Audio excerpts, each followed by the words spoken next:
Chapter 1. Dolly. Dolly, wake up. You're crushing me. It hurts so much. Ding Dolly felt a heavy fog enveloping his mind, an uncomfortable pressure swelling within his head and body, as if he were on the verge of bursting apart. The agonizing pain from the zombie's bite seemed to be slowly siphoned away from his body, replaced by a debilitating weakness, as though all his strength had been drained.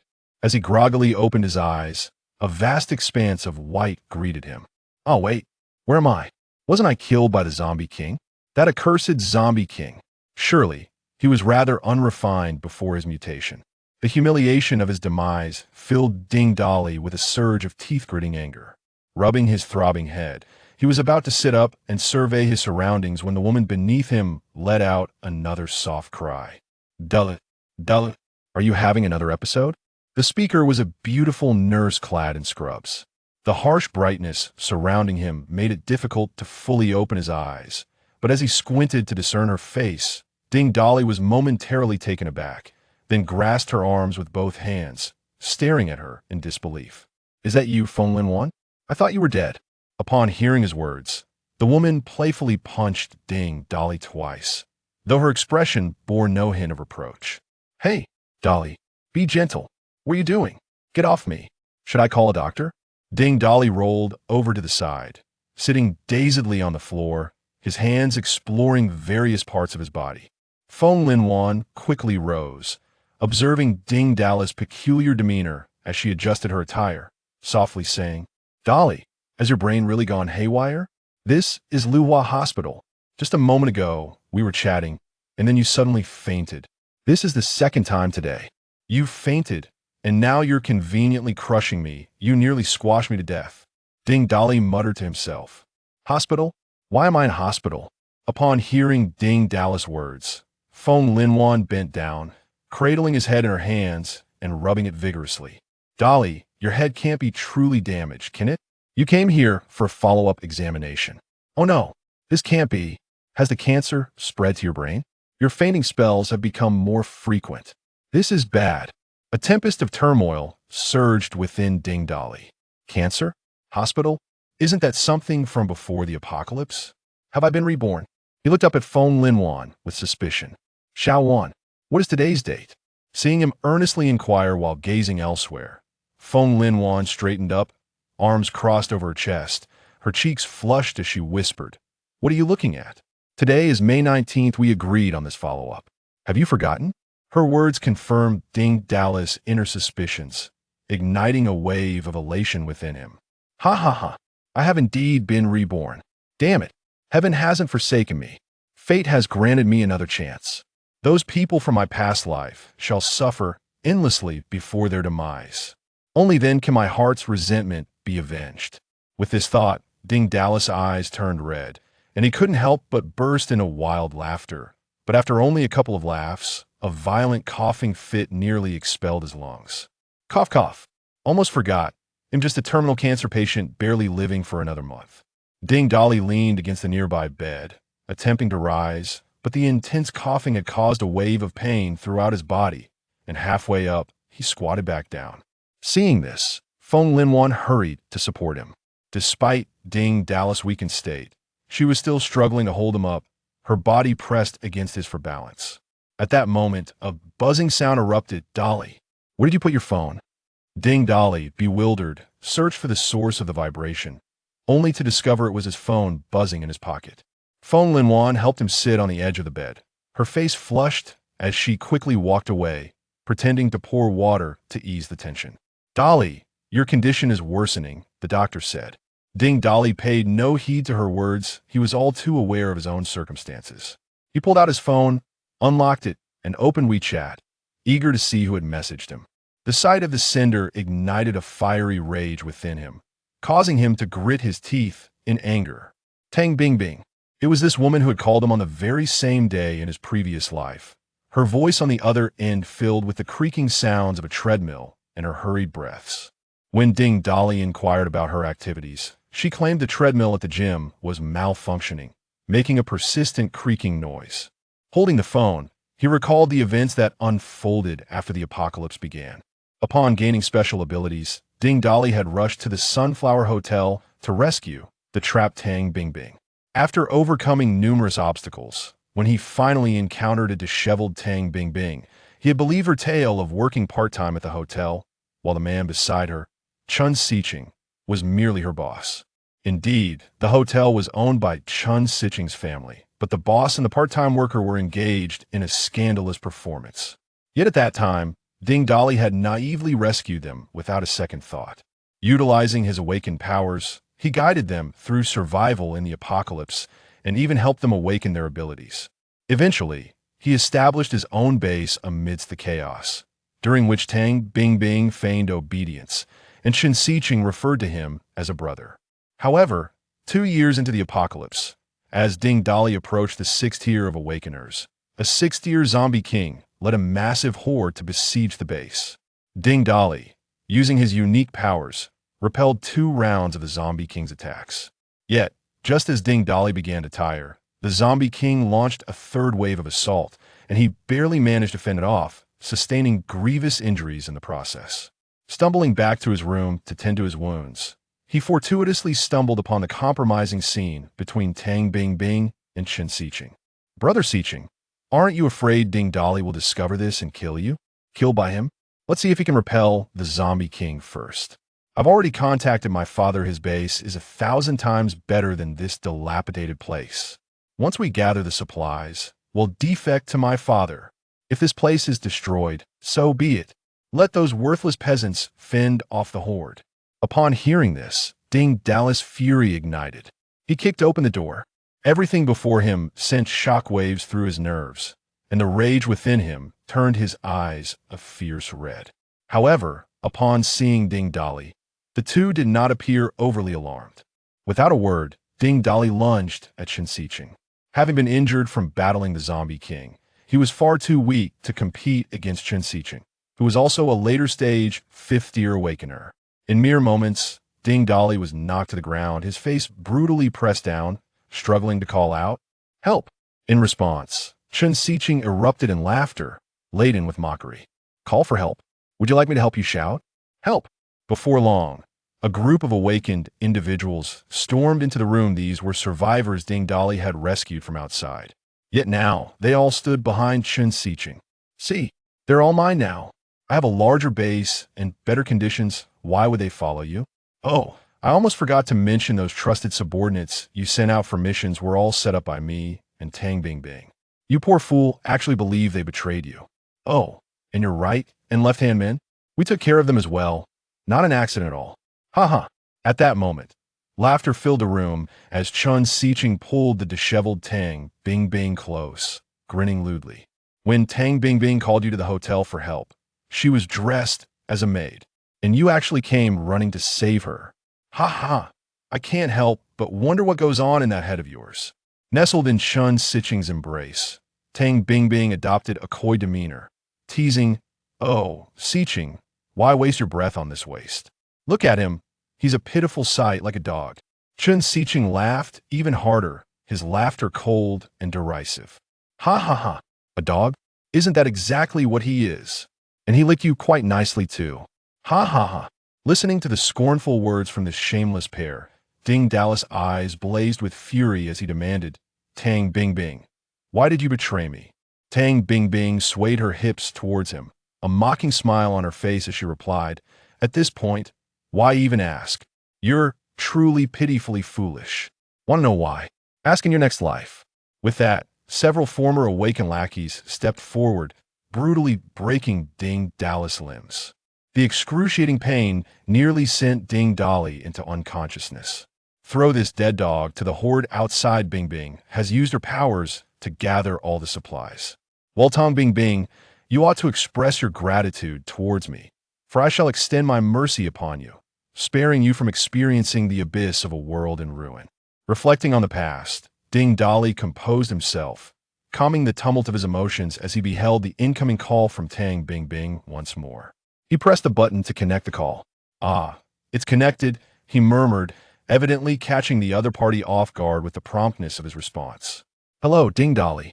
How dare you ignore my calls? Do you believe I won't end things between us?" "Very well. I agree to the breakup," Ding Dali replied, his tone frigid and devoid of any sentiment. However, a thought struck him, prompting him to continue. I purchased that handbag you have always coveted. Before we part ways, might we meet so I can present it to you as a farewell gift? Ding Dolly endeavored to suppress his emotions, feigning tenderness in his voice. On the other end, Tang Bingbing did not anticipate such a swift agreement, yet her expression morphed into one of knowing affirmation upon hearing his subsequent words. All right then, let us meet before tomorrow, she conceded. Fine, let us rendezvous at my apartment this evening. Without waiting for a response, he abruptly ended the call. As the busy tone echoed in his ears, a slight smile crept onto Ding Dallas' lips, a chill of murderous intent glimmering in his eyes. Dolly, I know you despise hearing this, but I must advise you, your girlfriend's reputation is far from commendable. Furthermore, she has never accompanied you to the hospital despite your numerous visits. Why do you disregard the counsel of others? The interruption jolted him from his thoughts, and he recalled that Feng Linwan was still standing beside him. Gazing at the beautiful woman clad in a nurse's uniform, he remembered how, in his previous life, she had shown him boundless kindness during his time in the hospital. Regrettably, at that time, Ding Dallas' focus had solely been on Tang Bingbing, rendering him oblivious to this woman's unwavering support. After the apocalypse had unfolded for several days, upon rescuing Tang Bingbing, he rushed to Feng Linwan's home, only to discover the door ajar. To his horror, he found her transformed into a zombie, bound and exposed upon her bed, her body marred with scars, a testament to the inhumane torment she had endured in life. This memory became an indelible thorn in Ding Dallas' heart. Lost in thought, he grasped Feng Linwan's hand tightly. Linwan, listen to me. After work tomorrow, head to the supermarket and gather as much food and water as you can. Upon returning home, ensure all doors and windows are locked. Under no circumstances should you venture outside. Do not open the door for anyone who knocks. I will come to find you. Feng Linwan, bewildered, felt a flush of embarrassment as Ding Dolly held her hand, her cheeks reddening to the roots of her ears. Dolly, what do you mean by this? You seem rather strange today. Has the cancer truly spread to your brain? Just trust me. There's no point in explaining everything now. By tomorrow morning, after a night's sleep, you will understand why. Very well then. Seeing her acquiescence, Ding Dolly nodded in satisfaction and rose to his feet with effort. Feng Linwan, concerned, moved to assist him, but he raised a hand to halt her. It's all right. I can manage on my own. I must take my leave now. But you must remember everything I've said. With that, he ambled towards the exit of the ward. Wait, you cannot leave. Your condition necessitates observation in the hospital. Feng Linwan called after him. You know I cannot afford a hospital stay. Do not worry. I will be fine shortly. Ding Dolly did not linger any longer, stepping out of the ward, leaving Feng Linwan to contemplate his departing figure, murmuring to herself. Why does he feel somewhat different today?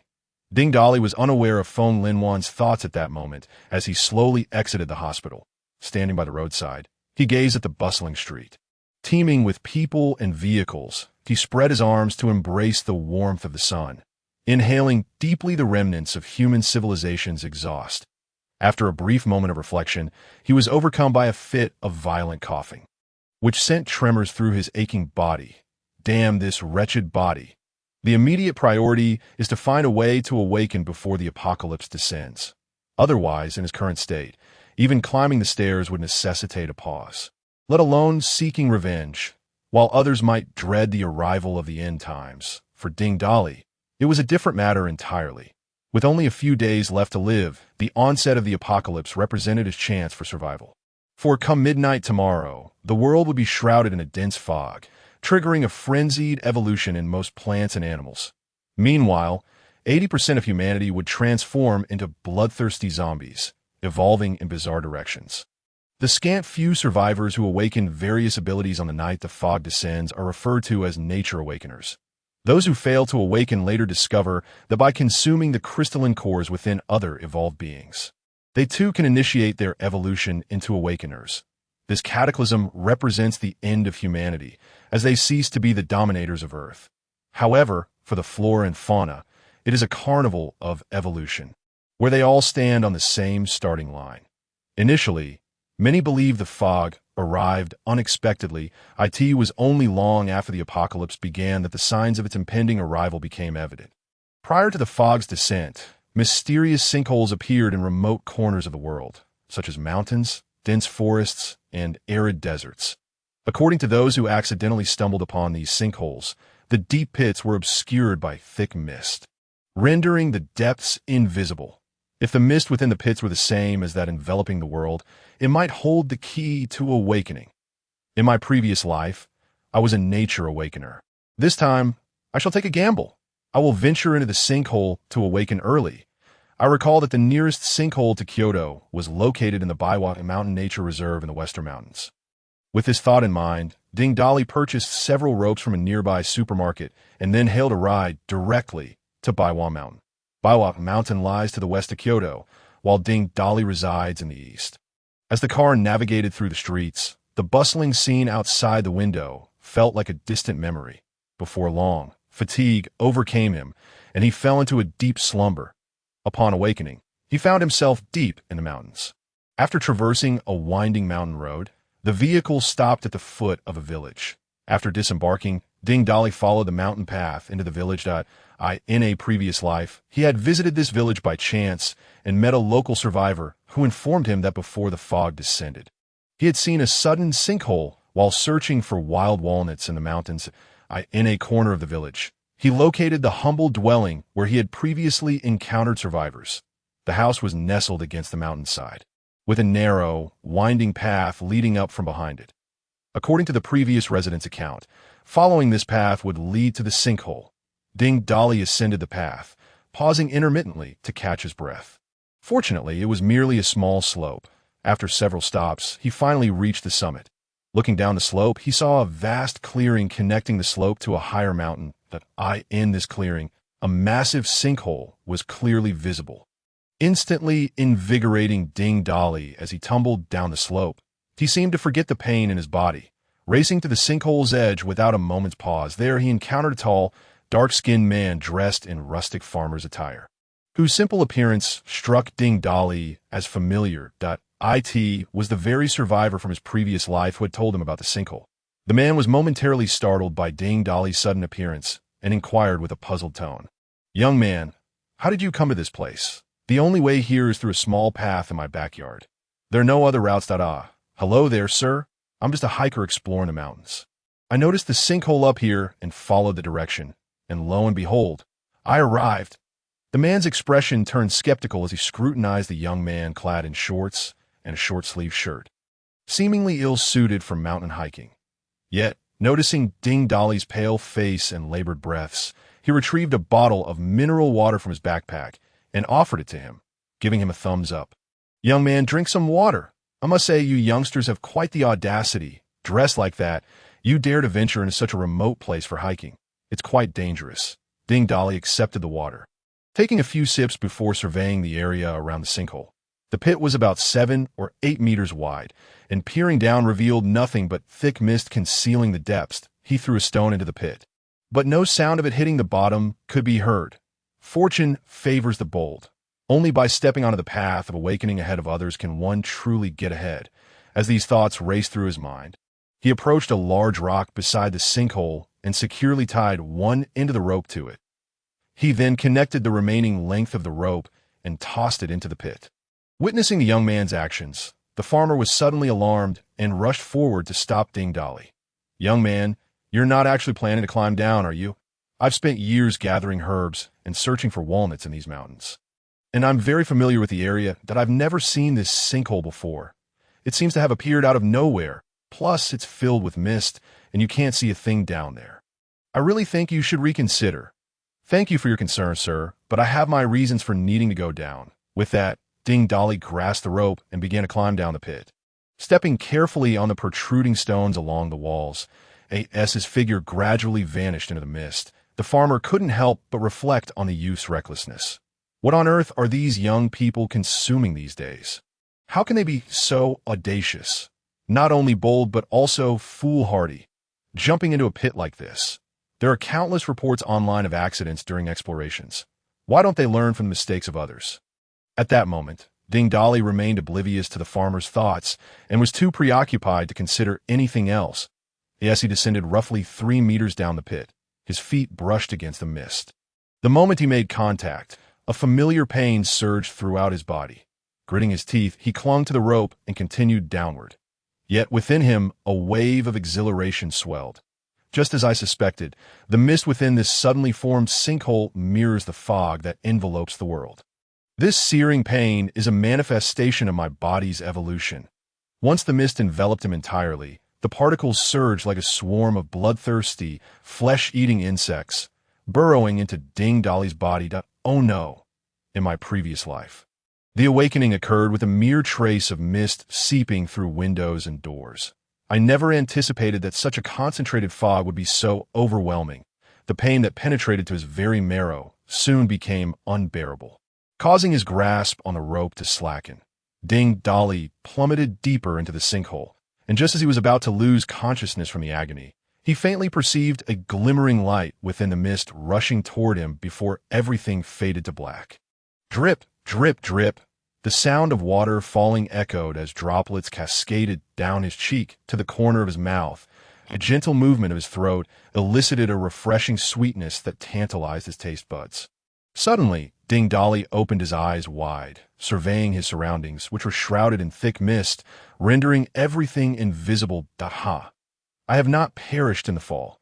He clenched his fists, feeling the transformation within his body.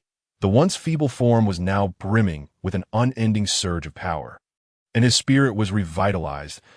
He felt as though a once dry river had suddenly become a torrent. Ding Dolly focused his mind, sensing an internal void akin to a black hole, capable of devouring everything for his own use. This was precisely the ability he had awakened in his previous life. Devoured, in his past encounters, he had met countless awakeners and witnessed a variety of rare abilities, but he had never encountered anyone with the same power as his own. Devour, as the name suggests, allows one to enhance their physical strength by consuming the corpses of other beings. In his previous life, Ding Dolly had gradually grown stronger by devouring various zombies and mutated beasts. Oddly, this ability felt somewhat different from before, as though it had become more formidable, capable of consuming a greater variety of things. Could it be due to the direct exposure to the mist? Never mind, this is not the time to ponder such matters, and I have no idea how long I've been unconscious.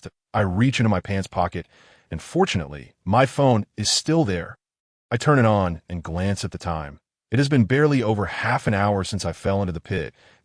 I activate the flashlight feature on my phone, illuminating my immediate surroundings within half a meter. It is then that I realize I am not at the bottom of the pit. Rather, I seem to be suspended by some kind of intricate network of what appears to be plant roots. It seems the plants have also undergone mutations due to the mist. Luckily, these roots are here. I cannot even begin to fathom how deep this pit might be in my quest for revenge. I have acted too recklessly. A sense of dread fills me as I cautiously ascend along the roots towards the wall of the pit. When I finally make contact with the wall again, I'm greeted by the flashlight's beam reflecting off numerous crystalline objects embedded within it. Approaching for a closer look, I cannot help but exclaim in delight. Energy crystals. This pit is indeed extraordinary. There are so many energy crystals. Energy crystals are crystalline substances found within all evolving and awakening flora and fauna, containing latent evolutionary energy. The energy contained varies by grade. This moment, the wall of the pit is studded with numerous energy crystals of various sizes, most of which are of the initial grade, with a few being first-grade crystals. Yet, even a single initial-grade energy crystal can turn an ordinary person into an awakener. Without hesitation, I pry one from the wall. While a normal person would need to consume the crystal, I utilize my mental control to activate my devouring ability. The initial grade energy crystal disintegrates in my palm, transforming into a surge of energy that courses through my body. Simultaneously, I feel a rush of vitality, and my physical strength noticeably increases. Indeed, it is an energy crystal. I have struck gold. Without a second thought, I pry off several more initial grade energy crystals. Devour. I repeat the action. Devour. Suddenly, a strange voice echoes in my mind. No. Stop. Wait. What is this? It seems like some odd sound just appeared. You foolish human, you are. Devour. Wait, human. Encountering me is your fortune. You should. Devour. Wait, can you let me finish? Devour, brother, master. Wait, I surrender. Just pause for a moment. I can't take it anymore. Hearing the voice in my mind yielding, I finally speak slowly at what's wrong. Feeling a bit cocky. Tell me, were you and why are you in my head? Brother, don't you read web novels? Why all the unnecessary chatter? I am a system. When you fell into the pit, I entered your body, waiting for you to become an initial grade awakener to bind with you. You just absorbed the energy crystal and were about to break through to the initial grade awakener level when I appeared. Almost got neutralized by the strange power within you. A system? What kind of system are you? What is your function? Brother, I am the multiplicity system. As long as you engage in reproductive activities, you will receive corresponding rewards that I am your best partner to ascend to the peak of life in the apocalypse. The indisputable choice for navigating the new world. I remain unimpressed, dismissively saying, "Oh, how could such a good thing exist? There must be some ulterior motive. Besides, if you're truly so powerful, why would you fear my recently awakened devouring ability? Perhaps I should devour you instead. Maybe there are actual benefits. Brother. No. There's indeed an ulterior motive. I will assist you, and in return, you provide me with a portion of the absorbed evolutionary energy to help me grow. Although the energy required for your future evolution will double, it is undoubtedly worth it. As for why I fear your ability, I am equally perplexed. However, I have scanned your body, and it appears you possess many unique cells. The density of these cells would have killed a normal person long ago. I do not know why you are still alive, and these cells seem to have undergone changes during your awakening, making your ability different. The electronic voice in my mind cautiously responds, fearing I might activate my devouring ability again. Upon hearing this, I am greatly astonished, pondering deeply. IT must be as it said. Could it be my proliferating cancer cells? I recall seeing an intriguing theory online suggesting that cancer cells aim to modify the human body. But humans currently cannot withstand such transformations. Before I can respond, the voice in my mind continues. Brother, your devouring ability has limitless potential. I beg you to let me accompany you. Tell me your origins. Are there other systems in this world? I'm not entirely sure. Devour. Brother. I truly do not know. When I awoke, I was already in this pit. I have no memories regarding my origins. However, I do know there are other systems. And merging with them would make me more complete, allowing me to recall some memories. Weighing the pros and cons, it seems there is no harm in bringing this system along. Moreover, it surely has some connection to this mysterious pit. Since there are benefits to be gained, I might as well take it along to see what relation it has to this damned apocalypse that in that case, follow me. How do we bind? However, let me make myself clear. Do not try any tricks, or I will not hesitate to devour you. Upon hearing this, the voice in my mind seems to brighten with joy. Brother, no need for binding. You have already devoured a portion of my data, and I am now inseparable from you. In addition to the rewards from the system's tasks, you can also access the data of all things. Furthermore, I can serve as your portable storage, as I possess a 10 cubic meter space for storing and retrieving items at any time. Oh, then let me check my own information at AS. Soon as I think this, a series of data appears in my mind, resembling a computer screen inside my head. Name. Ding Dolly, Awakener Strength. 48 Speed. 48 Stamina. 48 Spirit. 50 Ability. Devour System. What distinguishes this data from that of an ordinary person? There is a significant difference. An ordinary person's attributes can reach a maximum of 5, and only those with exceptional talent may exceed that in a specific attribute. If all data exceeds 10, that person is considered an awakener. If all data exceeds 50, they're deemed an initial grade awakener. Indeed, Earthlings are all weaklings. However, that doesn't seem right. The initial grade crystal I absorbed should be more than sufficient for me to upgrade to an initial grade awakener. You must have absorbed the energy. Brother, I also need energy to grow. I pay no mind to this and continue to extract initial grade crystals from the wall of the pit, only pausing once I feel my internal energy is saturated. This sensation is all too familiar. Now I just need to channel the energy throughout my body to break through. After a wave of intense pain, I achieved the breakthrough to initial grade awakener. I check my attribute data once more. Name. Ding Dolly human initial grade awakener strength. 55 speed, 55 stamina, 55 spirit, 60 ability, devour although the data has only changed by a few points. My body has undergone a substantial transformation, elevating my capabilities to levels previously unimaginable. The apocalypse has yet to begin, and I am already an initial grade awakener. It is time to seek my revenge.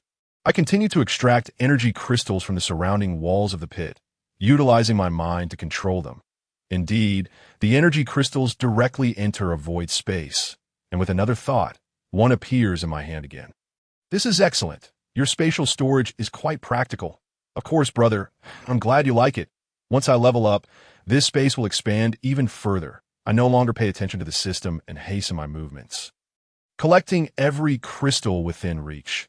The visibility within the pit is limited. The other crystals lie beneath the tangled network of plant roots, and the depths below are unfathomable. Having just awakened, I dare not linger any longer. I will gather these for now and return later for further exploration. Climbing up along the protrusions of the pit wall, I soon spot the rope I had previously descended. Ding Dolly, without uttering a word, grasped the rope and ascended effortlessly from the abyss, his current physical prowess allowing him to do so with remarkable ease. Hey, young man, you finally made it up? I was worried something might have happened to you. Ding Dolly was momentarily taken aback, only then realizing that it was the uncle who had spoken. Uncle, why haven't you left yet? How could I dare to leave? You, young lad, disregarding my counsel, just went down without a second thought. I fear for your safety. I bear a degree of responsibility for you. Therefore, I've remained here. The uncle's words warmed Ding Dolly's heart, prompting him to remind the man. Uncle, whether you believe me or not, my family has prepared ample supplies for tomorrow. Once night falls, do not venture outside. By the way, my name is Ding Dolly. I hope we have a chance to meet again. With that, Ding Dolly turned to descend the mountain. The uncle stood in a daze, watching the young man's retreating figure, puzzled by the meaning behind his words. Yet, an inexplicable sense of crisis welled up within him, causing his brow to furrow as he gazed at Ding Dolly's vanishing silhouette. Upon reaching the village, Ding Dolly pulled out his phone to summon a ride, appreciating the convenience of a vast metropolis like Kyoto, where one could hail a cab from almost anywhere. Halfway through the journey, his phone rang. Ding Dolly glanced at the caller ID, a fierce glint appearing in his eyes, though he feigned a gentle tone as he answered. What can I do for you? What do you mean, what can you do for me? Ding Dolly, are you trying to fool me? I arrived at your rented place, and there's no one there. I've been trying to call you, but your phone was unreachable. Let me tell you, you better not be lying to me. Otherwise, I won't let you off easily. Oh, Bing Bing, please don't be angry. I had some matters to attend to and lost signal for a while. I'm on my way back now. You, a patient, wandering around aimlessly. I'm just waiting for you at your rented place. You better not be deceiving me. With that, she hung up the phone. Listening to the busy tone, a faint smile crept onto Ding Dolly's lips, a vein pulsing slightly on his forehead. Since you're so eager to meet your demise, I shall not disappoint you. Tang Bing Bing. The vehicle traversed the bustling city from west to east, with every passerby outside the window engrossed in their own struggles for survival, oblivious to the fact that in just a day, many of them would not survive, and those who did would live in constant fear and hardship. Ding Dolly had grown accustomed to the trepidation of life in a post-apocalyptic world. The current peaceful and serene reality felt somewhat disconcerting that he closed his eyes, silently absorbing the energy cores within the system space. In his previous life, he required one energy core to enhance his strength. But now he needed two, as the system claimed a portion of the energy. Fortunately, at the outset of this life, he was not lacking in energy cores, visualizing the data of the energy cores in his mind. Primary energy core, 250 level 1 energy core, 35 in his past life. He had to count energy cores one by one, but in this new life, he was already abundant in them. It seemed that one person's absorption equated to that of two, and it appeared that his body had undergone some changes, significantly increasing the base amount of cores he could absorb. Theoretically, the more cores required for each upgrade, the greater the potential. It seemed that the number of cores needed for his own upgrades was also considerably higher than in his previous life.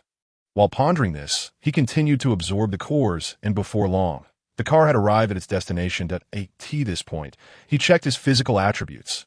Name: Ding Dolly. Human. Initial stage: awakened strength, 70 speed, 70 stamina, 70 spirit, 75 ability. Devour. It appeared that achieving the status of a level 1 awakened before the impending apocalypse would pose no challenge. Ding Dolly felt elated as he strode directly into the residential complex. This complex was an old one, featuring 6-story low-rise buildings, and the environment was quite poor, with most residents being less than savory characters. Some were elderly returnees, while the majority were tenants. The reasons for renting here were clear: proximity to Tang Bingbing's school, relatively affordable rent, and the nearby farmers market that helps save on grocery expenses. Ding Dolly's rented apartment was on the ground floor. Upon opening the building door, he spotted a woman in light casual attire, with a lovely visage, standing at her door. It was Tang Bingbing. It was this innocent attire that had once enamored Ding Dolly. Hearing someone enter, Tang Bingbing, who had been engrossed in her phone, lifted her head slightly. Upon recognizing the visitor, her brows furrowed, displaying a look of impatience. Ding Dolly, your audacity grows bolder. How dare you keep me waiting for so long? Gazing at her irritated countenance, the former Ding Dolly would have thought her anger was beautiful, but the current Ding Dolly felt only revulsion. Ding, big brother, detection of a female with a score exceeding 80. Engaging in reproductive behavior may yield corresponding rewards. Oh, let me check her attributes. Name: Tang Bingbing. Score: 82. Human. Female. Strength: 3 speed, 2 stamina, 5 spirit, 5 ability. Awaiting awakening. So, one can discern whether an ordinary person can awaken? Haha, since that is the case, I have an idea. Tang Bingbing glared at Ding Dolly, who stood there in a daze, ready to explode in anger. However, she suddenly realized that today, Ding Dolly seemed different. Wasn't he on the verge of death just the other day? Although still thin, he appeared spirited, and had his muscles always been this pronounced? Had he grown a bit taller too? While contemplating this, she continued to scold him. Hurry up and open the door. Bing Bing, don't you have the key to your house? That key is lost. Why are you asking so much? Hurry and open the door. I have other matters to attend to. Tang Bingbing urged impatiently. Ding Dolly unlocked the door, and Tang Bingbing forcefully pushed past him, grumbling as she entered, I loathe coming to your shabby rented place. This old and dilapidated complex is no place for humans. What kind of misfortune did I endure to have lived here with you for so long?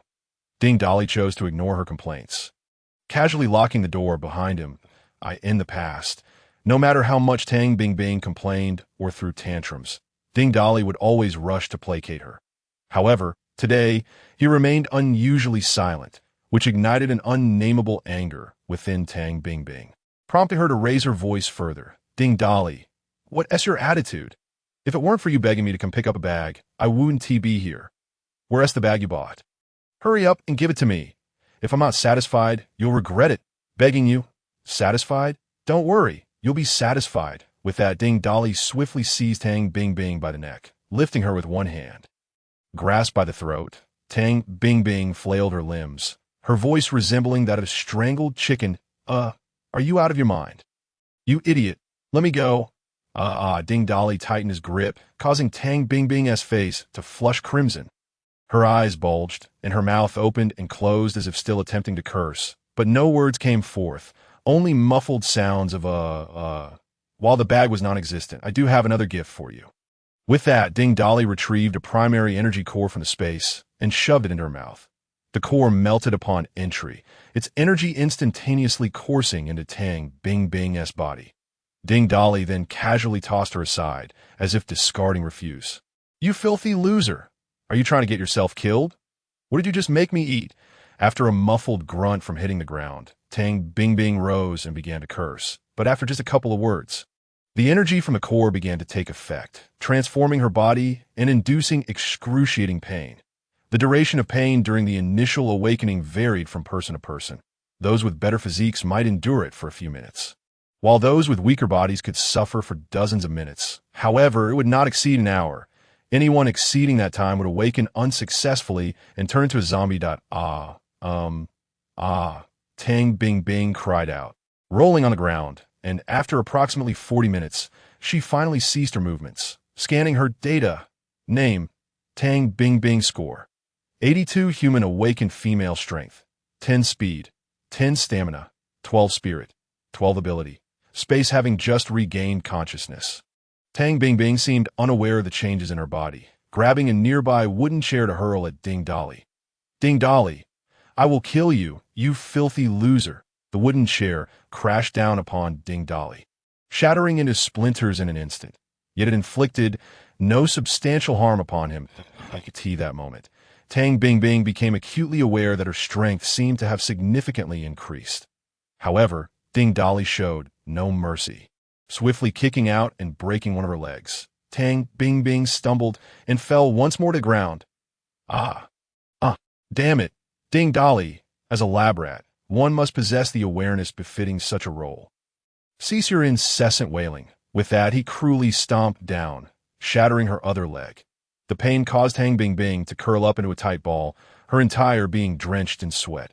Her once beautiful visage now drained of color, her lips quivering slightly, yet she stubbornly continued to curse. Ding Dolly, you worthless scoundrel, penniless wretch, you deserve to get cancer. Before she could finish her tirade, Ding Dolly struck again. With her limbs utterly broken, Tang Bing Bing lay on the ground. Gasping for breath, her face streaked with tears and snot, it dawned on her that the previously timid Ding Dolly was intent on taking her life today. Ding Dolly, please don't kill me. I want to break up with you. I promise to satisfy all your wishes. Just don't take my life. Not breaking up? How will you meet Chen Xiqing then? Hearing this, Tang Bing Bing's eyes widened in shock. Disbelief etched across her features. How do you know? Bing Bing, darling, don't be afraid. I was wrong, and I will cherish our time together from now on. Ding Dolly gently caressed her face, leaning in to whisper in her ear. Bing Bing, you have no more chances. It is already a miracle you survived through the first 3 chapters. But fear not, you shall soon meet Chen Xiqing. With that, he twisted her neck with force. Tang Bing Bing was still pondering the meaning behind his words, her face a mask of astonishment, when her life slipped away. I told you, you wouldn't survive, so why play the innocent? You should be grateful to be my lab rat. Now I must seize this opportunity. With that, Ding Dolly placed his hand on the back of Tang Bing Bing's head, focusing his mental energy to feel intently. Devour. As an awakened one, Tang Bing Bing's crystal core was gradually being absorbed, while Ding Dolly felt a flicker of enlightenment in his mind. Indeed, it works. Ding. Congratulations, big brother. You have devoured a new ability space, which can merge with the system space, and after merging, can be upgraded to 100 cubic meters. Merge. Ding Dolly was exhilarated, issuing the command without a moment's hesitation. What a joke. In his previous life, his devour ability could only consume crystal cores and the flesh of various beings, including humans, awakened ones, zombies, and mutated beasts, to continuously strengthen his own body in this life. The devour ability had transformed. It could even devour something as elusive as a system. Ding Dolly had a vague feeling it could also absorb other abilities, which is why he decided to experiment with Tang Bing Bing. After all, she was just a foolish ex-girlfriend, so why not take advantage of her? The results were as he anticipated. It could indeed absorb other abilities. Doesn't that mean I can possess multiple abilities? It will be difficult to not soar in this life. Ding! Detection of skill drop from the kill target. Big brother, would you like to learn? Still immersed in the joy of discovering a new use for his ability. Ding Dolly was abruptly interrupted by the system, momentarily taken aback as he noticed 2 glowing orbs emerging from Tang Bing Bing's corpse. System, what skill drops? What skills are dropped? Big brother, your devour ability is exceedingly formidable. To better assist you, aside from completing the reproductive task to earn rewards, the system has tailored a new reward for your devour ability. After killing a target, it can drop skills familiar to the target in life. Big brother, am I not immensely useful? Quite right. That certainly has its merits. However, what if the target was utterly inept and possessed no skills?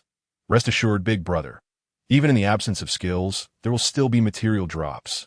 While that is not too shabby, How do I learn the drop skills? Do I need to touch the glowing orbs?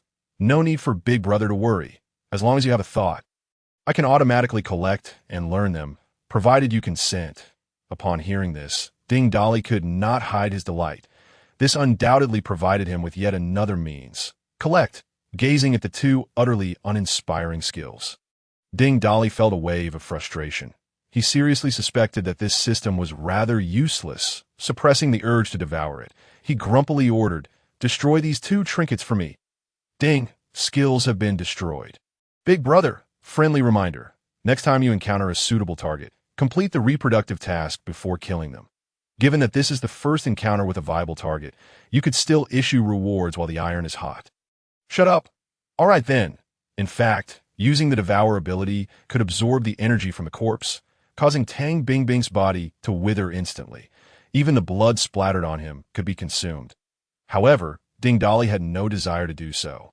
He had a far more splendid idea that he acted upon.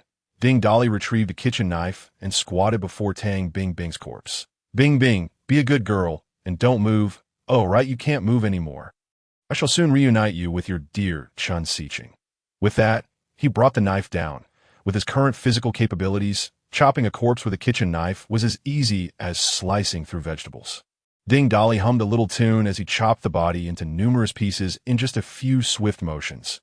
Each piece was meticulously cleaned, and Ding Dolly treated every cut with his ability to ensure nothing unsightly would leak out. Having completed all this, he found a suitcase and neatly placed each fragmented piece inside, finally placing the head on top. After scrutinizing his work, feeling somewhat dissatisfied, he glanced around and plucked a plastic flower from a vase left by the landlord on the windowsill. Inserting it into Tang Bingbing's head, nodding with satisfaction. Presentation must be exquisite. Sealing the suitcase, he wrapped it in cling film. Using Tang Bingbing's phone, he called for a delivery service, specifying the recipient address as the top floor of the Sunflower Hotel, with the recipient being Chun Siching. Now, all that remained was to wait for the delivery service to accept the order. I hope you appreciate this gift. In the meantime, Ding Dolly took a shower and changed his clothes.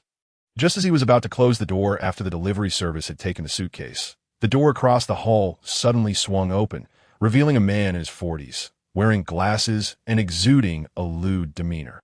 This was the male head of the neighboring household, Lao Li, who was notoriously sleazy and would practically gawk at Tang Bingbing every time he saw her in the hallway. When Ding Dolly was absent, he would seek various excuses to knock on the door and strike up a conversation with Tang Bingbing, and on several occasions, Ding Dolly had even caught him eavesdropping through the peephole. "Little Ding, I'm not trying to lecture you, but you young folks need to exercise restraint. Don't go overboard. I can hear Bing Bing yelling from my place." After saying this, he peeked in his own home before leaning closer to Ding Dolly. "You're a lucky lad. Your girlfriend is stunning and has a great figure, and she knows how to have fun. Unlike my wife, who looks like a pig. You heard all that. With such a racket. How could I not hear? I understand you young people. This is called role-playing, right?" Lowly had an expression that suggested he was in the know. "Brotherly, would you like to know what your wife's flesh tastes like?" Huh. Lowly was caught off guard, not comprehending the implications of Ding Dolly's words, when Ding Dolly swiftly flipped his hand and shoved a basic crystal core into Lao Li's mouth. The crystal core melted instantly upon entry.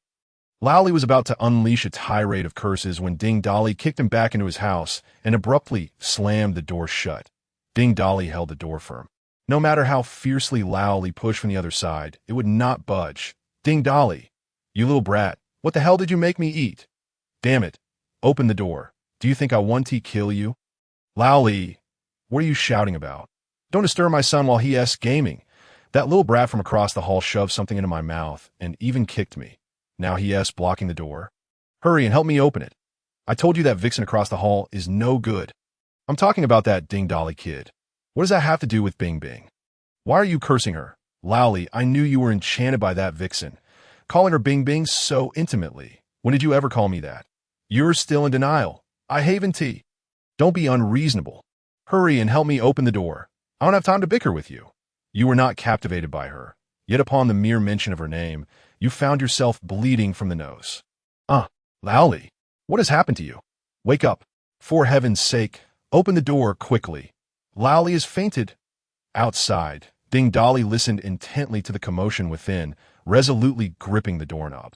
The lady of the house pounded on the door, calling out loudly, when suddenly a low growl, akin to a deep-seated rasping from the throat, erupted. "Lao Li, you are awake. What has happened to you, Lao Li? What are you doing?" Ah! Soon, the agonizing screams morphed into the sounds of food being chewed. A noise Ding Dolly was all too familiar with. Unmistakably the sound of zombie feasting. In his previous life, his neighbor Lao Li had been among the first to transform into a zombie. Thus, Ding Dolly surmised that even those who were not affected by the mist would transform upon consuming the crystal core. Indeed, it was as if a branch of evolution had been unlocked within them. They were destined to become zombies. Haha, Lao Li, your wife's flavor must be delightful, and surely you no longer find her greasy. After a moment of continued chewing, another low growl resounded, and the chewing ceased, indicating that Lao Li's wife had also transformed to tea that moment. Shouts erupted from within the house. "What the hell, can you even fight? Are you just idling? Can you not follow orders? Mom, bring me a bottle of cola." Then came the sound of a fist pounding against the wall. This noise belonged to the neighbor's son, a foolish teenager who loathed attending school and spent his days gaming at home. Several times, he had disturbed Ding Dolly's sleep late at night with his raucous gaming sessions, stomping and banging against the walls, prompting Ding Dolly to knock on his door. The door was opened by Lao Li's wife. Clad in a lace nightgown, her ample flesh spilling out from the lace mesh, before Ding Dolly could utter a word, she unleashed a torrent of insults upon him, chastising him for disturbing her at such an hour. Thus, caught off guard, Ding Dolly could only swallow his indignation. The foolish son shouting attracted the attention of the two zombies, and soon the same agonizing cries echoed forth. Once the cries subsided, Ding Dolly opened the door directly, retrieved a kitchen knife from their kitchen, and proceeded towards the bedroom. In the bedroom, Lao Li and his wife were fervently gnawing at their prey, the sound of their teeth grinding together echoing ominously. Upon sensing another presence, they slowly rose, their eyes a ghastly gray, their skin devoid of color, their bodies splattered with blood, while they continued to chew, morsels of flesh falling from the corners of their mouths. With a swift motion, Ding Dolly lunged forward, his blade descending, cleaving Lao Li and his wife's heads in two, their bodies collapsing to the floor, releasing two orbs of light. The system, ever dutiful, automatically collected the crystal cores and orbs from their brains, which contained rewards of food and water, devoid of any special skills. Damn it, a pair of good-for-nothings. Ding Dolly spat upon the corpses and cursed under his breath. Just then, the foolish son, gnawed to a pitiful state, awoke with a cry. His abdomen had been hollowed out, his upper and lower body completely separated, leaving him to twist his head and wail, futilely reaching out his hands towards Ding Dolly. "You startled me. You make the most noise. You've turned into a zombie, and you're still howling." With that, Ding Dolly cleaved the foolish son's head. Ding, skill acquired. Mastery of gaming. Would you like to learn it? Get lost. All right, then. Observing the three corpses in the room alongside the three newly acquired basic energy crystals, 5 bottles of mineral water, and 3 egg pancakes, Ding Dolly mused. A family of 3 neatly yields 3 crystals. A profitable venture. Furthermore, there was mineral water and eggs. What on earth is an egg pancake? Brother, the resources dropped by targets are random and related to what they possessed in life. Meanwhile, at the front desk of the Sunflower Hotel, a receptionist clad in a fitted short skirt and white blouse, tall and striking, was engaged in a phone conversation to Mr. Chun. "There's a delivery from Hualala containing a suitcase for you to," a languid voice on the other end inquired. "Who sent it?" The displayed sender was Tang Bing Bing. Oh, it's her. What little surprise is she concocting this time? "Please bring the suitcase up." The receptionist, with a slight furrow of her brow, hesitated momentarily, but replied softly, "Of course, Mr. Chun. I will deliver it right away." The top floor of the Sunflower Hotel was entirely dedicated to Chun Siqing's private residence. Lavishly furnished and equipped with numerous entertainment facilities, he frequently mingled here with friends and often brought various beautiful women in and out. Such is the nature of this world. Some are born into privilege, while others toil like beasts of burden. Individuals like Chun Siqing need not exert much effort. They merely feast, revel, and manage their family enterprises. In the expansive living room, four young men sat, with the one in the center wearing a flamboyant shirt that revealed half of his chest.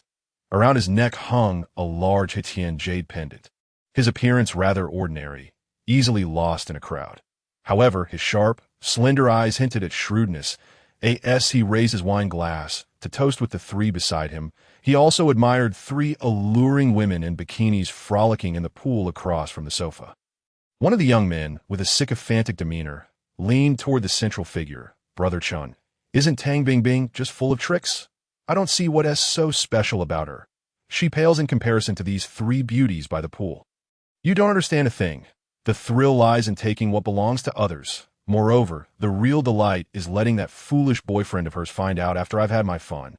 Rest assured, once I tire of her, she will be all yours. Ha! Brother Chun knows how to play. At that moment, the other two young men joined in, one suggesting, Brother Chun, didn't you take a liking to the receptionist downstairs? Why not sweep her off her feet as soon as she comes up? Exactly. That girl downstairs is a gem. She is both looks and figure, far surpassing Tang Bingbing. Chen Xiqing sipped his red wine, narrowing his eyes to savor the flavor as it danced across his palate, then spoke slowly, but she's a true wild stallion. You cannot forcefully tame her. To ride a wild stallion, one must take the time to train it. Just then, the doorbell rang. A Chen Xiqing's nod. The two security guards stationed at the door swung it open. Subsequently, the receptionist entered, dragging a suitcase wrapped in cling film. Mr. Chun, this is the suitcase Miss Tang Bingbing sent you. Chen Xiqing rose and approached the receptionist, circling around her, unabashedly appraising her from head to toe before placing a hand on her shoulder. Why you Xiaoyu? Has work been demanding lately? Just say the word, and I can offer you a more leisurely position with a salary of your choosing. Instinctively, the receptionist Yu Xiaoyu recoiled from Chen Xiqing's hand, slightly bowing her head as she stepped back. Mr. Chun, I've delivered the items. I will return to my duties now. With that, she hastily exited the room. The young men following Chen Xiqing erupted into laughter and teasing. Brother Chun, this Yu Xiaoyu is no small fry. Ha ha, indeed. Her figure is impressive. No wonder Brother Chun has taken notice. Meanwhile, the three bikini-clad women sauntered over to Chen Xiqing, with the tallest wrapping her arms around his waist, her upper body pressed closely against him, her silicone assets spilling over, speaking in a sultry tone. Brother Chun, don't forget your old flame now that you've got a new one. The other two women chimed in. Exactly. We three sisters are counting on you. Brother Chun? Brother Chun. How naughty. Unbeknownst to them, Chen Xiqing's hand had found its way to the waist of one of the women, giving it a playful squeeze. Ha ha. Rest assured, as long as you three serve me well, you will not be lacking in rewards. With that, he pulled the other two women closer, eliciting a chorus of giggles. The tall woman glanced at those standing nearby and playfully punched Chen Xiqing. Brother Chen, there are others present. Why don't we see what Tang Bingbing sent you? What could it be? Just some useless trinkets. That vixen Tang Bingbing concocts all sorts of little surprises every now and then. Ha! All the money she swindles from that lovesick boyfriend of hers ends up spent on me. That's all the more amusing when he grovels at her feet while she crawls back to me. Having spoken, he pointed to one of his three companions. Huizi, go and open the suitcase. Huizi stole a glance at one of the women and then reached for the suitcase. The moment he lifted it, he hesitated. Holy crap, how much stuff is in here? It's so heavy. Zhang Jun, Tian Liang, come over and lend a hand to lift it onto the coffee table. The other two rushed over to assist. And out of sheer curiosity, everyone gathered around. Huizi tore off the plastic wrap, and the crowd fixated on him as he unzipped the suitcase, eager to discover its contents. When Huizi flung open the suitcase, everyone stood frozen in shock. Inside lay numerous neatly arranged objects resembling body parts, atop which rested a head-like sphere adorned with red flowers. Chun. This seems to be a modular adult toy doll, Huizi said uncertainly. Chen Xiqing shoved Huizi aside, gazing at the adult doll in the suitcase. The mole on its chest appeared eerily familiar. After a moment's hesitation, he slowly reached out to brush aside the hair covering the spherical object. Good grief, it's a damn human. Chen Xiqing staggered backward, falling to the ground. His exclamation caused everyone to recoil, with several women screaming in terror. Sitting on the ground, Chen Xiqing stared at the contents of the suitcase. Revealed was Tang Bingbing, her face pale as she gazed at him with wide eyes, her once vibrant gaze now devoid of life, and her cherry-like lips lacking color, slightly parted. The more he looked, the more nauseating and frightening it became. And finally, unable to contain himself, he felt warmth spreading in his pants. Chen Xiqing, who had always relied on his family's wealth and power, having never shied away from eliminating others for money, now faced a primal fear upon witnessing the fragmented human remains, resembling a shattered Lego figure. Villains feel fear? The answer is a resounding yes. Villains act without restraint only because they have yet to encounter a greater evil. The security guard at the entrance, hearing the commotion, hurried over to Chen Xiqing, glancing down at his damn pants. "Mr. Chen, do you want to change your pants? What a useless question. Hurry up and call the police." The guard quickly made the call, while others in the room hastily stowed away the incriminating items. Chen Xiqing returned to his room to change pants, and once he calmed down, he retrieved his phone and dialed Tang Bingbing's number. Ding Dolly, who was diligently absorbing crystal cores, was interrupted by a flurry of phone rings, frowning as he pulled out his phone, only to realize it wasn't his. Searching around, he discovered it was Tang Bingbing's phone left aside. Seeing the caller ID Xiqing Ge, Ding Dolly decisively answered, "Young Master Chen, how is it? Do you like the gift? Who the hell are you? You call me and ask who I am. This is Tang Bingbing's phone. Are you that idiot boyfriend of hers? Young Master Chen, you really have no manners, but rest assured, I will be coming for you soon. You will be the next to die. You crazy bastard. I've already called the police. You can't escape now. You think a pathetic loser like you can come after me? Ridiculous. Dare to oppose me. Even if you miraculously evade the police, I will ensure your demise." On the other end, Chen Xiqing continued to spew threats, but Ding Dolly hung up and turned off the phone. "What a verbose fool. You're a villain, yet you call the police." Meanwhile, Chen Xiqing, still fuming, received a knock on the door from Zhang Jun. "Brother Chen, the police have been notified, and the room has been cleaned up." "Zhang Jun, come in." Zhang Jun entered, noticing Chen Xiqing, who was standing by the window with a flushed face, and quietly asked, "What's wrong?" "Brother Chen, why are you so angry? It was Tang Bingbing's brain-dead boyfriend who did this. Get two brothers from the underworld and have that guy taken care of. I'll offer 50,000. If that's not enough, make it 100,000. Make sure he suffers to death. But we've already called the police. That it doesn't matter. Let them act as they see fit.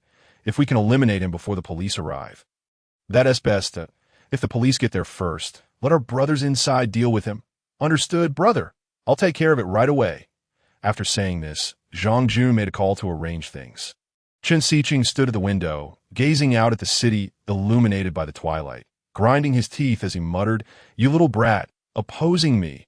I want to see how you die." At that moment, Ding Dolly, unaware that Chen Xiqing had dispatched people to target him, was leisurely strolling toward a nearby riverside park. Although he didn't fear the police with his current strength, the impending apocalypse loomed, and it was wiser to avoid trouble. Finding a secluded spot to absorb crystal cores was his priority. What? Why not gather supplies? Ding Dolly currently had less than 300 yuan in his pocket, hardly enough to purchase anything, and brazenly robbing wasn't a smart move. The apocalypse was approaching.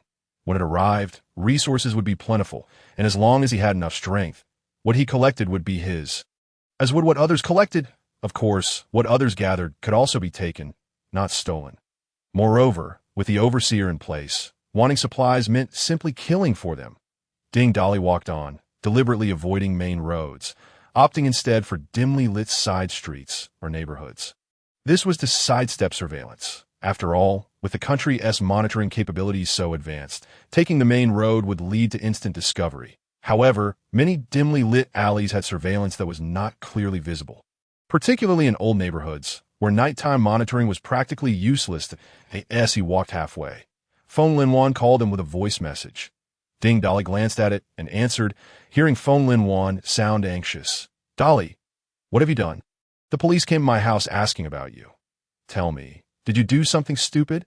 If you need money, let me know. I have tens of thousands left, but please don't do anything foolish." What did you tell them? What could I say? I told them you were a patient from our neighborhood. I didn't know anything else. Dolly, after I hang up, I'll transfer the money to you. Hold on till then, and no need. buy water and food with the money. Remember what I said. Don't go to work and lock your doors and windows, Dolly. What about you? Don't worry. I'm fine. After no further chit-chat. They hung up, and Ding Dolly noticed someone had mentioned him in the neighborhood WeChat group. Opening it, he found a lively discussion. With a faint smile, he typed, "Holy crap. Did you all hear? There has been a murder in our neighborhood. Shenyang Building Materials. How could we not know? It happened right downstairs in Building 4, Unit 1 at Not Spicy Peter. Shenyang Building Materials. Do tell more. Shenyang Building Materials. Here's the thing. The young man renting on our floor seems to have committed murder outside. When the police came to investigate, they accidentally discovered blood flowing from his door. They knocked, but no one answered, so they pried the door open. What a sight! A family of 3 lay neatly in the living room. Their bodies dismembered, blood everywhere. Strangely enough, all 3 corpses were shriveled, as if dried. Not Spicy Peter. Holy crap. Is that for real? Shenyang Building Materials. How could it not be real? I live right above them. I am so scared I can't sleep tonight. Horror Fairy. I can confirm it's true. I just got back from work and happened to see them carrying the bodies out. Not Spicy Peter. Brother, where do you work? Horror Fairy. Introduce me. Flowers blooming in wealth. That murderous scoundrel should be boiled alive. Our neighborhood's property value is doomed now. Insurance consultant. Property value is doomed. 1 boundless traveler. Property value is doomed. 1 princess love cat. Yes. Yes, a murderer in our neighborhood is terrifying. Hurry and catch him to execute him. And my dear friends, could anyone spare me some money? I want to buy food for the strays in our neighborhood. Not Spicy Peter. Princess Love Cat. Seeing your name, I thought you were a fairy. Opening the photo reveals it's Aunt Lee. Aunt, you must be over 60 by now. It's time to stop pretending to be a princess. The princess who loves cats. Which building do you little brat belong to? Why hasn't he the murderer taken you out yet? Ensuring safety.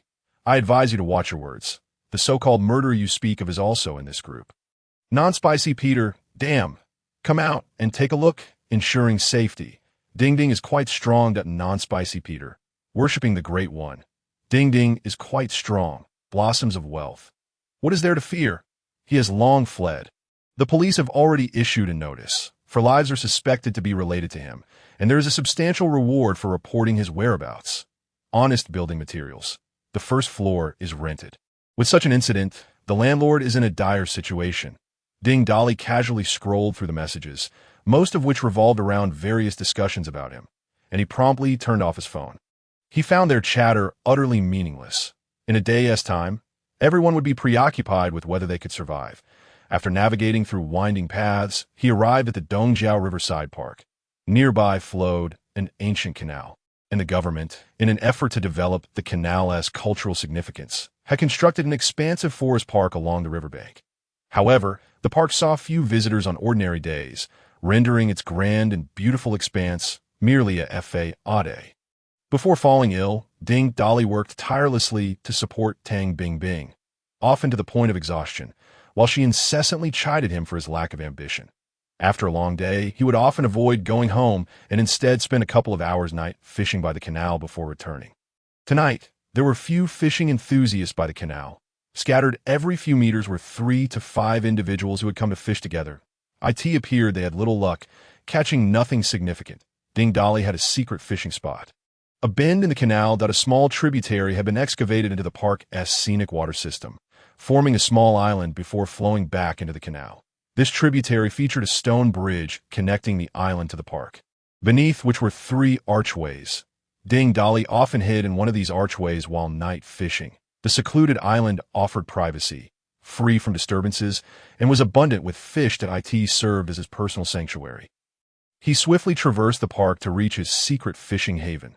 Sitting cross-legged in the archway, he realized that, with no means to seek revenge on Chun Siqing and with the police actively searching for him, it would be prudent to absorb crystal cores here to strengthen himself, waiting for the impending apocalypse to return at that time. Even if the police were present, he would not fear their interference. Moreover, in an apocalyptic world, anyone who caused trouble could simply be eliminated. Meanwhile, Ding Dolly continued to absorb crystal cores beneath the bridge. As energy gradually accumulated, a familiar, intense pain coursed through his body. Gritting his teeth, He strove to control the energy radiating throughout his being, aiming to maximize the benefits of his evolution. This was a lesson learned from the future. During evolution, if one could endure the excruciating pain and distribute the energy evenly throughout the body, the resultant strength after evolution would be significantly enhanced. With the system providing data-driven information, this principle became even clearer. Ding Dali's foundational data as a newly awakened individual was primarily 55. While the standard initial awakeners typically only had a data score of 50 upon evolving, each evolution made him slightly more formidable than his peers, and over time, the cumulative difference would be substantial. A wave of relief and exhilaration washed over him as he successfully entered the first stage of awakening. System, check my data.name.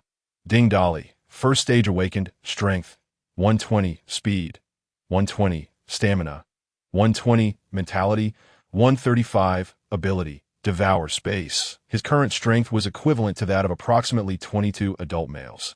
Though this was merely numerical data, the actual manifestation of his power was undoubtedly greater than the sum of its parts, illustrating the transformation that arises from quantitative changes. Now, he could effortlessly shatter a person's skull with a single punch. His body's defenses, aside from needing to guard against firearms, rendered him impervious to harm from ordinary individuals wielding melee weapons. Even regarding firearms, he felt confident in his ability to evade them. After throwing a couple of powerful punches into the air, Ding Dali felt immense satisfaction with his current strength, especially considering that in his previous life, attaining the first stage of awakening had occurred long after the onset of the apocalypse. In his past life, it was only 3 days after the apocalypse began that official researchers first discovered the crystals within zombie brains could awaken individuals and facilitate the continued evolution of naturally awakened beings. However, in those mere 3 days, the majority of biological entities had evolved beyond humanity. Ding Dali glanced at the remaining initial crystal cores in his inventory. Only 150 left. After reaching the first stage, absorbing initial crystal cores would yield little benefit. To continue advancing, he needed to absorb first-stage crystals. He hadn't anticipated that ascending to the first stage would consume so many initial cores. System, when will you upgrade after absorbing so much energy? Is your upgrade system the same as ours? Big brother, my upgrade system is fundamentally similar to yours, and my energy for upgrading is already full. The reason I haven't upgraded is that you are lacking. I'm lacking. Devour. Big brother. Big brother. Hold on. Can we not jump straight to devouring? I am a system of abundant offspring. The system provided for you. Yet you are of no use. After finally encountering a competent candidate, you went ahead and eliminated them. I cannot upgrade without your engaging in reproductive activities. Big shot. Just wait. I will make you realize my capabilities sooner or later. Ding Dali stretched and gazed at the tranquil surface of the water ahead. The distant streetlights cast flickering shadows upon the scene. Those fishing at night were engrossed in casting their lines. This was the last peaceful night in this world. After enjoying the night scenery for a while, Ding Dali leaned against the stone pier, closing his eyes to rest, just as he was drifting into a light slumber. His consciousness becoming increasingly hazy, 3 figures approached on the bridge above. They scanned their surroundings, seemingly searching for someone. Among them were 2 rugged, sturdy men whose appearances were strikingly similar, clearly a pair of twins. The other individual, holding a fishing rod and sporting a headlamp, was evidently a fishing enthusiast. Are you certain he is in this vicinity? One of the twins, with keen eyes and a low voice, inquired of the fisherman. Brother Wenxiang, I am certain. I saw it clearly. He is undoubtedly the same person in the photos you sent. I was night fishing nearby and witnessed him heading towards this island. There is only one path connecting the bridge to the island. He must be in the vicinity. Brother, are we truly going to capture that brat and hand him over to Mr. Chun? One of the twins inquired. Wenxiang, Mr. Chun has offered a bounty of 500,000, and that is merely the price for catching that scoundrel. Just think about it. Both of us are national martial arts champions. Yet what use is that? We have merely become assassins, day in and day out. We are reduced to doing menial tasks for others. If we complete this job, we can establish a connection with Mr. Chun. Following him is certainly preferable to lurking in the shadows. Brothers, if you manage to ingratiate yourselves with Mr. Chun, do not forget to lend a hand to your comrades. Being a petty thug offers no future. Rest assured, capture that brat, and you shall be well rewarded. Lead us to him. We are not well acquainted with this area. When Chang's expression fluctuated, his voice laced with coldness. When Shang instantly recognized his brother's intent. This fisherman could not be left alive. The fisherman, oblivious to their intentions, marched ahead to lead the twins, but after a few steps, his head was struck as if by a heavy hammer, and he collapsed lifelessly to the ground. Brother, we haven't located that brat yet. Why act now? Wen Sheng, the police are also searching for that brat outside. This fellow is the only one who knows we are here. Therefore, he cannot be spared. Drag him into the bushes, since he is aware of our presence. We will search ourselves. Once we have captured that brat, we shall dispose of this fisherman. Let him sink into the depths.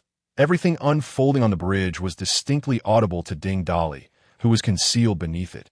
A smirk playing on his lips. Chan Sikong, I did not expect you to deliver the goods before I even sought you out. Ding Dali nimbly vaulted onto the bridge, while the twin assassins had already departed from the stone bridge. Delving into the small island in search of him, he was in no rush to pursue them. Instead, he retrieved the unconscious fisherman from the underbrush and discreetly inserted a crystal core into his mouth. Then, with a flick of his wrist, he hurled the fisherman in the direction of the twins. Consider this a little surprise. Haha. With a mischievous grin, Ding Dali settled himself on the stone bridge, eagerly awaiting the spectacle to unfold. The island was rather small, and with Ding Dali's immense strength, tossing a person was a trivial endeavor. As the twins scoured the area, a human-shaped object suddenly plummeted from the sky nearby. What the hell, brother? What just fell from the sky? It looks like the fisherman. Impossible, I knocked him out. He won't regain consciousness so soon. Besides, how could a person fall from the sky? Let us go check it out. The two stealthily approached the prone figure, their years of martial arts training giving them considerable strength. When Chang grasped the collar and gently tugged to flip the figure over, it was indeed the bloodied fisherman. Eliciting a gasp from Wen Sheng, it truly is the fisherman. What on earth happened? Simultaneously, he reached to check for breath, only to find none. Brother, he dead. Damn, this is suspicious. It is highly possible that the brat we are after is responsible. Clearly, we underestimated him. Capturing him is not as simple as we thought. What should we do now? As the brothers conversed, they remained oblivious to the peculiarities of the fisherman lying on the ground. Suddenly, the fisherman's fingertips twitched as if jolted by electricity.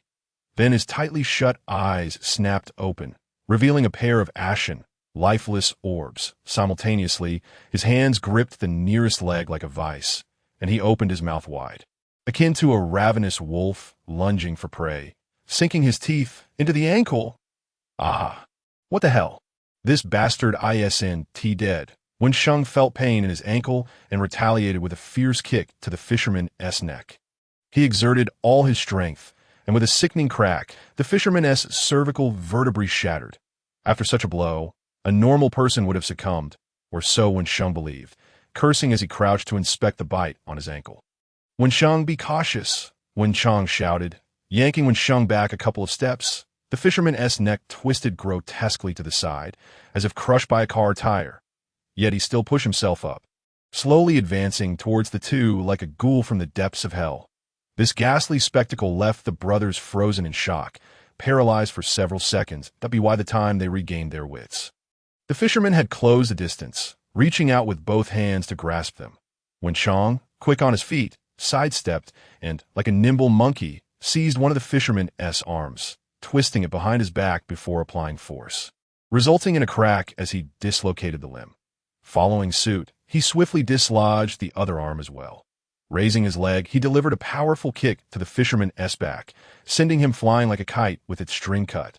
The fisherman landed on the ground, but repeatedly attempted to rise, only to find his arms incapacitated and his balance lost. After numerous failed attempts, he staggered to his feet like a drunken man. What the hell? Today feels cursed.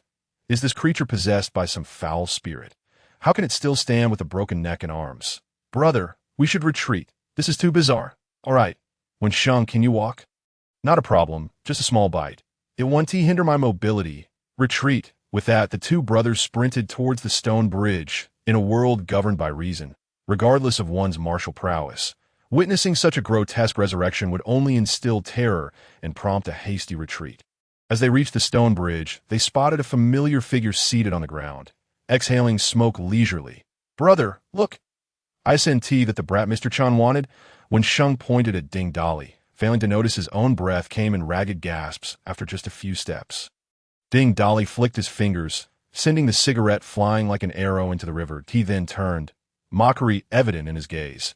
"Have you dispatched that fisherman so swiftly? You seem to possess some skill." Upon hearing this, Wen Chang's anger flared. "Its you little rascal. Who is behind this?" With that, he charged at Ding Dali. For reasons unbeknownst to him, upon seeing Ding Dali, a sense of impending danger gripped Wen Chang. An instinctive reaction to the presence of a formidable adversary.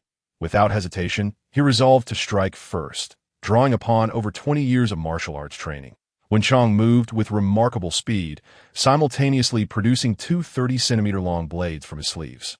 The entire maneuver occurred in an instant, and the blades were aimed directly at Ding Dali. However, the anticipated outcome did not materialize. Ding Dali stood unmoving, a smirk on his face as he observed Wen Chang. Startled, Wen Chang was undeterred. He rapidly swung the blades in a flurry, but apart from slicing through fabric, Ding Dali remained unscathed. "How is this possible? Have you mastered hard Qigong?" Ding Dali did not acknowledge his astonishment, but instead cast a glance at Wen Chang, who was swaying unsteadily at the edge of the bridge. "I think it would be wise for you to check on your brother." The brothers, having supported one another since childhood, shared a profound bond. Thus, upon hearing Ding Dali's words, Wen Chang instinctively turned his gaze towards Wen Chang. What he saw left him as if struck by lightning, frozen in place, for at that moment, Wen Chang lay on the ground. His visage resembling that of the earlier fisherman, eyes ashen, skin devoid of color, flailing and struggling as if attempting to rise. Wen Chang rushed to his brother's side, extending a hand to support him. The scent of blood and flesh drove the newly transformed Wen Chang into a frenzy.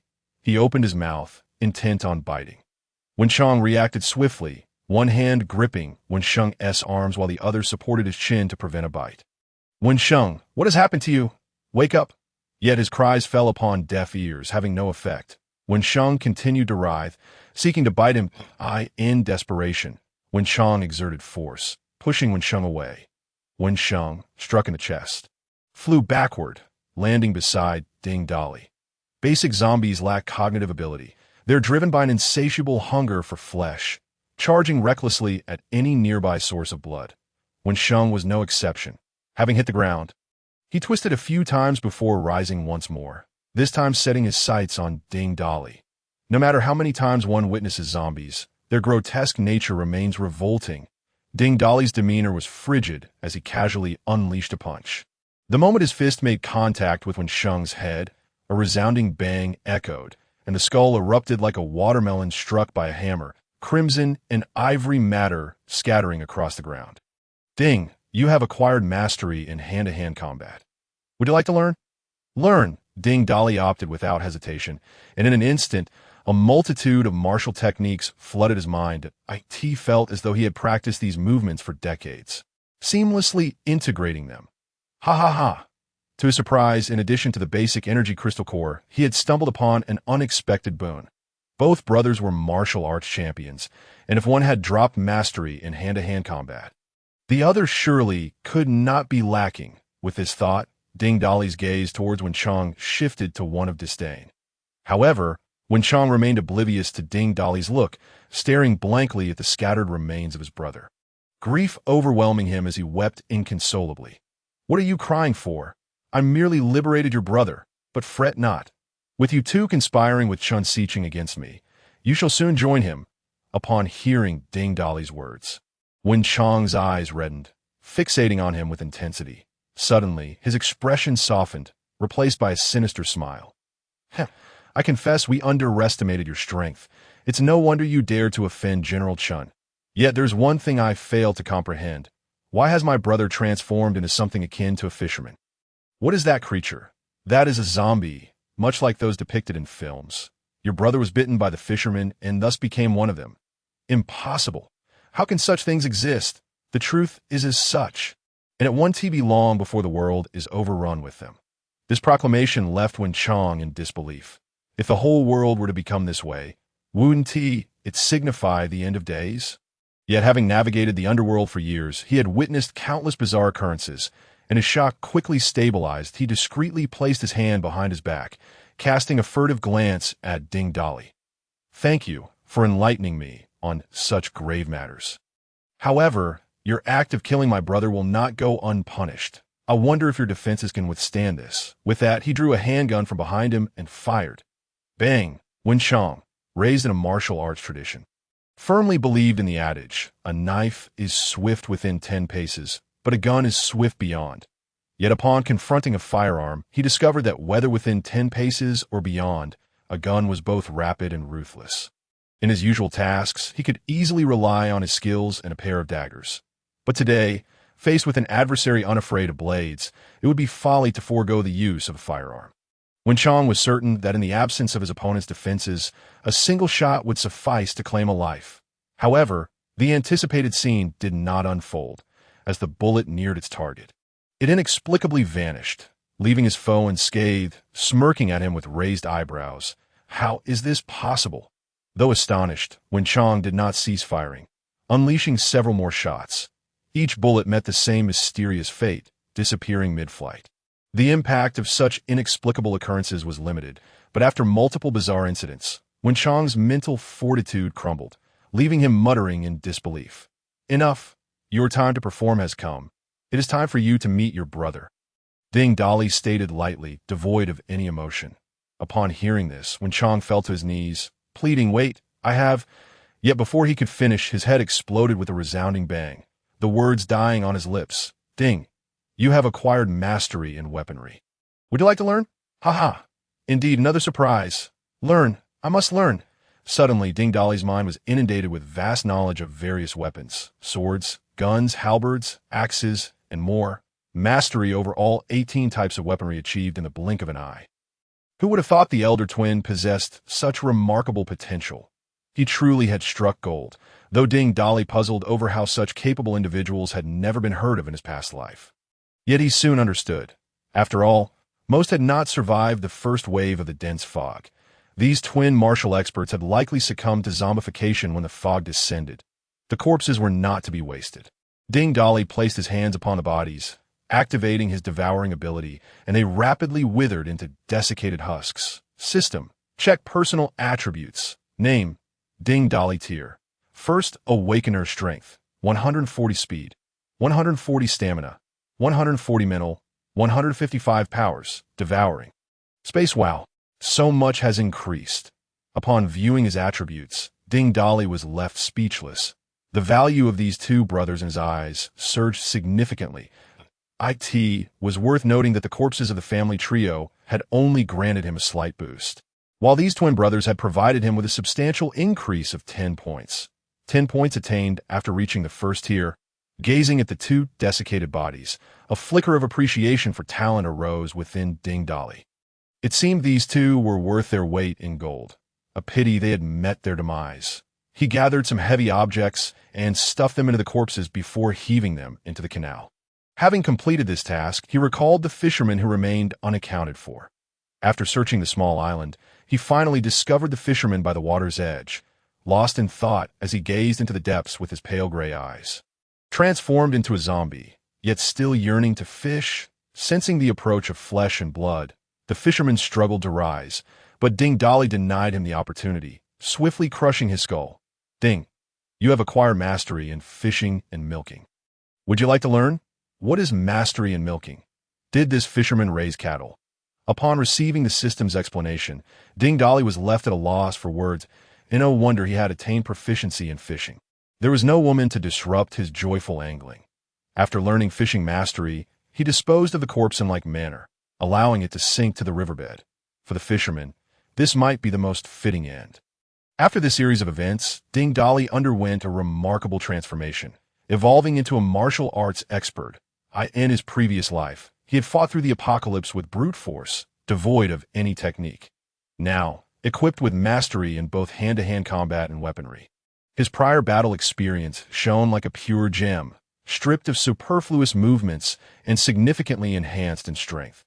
This ignited a fierce desire for carnage within him, surging like a tidal wave, compelling him to charge into the throng of corpses and wreak havoc.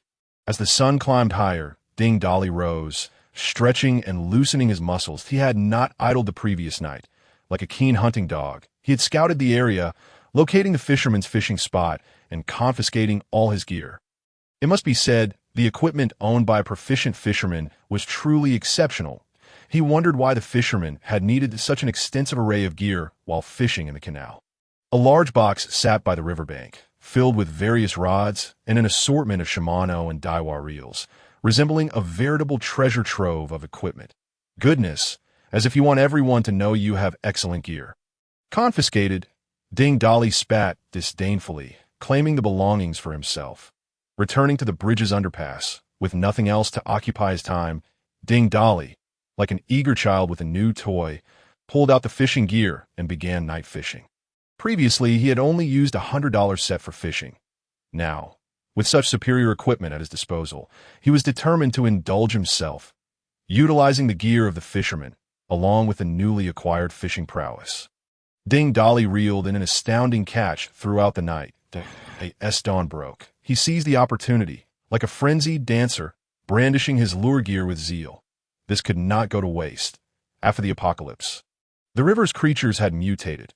Although their flavor might be superior, they were also considerably harder to catch. The final day had arrived. May 20th, a date that emerged from a pun, known as Lover's Day. In the future, this day would be referred to as Judgment Day, marking humanity's last revelry as the dominators of Earth. Ding Dolly had fought tirelessly through the night, collapsing in his slumber within the bridge's underpass. He cared little for the significance of Valentine's Day. It was merely his last day to let down his guard completely and enjoy a good night's sleep, for the apocalypse was upon them. Regardless of one's formidable prowess, vigilance must be maintained against potential dangers during slumber. The depth of his sleep was profound, akin to being enveloped in a gentle embrace, a comfort so intoxicating it was almost euphoric. At the location of the stone bridge, a soft breeze caressed the surroundings, infused with the fragrant aroma of blossoms from the park, harmonizing with the melodious chirping of nearby birds. Such a delightful environment lulled him into a dreamlike state, and he remained in a blissful slumber until the waning hours of the evening. When he finally opened his eyes, the setting sun appeared like a bashful maiden, casting a rosy glow upon the water's surface. As the breeze swept by, the golden ripples sparkled like countless fragments of gold dancing upon the water. The sheer beauty of it all was indeed a stark contrast to the impending apocalypse that would soon unravel the world. Stretching languidly, Ding Dolly was about to step off the stone bridge when he suddenly heard footsteps halt above him, followed by the rustling of clothing. After an exceedingly unrefined exchange, the unmistakable sounds of two individuals entangled in a passionate embrace reached his ears. A frown crossed Ding Dolly's face, as it became evident that a pair of amorous lovebirds had come to indulge in their whims, that he instinctively tuned them out, leaping onto the stone bridge. Casting a fleeting glance at the couple before departing without a backward glance, suddenly, a figure emerged, startling the amorous pair. The man quickly regained his composure, fumbling to adjust his attire while muttering profanities under his breath. Meanwhile, the woman covered her face and delivered a sharp kick to him, exclaiming, "You idiot! Didn't you say no one would be here?" As Ding Dolly strolled through the park, he noticed a significantly larger crowd than usual. Predominantly couples, each holding vibrant roses, exuding sweetness and affection. Yet, there were also some individuals whose eyes darted nervously, as if fearing recognition. Upon exiting the park, the sun had dipped below the horizon, and the night enveloped the earth like a dark shroud. He sensed a thickening fog in the air, and the distant sky appeared shrouded in a mysterious haze, as though veiled by an enigmatic filter. I could see that moment. A young couple passed by, and the man exclaimed, "Darling, why are you bleeding from your nose?" Startled, Ding Dolly turned to look at the woman, who indeed had blood trickling from her nostrils, her complexion pale. More alarmingly, her eyes were shot through with blood vessels. This was a telltale sign of impending death. He had always thought that the dense fog descended at midnight, but it appeared that the onset had already begun, albeit subtly, unnoticed by most, contemplating this. Ding Dolly quickened his pace towards home, but on his way, he observed several individuals exhibiting signs of corpse-like transformation, albeit at a much slower rate due to the fog not yet fully descending. Upon returning home, he seated himself on the ground, absorbing the crystal cores while silently awaiting the complete eruption of the apocalypse. That moment, a tall and attractive woman with short hair stood behind the door opposite his, tucking a strand behind her ear, exuding both charm and vigor. This was Chun Na, an officer from the criminal police team. Like a vigilant leopard, she crouched by the peephole of the security door, her gaze unwavering as she intently watched the opposite door, as if attempting to see through it. She had been fixated for an entire afternoon, her eyes dry and weary, just as she was about to relent and request a colleague to take over. Someone opened the door across the hall. Chun Na clearly saw that the person was their long-sought suspect. Ma team, the target suspect has returned. I just saw him enter, Chun Na whispered with barely contained excitement. However, she soon sensed something amiss. Her 5 colleagues, who had accompanied her to stake out, were all bleeding from their noses. Ma team, what is going on? Why is everyone bleeding? Upon hearing her words, Ma team finally realized something was amiss. Wiping his mouth only to find it stained with blood, this is a case of excessive heat. The other male officers, too, seemed to awaken from a daze, each realizing they were bleeding. Chun Na swiftly handed out tissues. Her movements precise. One officer took a tissue and joked, "This is all Xiao Wang's fault. Last night he insisted on ordering takeout for barbecue, and each of us ended up with 3 skewers of grilled kidneys. Eating kidneys was fine, but now we have to carry out our tasks. How can we go home and face our wives like this?" Ma team, feigning anger, slapped the back of the joking officer's head. "Mind your language. There are female colleagues present." He then cleared his throat to ease the awkward tension. "Quickly clean up the blood on your faces. The suspect has appeared. Get ready for action." Yes. The group hastily wiped the blood from their faces and stuffed tissues into their nostrils to stem the flow before springing into action. Chun Na followed closely behind, yet her mind was clouded with uncertainty. Was this truly merely a case of excessive heat? Why were their faces so pale? Could nosebleeds lead to significant blood loss? Moreover, she too had consumed 3 skewers of kidneys the previous night. Why was she unaffected? Ding Dolly was fully engrossed in absorbing a first-tier crystal core when a sudden, urgent knocking echoed like a war drum. Interrupting his thoughts, rising to glance through the peephole, he saw a plump middle-aged man outside, appearing somewhat greasy and dressed rather casually. Ding Dolly immediately discerned the man's condition upon noticing the tissue stuffed into his nostrils. Regardless of the purpose behind the man's visit, the crystal cores that had presented themselves could not be disregarded. Without hesitation, Ding Dolly opened the door. However, as soon as the door swung open, 5 individuals rushed down the adjacent staircase. Lunging towards Ding Dolly, he offered no resistance, allowing them to push him inside. They pinned him to the ground and swiftly locked the door. Ding Dolly surveyed the 6 intruders, noting that 5 of them had tissues stuffed into their noses, which appeared quite comical. Yet to Ding Dolly, they were 5 walking first-tier crystal cores. Ding, detecting a target available for conquest. Hurry, conquer him. It was then that Ding Dolly noticed the only woman among them who showed no signs of corpse-like transformation. Upon closer inspection, he realized she was exceptional, standing nearly 175 centimeters tall, almost matching his height. Despite her loose-fitting jeans, her long legs and curvy figure were evident. Compared to Tang Bingbing, her appearance was significantly more striking. Silently, he issued a command to the system to check her information. Chun Na, rating, 90, human female attributes, strength, 6, speed, 7, stamina, 7, spirit, 7, special ability, awaiting awakening. Upon reviewing her information, Ding Dolly was secretly astonished. If a woman rated at 90 could possess such qualities, what would those rated higher be like? Moreover, her physical attributes were remarkably impressive, with such high foundational values. Brother, this human female is not wearing makeup. If she utilized human cosmetic techniques, her score might be even higher. The human cosmetic technique leaves the system unable to score normally. How intriguing. Hearing this, Ding Dolly scrutinized Chun Na once more. Indeed, her skin is exceptionally fine. Truly youthful, as he lay restrained on the floor. The suspect showed no signs of fear. Instead, he gazed at her with an expression reminiscent of a lecherous pig, leaving Chun Na utterly bewildered. Not only was she perplexed, but the other 5 officers were equally confounded. They wondered if the suspect had lost his mind, failing to comprehend the gravity of the situation. "You better behave yourself. Don't look around." In a swift motion, they handcuffed Ding Dolly to a wooden chair. A team felt dizzy but forced himself to shake off the disorientation. He then produced his identification, waving in front of Ding Dolly. "Ding Dolly, we are from the criminal police team. I am Team Leader Ma Baowa. We suspect you are connected to 2 murder cases, and we hope you will cooperate with our investigation."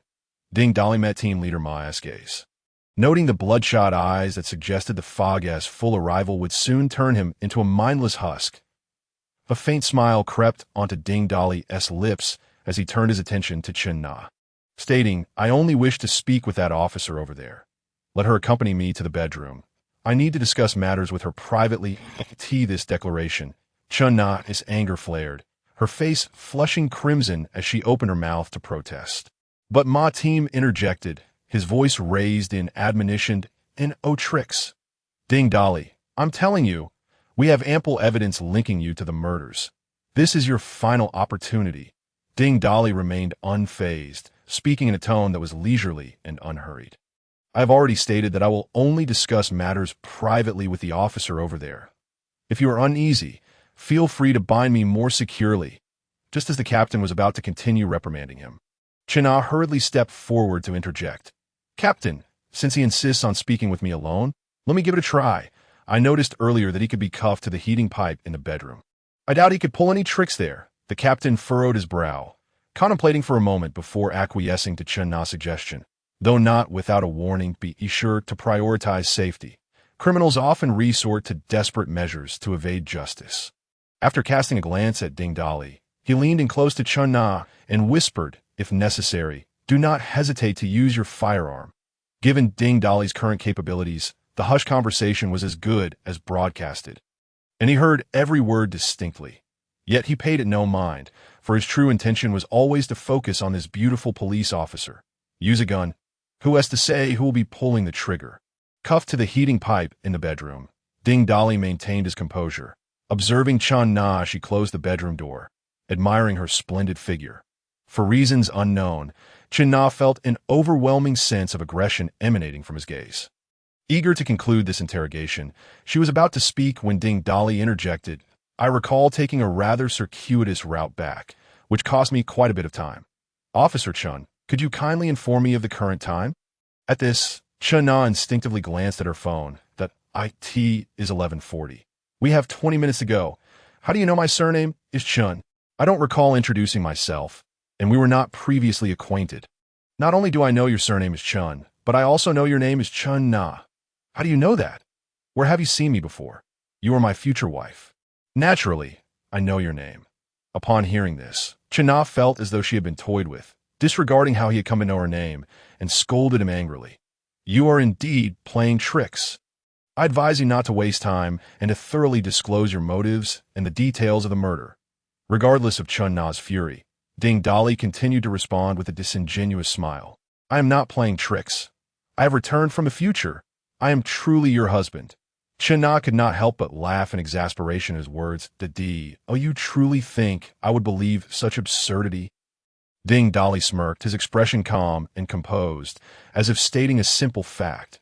Noting the hostility in Chun Na's gaze, he continued, "How about we make a wager?" "What kind of wager?" Chun Na asked, her brow furrowed in confusion. Ding Dolly spoke slowly. "If what I say comes to pass in the near future, it will prove that I am indeed telling the truth and that I have come from the future. If it does not occur, then it will validate that I am lying to that point. You may interrogate me as you wish." Chun Na, intrigued by his proposition, agreed without hesitation. Seeing this, Ding Dolly pointed towards the window. "If you pull back the curtains, in about 10 minutes, around midnight, the outside world will be enveloped in thick fog."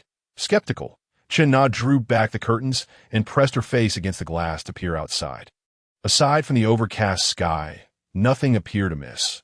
She glanced at her phone again, then turned her gaze back to Ding Dolly, Her expression one of inquiry. I will tentatively trust you. I will wait another 10 minutes. 10 minutes until midnight. I hope you will not delay me further. Ding Dolly did not respond, his eyes fixed intently on the window. Chun Na, noticing his focus, leaned against the glass to look outside. You need not press your face against the glass, Ding Dolly advised. The lights are on inside, and it is pitch dark outside. How could you see without being close to the window? Rest assured, the fog will be visible even without pressing against the glass. Upon hearing this, Chun Na plopped down on the bed, frequently checking the time on her phone. Unbeknownst to her, she was subconsciously beginning to believe his words.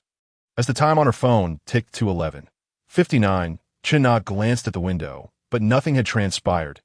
Pressing her face against the glass once more, the sky remained drearily gray, devoid of any fog. You are indeed spouting nonsense. You are just stalling for time. Where is this fog? Ding Dolly ignored her, still watching the window, which only fueled Chun Na's irritation.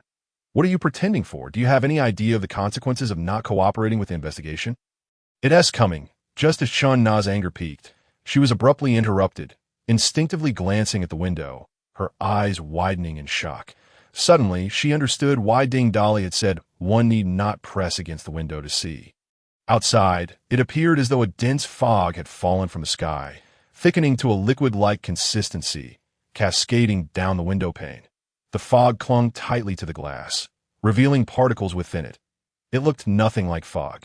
It resembled a house submerged in some peculiar liquid. There truly is fog. But is this really fog? Chun Na gazed incredulously at the scene outside, pondering to herself. Would inhaling such fog not be deadly? Simultaneously, she cast an incredulous glance at Ding Dolly. Could this man be telling the truth? Is he genuinely from the future? Am I truly his woman? Ding Dolly wore a look of nonchalance, raising an eyebrow and smirking. As if to say, what do you think? I was not mistaken. What causes such dense fog? How long will it last? Chun Na cannot suppress her curiosity and inquired, tea will dissipate when the sun rises tomorrow. So, do you now believe what I have said? Believe what? Believe that I am your future husband. Even if you correctly predicted the fog, it does not prove anything. How could anyone come from the future? That is utterly far-fetched. Ding Dolly understood that it was challenging to convince someone of such a claim quickly, so he decided to add fuel to the fire. Do you think people today can achieve such feats? With that, he forcefully clenched his hands, and with a resounding crack, the handcuffs broke apart as if made of paper, while a section of the heating pipe was violently yanked from the wall. Dirty water gushed forth from the ruptured pipe, flooding the floor. Chun Na was taken aback by the astonishing sight before her instincts prompting her to reach for her gun. Ding Dolly sprang forward like a bolt of lightning, pinning Chun Na firmly against the bed, rendering her motionless, as if nailed to an iron board. Enraged, she was about to protest when Ding Dolly swiftly covered her mouth with one hand. Chun Na struggled desperately, only to discover that it was as though she had been placed under a binding spell. She could not move an inch. At that moment, she awakened to the terrifying realization that if he could break free from handcuffs so easily, controlling her would be a trivial endeavor. What kind of unimaginable strength was this? Was he even human? Noticing that Chun Na had ceased her struggles, Ding Dolly leaned closer to her ear and whispered, "You would do well not to doubt my words, and it is best you refrain from making any further noise. This could save your life. If you understand, just blink your eyes." Chun Na blinked rapidly like a chick pecking at grain. Observing this, Ding Dolly released her and stood up. Chun Na did not resist, for given the man's earlier display of strength, she knew she had no chance of drawing her weapon. Yet her curiosity got the better of her, prompting her to lower her voice and ask, "What did you mean by that? Why must I remain silent? Listen at the door, and you'll find out, but make sure not to open it," Ding Dolly instructed, gesturing toward the bedroom door. Chun Na, bewildered, leaned closer to the door, straining to hear any sound from the living room. Outside, she heard a series of low growls, reminiscent of a pack of wild beasts. Her pupils dilated in terror, and she instinctively reached for the door handle. Ding Dolly, having anticipated her reaction, swiftly grasped the door handle, his voice low and fierce. "For heaven's sake, how can you not comprehend plain language? I told you not to open the door. Do you wish to die? What are those sounds outside? Captain Ma and the others are out there." "Humph." Those are the sounds of your colleagues. Ding Dolly forcefully pushed her back onto the bed. Continuing to explain, from the moment this dense fog descended upon us, the world has transformed beyond recognition. Have you ever witnessed the horrors of a biohazard? Now, this reality is 1,000 times more terrifying than that. I noticed the signs of decay in your colleagues the moment they entered. They have likely succumbed entirely to the undead. If they bite or scratch you, you too will become a monster. So whatever you do, do not make any loud noises. China listened incredulously to Ding Dolly's seemingly outlandish words, her mind swirling in a chaotic jumble. Observing her confusion, Ding Dolly grasped the heating pipe.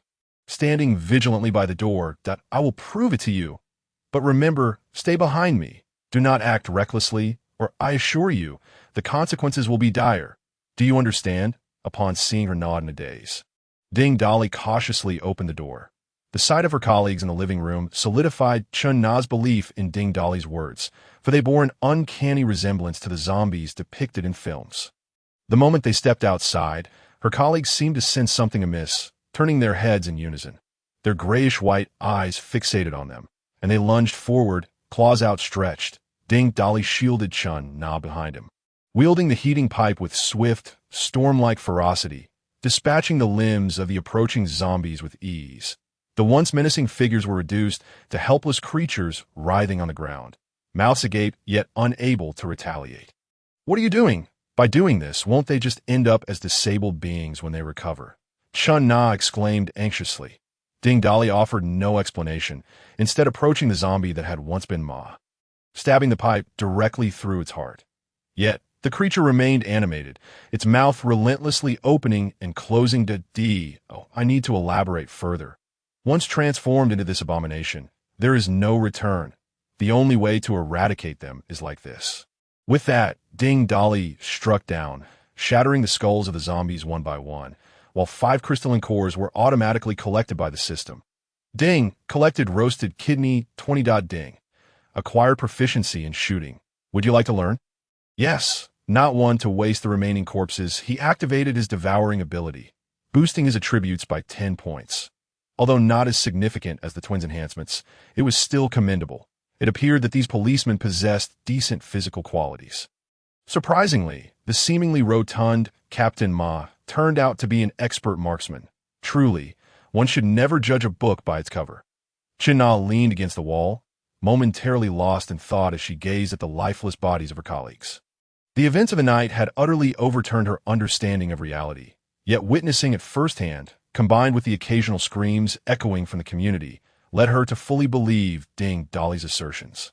Solidifying her resolve within, Ding Dolly handed her a bottle of mineral water, and as she accepted it, she lifted her gaze to the man who resembled a lanky monkey. I have 3 questions. Ask away. Did you kill the family across the hall when they turned into these monsters? Ding Dolly nodded. Is it truly the end of the world? Ding Dolly nodded again. To be precise, it is the end of humanity. While it becomes a paradise for other beings, humanity has dominated the earth for far too long. From this day forth, all creatures across the globe shall embark on a path of frenzied evolution. The humans outside are nearly extinct. The zombies you witness today are merely one form of human evolution. Upon hearing the phrase, end of the world, a barely perceptible smile flickered across Chun Na's lips. After a moment's contemplation, she inquired, am I truly destined to be your woman in the future? Ding Dolly felt a twinge of guilt, thinking to himself, what a joke. I didn't even know you in my past life. If it weren't for your long legs and passing score, I wouldn't bother with this charade. Nevertheless, he maintained a composed facade and confidently nodded. Chun Na scrutinized him, her expression one of doubt. Really? Why are your eyes wandering? Of course it's true. Haven't all the things I've mentioned occurred this evening? Yes. Did they not all become zombies? Yes. Have I not been truthful with you?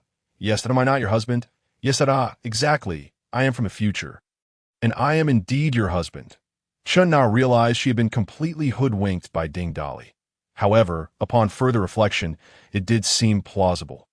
Everything he claimed had come to pass, and if he truly hailed from the future, it was highly probable that she was indeed his woman. Yet, this man was quite different from her imagined husband. He was far too ordinary, but given that he claimed humanity was on the brink of extinction, she thought, I have little choice but to accept this. Ding Dali, oblivious to the inner workings of the female officer's mind, pondered how to further deceive her. Suddenly, Chin-na stood up, wrapping her arm around his. Since you are my husband, I shall follow you from now on. As Ding Dali beheld the police officer's slender arm, her fair neck, and her exquisite yet spirited features, he instinctively swallowed hard, murmuring to himself, "This is too easy to manipulate. Xiao Na, come with me. I have something to discuss with you." As he spoke, he pulled Chin-na into the bedroom. "What cannot be said outside? Why must we go into the bedroom?" "Naturally, to discuss matters pertaining to married life." Only then did Chin-na realize something was amiss. But Ding Dali's strength was overwhelming, leaving her with no means to resist. Though a police officer, she found herself no match for the ferocity of the assailant. After several rounds of engagement, the altercation concluded with the police officer's retreat. "Ding, congratulations, big brother, for completing your first reproductive task. The system is now upgrading." "Ding, system upgrade complete, system level. Space expanded to 1,000 cubic meters. Unlocking ability level assessment. IT is advised that you continue to strive, as the next upgrade rewards will be quite beneficial." "Ding, first reproductive task completed, reward. S-level lightning ability, reward supplies, 20 tons. Ding Dali examined the supplies awarded by the system. Pleasantly surprised by its humanity, the 20 tons included not just water and food, but various daily necessities as well. However, he had never heard of abilities being categorized in levels during his previous life. "System, what is the classification of ability levels?" "Big brother, abilities are classified into different tiers, with higher levels signifying greater strength. Based on system data assessment, the ranking from lowest to highest is E, D, C, B, A, S, SS, and SSS. "What level is my ability?" Ding Dali inquired curiously. "I cannot grade your devouring ability. Big brother, it possesses uniqueness, and its level can only be SSS or higher. The spatial ability you devoured is rated B, which upgraded to A after merging with the system space. After the system upgrade, your spatial ability lies between A and S, which can be classified as a .B. Why devouring more spatial abilities, further upgrades are possible. View personal data. Name, Ding Dali Tier 1 Awakened Strength, 140 Speed, 140 Stamina, 140 Mentality, 155 Ability. Devour, Spatial, Lightning. Ding Dali attempted to manipulate his lightning ability with his mind. A spark crackling at his fingertips, he could feel that this current could change shape at will, and with just a thought, it could be directed toward target. This operation reminded him of someone he had met during a serious illness. At that time, he was desperate and uncertain, so he sought the help of a Taoist healer, who became his mentor. With the healer's assistance, his health improved significantly during that period. Unfortunately, the mentor eventually left the city for other places. However, during that time, he had inadvertently witnessed the healer drawing a talisman that summoned lightning. That scene had captivated him for a long time, and now, unexpectedly, in this apocalyptic world, he found himself able to control lightning. Ding Dali experimented with his abilities, creating some noise, causing the still sleeping Chin-na to stir, frowning as she opened her eyes and stretched languidly. At dawn already. Due to the fierce battle, Chin-na's clothing had been torn in shreds. Ding Dali rummaged through the closet, finding several loose garments left behind by Tang Bingbing, tossing them to Chin-na. "Make do with this. This the dress of your ex-girlfriend?" Tang Bingbing. A fleeting trace of displeasure flickered across Chin-na's face. "Oh, you seem to know quite a bit. Don't forget what I do. I'm a police officer." That Tang Bingbing met such a tragic end, and the owner of the Sunflower, Chun Siching, insists it was you. "We must investigate her social connections. Did you also kill her after she transformed into a zombie?" Upon hearing the names of these two individuals, a flame of hatred ignited within Ding Dali, and he gently shook his head. "She did not turn into a corpse. I killed her directly and sent her to Chun Siching." Ding Dali then recounted the tale of how he saved them after the apocalypse and how they betrayed him, leading to his demise. Chin-na, upon hearing this, felt her anger swell. After a night of profound conversation, she had subconsciously begun to side with Ding Dali in her thoughts. These two truly deserve to die. You saved them, and they treated you this way. They truly deserve death. So, What do you plan to do about Chen Xiqing? I will soon seek him out for revenge. The apocalypse has arrived. The law holds little significance now. You won't try to stop me, will you? Not at all. I merely wish to know what my future holds. That am I also destined to die? How will I meet my end? Chen Na asked curiously while getting dressed. Leaving Ding Dali momentarily bewildered, he thought to himself, how would I know how you die? I didn't even know you before. Seeing Ding Dali's flustered expression, Chen Na clapped her hands, as if suddenly enlightened. I see. I too was harmed by those two wretched individuals, wasn't I? Nanny. Ah, yes. It was indeed them. You guessed correctly. Ding Dali quickly responded, eager to agree.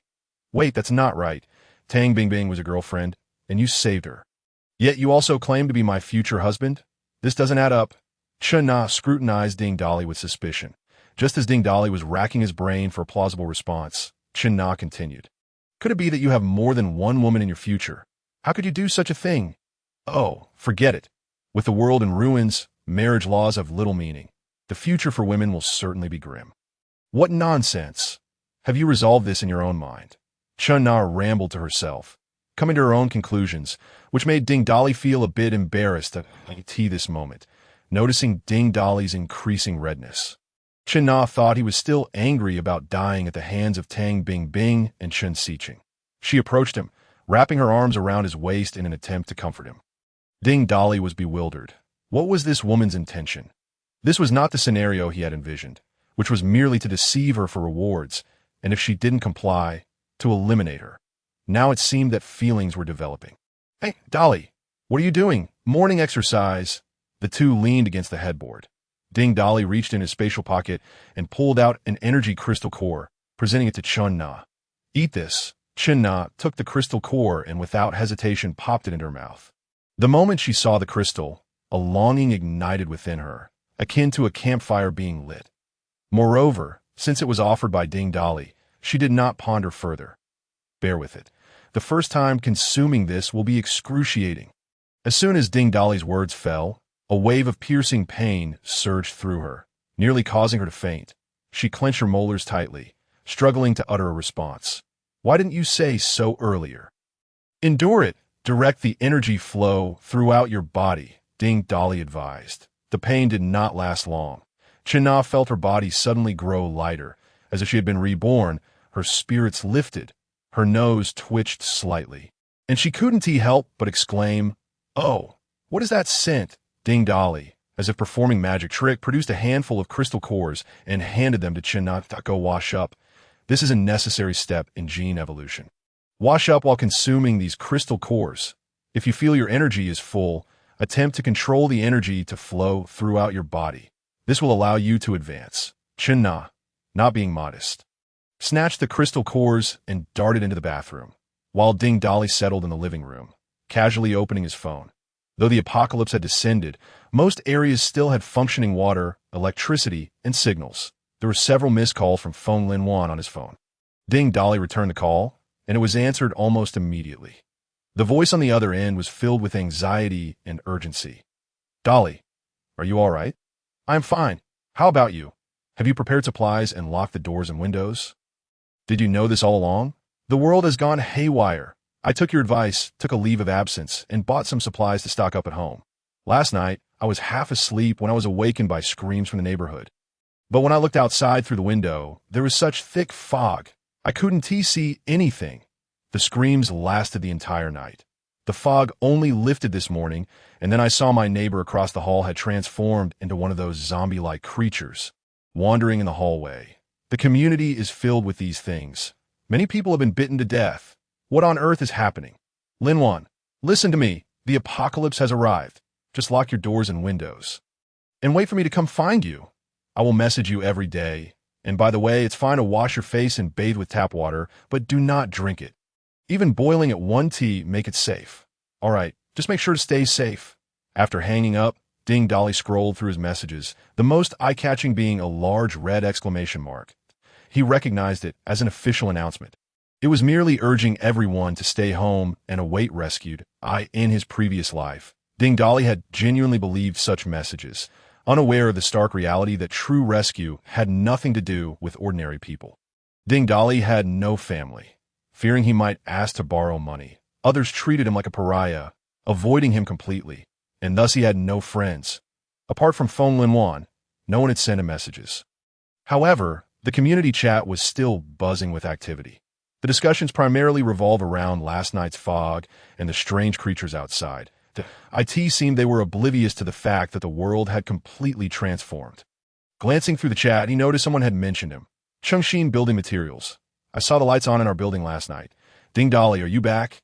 WIWIY11OHNTCHing. We're doomed. We're doomed. The serial killer is back. BL the PT. WIWIY11OHNTCHing. Are you insane? The entire community is filled with killers. What difference does he make? WIWIY11OHNTCHing. By the way, what exactly are those creatures? BL the PT.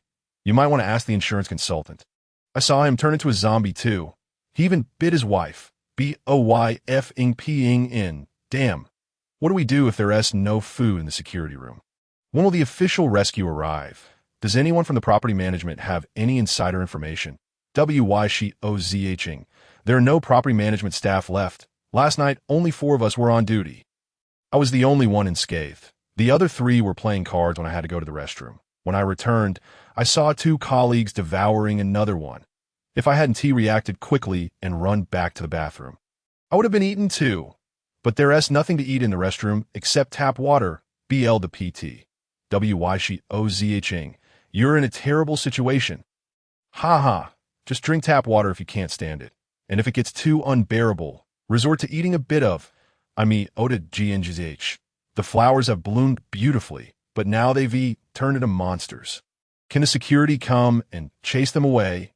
BOYFing. I'm security, not a bodyguard. If I go to chase them away, getting bitten by a zombie would turn me into one as well. I've seen it with my own eyes. Pi Owaishian. What the hell? I saw a naked female zombie wandering downstairs. She's huge. BL the PT. No picture. No truth. WIWIY11OHNTCHing. No picture. No truth. +1. Chengxin Building Materials. No picture. No truth. +1. XNGZHWGing. No picture. No truth. +1. ZHNGJ NCF. No picture. No truth. +1. NYDOW2MOLU. No picture. No truth. +1. Pi Owaishian. What the hell? So many people are popping out? As Ding Dolly observed the peculiar conversations of the community group with great interest, a sudden, piercing scream from the bathroom shattered the moment. In an instant, he dashed towards the bathroom, effortlessly yanking the door open like tea that moment. The stunning Chin Na, devoid of any clothing, stared in horror at her arm, which was engulfed in flames yet bore no signs of injury. The shower's water sizzled upon contact with her fiery skin, releasing a plume of white steam into the air. Scan data. Name, Chen Natir. First level human awakened female strength. 105 speed. 110 stamina. 105 mentality. 110 ability. Flame manipulation, having completed the data retrieval. Ding Dolly silently marveled at the impressive potential of this police officer and the remarkable power she had awakened. Calm down. Focus your thoughts to control the flames. Imagine that you can manipulate them at will. Following his instructions, Chen Na found the flames extinguishing instantly, as if absorbed into her very being. She regarded Ding Dolly with a puzzled expression. What just happened? I feel as though I have merged with the flames. As if I have shattered 2 barriers in succession. Congratulations. You are now a first-level awakened being. Moreover, you have awakened the ability of flame manipulation. Chun Na's eyes sparkled with excitement as she seized Ding Dolly's arm, momentarily forgetting her state of undress, and eagerly pressed him for more information that a first-level awakened being. Is that impressive? By absorbing crystal cores, one can become an awakened being. Further absorption allows for evolution into a primary awakened being, and so forth through subsequent tiers. To put it plainly, with your current physical prowess, defeating dozens of ordinary individuals would pose no challenge. Coupled with your abilities, you could face even greater numbers. As a police officer who regularly trained, Chin-na was accustomed to engaging in combat with 3 to 5 opponents at most. The notion of suddenly scaling her capabilities to confront throngs of 30 or 50 was foreign to her. Yet she understood it to be a formidable prospect. During her tenure in the police force, she had been akin to a combative bull, persistently sparring with her colleagues, determined to prove her strength. Her intrinsic nature more masculine than most men, relentlessly pursuing greater heights of power. Upon hearing Ding Dali's words, her spirit ignited like a bonfire, her excitement bubbling over like a jubilant fawn as she leapt into his embrace. "Officer Chun, perhaps you should put on some clothes first. Are you intent on quelling my hopes of stepping outside?" It was then that Chin-na snapped back to reality, realizing her state of undress. Her face flushed crimson, resembling a startled rabbit as she dashed into the bedroom, hurriedly donning her attire. Once fully dressed, Chin-na presented Ding Dali with 4 primary crystal cores, stating, after absorbing 15, "My energy is at capacity. I plan to wait until I level up to absorb more, as the increase in power feels marginal and hardly worth the effort. I shall return the remaining 4 to you." Absorbing 15 primary crystal cores to reach the first tier is already quite an achievement. Ding Dali accepted the cores and stored them away. As they vanished into thin air, Chin-na's eyes widened in disbelief as she grasped his hand, examining it repeatedly. "How could they just disappear like that? I was curious how you managed to produce those 20 crystal cores while only wearing a pair of underpants. Is this your ability?" Ding Dali did not shy away from the truth and nodded. "Yes, it's a spatial ability. How astonishing. I never imagined I could possess such powers merely by consuming a crystal core. The world has truly changed. What shall we do next?" "Await official rescue. Await official rescue." "You were once part of the organization.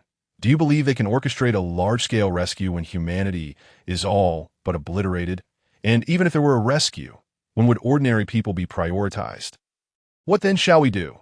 Ding Dali calmly retrieved 4 police handguns, each capable of holding 7 rounds. From the spoils they had collected from Ma Tuan and the others, he emptied the bullets and placed them before Chun-na. Noticing Ding Dali's silence as he contemplated the bullets, she pressed him. "What do you mean by this? Why are you giving me the bullets? Those bullets are for you. Currently, firearms hold considerable deterrent power against ordinary individuals. Your role is to stay home and guard it. There's a farmer's market nearby, as well as a Lianhua supermarket that I intend to gather supplies from there. Additionally, I need to visit the Sunflower Hotel. I am going out with you. Since we are in an apocalyptic scenario, I cannot remain at home. I must venture out to witness it for myself." Ding Dali was momentarily taken aback, acknowledging that he had underestimated this police officer. He then tore a heating pipe from the wall and handed one to her, gripping his own tightly. "All right, in this new world, the only way to grow stronger is through continuous combat. Stay close to me and use this iron rod to fend off the zombies. Remember, their weakness lies in the head. The crystal cores are concealed within it. Be mindful to avoid gunfire whenever possible, as zombies will swarm towards the sound. Currently, the outside is teeming with first-level zombies, whose combat abilities exceed those of ordinary people. While they do not pose a direct threat to us, their numbers can become overwhelming. Even with our extraordinary powers, we could be worn down." Chin-na nodded in comprehension, and Ding Dali lightly returned the gesture before gently pushing open the door and stepping outside. The hallway was devoid of life, eerily quiet, yet the pungent scent of blood wafted down the stairs from an unknown floor above like a ghostly presence. Ding Dali gestured for silence, urging Chin-na to remain quiet and follow closely. Then slowly opened the unit door that a dramatic transformation had befallen the community. The greenery appeared to have been enchanted, growing wildly overnight in a towering, lush foliage. The once low-lying lawn now reached waist height, while the trees had shot up several stories. Even from the cracks in the pavement, plants measuring 30 to 40 centimeters in height had broken through. However, the number of zombies was surprisingly low, scattered here and there, with only a few appearing every few meters. Rough estimates indicated that there were around 20 zombies wandering from their unit to the community entrance, perhaps due to the late-night outbreak. Most zombies remained confined within their homes, leaving few to roam the area. Yet Ding Dali understood that once the day passed and the confined zombies consumed all available flesh, they would devise ways to emerge from their dwellings. At that time, the number of zombies outside would exponentially increase. Thus, today was the optimal day for action. Do not stick close to the greenery. There is no telling what mutated creatures may be lurking within. Let us head directly to the community entrance and take down the zombies one by one. Each strike must be lethal. Zombies beyond 5 meters possess poor eyesight compared to their hearing. Ding Dolly advised Chen Na in a hushed tone. With that, he rushed out like an arrow loose from a bow, swiftly reaching the two nearest zombies, striking with his rod, and crushing one's skull as if it were a ripe watermelon. Chen Na, refusing to be outdone, followed closely behind. As Ding Dolly made his move, she mirrored his actions, dispatching her target with precision. For Chen Na, dispatching first-level zombies was as effortless as breathing. With a single blow, she felled the zombie. Watching the corpse collapse and the shattered skull scatter, Chen Na's eyes gleamed with exhilaration. She scarcely noticed the splatters of blood on her, immediately squatting down to sift through the debris, uncovering a crystal core amidst the remnants. With her face alight with excitement as she presented the bloodied crystal core to Ding Dolly like a trophy, he found himself momentarily stunned, his heart racing like a rabbit in his chest. Damn, why is she so thrilled? Were it not for having personally verified her identity as a woman, I might suspect she was an ultra-masculine figure. Despite such thoughts, he couldn't help but quietly commend her. Officer Chun, you did splendidly. However, from now on, you need not personally collect the crystal cores we defeat. My spatial ability can automatically retrieve them. This was a feature the system had informed Ding Dolly about, a humane function of the system. However, aside from the skills and items dropped by Ding Dolly himself, companions could only retrieve crystal cores from defeated foes, with no other items forthcoming. For instance, the zombie Ding Dolly had dispatched yielded only a box of ultra-thin umbrellas, while Chen Na's kill produced nothing but a crystal core.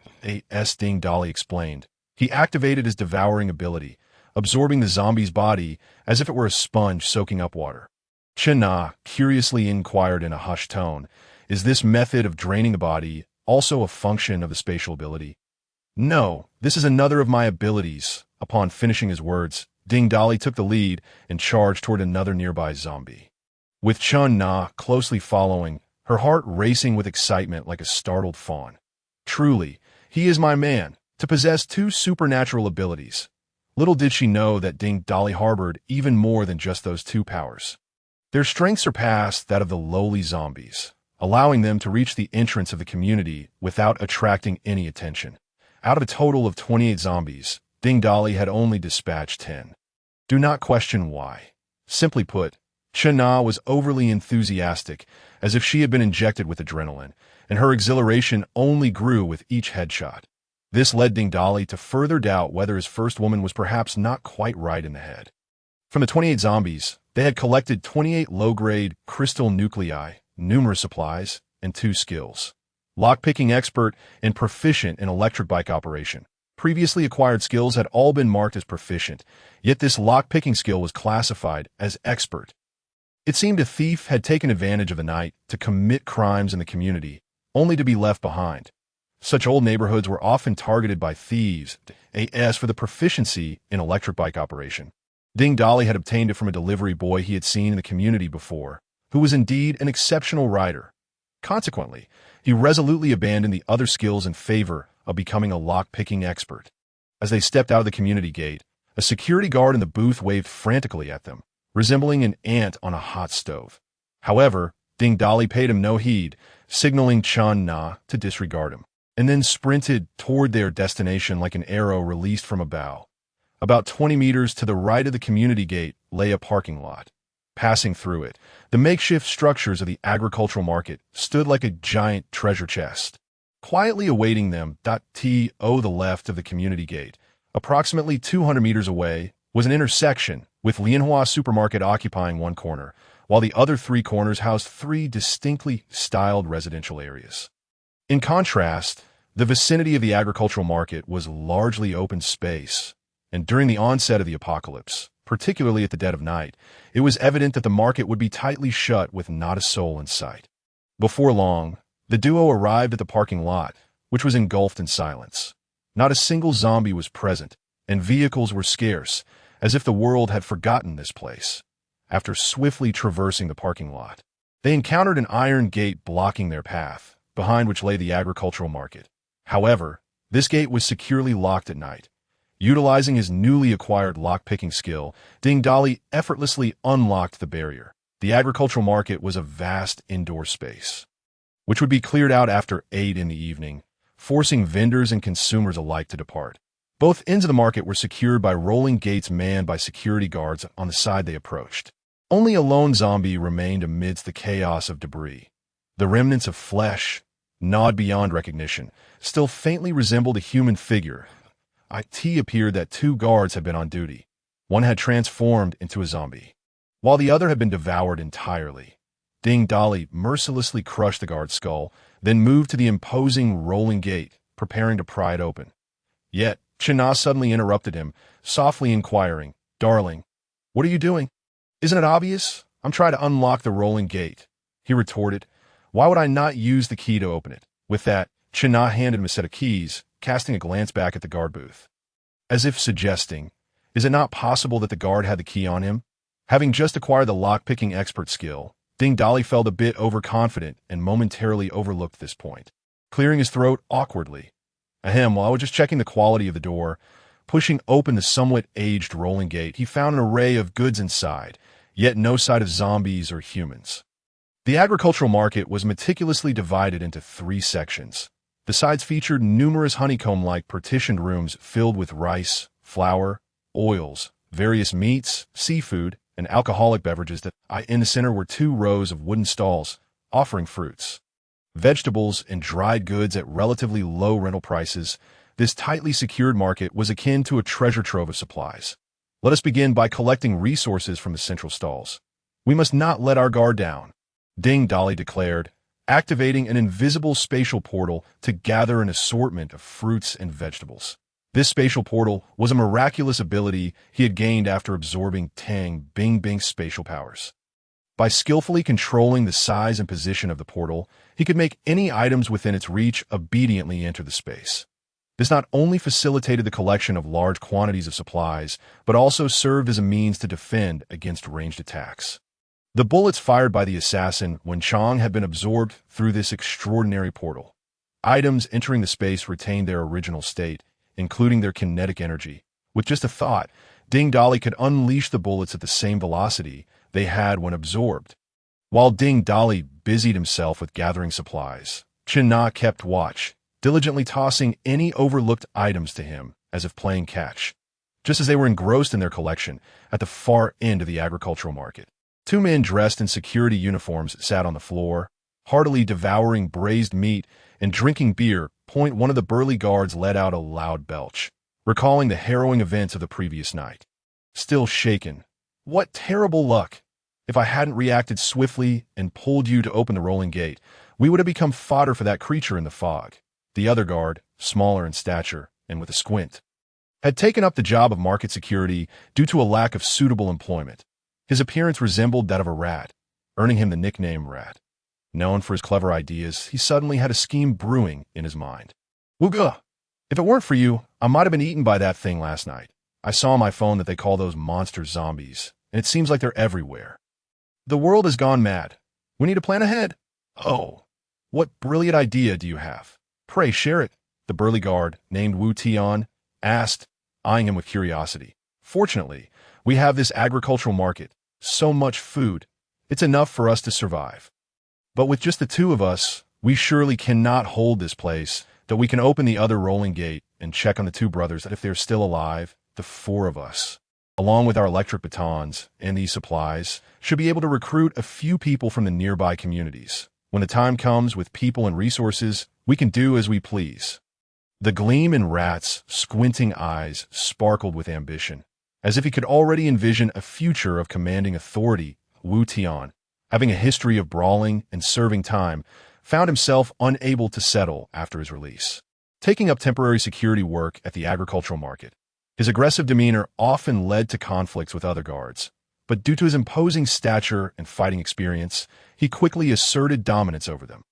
Before long, all the security personnel in the market had become his subordinates. Upon hearing Rat's ambitious words, Wu Tian felt a stirring within him. In his younger days, he had longed for violence and dominance, dreaming of one day becoming a powerful figure. However, the constraints of a lawful society had stifled his ambitions. Now, with the world in chaos, his restless heart yearned for liberation, reigniting his dreams of becoming a leader. Gripping the electric baton in his hand, Wu Tian's eyes shone with determination as he clapped Rat on the shoulder, inadvertently wiping grease onto him. Rat, our opportunity has arrived. You are clever from now on. You shall be my strategist. Together, we shall rise to power in this chaotic world. Let us go find our two brothers. Rat, perplexed by Wu Tian's sudden enthusiasm, was nonetheless thrilled by the prospect, and followed him out of the braised meat shop towards the other side of the market. Just a few steps in, Rat spotted a man and a woman not far ahead. The man appeared quite ordinary, but the woman was strikingly beautiful, with an enviable figure. Wait a minute, what is going on? Why are the items in their wake disappearing? Could it be an illusion? Rat rubbed his eyes in disbelief, confirming that the items indeed vanished into thin air. This astonishing scene compelled him to shout out loud. Goodness, Wuga! Someone is stealing our supplies. His voice drew the attention of both parties. Wu Tian glanced at the open roll-up door, his brow furrowed, already suspecting that the other two security brothers were likely doomed. He then spoke in a deep voice to the rat. The other two brothers are probably gone. They've either turned into monsters or been devoured by them. Otherwise, they wouldn't have allowed these two to walk in. Let us go. We need to confront this brat. How dare he take our things? No matter how he got them, we'll beat him until he spits them out. Meanwhile, Ding Dali and Chen Na halted their reception of supplies, standing still as they watched the two security guards approach them, one robust and one lean. The burly one wielded a stick, looking fierce and quite arrogant. Ding Dali couldn't help but mutter to himself as he observed the scrawny one. Damn, this skinny guy looks even more arrogant. He is so cocky, he won't even look at us. Who is the fool who dares to steal around here? Wu Tian, filled with rage, shouted as he walked. Yuri clearly misunderstanding the situation. I won't leave, nor will I join you, and I certainly won't hand over my woman. Upon hearing this, Wu Tian's anger flared, and he swung the electric bat in his hand, his expression fierce as he glared at Ding Dali. You dare to play games with me, kid?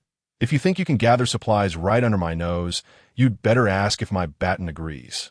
With that, he pressed the switch, and the baton crackled with electricity as he swung it toward Ding Dali's head.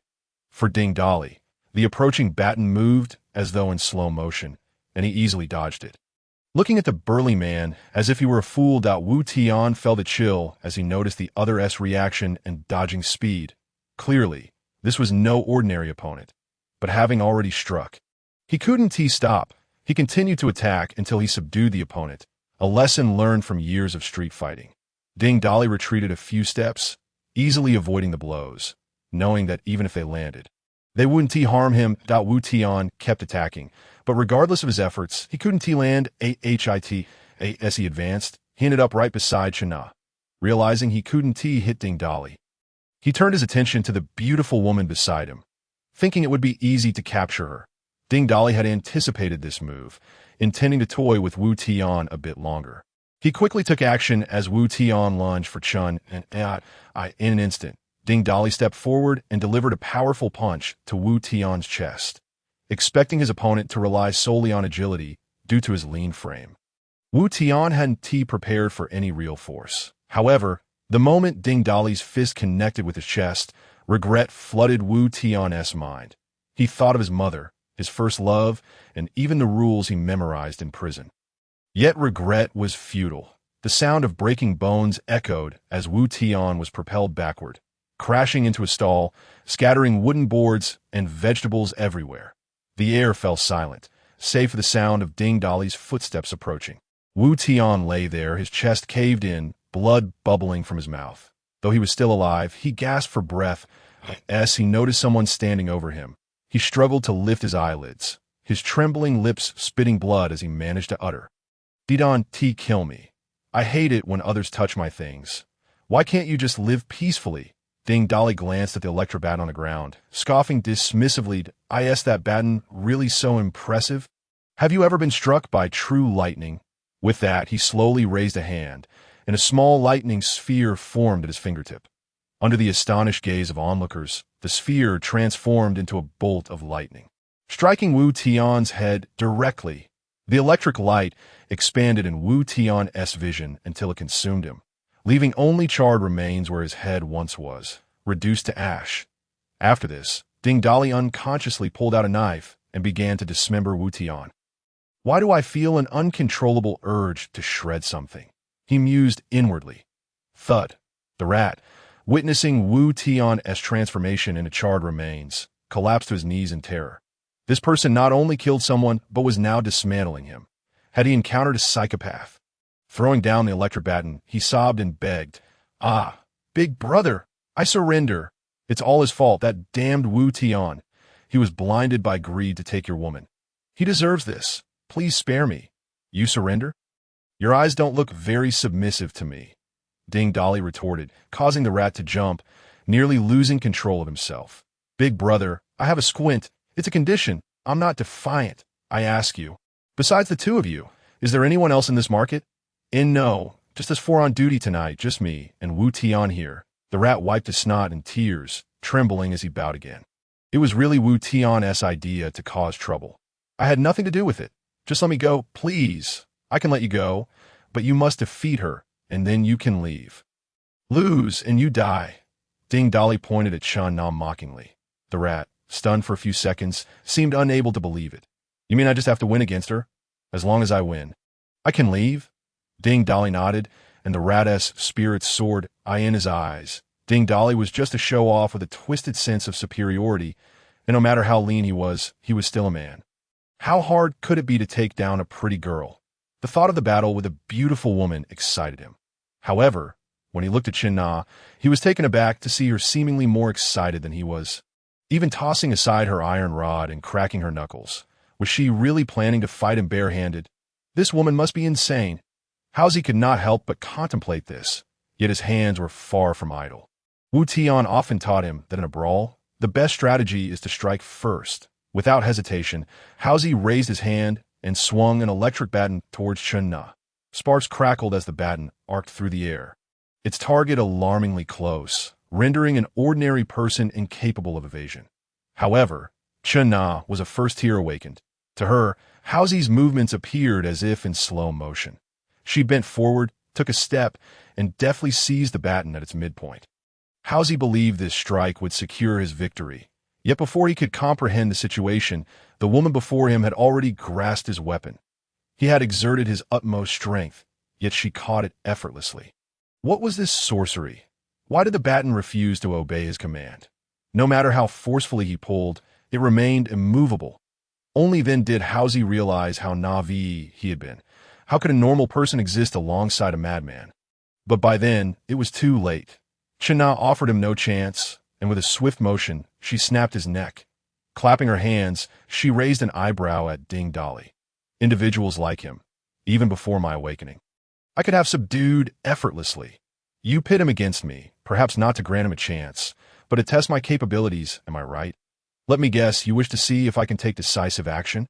With a playful punch to Ding Dali's chest, she feigned annoyance, leaning into his embrace, that I, in the future, refrain from such tests. Do you understand? In this world, I am far more exhilarated than you. I have long awaited this moment. I fully comprehend that the law is utterly ineffectual in this age. To some, the laws of yesteryear were mere illusions. Yet now, the circumstances are strikingly different. Although certain individuals may grow increasingly audacious, I now possess the freedom to act against anyone I deem undesirable. No need for excessive deliberation. Haha, I have awaited this day for far too long. The woman nestled in Ding Dali's embrace laughed with fervor, leaving him momentarily stunned, unable to respond. Why did this woman adapt so swiftly? Had he inadvertently encountered a psychopath? Yet, this question soon found its answer. Chun Na's laughter suddenly chilled, as if recalling a memory that ignited her fury. With her teeth clenched, she continued in a frigid tone. Allow me to recount a tale that a few years ago, I handled a case involving a 15-year-old girl. Her parents reported her missing after she failed to return from school one morning. 2 days had passed with no sign of her. Upon receiving the report, the police launched a search for the girl. Ultimately, the officer in charge discovered her lifeless body in a derelict park not far from the school that I was assigned to investigate the case. Upon witnessing the girl's body, I could scarcely fathom the horror she had endured. To put it bluntly, not a single inch of her skin remained unblemished. Her body was riddled with an array of injuries. Forensic analysis revealed she had been gang-raped and subsequently tortured to death. Her parents were inconsolable, pleading with me to ensure the perpetrators were brought to justice. I vowed to deliver them the justice they sought. The case was straightforward to solve. There were eyewitnesses, and we obtained DNA from multiple individuals at the crime scene. Soon, we identified the culprits, a privileged offspring from the girls' school, along with several delinquents. I personally apprehended him while he was at a KTV private room, engaged with an inebriated girl. I believe the case was resolved. We had witnesses and ample evidence. Those deserving punishment would receive it. At this point, Chen-Na sighed, shaking her head in resignation. However, the outcome was not as I had anticipated. All witnesses and evidence had inexplicably shifted. The blame fell upon an innocent party, while the privileged youth was released in court. I could hardly believe such a result. It was unfathomable to me, and my colleagues were equally incredulous. The girl's parents were in a state of hysteria, confronting me with their anguish. Their expressions haunt me to this day. The disappointment in their eyes felt like a dagger to my heart. They demanded to know if this was the justice I promised them, that I was a loss for words, if that was not enough. The privileged youth had the audacity to approach me, arrogantly declaring that he was the one who had killed her. So what if I could capture him? What of it? Not only could I do nothing to him, he taunted me, saying that I could not help her or her parents, and warned me to wait and see. We stood right outside the courthouse. At that moment, I was overwhelmed with a desire to wring his neck, to silence his vile tongue. Yet, regulations forbade me from acting on such impulses. My uniform restrained my actions. In that moment, the concept of judicial fairness felt like a cruel joke. That day, I realized that the law merely served to bind ordinary people. I longed for a world without such constraints. If only I could act without hesitation, avenging the girl, delivering the justice her parents deserved. I even found myself praying for the apocalypse, for if the end of days were to come, I would not hesitate to snap the neck of anyone who dared act so defiantly before me. Ha ha ha! Who would have thought the apocalypse would actually arrive? Is this not a dream come true? Ding Dolly, a man of humble origins, had witnessed enough suffering in this world to understand that fairness was an impossibility, that a righteous individual with a fiery temperament finds it challenging to accept such darkness. Yet he had never anticipated that the former Chen-Na would nearly become a vigilante. Gently patting Chen-Na's back, he inquired softly, "And what happened next? Did that privileged youth cause you any trouble?" "Of course he did." I reported the case several times to higher-ups, hoping for a retrial. The director merely instructed me to focus on my duties and avoid meddling, promptly reassigned me to a clerical position. Had it not been for Ma's assistance later on, I would never have returned to the Criminal Investigation Unit. As for the girl's parents, I still feel a profound sense of guilt towards them.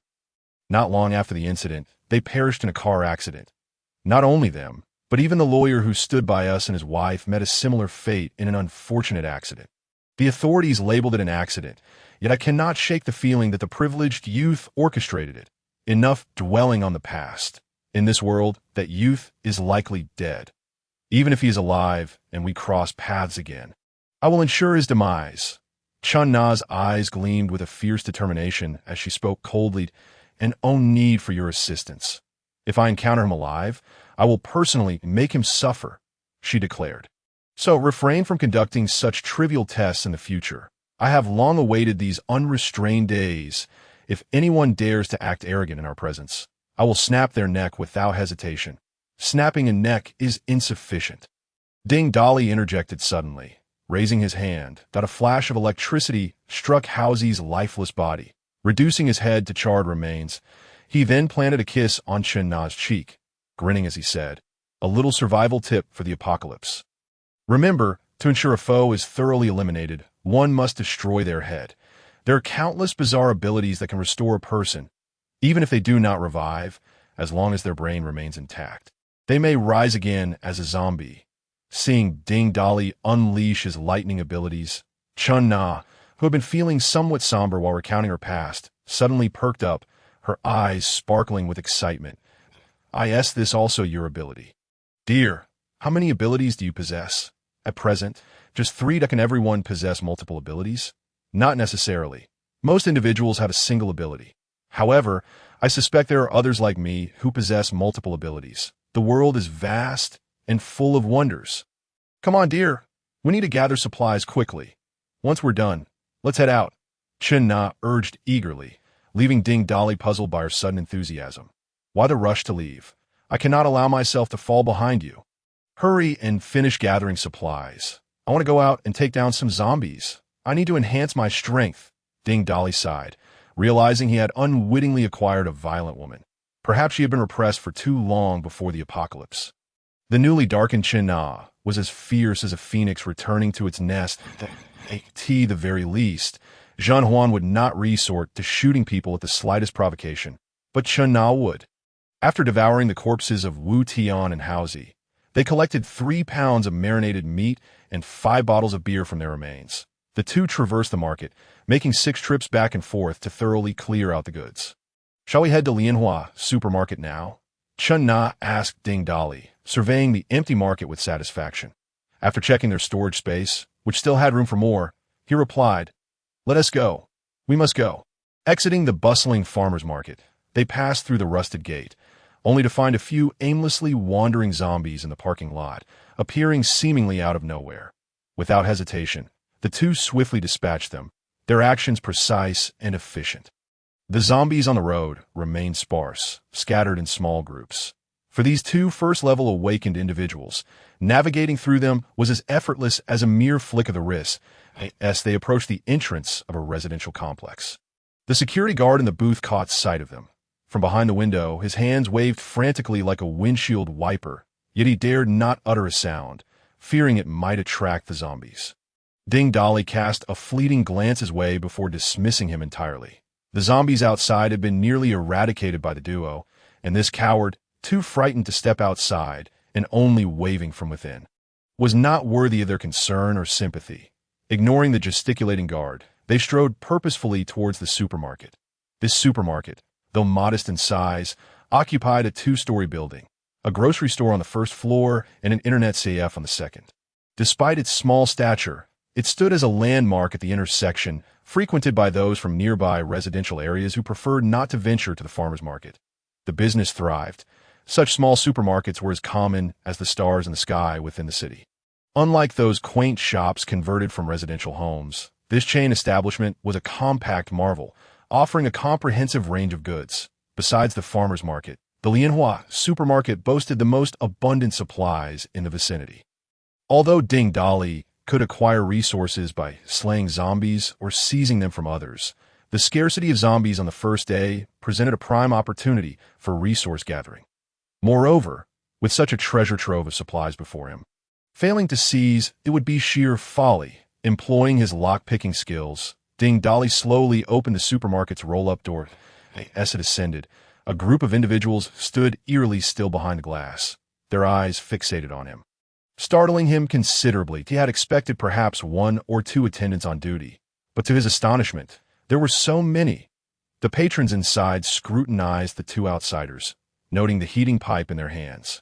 Stained with splattered blood, resembling vengeful spirits emerged from the depths of hell, exuding an aura of lethal intent. Not far behind them lay the lifeless bodies of 7 or 8 zombies, a clear testament to the duo's handiwork. What are these 2 doing? They are formidable, having slain so many zombies. Could they be here to rescue us? I doubt it. If it were official rescue operations, surely there wouldn't be just 2 of them. Not necessarily. We are not important figures, and having anyone come to our aid is already fortunate. The crowd murmured, and at that moment, a middle-aged man stepped forward. Ding Dali instantly recognized him as the owner of the supermarket. The man spread his arms, silencing the crowd, and spoke in a low voice, "Enough. No need for all this noise. We don't want to attract those things." Afterward, the supermarket owner produced a key, unlocked the chain securing the glass door, and allowed Ding Dali and his companion to enter.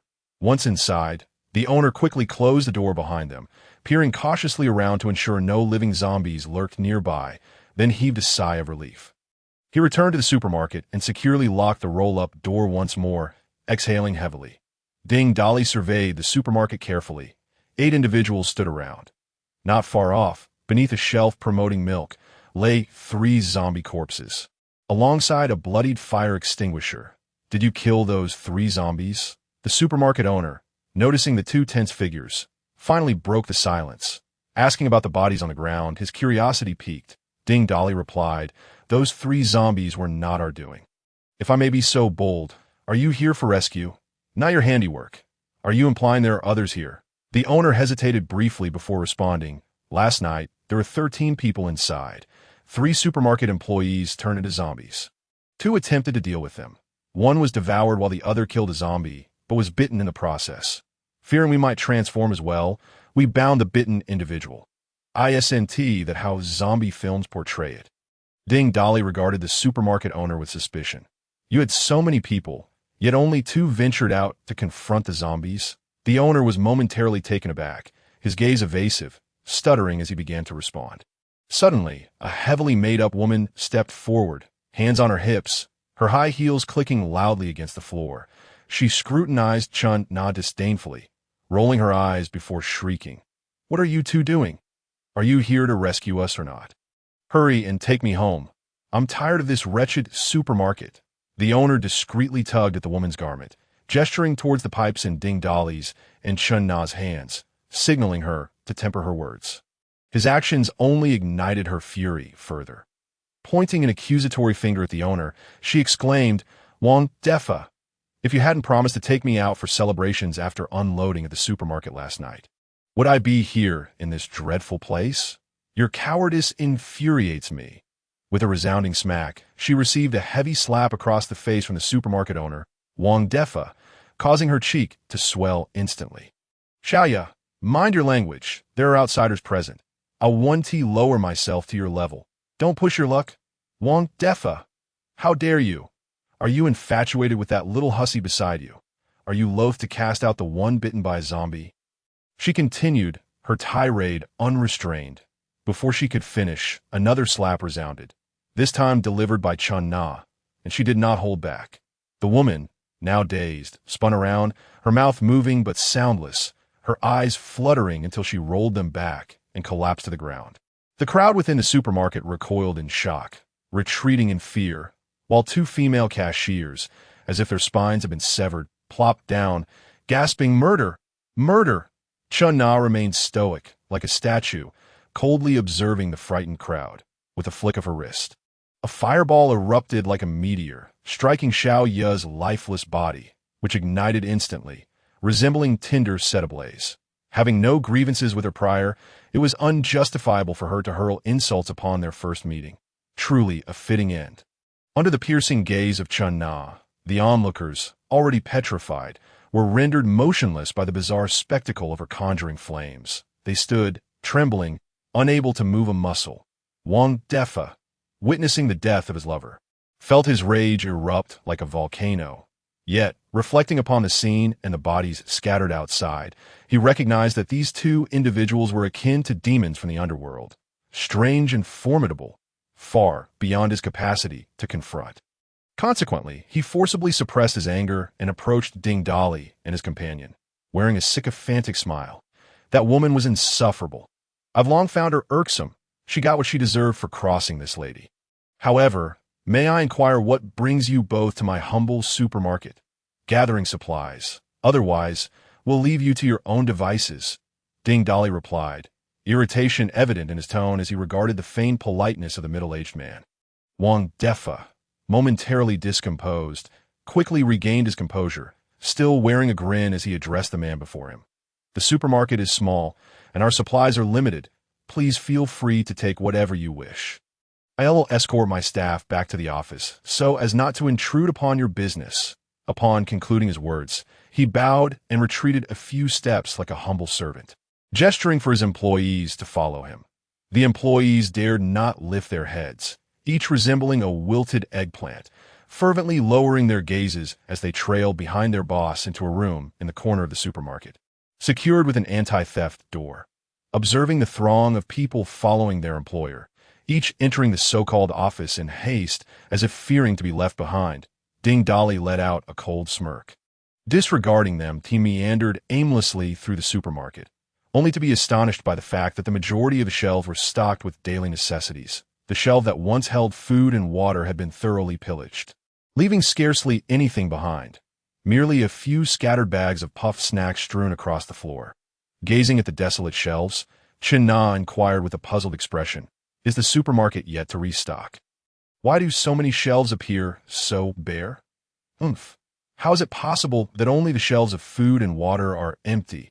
Do you truly believe the supermarket owner is so benevolent as to permit us to take at will? There is certainly something amiss that we are unaware of. We must investigate further." As the two of them ventured just a few steps along the shelves, two faint coughs suddenly punctured the silence of the supermarket. The sounds were exceedingly subtle, yet in the stillness of the supermarket, they were unmistakably clear. "Be cautious. Someone is here," Ding Dolly whispered urgently, his expression grave, and then darted towards the source of the sound like an arrow released from a bow. The sound emanated from a partitioned glass room adjacent to the supermarket's entrance.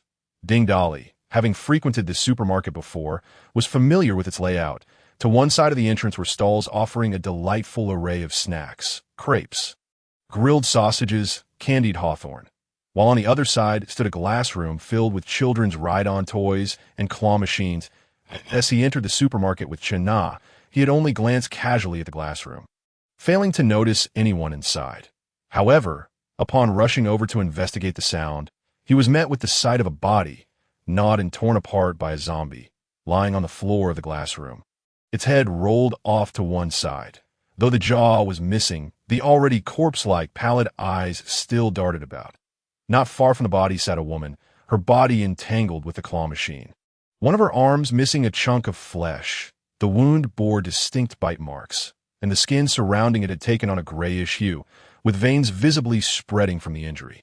Hearing footsteps, the woman slowly lifted her head, her pale face dotted with beads of sweat, her ponytail disheveled, with many strands of hair clinging to her face as droplets of sweat trickled down. Her delicate features, paired with her frail appearance, made her resemble a sickly neighbor girl. Despite her neighborly charm, her figure was quite alluring, curvaceous and well-defined. The ropes binding her were tied with remarkable skill, accentuating her curves perfectly, neither too tight nor too loose. However, no matter how captivating her physique, Ding Dolly could barely muster a glance, not due to a lack of interest, but because the moment he beheld her face, a tempest of emotions surged within him, rendering him unable to remain calm. This face had left an indelible mark upon his memory. It was known that in the apocalyptic world before Ding Dolly's rebirth, there were countless formidable factions and teams, with numerous individuals renowned for their prowess. Yet, all of these individuals belonged to some faction or group. True loners, however, were exceedingly rare. After all, in such a brutal apocalypse, surviving alone was akin to scaling the heavens. Yet there existed such a solitary figure, not only living freely and unrestrained, but whose strength was unfathomable. Even before Ding Dolly's demise, this person remained illustrious. No one knew the nature of her awakened abilities. All that was known was that she could stealthily eliminate any adversary as if she were a specter. Her rise to fame was marked by an incident involving the leaders of 3 powerful survivor factions who had offended her. Overnight, those 3 leaders met with mysterious deaths in their own chambers, their bodies gruesomely dismembered. Not even their loyal subordinates were spared. All perished without exception. In the apocalyptic realm, this was tantamount to the annihilation of 3 bases. From that moment on, her name soared, and none dared to provoke her lightly. Such a figure, who could appear and vanish without a trace and struck with ruthless decisiveness, bore a countenance reminiscent of a neighborly girl. Accompanied by a poetic name, Yi Zhiqiu, in his past life, Ding Dolly had engaged in several exchanges of goods with Yi Zhiqiu, a common practice among the strong in the apocalypse. That it was precisely for this reason that he held an indelible impression of her. Little did he expect that at the onset of the apocalypse, Yi Zhiqiu would be so close to his home. Just as Ding Dolly was lost in memories of Yi Zhiqiu, a voice suddenly echoed in his mind. "Ding, suitable target detected. Hurry and pursue." "Scanner information," Name, Yi Jiqiu rating, 90 human female strength, for speed, 9 stamina, 5 spirit, 5 abilities, awaiting awakening. To his surprise, Yi Jiqiu's basic physical attributes were remarkably high, particularly her speed, which was nearly at the level of an awakened individual. Ding Dali could not help but admire her statistics. Ding! Warning! Target is undergoing corpse transformation. If you do not wish to acquire the title of Zombie Knight, take action swiftly. This was unexpected. Yi Jiqiu was on the brink of becoming a zombie. Yet how did she become an awakened one in his past life? Ding Dali glanced at the decayed head on the ground. And suddenly everything became clear. Something must have happened in his previous life that caused this decaying head to shatter, revealing the crystal core inside. Upon seeing the crystal core, Yi Jiqiu would undoubtedly be unable to resist devouring it. As long as she consumed the crystal core, she could counteract the transformation into a zombie and awaken her abilities. I see you. Help me.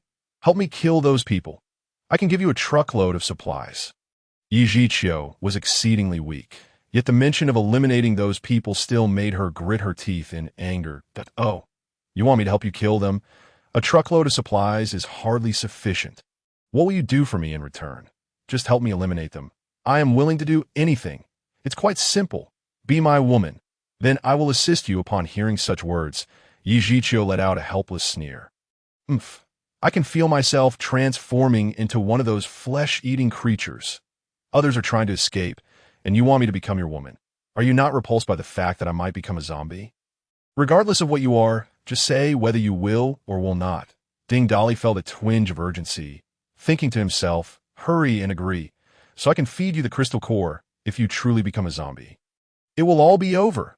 However, Yi Jiqiu misinterpreted his words, believing he meant he did not mind her potential transformation, and a flicker of gratitude welled up in her heart, prompting her to nod. Help me kill them. I will be your woman. No problem. It's a deal. Rest assured. As long as you are mine, I will not allow you to become a zombie. Moreover, I can let you take vengeance on those people yourself. Hearing that she would not have to undergo transformation and could even take revenge herself, a glimmer of spirit sparked in Yi Jiqiu's eyes, and without a second thought, she nodded vigorously. All right, it's a deal. Upon hearing this, Ding Dali was elated. Acquiring such a powerful woman and ally was exhilarating as for whether she would have a change of heart later, based on Ding Dali's past understanding of her. This woman was highly trustworthy and unlikely to go back on her word. Even if she did, Ding Dali had the means to subdue her. Hurry. I feel like I cannot hold on any longer. Yi Jiqiu suddenly erupted in a fit of blood from her mouth and nose, letting out a pained cry. Damn it, this is bad. Without hesitation, Ding Dali crushed the head lying nearby underfoot, retrieved the crystal core, and promptly stuffed it into Yi Jiqiu's mouth, then said in a low voice, forget everything else. Feel the energy coursing through your body. It may hurt a little, but you must endure. As long as she became a primary awakened one, she would be immune to the bites of initial stage zombies. Likewise, a first stage awakened one could resist the bites of first stage zombies. Hearing Ding Dali's words, Yi Jiqiu gritted her teeth and withstood the pain of evolution, not uttering a single sound. Once the crystal core was fully digested, Yi Jiqiu successfully evolved. However, the transformation into a zombie did not cease. It merely slowed considerably, indicating that one crystal's energy was insufficient. Ding Dali deftly retrieved a rudimentary crystal core from the void, continuously feeding piece after piece into Yi Jiqiu's mouth. He ceased only when she once again contorted her face in agony. This time, the process of evolution unfolded swiftly. Yi Jiqiu did not endure her suffering for long. The pallor that once dominated her visage was replaced by a flush of color, and her previously listless spirit surged with vitality. As she reveled in the newfound strength coursing through her body, she exerted herself, and the ropes binding her snapped instantly. Scanning the data of the individual. Name, Yi Jiqiu rating, 92 human female. Primary awakener strength, 50 speed, 65 stamina, 50 spirit, 55 ability. Invisibility, a invisibility ability. No wonder no one witnessed her using her powers in her previous life, coupled with attributes rivaling those of a speed awakener. She could indeed eliminate foes without a trace. Although her invisibility was only rated A, paired with sufficient speed, it bordered on the grotesque, a rating of 92. Her score had indeed risen after awakening. Wait, system, why is there no rating displayed for Chun-Na? Brother, those who have been conquered do not receive a rating. Damn, how merciless. Thank you for rescuing me. My name is Yi Zhiqiu. Rest assured, once I have dealt with those scoundrels, I will fulfill my promise to you. Yi Zhiqiu's declaration interrupted Ding Dali's conversation with the system. He calmly extracted a large barrel of bottled water he had gathered from the market and placed it on the ground. There is no rush to kill. First, cleanse yourself briefly and familiarize yourself with your strength and invisibility. We shall procure some attire for you. With that, he pulled Chun-Na out of the partitioned area, leaving Yi Zhiqiu in a state of shock, her mind a tumultuous sea. How did he know I could become invisible? I merely sensed that I had the potential for invisibility, and what was that sudden appearance of the water barrel? Is that also an awakened ability? Who is he, truly? How does he possess such knowledge? Unbeknownst to Ding Dali and Chun-Na, Yi Zhiqiu was grappling with her astonishment. The duo arrived at a corner of the supermarket, where intimate apparel and sleepwear were sold. The only section in the entire store likely to offer clothing. As Ding Dali rummaged through the items, he occasionally cast glances at Chun-Na. After all, it was in her presence that he had just declared another woman his own. Observing her hesitance, Ding Dali inquired, "What troubles you? Speak your mind openly. I asked this Yi Zhiqiu, also a woman from your past life." "Not quite. Then why did you suggest she become your woman?" Chun-Na's tone carried a hint of displeasure. Although Yi Zhiqiu was not technically his woman in his previous life, she was an extraordinarily powerful lone wolf. Those who crossed her met with silent demise. You know what people called her in that life. Chun-Na shook her head, prompting Ding Dali to continue. The unfathomable ghost, Yi Zhiqiu, like the harbingers of death. She claimed lives without a sound. Her strength is evident. Such a formidable ally must be drawn to our side. Only by making her my woman can I ensure her unwavering loyalty. Why must she become your woman to guarantee her loyalty? Ding Dali playfully slapped Chun-Na's rear, bantering, "Why? Don't you already know in your heart?" At his words, Chun-Na's face flushed crimson, her legs trembling as she struggled to maintain her composure, prompting her to pinch Ding Dali's waist in annoyance. "You are insufferable. It's already known you have other women. What one more? Besides, she's a capable sister. But I must insist, no matter how many others may follow, I shall always be the foremost. Of course, you are the primary wife. Should anyone else misbehave, you may deal with them without regard for my feelings." Seeing Ding Dali's unabashed demeanor, Chun-Na felt an inexplicable urge to strike him. But alas, she was no match for him. Not only could she not overpower him during the day, but she also couldn't do so at night. Resigned, she selected an assortment of lingerie and handed it to Ding Dali. "Here, this outfit should suit Yi Zhiqiu, and let us find her a sleepwear set to wear over it from modesty." Ding Dali paused momentarily, accepting the lingerie and glancing at it before flattering. "My dear wife, you truly have a discerning eye for your sister's measurements. Stop being foolish. Tell me, before your rebirth, who is stronger, Yi Zhiqiu or you?"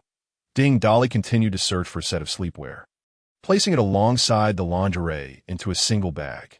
After a contemplative moment, he responded, "Well, in my previous life, I knew Yi Zhiqiu, though we were not particularly close. However, I estimate that I was not her match at that time." "Oh, is she that formidable? Can she really subdue you?" "Rest assured, in this life my strength surpasses hers by a considerable margin." Upon hearing this, Chun-Na's face flushed a vibrant red for 2 seconds before she pinched Ding Dali once more. Exasperated, when they returned to the partitioned area with the clothes, Yi Zhiqiu had completed her cleansing and was becoming acquainted with her invisibility ability. Suddenly, a ponytailed nude figure vanished, only to reappear in another corner. A spectacle that left Ding Dali utterly enthralled. Exclaiming his delight, Chun-Na cast a sidelong glance, teasingly chiding, "Oh dear, husband, are you about to become a corpse? Why is there blood streaming from your nose?" "What nonsense about corpses? Stop your foolishness. I'm merely overheated." Hearing voices, Yijichio instinctively shielded her modesty with her hands and turned to see the two individuals who had rescued her, sighing in relief, albeit feeling a touch embarrassed in their presence. Ding Dali, ever perceptive, promptly handed her the bag of clothes. These are the only garments available in the supermarket. Make do with them. Yijichio accepted the bag without hesitation, donning the items before them. Unabashed, she dressed, revealing glimpses of her alluring form, much to Ding Dali's delight, who coughed lightly to divert attention. Ahem, my name is Ding Dali, and this is my primary wife, Chin-na. Can you share the grievances you hold against the people in the supermarket? Why do you feel compelled to eliminate them? Having adorned herself, Yijichio appeared youthful and vibrant. Even in sleepwear, she shyly nodded towards Chun-na, perplexed as to how this man, Ding Dali, could so brazenly declare her as his woman before his wife. Yet, seeing that Chun-na seemed unperturbed, she felt a measure of relief. The dismembered corpse on the floor had been tidied by Yijichio and placed in the corner. When Ding Dali inquired about the supermarket, Yijichio's gaze fell upon the remains, tears welling in her eyes. That is my father's corpse. We were delivering goods to the supermarket last night when an unfortunate incident trapped us here. Each time we delivered, my father and I drove separate light trucks, one loaded with rice, flour, oil, vegetables, and fruits, while the other contained various instant foods. When we arrived last night, the supermarket staff were present, and, as usual, it would take less than an hour to unload. However, after unloading half a truck of instant food, the supermarket owner, Wang Defa, handed me a bottle of water and spoke a few words, which his mistress witnessed, leading to a quarrel. Yijichio pointed to the pile of charred human forms near the supermarket entrance. That woman you killed was the one who instigated the chaos. She and Wang Defa fought fiercely, hurling insults at one another. She not only berated Wang Defa, but accused me of seducing him. She even lunged to tug at my hair. Had my father not intervened, she would have assaulted me. The commotion persisted for quite some time, with the supermarket patrons either trying to mediate or merely watching, utterly neglecting the unloading. Now that I think of it, it was fortunate that it was late and the roads were empty. Had they attracted a crowd with their raucousness, the consequences would have been dire once the zombies appeared. The mistress's ruckus delayed us into the night, and then an eerily dense fog descended.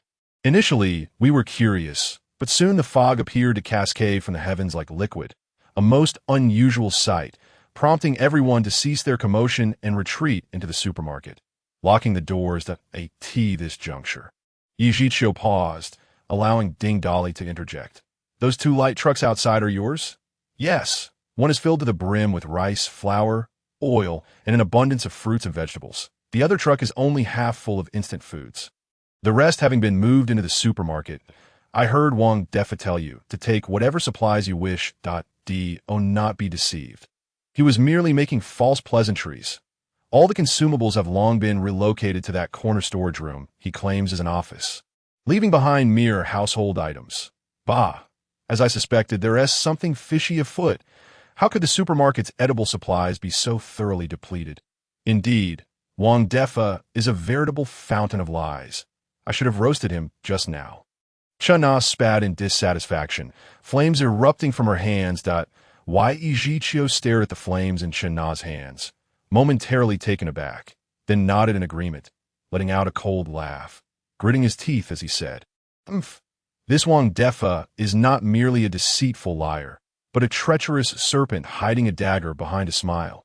He took a deep breath, as if to exhale the fury swirling within him, and continued slowly. After we retreated into the supermarket, everyone stood by the glass doors, astonished by the scene unfolding outside. They gazed in bewilderment at the thick fog, captivated by its strangeness, oblivious to the three employees bleeding from their noses. It wasn't until they transformed into ravenous zombies, lunging at Wang Defa, who stood not far from them, that we realized the peril. Fortunately, my father reacted swiftly, colliding with Wang Defa and snatching him from the clutches of death. In hindsight, I can't help but think how fortunate it would have been had my father not saved him. None of us had ever witnessed such a phenomenon, living beings suddenly morphing into grotesque monsters. Panic ensued as we scattered throughout the supermarket like headless flies, seeking refuge behind shelves to evade the zombies' attacks. Ultimately, We all huddled together in a corner of the supermarket storeroom after a night of turmoil. The zombies lingering at the entrance slowly drifted away. However, after a night of unrest, our hunger gnawed at us, our stomachs pressing against our backs, only to find the storeroom stocked with rice and flour. Devoid of water, we certainly couldn't subsist on raw grains. Moreover, news from our phones revealed that the outside world was in a similar predicament, and who knew when help would arrive? The gnawing hunger was all too real. Thus, someone proposed sending 2 individuals outside to fetch food and water, but with 3 zombies still lurking outside, who would dare venture out? At this moment, Wang Defa's mistress stirred trouble again, pointing at my father and me, declaring, "These 2 are not from our supermarket. I believe they should go out to retrieve food." Her words garnered agreement from many. Naturally, I objected. Why should we be the ones to confront the zombies? At that moment, Wang Defa approached my father, addressing him as Brother Yi, and repeatedly claimed he had no choice but to impose this task upon us, my father, noticing that the zombies were no longer near the door. Thought that fetching some food would pose no significant risk, and thus he acquiesced. However, unbeknownst to us, the group inside the supermarket was conspiring on how to use us to deal with the zombies.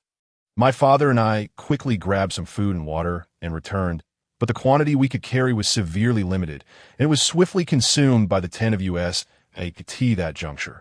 I witnessed Wang Defa and his mistress exchanging glances. She then stood up again, asserting that this situation was untenable. We must eliminate the zombies outside to ensure everyone's safety. She suggested sending 2 individuals to divert the zombies' attention while the others would ambush them from behind, thus achieving a lasting resolution. How could I not realize she intended for us to lure the zombies out? I immediately declared that we had already ventured out once and would not do so again. Upon hearing my words, Wang Defa's mistress cursed and lunged toward me to tug at my hair, but Wang Defa stopped her.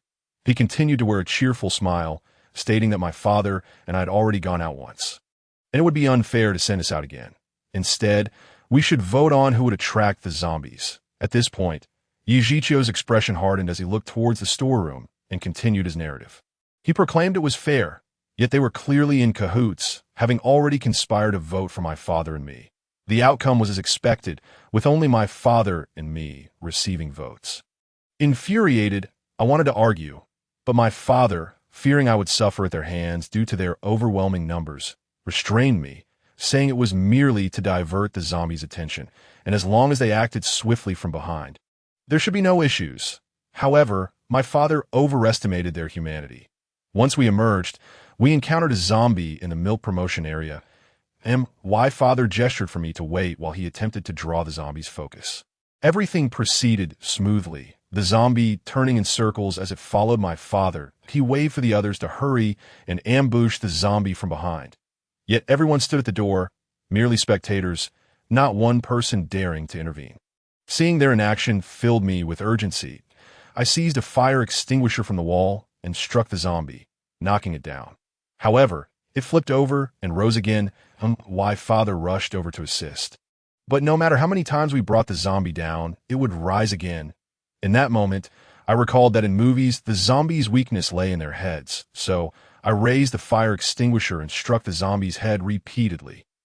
After many blows, the zombie finally ceased its thrashing. This zombie was thoroughly subdued.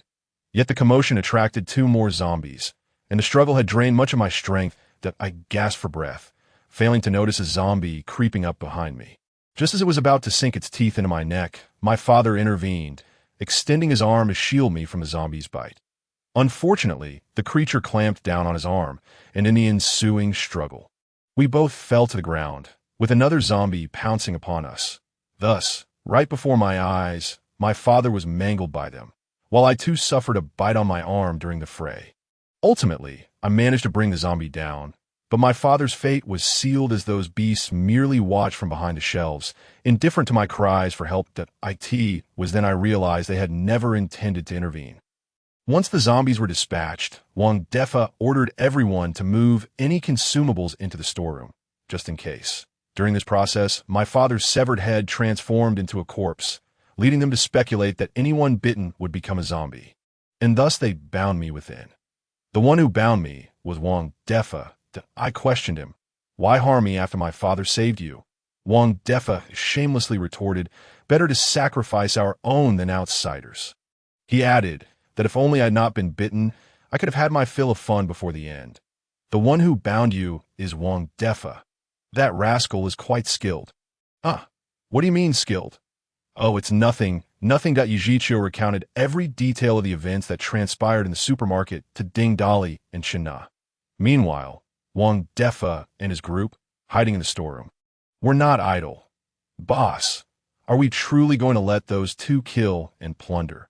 The speaker, clad in a supermarket uniform, was one of the sales staff. Wang Defa, seated among them, had traded his usual jovial demeanor for a brooding expression, saying, if that woman causes me endless trouble, if she dies, so be it, but to kill in front of me is utterly intolerable.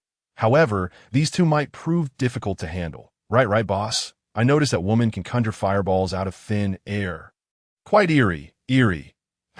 We possess such abilities too. With that, a bottle of mineral water nearby levitated, spinning before the crowd before gently landing on the ground. Witnessing the spectacle, the onlookers gaped at Wang Defa in disbelief. Wang Defa scanned the crowd, then pulled two transparent crystals from his pocket. I could see the sight. They instinctively swallowed hard, filled with an insatiable desire to consume them. If Ding Dali were present, he would instantly recognize these as low-level energy crystals. After I bound that girl, I intended to find a kitchen knife to eliminate her, to prevent her from becoming a zombie and causing us trouble. While passing by the three zombies that had their heads smashed by the duo, I spotted one of these crystals amidst the decaying flesh and found two more in the other corpses. After cleaning them with water, I could hardly resist the urge to swallow them. Thus, I went to the restroom and consumed one, only to be met with excruciating pain that rendered me unconscious. Not long after, I awoke to find my physical abilities significantly enhanced, along with newfound powers that I surmised that these crystals resided within the brains of zombies and could catalyze human evolution. Therefore, I resolved to abandon my plan to kill Yijiqiu. I would wait for her to become a zombie, at which point I could procure another crystal. Yet before I could act, those two barged in. Wang Defa's eyes darkened as he surveyed the crowd, continuing, that woman is ruthless, killing without a second thought, and can summon raging flames. I suspect she has consumed one of these crystals, and the man beside her. I sensed his power to be unfathomably deep. As a single capable individual, I would likely struggle to contend with him. Thus, I decided to select two individuals from among you to consume these crystals. As long as we have more awakened individuals than they do, we will surely defeat them. Upon hearing their boss's words, the others in the supermarket felt an exhilarating surge within, akin to a tumultuous ocean. The chance to possess superpowers, that was the dream of ordinary people. Moreover, the two crystals before them shimmered like enchanted gems, inciting an uncontrollable urge to snatch them and swallow them whole. However, witnessing the enigmatic abilities of the boss just now, no one dared to act recklessly. Wang Defa felt quite pleased with everyone's reaction. He pointed at two employees who were usually quite adept at ingratiating themselves, much like a general directing his troops. Li Xiaoqiang, Zhang Shuai, if I grant you this opportunity, can you both help me secure the supermarket? The two men, upon being called out, were as exhilarated as monkeys that had just received bananas. They sprang to their feet, repeatedly assuring their absolute loyalty to the boss and the supermarket. Wang Defa, not one to hesitate, promptly distributed two crystal cores to them, one for each to consume, and did not forget to reassure the others. Fear not, as long as we drive those two away. With our abilities, we can slay more zombies and acquire more of these crystal cores, allowing everyone to gain power. The crowd, upon hearing this, erupted in cheers. As if they could envision their own awakening of superpowers, Li Xiaoqiang and Zhang Shuai soon completed their evolution, transforming into awakened individuals. However, neither of them developed any extraordinary abilities. One gained astonishing strength, while the other became as swift as an arrow. This was a common trajectory for most awakened individuals, exhibiting one or two notably enhanced attributes, as not all could awaken special abilities, of course. Wang Defa was oblivious to this. He believed that Li Xiaoqiang's immense strength and Zhang Shuai's incredible speed were manifestations of unique powers. This thought filled him with confidence, making him feel as though he had become the sovereign of this apocalyptic world. Li Xiaoqiang, reveling in the immense power lurking within his muscles, effortlessly lifted several bags of rice with one hand before setting them down. "Boss, I feel like I have boundless energy. When shall we strike?" "I will definitely take them down with a single punch." Zhang Shuai also rapidly lifted his legs in excitement. "Boss, you won't even need to lift a finger. I can handle one, and Xiaoqiang can take the other."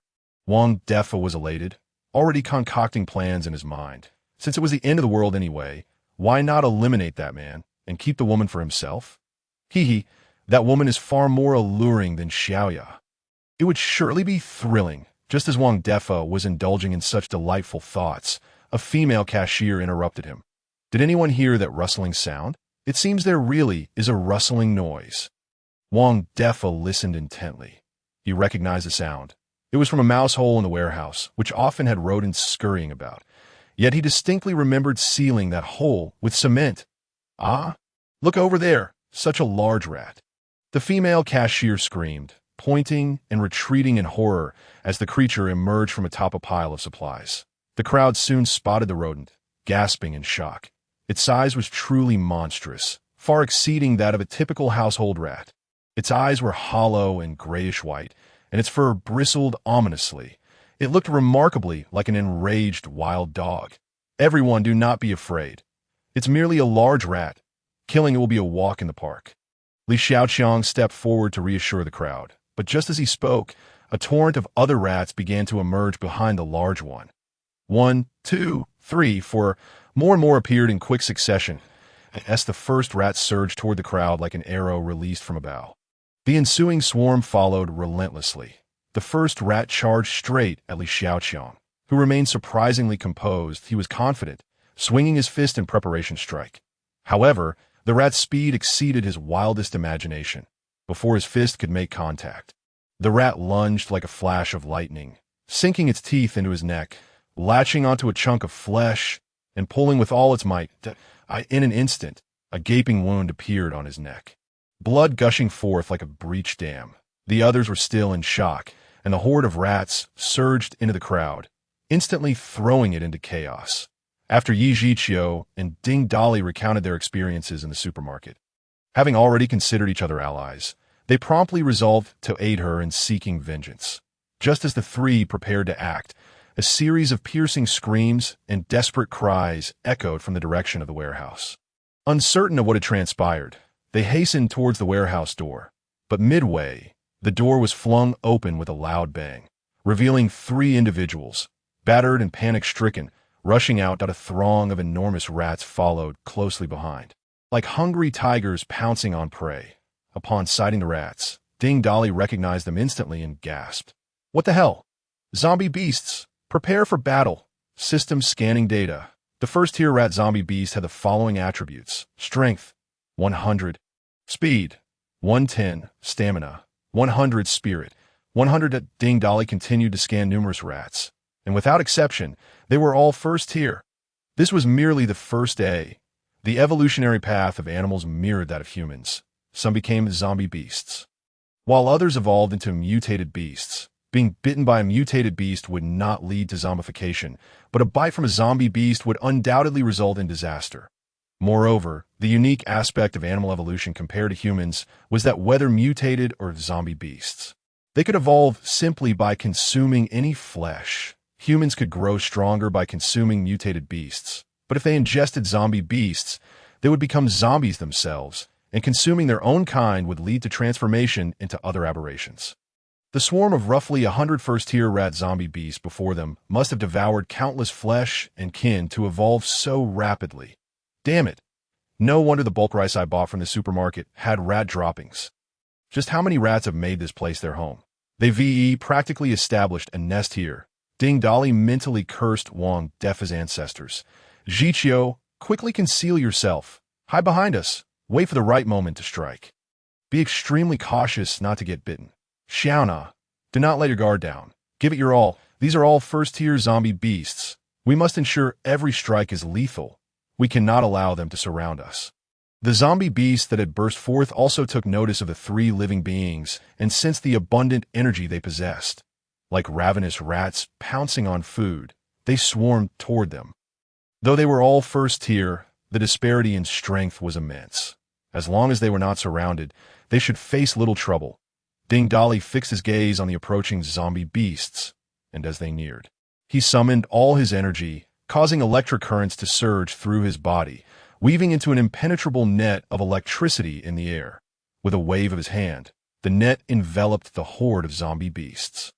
Immediately, a series of crackling sounds erupted, and the air became thick with the acrid scent of charred flesh.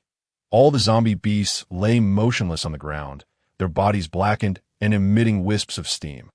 "Darling, didn't you say to be cautious? You're not even giving us a chance to strike," Chen-Na exclaimed, putting away the fireball in her hand, her eyes sparkling with excitement. "Don't be complacent. They're not dead yet. With my current strength, I can achieve a one-hit kill in a one-on-one situation. That last attack merely incapacitated them temporarily. Let us finish them off quickly. Don't give them a chance to breathe."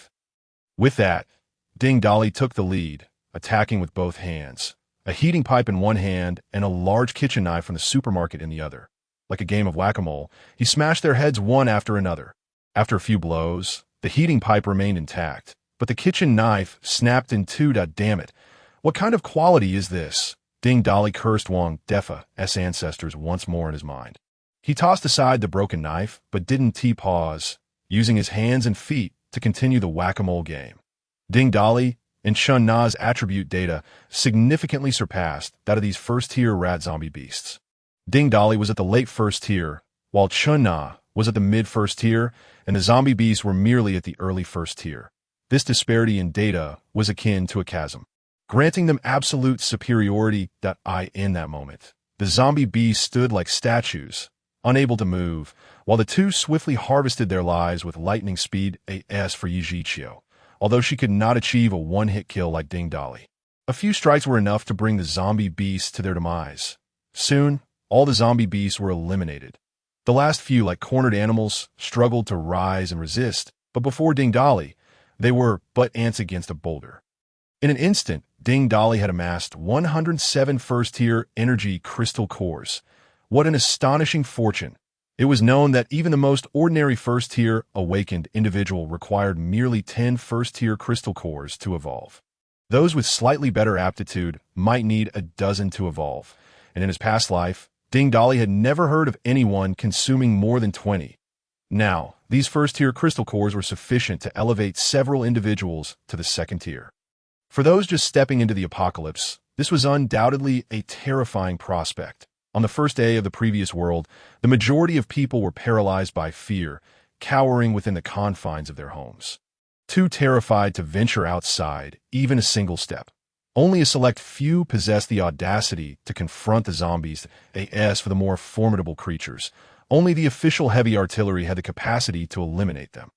It appears that the truths of the past were far more numerous and complex than I had ever imagined. To my astonishment, on the very first day of the apocalypse, there were so many first-tier zombie beasts in my vicinity. It is no wonder that the formidable ghost, Yi Zhiqiu, was as powerful as she was. The most likely explanation for her prowess is that amidst the chaos wrought by these zombie beasts, she inadvertently consumed a crystal core, and then, utilizing her ability to become invisible, she methodically dispatched the zombie beasts like a specter.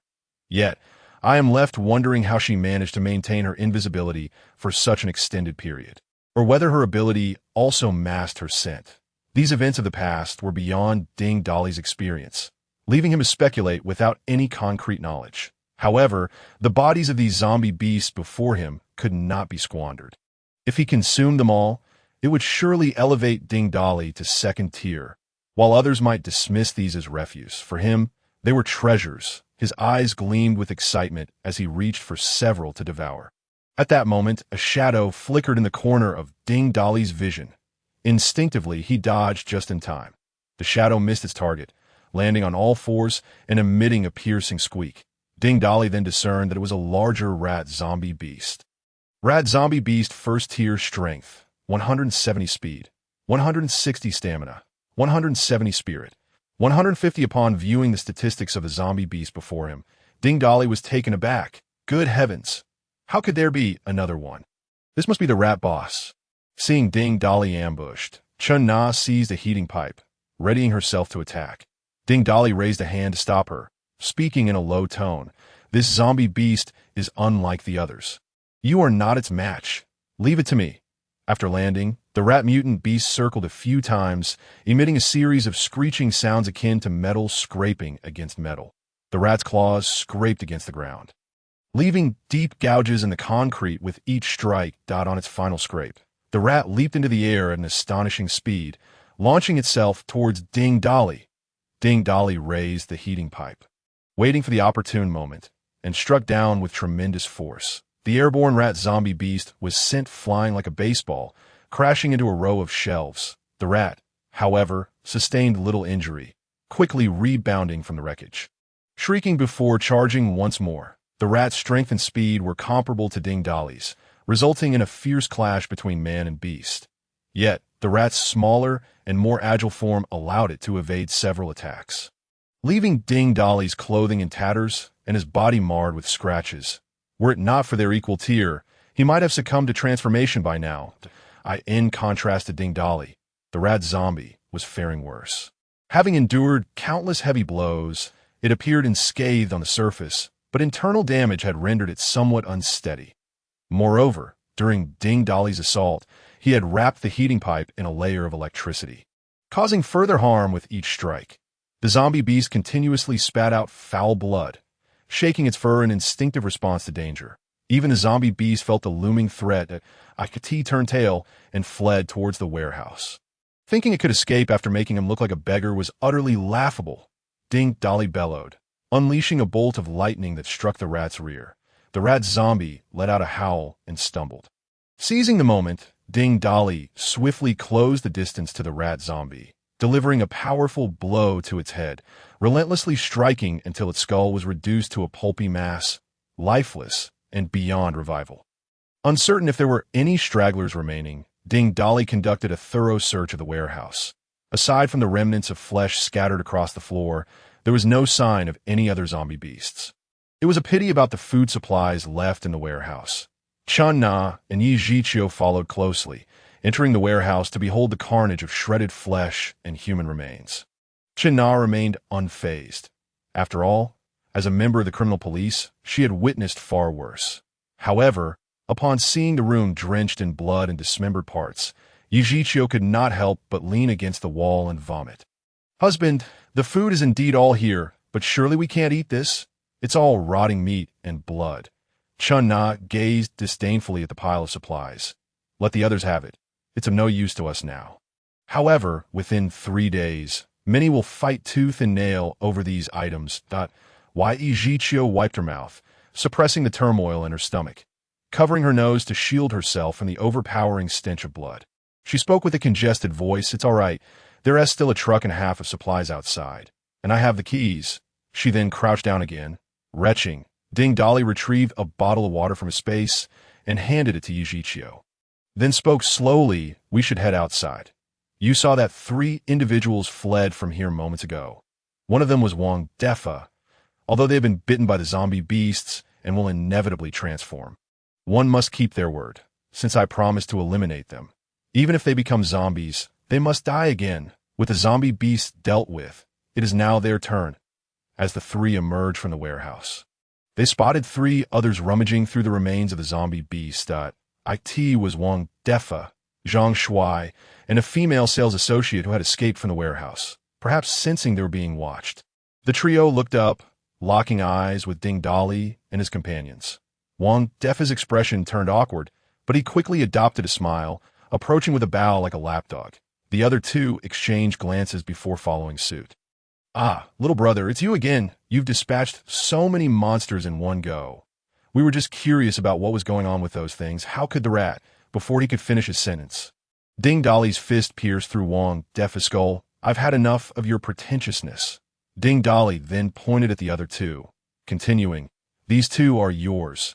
They will inevitably become zombies, so show no mercy and eliminate them." Ding Dali shook the blood from his hand and crouched to wipe it on Wang Defa's corpse. His gaze then burned with intensity as he looked at Wang Defa's body, grinning widely. Ha! Who would have thought there would be such a delightful surprise? The reason he acted so swiftly was that he had scanned the trio's data, revealing that 2 of them were awakened ones. To Ding Dali's astonishment, Wang Defa had awakened an S-rank ability. Telekinesis. How could he not seize this opportunity? It would be a travesty to let it slip away. Activating his devouring ability, he claimed telekinesis as his own while simultaneously draining Wang Defa's corpse. Ding, acquired proficiency in plate licking. Would you like to learn? Ding Dali was at a loss for words. No wonder Wang Defa, being so rotund, could still woo a mistress. He possessed a unique skill. Ding Dali felt with his mind, sensing how the heating pipe had become an extension of his will. Wherever his thoughts ventured, the pipe could follow.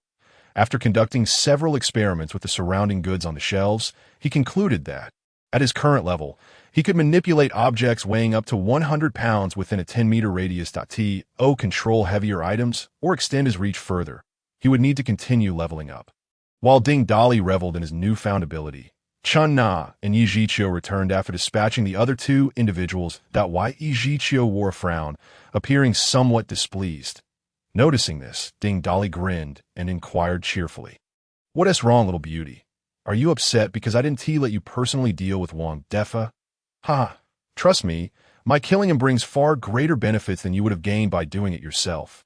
He then produced a pile of low-tier crystal cores and 21st-tier cores, placing them before Yi Zhiqiu.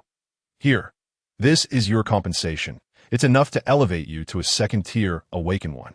Yi Zhiqiu recognized the value of these items and nodded gratefully at Ding Dali. Ding Dali then withdrew another 21st-tier crystal cores and handed them to Chen Na. Here, big wife, this is yours. Chen Na accepted the cores and playfully punched Ding Dali on the arm. When we're in bed, call me Officer Chun. When you want me to do something, call me Xiao Na. But when it comes to dividing the spoils, you call me Big Wife. Just how many titles do you intend to give me? Oh, you don't understand. Calling you Officer Chun in bed is romantic. It's a pity you didn't wear your police uniform on this mission. Ding Dali grinned lewdly, noticing Chun Na's raised hand, prompting him to continue seriously. Calling you Xiao Na during tasks is simple and keeps things familiar.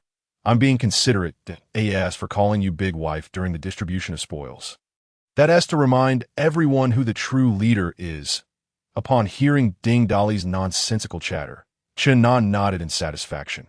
Standing nearby, Yi Zhiqiu absorbed the explanation, and a thought flashed through her mind.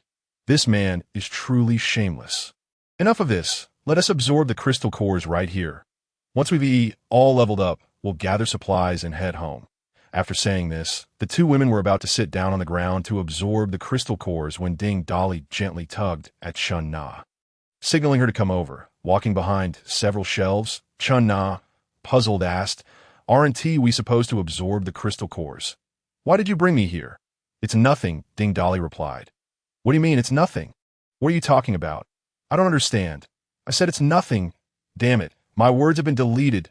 You figure out yourself." Seeing Chun Na's bewildered expression, it was clear she truly didn't understand. Ding Dali felt a wave of disappointment wash over him, muttering under his breath, you have some major issues? What are you even saying?" Leaning close to Chen Na's ear, Ding Dali painstakingly described his thoughts. Causing her ears to grow increasingly by the end, she pinched him hard at his waist. "What is wrong with you? We just finished fighting, and you're already thinking about that. I'm going to find Yi Zhiqiu to absorb the crystal core and evolve. We can talk about this later." With that, she left without looking back, leaving Ding Dali standing there, grinning foolishly. With both women busy absorbing the crystal cores, Ding Dali didn't remain idle either. After devouring all the 1st-tier zombie beasts and turning them into dried mice, his internal energy reached its peak and quickly broke through to the 2nd tier. He then consumed about 21st-tier crystal cores, causing the system's energy to reach saturation, yet he did not level up. Without needing to ask, Ding Dali understood that given the system's nature, it wouldn't level up without indulging a little. It seemed he needed to first win over Yi Zhiqiu. As he contemplated this, his gaze inevitably roamed up and down Yi Zhiqiu's figure. How delightful.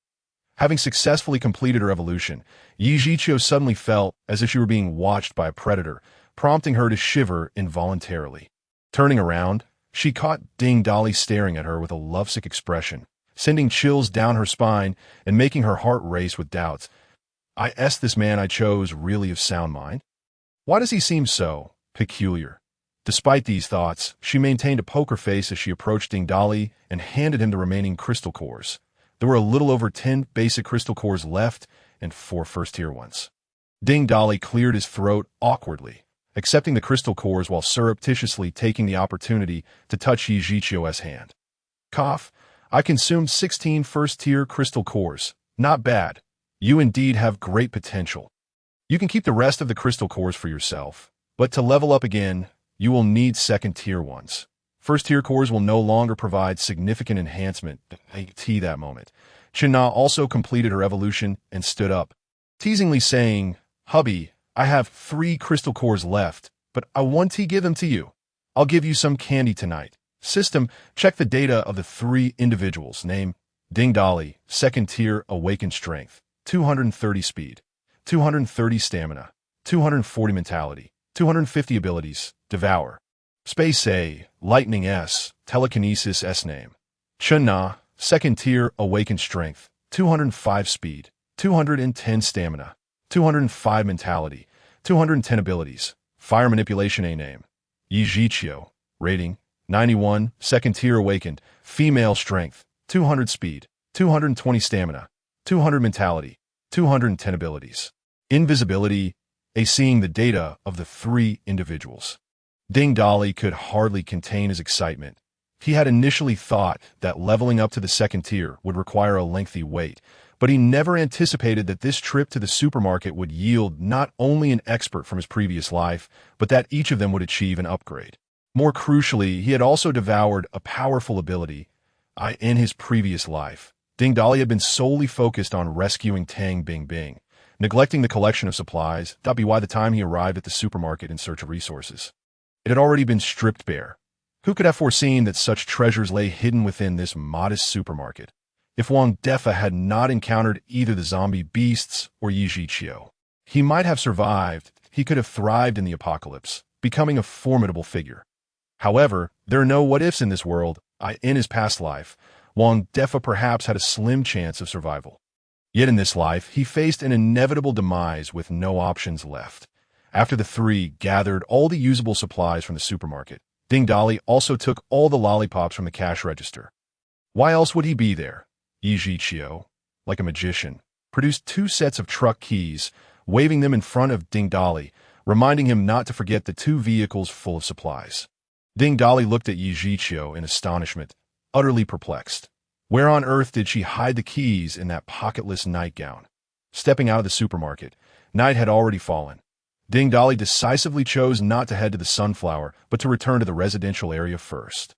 A few zombies wandering near the trucks caught his attention, and he gestured for the 2 women to take them down. Meanwhile, he opened the back cargo compartments of the 2 light trucks to inspect the supplies. One truck's entire cargo area was filled with rice, flour, and cooking oil.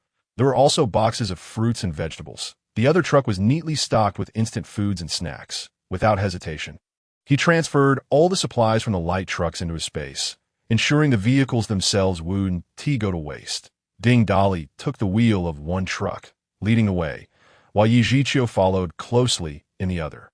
They ignored the newly appeared zombies on the road, crashing through those that blocked their path. The zombies were knocked down, and Yi Zhiqiu, following closely behind, rolled over them with the truck, the weight of the vehicle making the act thrilling. Ding Dali was in high spirits after a fruitful day, humming a cheerful tune and singing joyfully as they sped towards the residential area.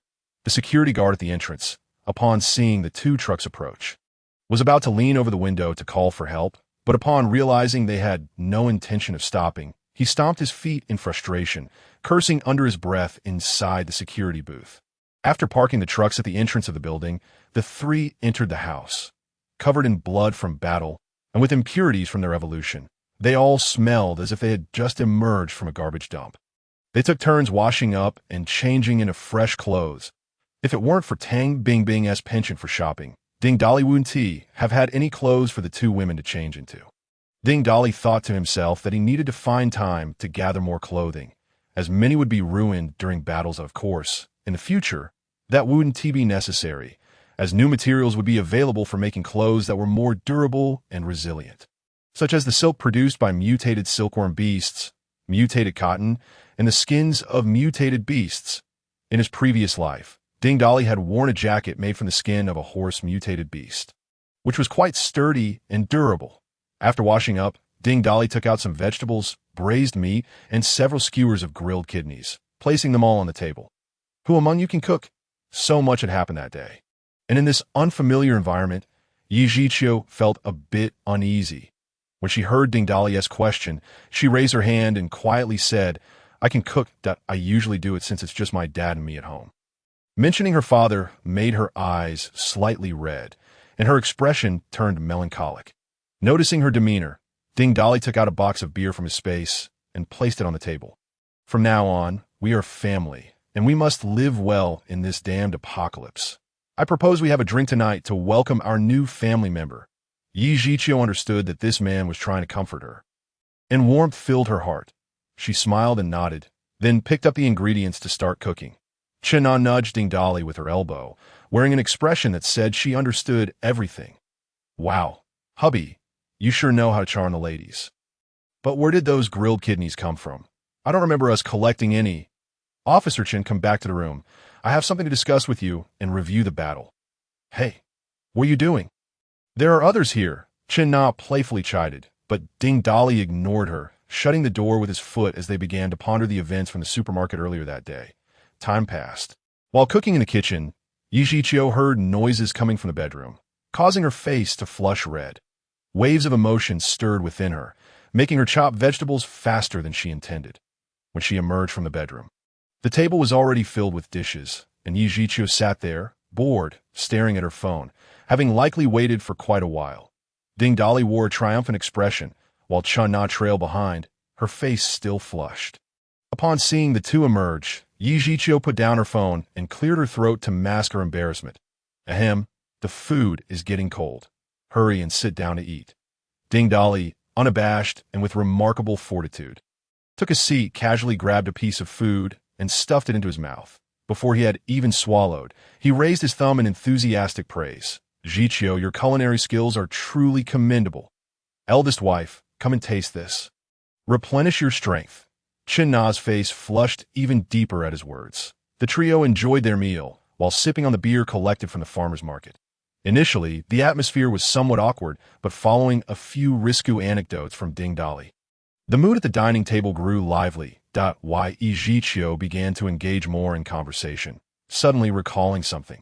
She set down her glass and said, "I just saw many people discussing the official announcement regarding the waiting for rescue, and some even captured images of rescue helicopters flying by. It seems the authorities have established a temporary shelter camp. Should we wait for rescue or head to the shelter ourselves?" Ding Dali burped and replied with a knowing look. "Forget about rescue. It's not our turn. As for going to the shelter, my answer is also a firm no. For now, we shall remain here as our temporary refuge, regardless of whether it's a base or a shelter. We will not go, or rather, the time is not yet ripe, because it won't be long before those hard-built shelters and survivor bases vanish into thin air." Ding Dali was aware of this official shelter in Kyoto. Not only was there this one, but several others existed throughout the city. The announcement had come from the largest survivor base of the former Kyoto government, which had since re-established itself after the previous shelter was obliterated. Yi Zhiqiu was oblivious to Ding Dali's foresight of future events. However, Chen Na, cognizant of the situation, interrupted, "Come on, let us drink. We have food and drink. Why overthink it?" To be frank, Chen Na had quite the capacity for alcohol. In no time, she finished off a dozen bottles of beer, and still unsatisfied, she urged Ding Dali to produce more. With Chen Na's encouragement, Yi Zhiqiu let go of her inhibitions and drank a fair amount of beer as well. As the night wore on, the trio reclined on the sofa, patting their bellies in contentment. Chen Na glanced at the two beside her, and, with a playful glint in her eye, remarked, "This shabby house only has one bedroom. How are we three going to sleep tonight?" Ding Dali, unfazed, casually replied, "Hey, what's the big deal? We can all sleep together. After all, we're family, and in this apocalypse, why bother with niceties? Bah, you wish I've had enough to drink today and want some peace. So I'll take the sofa while you two can have the bedroom. With that, she shot Ding Dolly a knowing glance. Ding Dolly, invigorated by her response, was pleasantly surprised by her straightforwardness. Yet, Yi Zhiqiu felt a twinge of anxiety. It wasn't T that she wanted to backtrack, but she and T quite prepared herself psychologically. Sister Na, perhaps you should take the bedroom, she suggested. What do you mean, perhaps? It's decided. Sister Na is tired today and deserves a good rest. Ding Dolly feigned anger, yet kept casting glances at Chun Na. Chun Na understood and rolled her eyes, kicking Ding Dolly lightly as she said, I'm tired. Don't disturb my sleep.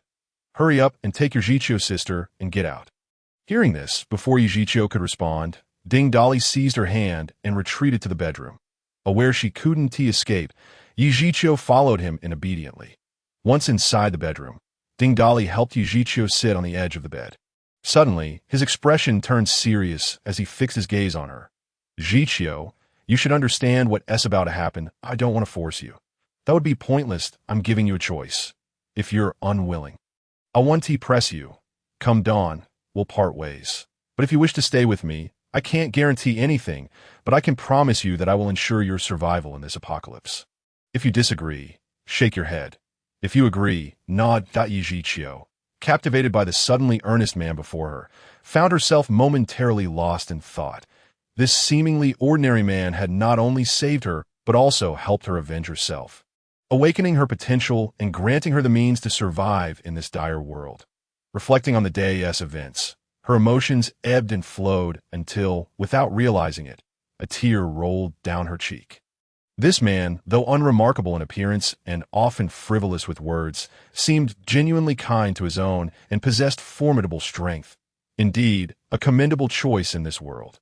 With this thought, Yi Zhiqiu wiped her tears away and smiled gently, nodding in agreement. Initially fixated on Yi Zhiqiu's gaze, Ding Dolly was taken aback when she suddenly wept. His heart skipped a beat, fearing she might change her mind, but upon seeing her nod, he was left dumbfounded. Thinking, damn, I thought this opportunity would slip away. This woman was behaving strangely, alternating between tears and smiles, her eyes wide with emotion.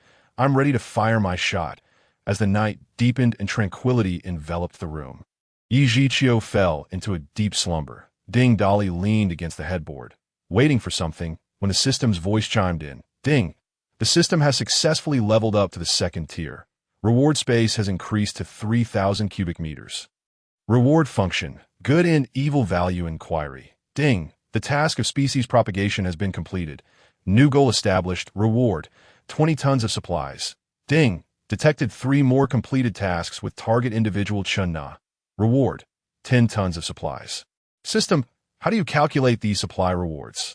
Big brother, the initial task rewards are the highest. Subsequent rewards are random and decrease with frequency. Why is that? Haven't you heard the saying that no land is worn out? Only the oxen are exhausted? It's quite laborious. Big brother, I'm a more offspring, more fortune system. I don't care about the process. I only care about the results. What's the use of frequency without quality? Do you look down on me? Big brother, calm down. Let's check the good and evil values. What is this good and evil value? It better be useful.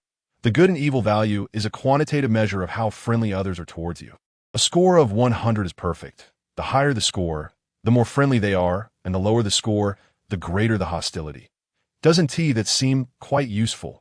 Ding Dolly couldn't shake the feeling that the system was more brazen than he was. However, the good and evil value indeed held some merit.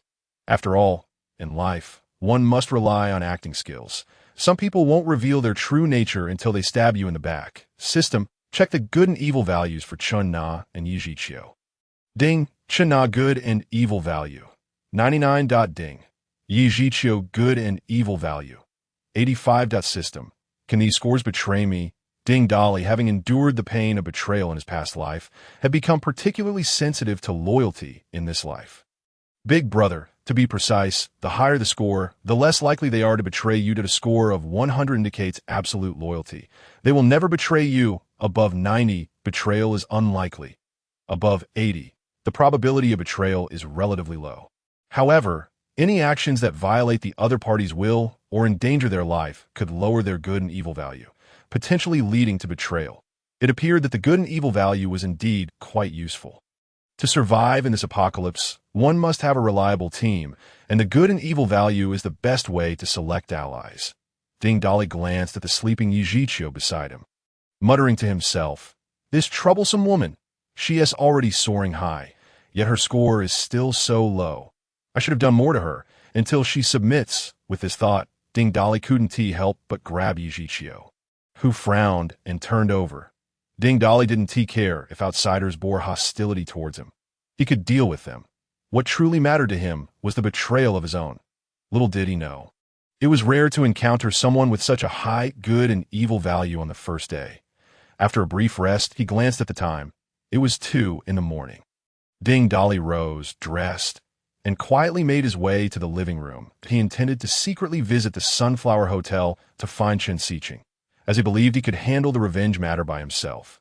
Moreover, he planned to use the community as a temporary base, leaving 2 second-tier awakened individuals to ensure the safety of their stronghold.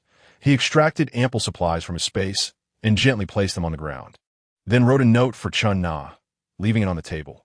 Finally, he felt ready to leave, but just as he was about to open the door, a voice called out from behind him. "What's this? You're leaving after taking everything." It was Chen I. In the darkness, her expression was obscured, but Ding Dali chuckled awkwardly and approached to wrap an arm around her shoulder. "Hee, big wife.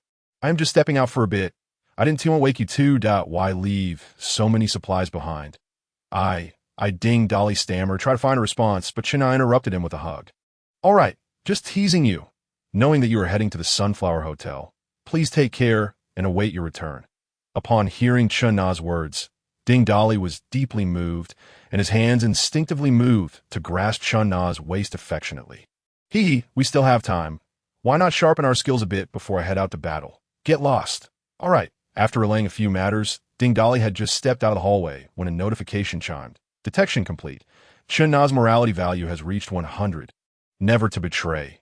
Reward, 20 tons of supplies." With a satisfied smile, Ding Dali strode purposefully towards the entrance of the community. He had no intention of driving a light truck, as it would create too much noise and attract too much attention. Instead, he planned to move quietly, taking whatever he found along the way, seizing any opportunity that presented itself. Within just a day, the grass in the greenbelt had grown to a height surpassing that of a person, while the trees by the roadside had shot up significantly as well. Bathed in the bright moonlight, the shadows of the trees danced ominously, resembling a monstrous creature with outstretched claws.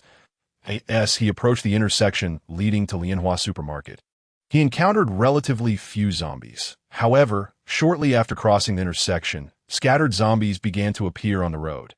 After a day of adaptation, the zombies were noticeably more formidable than they had been during the day. For the majority of ordinary individuals, the first day was the optimal time to eliminate zombies. However, after the first day, the basic zombies had fully acclimated to their bodies, with attributes that nearly matched those of novice awakeners. At this point, it became exceedingly challenging for a lone individual to take down a zombie. Yet for Ding Dali at present, this posed no significant difference. Slaying the basic zombies was as effortless as crushing a mere ant. This exemplified the stark contrast between the early and later stages of power. Ding Dali's current level allowed him to exert control over objects within a range of 20 meters, utilizing his mental prowess to manipulate a heating pipe. He mercilessly dispatched zombies within that radius. However, the appearance of wielding a heating pipe as a weapon was far from elegant, and the mental energy expended in using a blunt object was considerably greater than that required for a knife or similar tool. How delightful it would be to possess sharp implements, such as steel nails or daggers. Ultimately, blunt weapons were far better suited for direct grasp. That he recalled that en route to the Sunflower Hotel, there was a hardware store. Perhaps he should first search there. Contemplating this, Ding Dali decisively chose to head to the hardware store first, taking a right at the next intersection and proceeding straight would lead him to the Sunflower Hotel. With a hardware store conveniently located in the middle of that stretch, numerous restaurants lined the way, but Ding Dali had no interest whatsoever in the supplies within them.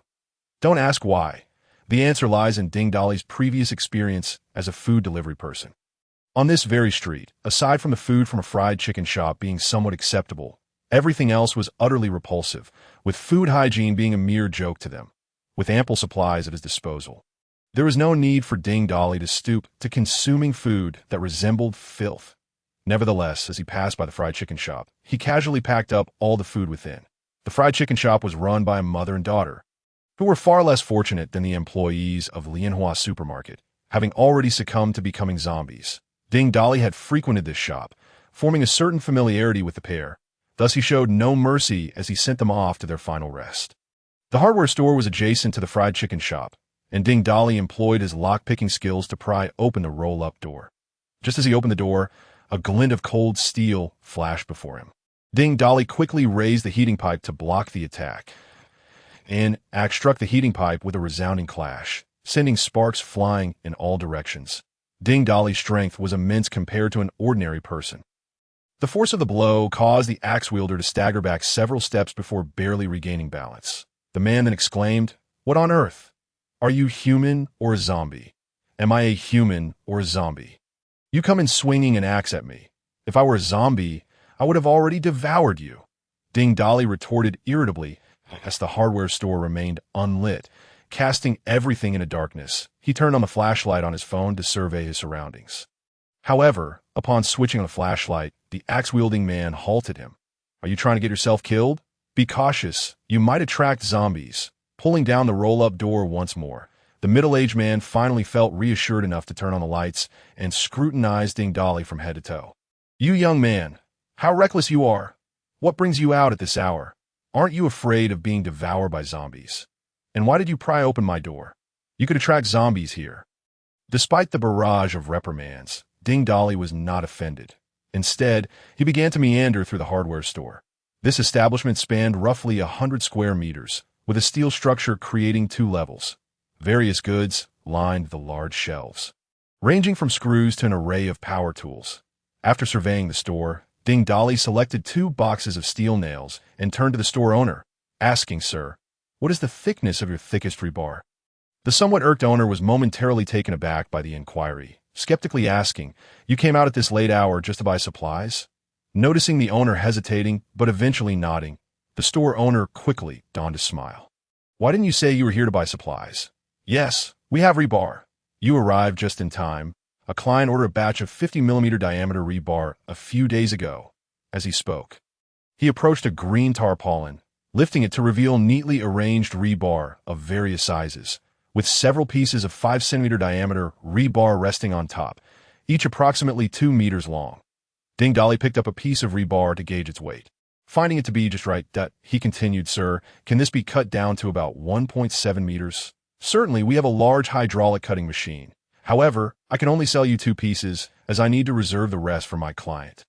Ding Dolly nodded in acknowledgement without further comment. The owner then retrieved 2 pieces of rebar and had them cut to size. Ding Dolly effortlessly lifted 1 piece of rebar, spinning in his hand, finding it perfectly sized, albeit a tad light. This startled the owner, for this piece of rebar weighed around 60 pounds. How could this young man lift it, as if it were a mere stick?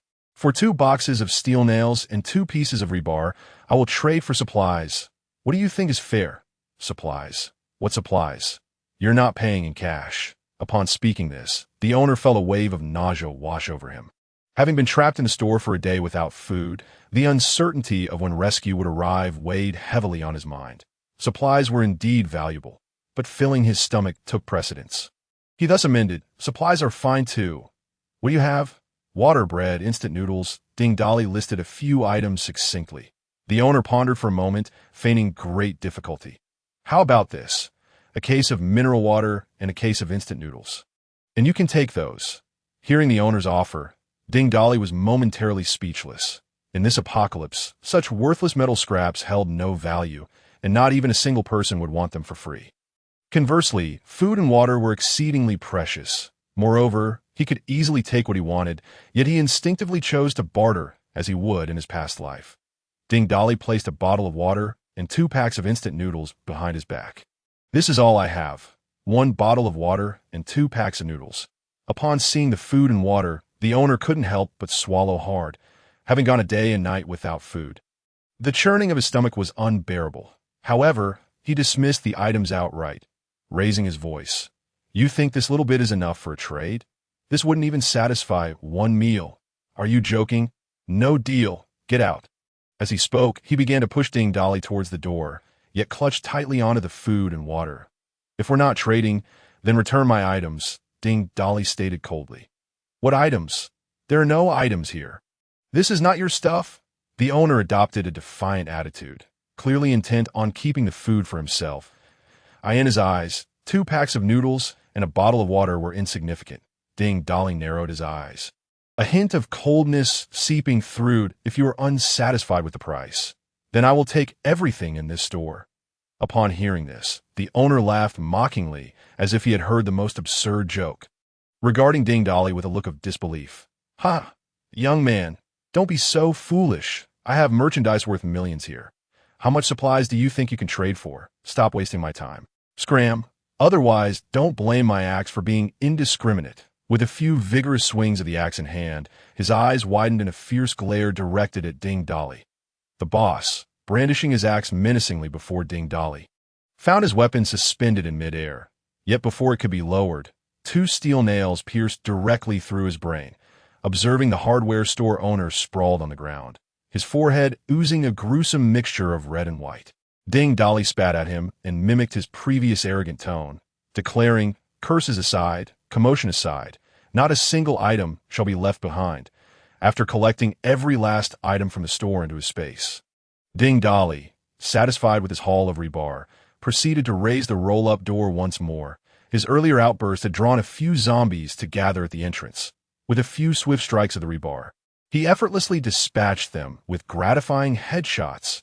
How exhilarating it was, especially at such close range. Clutching the electric scooter keys he had scavenged from the store owner and with the owner's possessions stored away, Ding Dolly mounted the small electric vehicle, in high spirits. He maneuvered the rebar to eliminate the zombies obstructing his path while cheerfully humming a little tune. Once upon a time, amidst the tranquil lives of Yu, and in Fan Fan and Foo Foo, I chased after One, only to realize that Ping Ping, Dandan, Song Song, and Rong Rong were the true treasures. Looking back at Huang Ran and Rumong, and then at Wu Xin and Egio, it was only Wu Jing and Chong Lu who kept me company. Just as the song was about to end, Ding Dolly abruptly slammed on the brakes, frozen in place. Before him lay a sprawling intersection teeming with zombies, a sight formidable enough to herald the onset of a significant zombie tide. The iconic high-rise of the Sunflower Hotel stood at the southwest corner of the intersection, with even the courtyard below swarmed by a mass of undead. Across the street at the southeast corner was a large Carrefour supermarket, accompanied by a bustling shopping plaza to the east, replete with various entertainment venues, cinemas, and brand-name stores. Surrounding the plaza were an array of bars and KTV establishments. The night of the incident was the 520 Festival, a time when couples poured out to celebrate, only to move next door to the hotel for further revelry. To accommodate the influx of youthful festivities, the shopping plaza extended its hours, drawing in throngs of people. Yet once zombies began to emerge amidst the revelers, the scene morphed into a real-life Hell's Cape, with individuals being bitten, trampled, and rising again to feast upon the living, thus birthing an expansive horde of the undead. Ding Dolly gazed at the nearby mass of corpses, troubled by the daunting sight. Even he would find it difficult to navigate such a vast horde with ease. Moreover, once dawn broke, those zombies confined within buildings, starved of flesh, would undoubtedly seek a way out, joining the growing throng of the undead. In his previous life, when Ding Dolly returned to this place days later, the number of zombies had diminished significantly. Something must have transpired in the interim that he knew he had to enter the hotel before dawn. Otherwise, the approaching light would bring even more zombies, and being surrounded would make escape nearly impossible. An elephant may not fear an ant, but a swarm of ants could indeed bring down an elephant. Ding Dolly muttered to himself, contemplating his strategy. The Sunflower Hotel, a landmark structure, stood quietly at the southwest corner of the intersection, while directly across from its entrance to the southeast lay the Carrefour supermarket and the expansive shopping plaza. At this moment, Ding Dolly stood at the southern end of the intersection. He did not need to cross it. Instead, he aimed to draw the zombies encircling the Sunflower Hotel to the other side, towards Carrefour. But if he could create even a brief distraction, he could swiftly dash into the hotel. Even luring away a fraction of the horde would suffice to achieve his goal. With a grand gesture, Ding Dolly produced 3 bottles of potent white liquor from his space, all of which had been scavenged from the farmer's market. Next, he retrieved some paper towels and stuffed them into the bottles. Then inverted them to allow the towels to absorb the high-proof liquor like sponges. Those familiar with crafting Molotov cocktails would instantly recognize his creation. Indeed, these were makeshift incendiary devices. Ding Dolly swiftly replicated the process, producing 2 more. Subsequently, like an arrow released from a bow, Ding Dolly sprinted towards Carrefour as he neared the zombie horde. He seized a moment before they could react, igniting the Molotov cocktail and hurling it with force towards the parking lot below Carrefour. The first incendiary bottle had barely left his hand before the next 2 followed, launched like meteors. After completing his throws, Ding Dolly wasted no time turning back, fleeing southward to distance himself from the horde.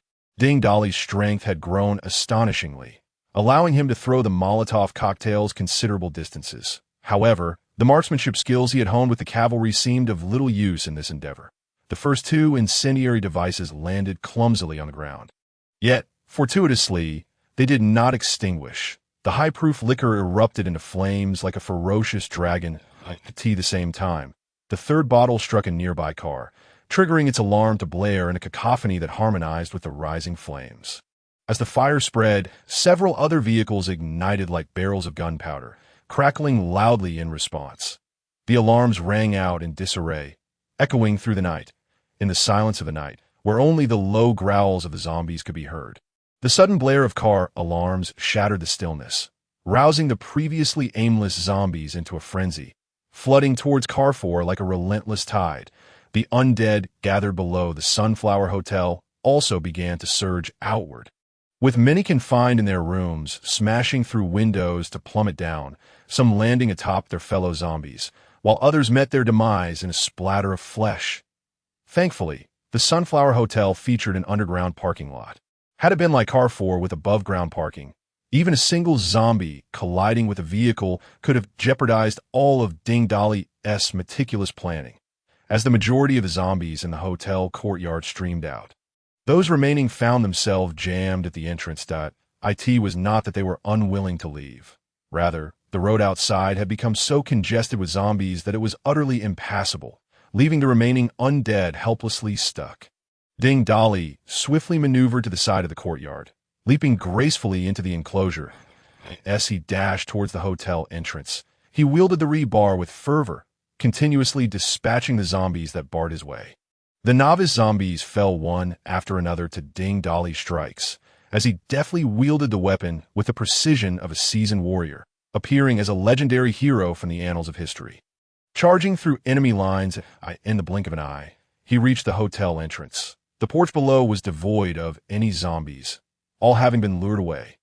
Ding Dolly gazed at the imposing, opulent double doors that typically swung open, allowing patrons to pass through the glass entryway. Yet, at this moment, the sturdy doors were firmly shut, likely hastily secured by the hotel staff in the wake of the chaos.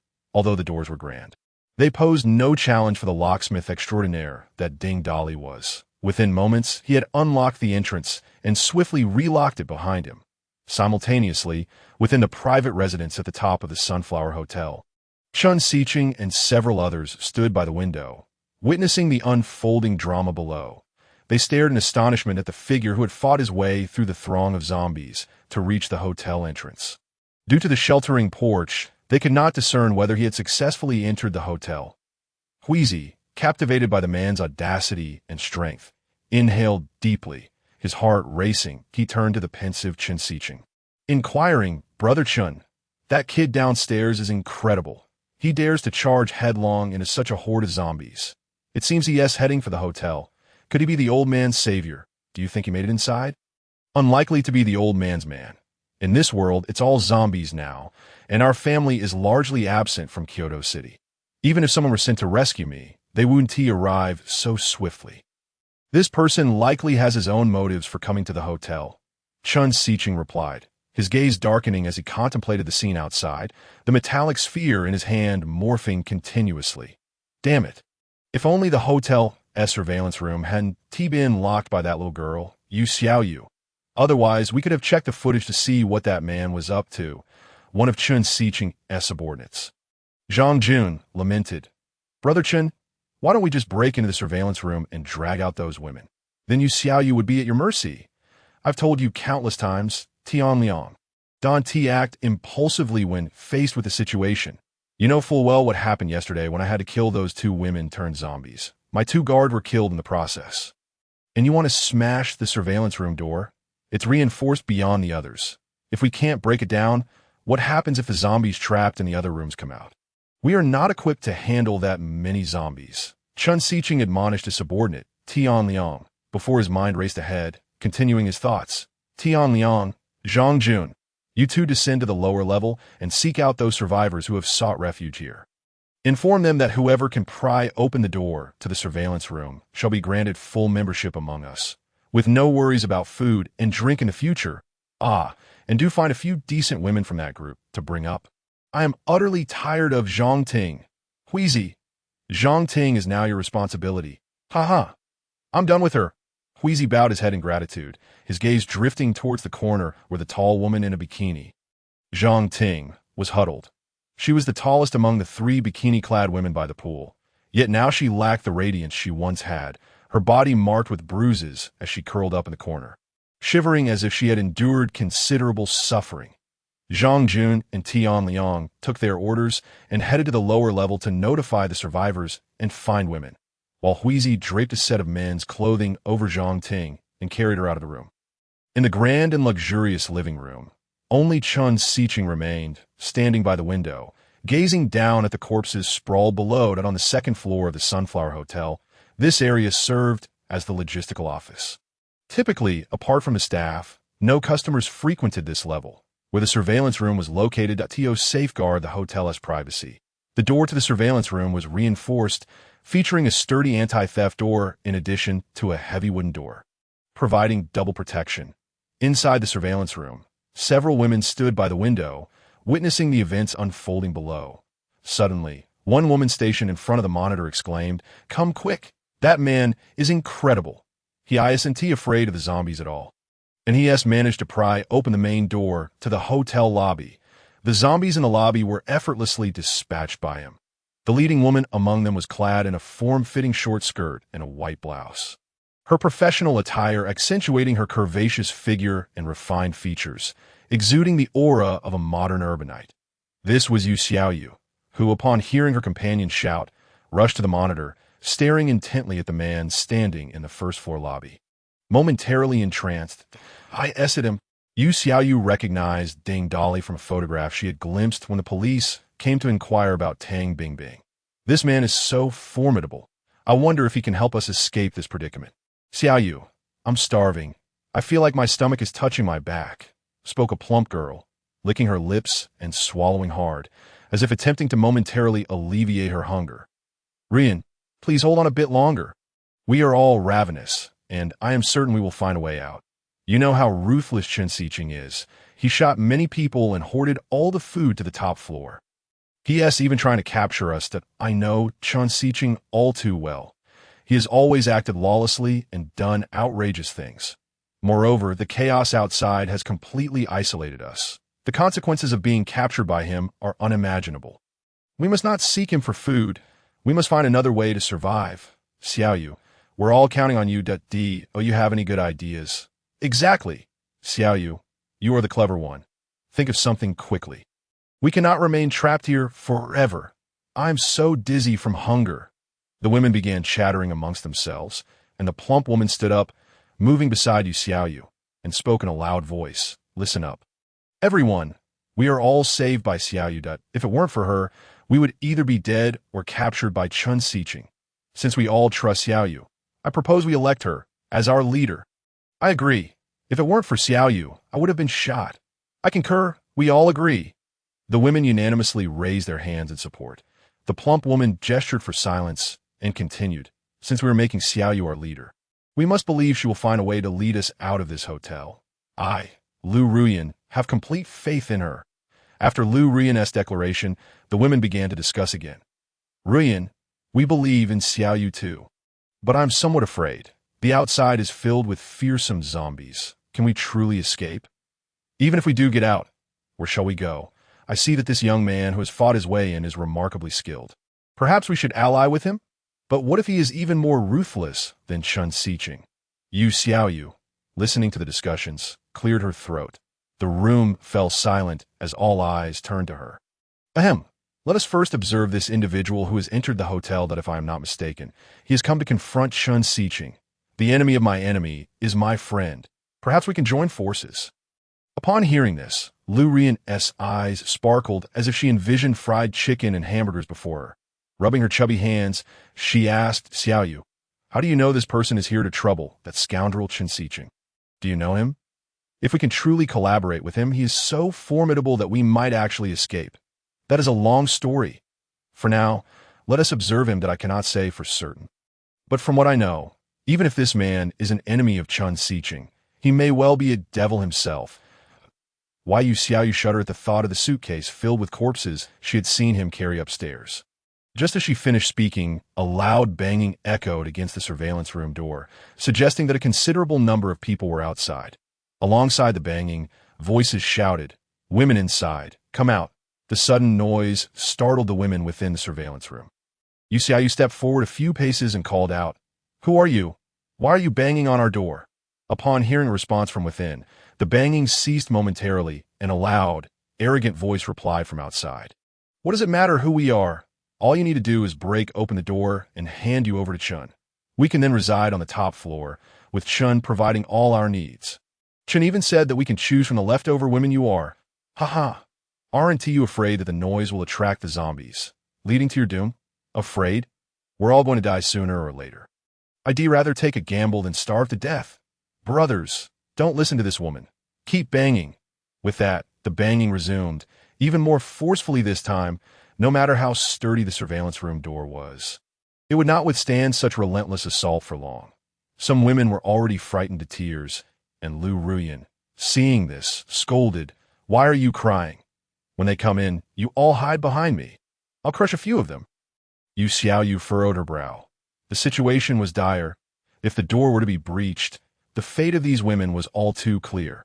Acting swiftly, she picked up the phone in the surveillance room and dialed a number.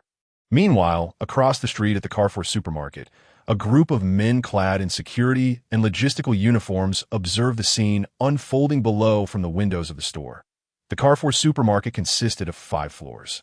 The 2 lower ones were shops, while the top 3 comprised the supermarket itself, by the window in the 4th floor food section.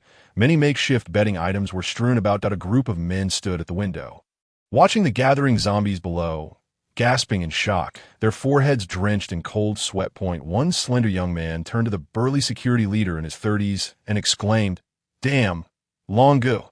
That guy just led the zombies our way. What is he trying to do? I can't see clearly." Thankfully, there aren't too many cars in the parking lot below. Otherwise, if a fire breaks out, we'd all be cooked alive.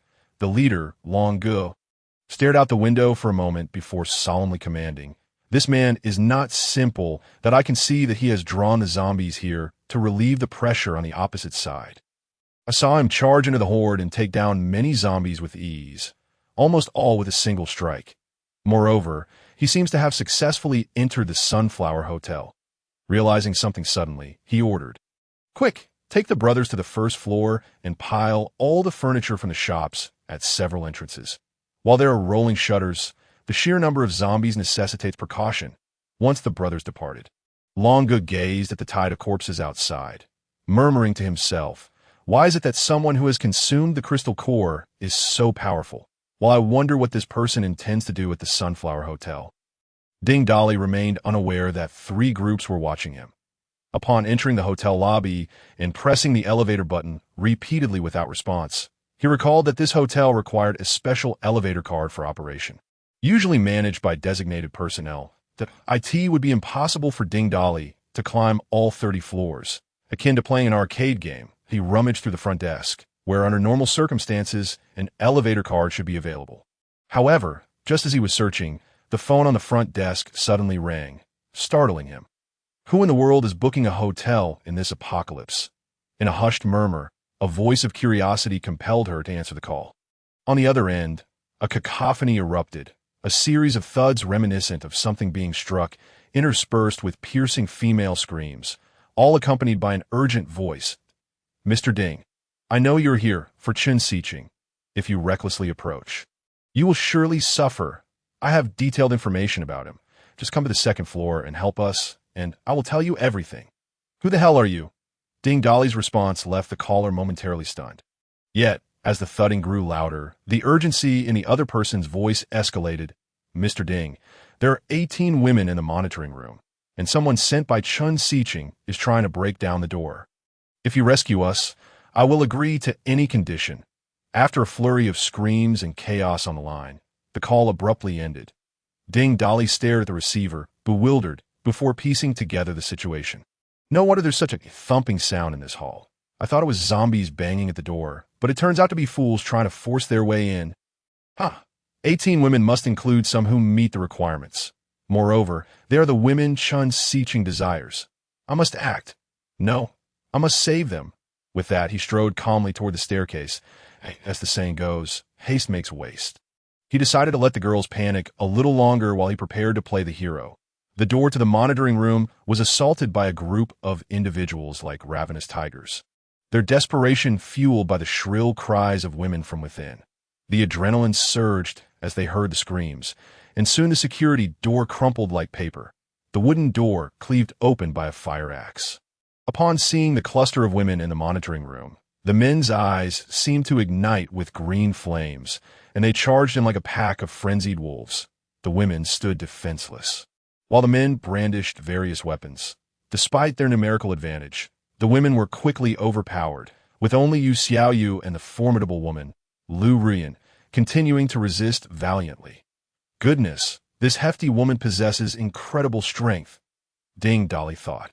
How can this slender receptionist wield such power? Damn it, forget everything. Let's all go for it. This Yu Xiaoyu is specifically wanted by Chen. With their backs against one another, Yu Xiaoyu and Lu Rian lifted chairs, like two enraged lionesses, fiercely fighting back. However, 2 against many was a losing battle. Soon, Lu Rian fell victim to an axe blow, collapsing with a cry. "Rian," Yu Xiaoyu shouted, glancing back at her friend sprawled on the ground. Bloodied and motionless, Lu Rian, a member of the hotel's catering department, had often faced disdain for her size, leaving her friendless until a chance encounter brought her and Yu Xiaoyu together. They bonded over shared tastes in films and food, quickly becoming inseparable companions. After the apocalypse struck, Lu Rian stood steadfastly by Yu Xiaoyu's side. Seeing her friend lying in a pool of blood ignited a volcanic rage within Yu Xiaoyu, causing her to swing the chair wildly, momentarily keeping the assailants at bay. Yet, fists alone could not withstand the onslaught. Someone seized an opportunity and struck Yu Xiaoyu with a blow, causing her to stumble and fall, though she did not lose consciousness entirely. The dizziness rendered her defenseless as several men restrained her. They leered at her figure, their eyes glistening with desire. And oh wonder, Chen specifically wanted this woman. What a physique! If it weren't for our hunger, I'd be tempted to have my way with her right now. Laughter erupted from the crowd, their faces twisted with a sinister hunger after a day and night without food. That why Yu Xiaoyu, recognizing the peril she faced, realized her repeated refusals of Chen Xiqing had led her to this grim fate. With the world in chaos, there was no chance of mercy from him now. Ding Dali seemed unreliable at this moment, and despair washed over Yu Xiaoyu as she resigned herself, closing her eyes. Suddenly, a voice pierced the air. What a mess! So many gathered here for such nonsense. A survivor at the door of the monitoring room suddenly soared through the air, crashing against the wall, instantly transforming into a lifeless heap, sliding down like a grotesque human pancake.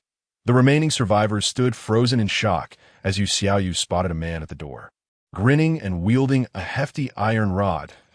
"Mr. Ding, save us!" Ding Dali had arrived at the door of the monitoring room, overhearing a group of men laughing arrogantly. Blocking the entrance was a towering figure, preventing him from seeing inside. In a swift motion, Ding Dali kicked the man aside. As he surveyed the room, he was momentarily taken aback by the sight of Lu Rian sprawled like a small mountain on the floor. Following the cries for help, He gasped in astonishment when he recognized Yu Xiaoyu among the women, realizing they were part of a survivor group he had known in his past life. In the north mountainous region of the Kyoto area, there existed a renowned survivor base famous not only for its strength, but also for its all-female composition, nurturing women who could not survive the apocalypse into formidable warriors. The leaders of this group were none other than Yu Xiaoyu and Lu Ruyan. Ignoring the glares from the others, Ding Dali fixed his gaze on Yu Xiaoyu. Her heart raced under his intense scrutiny. But recognizing his calm demeanor amidst the chaos, she boldly declared, "Mr. Ding, it was I who called. If you can save us, I will agree to any condition. I want you to be my woman. As for your companions, they may join me as well. I will ensure your safety." With a moment's pause, Ding Dali added, "You have 1 minute to decide. Before that, I need to clear out the room." As he spoke, a young man stepped forward, brandishing a fire axe. "Who the hell are you to spout such nonsense? We know who sent us. We were sent by Chun Siqing. He has a gun. Opposing him will lead to your demise. Join us or suffer the consequences." Upon hearing Chun Siqing's name, Ding Dali's previously jovial expression hardened. He stepped forward with purpose, swinging the rebar in his hand. In an instant, the young man's arm exploded. Before he could utter a sound, Ding Dali swung horizontally, and the man's head burst apart. Silence. The monitoring room fell into a deathly hush. As the stunned survivors reacted, they rushed toward the exit, desperate to escape the wrath of this formidable man. With strength beyond human capability, Ding Dali had no intention of leaving any survivors. Steel spikes materialized, darting through the air, and in mere moments, the room was silent once more. Littered with corpses, their heads perforated like sieves, oozing red and white point. 1 minute should suffice. "Have you made your decision?" Ding Dali asked softly, shaking the blood from his rebar. His urgency stemmed from the system alert he received upon entering. There were 8 women in the room whose scores met the criteria, with 7 around 85 points and 1, Yu Xiaoyu, boasting a remarkable 94. After reviewing their data, he was astonished to discover that these battered women possessed a morality score exceeding 80 following his recent display of force. That score had surged to 85. It was notable that after 2 passionate encounters with Yijiqiu, he had only just crossed 80 points. What thrilled Ding Dali even more was the revelation that Yu Xiaoyu was an awakened one. The women in the room, like wolves starved for too long, gazed at him with shining eyes. What a twist of fate! At this life-and-death moment, an extraordinarily powerful man had appeared to rescue them. While his appearance might be a tad unkempt, his strength was undeniably paramount. In the face of imminent danger, looks mattered little. Only power could save them. Even Yu Xiaoyu's gaze towards Ding Dali had transformed into something extraordinary. Her favorite film had always been A Chinese Odyssey, and she often daydreamed about her ideal partner being a legendary hero. Today's circumstances were no different, though this so-called hero bore an uncanny resemblance to a monkey. "Oh, how I long to bear him, little monkeys!" A muffled voice suddenly erupted beside Yu Xiaoyu, and she turned to find Lu Ruyan sitting up abruptly, her face smeared with blood. Unable to contain herself, Yu Xiaoyu felt her nose tingle and tightly embraced Lu Ruyan, bursting into tears. "Oh, Ruyan, I'm so relieved you're all right." "Ouch, ouch, Xiaoyu, be gentle." "Thankfully, I have enough fat. The axe struck my shoulder but spared my vital parts." "Looks like being chubby has its advantages," Lu Ruyan remarked with a grin, baring her teeth. Wiping her tears, Yu Xiaoyu smiled as she examined Lu Ruyan's wounds. "What I mean is, you women should stop staring at me." "Have you paid me for this? You need to buy tickets to see monkeys at the zoo." Ding Dali's jest provoked a chorus of laughter from the women who had been fixated on him. Each of them bore some injuries, and they laughed while wincing and showing their teeth, creating a rather comical scene. Preoccupied with caring for her fortunate friend, Yu Xiaoyu found herself amused, feeling somewhat embarrassed as she glanced at the savior she had just overlooked. "Enough, Yu Xiaoyu, stop clinging to Lu Ruyan. Tell me, do you want to be my woman? Will you join me?" Both Yu Xiaoyu and Lu Ruyan gasped in shock, responding in unison. "How do you know our names?" "I know far more than that. Hurry up and give me an answer. Don't waste my time. I still need to go to the top floor." Yu Xiaoyu felt her cheeks flush with embarrassment, hesitating to reply, when Lu Ruyan interjected, "Mr. Ding, do you only want Yu Xiaoyu? Have you considered taking on a few more?" The other women, upon hearing Lu Ruyan's words, chimed in with knowing smiles. Yes, indeed. Young man, why not consider adding a few more to your collection? You read quite slender. I wonder if you can handle more. What are you all thinking? The young man has his eyes set on our leader, Xiaoyu. Whether he can take more depends on us. Not him. Ding Dali was left speechless by their banter. This group of women seemed to have been starved of male company for ages, like famished old monkeys. He inwardly scoffed. What a joke. Am I in a spider's lair? They underestimate me. Just because I'm slim doesn't mean I'm weak. I'm known as the little steel cannon of the East City. Though that was his inner musings, he couldn't voice it aloud. He cleared his throat and carelessly replied, Beautiful ladies, don't mess around. If I were to take on so many at once, even my strong constitution wouldn't cope. Besides, whether I could take you all on is really up to your leader. He then fixed his intense gaze on Yu Xiaoyu. Already somewhat swayed, Yu Xiaoyu felt her face heat under his unabashed stare. She softly spoke, Since we have agreed, I will acquiesce, but you must not abandon my sisters. The outside world is teeming with zombies. They cannot survive alone. No problem. From now on, you will all survive. By the way, Xiaoyu, have you consumed the crystal core from a zombie's brain? Have you awakened any powers?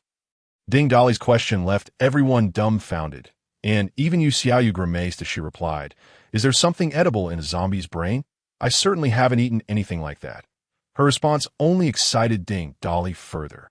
To think she was a natural awakener like him. As long as she didn't perish midway, natural awakeners would always be a step ahead of ordinary humans. It was no wonder that in her past life, Yu Xiaoyu managed to escape and establish her own base out of course. This time, certain events had unfolded differently. Perhaps Tang Bingbing's absence from this hotel played a crucial role, triggering a series of butterfly effects. Haven't you noticed anything different about yourself or any peculiar abilities since the thick fog arrived? Ding Dali inquired further. Well, on the day the fog descended, which was May 20th, the hotel was quite busy. And I was working overtime. I recall going to the restroom at midnight during the shift change. Suddenly, I felt excruciating pain throughout my body, as if I had lost consciousness for several minutes. When I awoke, I found myself brimming with energy and significantly stronger AS for strange abilities. At this point, Yu Xiaoyu's face flushed crimson, resembling a ripe apple. She glanced around at her companions, then pulled Ding Dali aside. Lowering her voice as she whispered in his ear, I did indeed experience something peculiar. Aside from feeling energetic and stronger, I noticed a strange scent emanating from my body. I thought I needed to take a shower. And just as that thought crossed my mind, water started pouring out of my body. Before I knew it, I was completely drenched. Ding Dali couldn't help but chuckle, realizing Yu Xiaoyu had awakened a water-based ability. Though the way she utilized it was rather peculiar. Instead of using her powers to combat zombies, she treated herself like a water faucet. Keep your voice down. They can hear you. I find this strange ability quite embarrassing. She lamented, You've awakened a water-based ability. It's not that it's odd, but the way you're using it is. You could try controlling the water flow for an attack, or see if you can alter the physical state of the water. Rather than merely producing water in its most basic form. Why Yu Xiaoyu nodded thoughtfully at his words. Given that this group of women had high moral values and were renowned in their previous lives, Ding Dali resolved to nurture them properly. He produced enough energy crystals for 2 individuals to evolve into first-tier awakeners and distributed them to Yu Xiaoyu and Lu Ruyan, along with 1 crystal each for the other women to awaken. Ding Dali had gathered a considerable number of crystals while fighting his way here, but he didn't need to painstakingly cultivate each and every one. Simply providing them the chance to awaken would suffice. He only needed to focus on nurturing the core combatants. After informing them of the necessary precautions, Ding Dali allowed the women to concentrate on their evolution, but he stood guard like a loyal sentinel at the door. As the potent scent of blood would soon attract zombies descending the staircase like moths to a flame. Thus, someone had to ensure the safety of these women. True to his expectations, it wasn't long after he settled at the door that zombies began to appear one after another from the stairwell. With nothing else to do, Ding Dali wielded steel nails to slay zombies, skillfully manipulating them to perform intricate maneuvers. This practice would enhance his mental control precision during the process of dispatching zombies. Ding Dali surprisingly acquired the culinary mastery skill from a zombie that resembled a chef, along with various material rewards. Most of the resources dropped by the zombies were quite decent, likely because they had indulged in lavish feasts before the apocalypse. By the time dawn broke, all the women had completed their evolution. Most had awakened powers of strength or speed, while a few developed special abilities. Amidst the jubilation of becoming awakeners, Reborn, however, was curled up in a corner, wailing like an ostrich, her body quivering as her excess flesh rolled like waves. Why? Why is my ability so hideous? Why? Ding Dolly was well aware of Reborn's powers. She possessed earth-based abilities that enveloped her in iron-like rock when activated, significantly enhancing her defense and strength, even allowing her to transform into a towering rock giant. In her previous life, as the vice leader of their group, she was undeniably remarkable in both strength and other aspects. Yet, such abilities on a woman were often judged by appearances. Thanks to Xiaoyu's patient encouragement, Reborn eventually ceased her sobbing, prompting Ding Dolly to check their data with the system name. Xiaoyu. First-tier human awakener, female, score, 95, strength, 105, speed, 100, stamina, 100, spirit, 105, ability, water element control S.name. Reborn, first-tier human awakener, strength, 110, speed, 100, stamina, 100, spirit, 105, ability. Rock transformation, reflecting on their past life when they established a survivor base in the northern mountains of Kyoto. Ding Dolly surmised it likely no longer existed. However, the original members of this women's team remained, and as long as they were present, there was no worry about building this team. Their high moral values ensured that if well utilized, they would undoubtedly become a formidable force. Contemplating this, Ding Dolly cleared his throat and addressed the group. Since you have chosen to follow me and have all become awakeners, I hereby officially appoint you Xiaoyu as the captain of this group and Reborn as the vice captain. Let them take charge of all your affairs. Does anyone have any objections? After all, everyone here has been saved by Xiaoyu and has long regarded her as their leader, so they unanimously responded. No objections. Ding Dolly nodded in satisfaction and continued. Welcome to my team. We'll discuss the welcoming ceremony later, but before that, I have some personal matters to attend to. Most of you work at this hotel. Does anyone know where the elevator card is? Upon hearing this, Xiaoyu stepped forward and said, Are you heading to the top floor? The elevator car for the top floor is separate from the others. However, I have the card to go up. Excellent. Quickly hand me the elevator card that I need to deliver a surprise to Manager Chun. Xiaoyu understood the implication behind his words, recalling the previous gift intended for Manager Chun, which had been delivered by his dismembered lover, Tang Bingbing. The thought made her feel nauseous, so she swiftly retrieved the card from her belongings and handed it to Ding Dolly. We'll accompany you upstairs. Currently, most survivors are gathered in the banquet hall on the 29th floor. When the apocalypse struck, that floor was deserted, thus there were no zombies, making it very safe. The 28th, 27th, and 26th floors are presidential suites.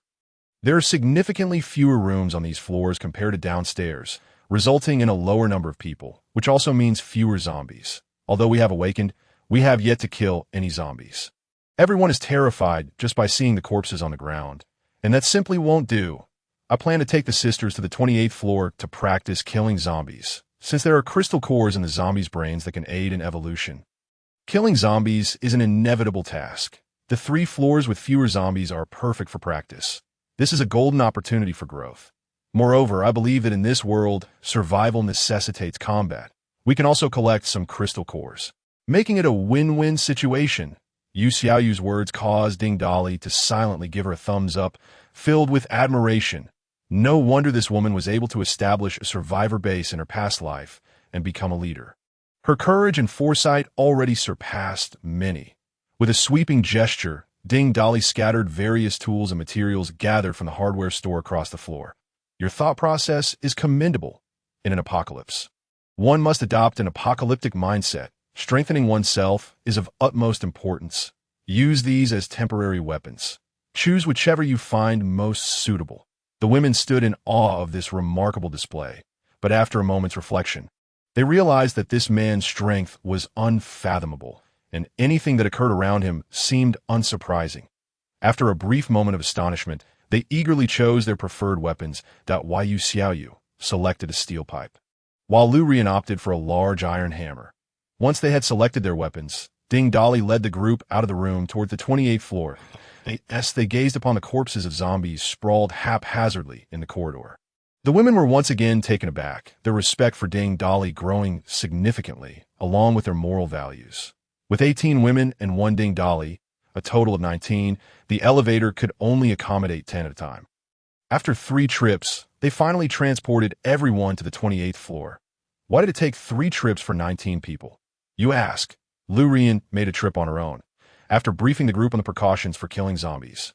Ding Dali promptly boarded the elevator, deciding to make a stop at the 29th floor before heading to the 30th. Who knows what unexpected surprises might await among the survivors on the 29th floor? Ding Dali did not wish to miss out on any attractive air, valuable opportunities, or any promising individuals he could recruit. Now that he had morality points as a metric, he no longer feared encountering a traitor like Chun Siqing from his past life.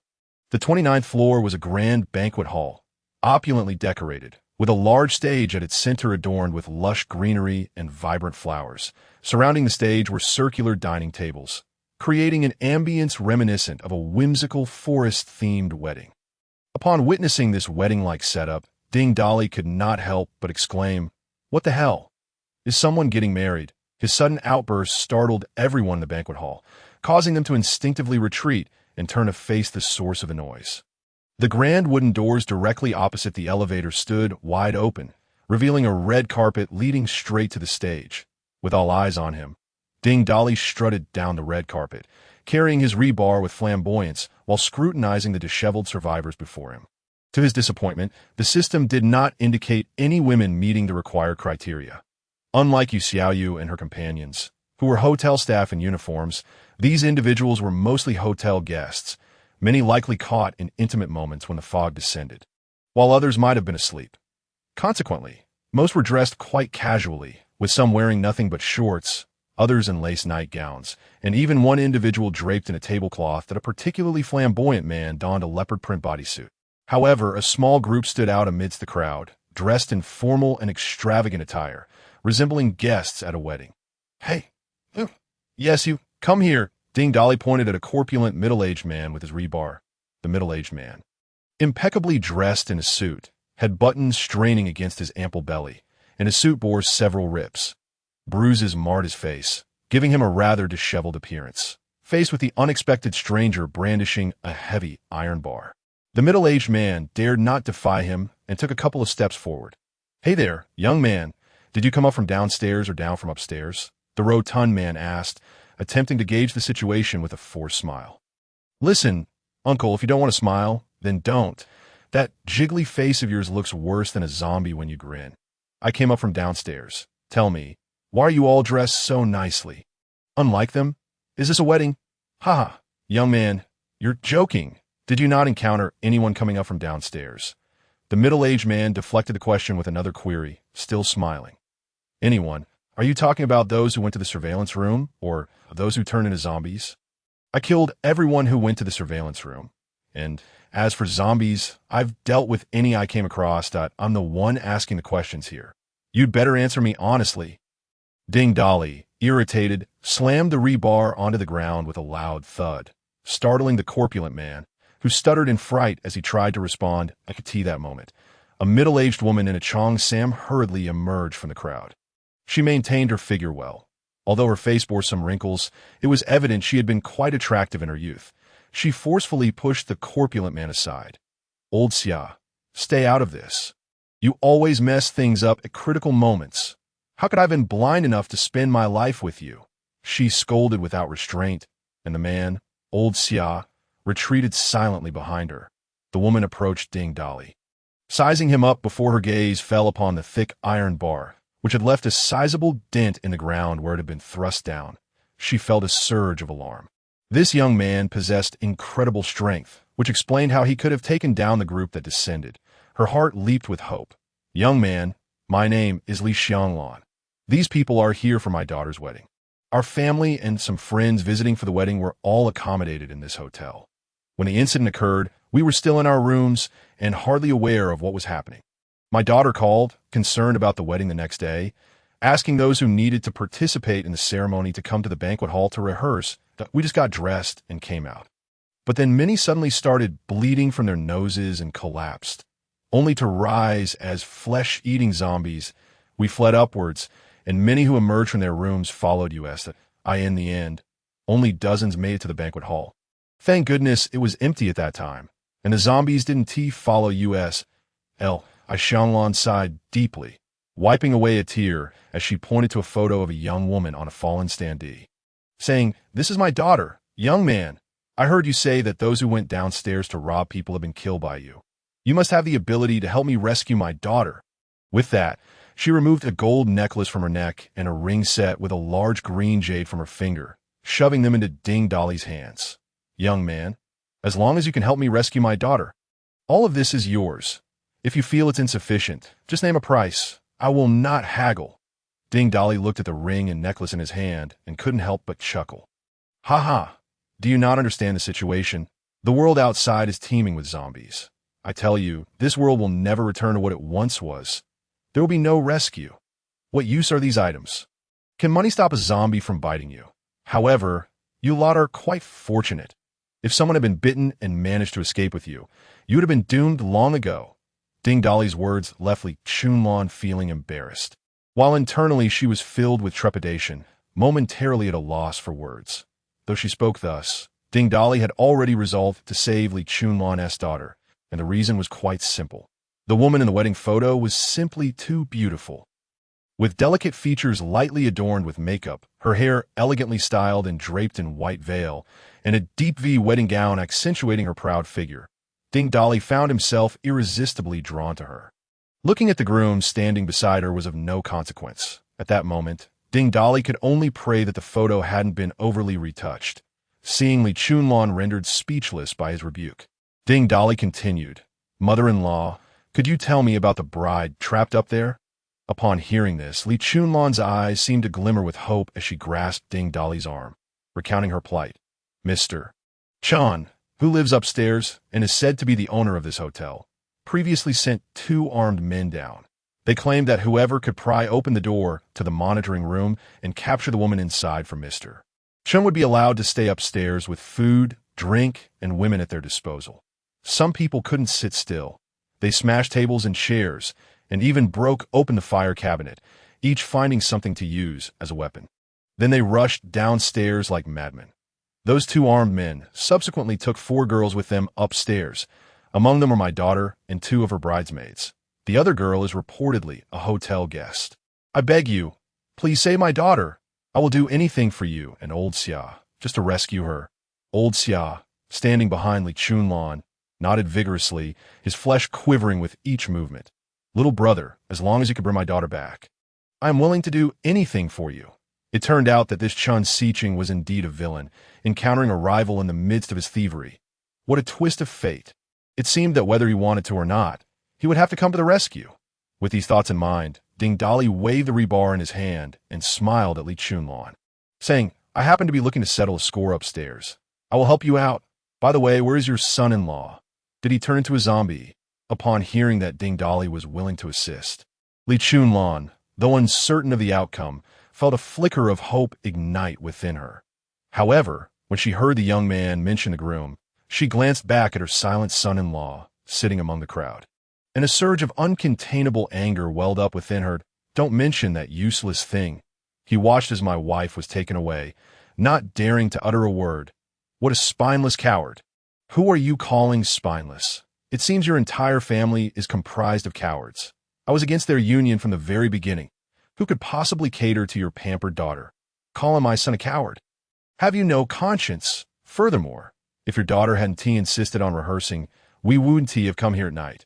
And now, woe betide us. My husband has turned into a zombie. My husband is dead. And you still want my son to go to his doom?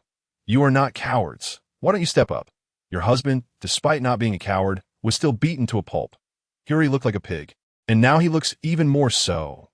Before Li Chunlan could finish her tirade, she was abruptly interrupted by a woman clad in a red qipao, who appeared to be considerably older than Li Chunlan. Judging by her words and the flower pinned to her chest, Ding Dali recognized her as Li Chunlan's in-law. The woman, raising her voice, launched into a barrage of complaints, and Li Chunlan, already irked, felt her anger flare. The two women engaged in a fierce verbal battle, escalating to hair-pulling and physical confrontation, while old Xia and the other relatives attempted to mediate. Meanwhile, the groom sat silently, unmoving. Ding Dali, his head nearly exploding from the cacophony, felt exasperated. Did these people not realize the gravity of their situation? They were trapped here, and instead of devising a means of survival, they were squabbling like fishwives. Infuriated by the din, Ding Dali lifted the rebar and swung it, producing a resounding crash as a nearby solid wood round table shattered into pieces. Instantly, the banquet hall fell silent. All eyes were on the shattered table and the stout iron rod in Ding Dali's hand. Faces pale with fear, the groom's mother even retreated several steps, hiding behind the crowd. Why have you ceased your bickering? Do you believe I wouldn't hesitate to smash your skulls with this? Ding Dali bellowed, scanning the faces before him. None dared to utter a sound. Instinctively avoiding his gaze, Ding Dali mentally labeled them all as spineless. Only Li Xianglan, straightening her disheveled hair, puffing slightly and appearing somewhat sheepish, said, "Little brother, forgive us for our folly. When can we set off to rescue my daughter? I will accompany you. The more hands, the better. There's no need for you to complicate matters. I am sufficient on my own. You had better pray that the photograph is genuine." With that, he turned and left, leaving Li Xianglan bewildered, pondering the meaning of his last remark. The groom's mother, seeing the fierce and intimidating Ding Dali enter the elevator, finally exhaled a sigh of relief and stood up, pushing through the crowd to Li Xianglan's side, whispering derisively, "I see your family must be starving and foolish, relying on a lad with a steel rod to rescue your daughter. You ought to consider your own worth. Do you think strength alone is impressive? To dare face off against men armed with guns with nothing but a rusty iron rod. Truly delusional." The words that followed were left unspoken. A steel nail suddenly shot from the stairwell, piercing the mouth of the talking woman and exiting through the back of her skull, only to mysteriously turn mid-air and return to the elevator. Everyone present witnessed this inexplicable and eerie scene. "Mom." The previously silent groom finally spoke up, on the 30th floor in the private residence of Chun Siqing, for women huddled together on the ground, trembling in fear, while two armed men stood nearby, grinning lewdly. The two men were Zhang Jun and Tian Liang. "Brother Chun, I didn't expect such high-quality girls among these survivors, especially this bride in a wedding gown. Ha ha, she seems to be preparing for a wedding in the banquet hall on the 29th floor. What a stunning beauty! Even her two bridesmaids are exquisite. Damn it, Tian Liang, you're practically drooling. Let me tell you. Don't get any funny ideas. Let Brother Chun have his turn first. Brother Chun, the bride's fiancé is downstairs. Should we let Brother Chun personally take the stage for a pre-wedding celebration? Huh." Chun Siqing gazed at the captured women, a fire igniting within him, but he never expected that even in the apocalypse, he would encounter such stunning specimens right in his own hotel. Even though he had indulged in countless women, he had never seen anyone of this caliber. "Zhang Jun, Tian Liang, you both have done exceptionally well. Rest assured, I won't treat you unfairly. That I shall enjoy the bride and bridesmaids first. The remaining one will be yours. Once I've had my fill, they will all be yours." Zhang Jun and Tian Liang's eyes lit up with excitement as they profusely expressed their gratitude, not forgetting to flatter Chun Siqing in the process. Zhang Jun, with an obsequious expression, said to Chun Siqing, "Brother Chun, if you hadn't secretly hoarded a few guns and some ammunition, we wouldn't have managed to seize most of the food we did. Nor would we have so easily captured such beautiful women in front of so many people. You have no idea." The groom was so terrified at the sight of the guns that he didn't even dare to move. As for the others, only the bride's parents resisted. After we dealt with her father, they quieted down. Tian Liang, not to be outdone, chimed in, knowing that Chun Siqing's father was a powerful figure. His own family's wealth paled in comparison to Chun Siqing's influence. As long as he clung to this towering tree, even in the apocalypse, he could thrive. With this thought in mind, Tian Liang added, "As expected of Brother Chun, following you has not only made us stronger, but also provided us with food, drink, and women. Oh, by the way, Brother Chun, should we call Huizi in to join the fun?" Upon hearing Tian Liang mention Huizi, a lascivious grin spread across Chun Xiqing's face as he licked his lips and replied, "Why call him? Doesn't he already have Zhang Ting?" "Ha! What? Is it not enough for you to play with his ex-girlfriend? You want to bring him to play with someone else's wife?" At this, Tian Liang laughed in a rather lewd manner and continued to flatter, "Brother Chun, you're too modest. What is yours is ours. It's not just him who has surrendered his girlfriend. Zhang Jun and I have done the same." Regrettably, those two women turned into zombies, failing to meet expectations. They even bit two of Brother Chen's bodyguards to death. Well, who could possibly fathom the sudden transformation of this world? By the way, have there been any updates on that group attempting to pry open the surveillance room door?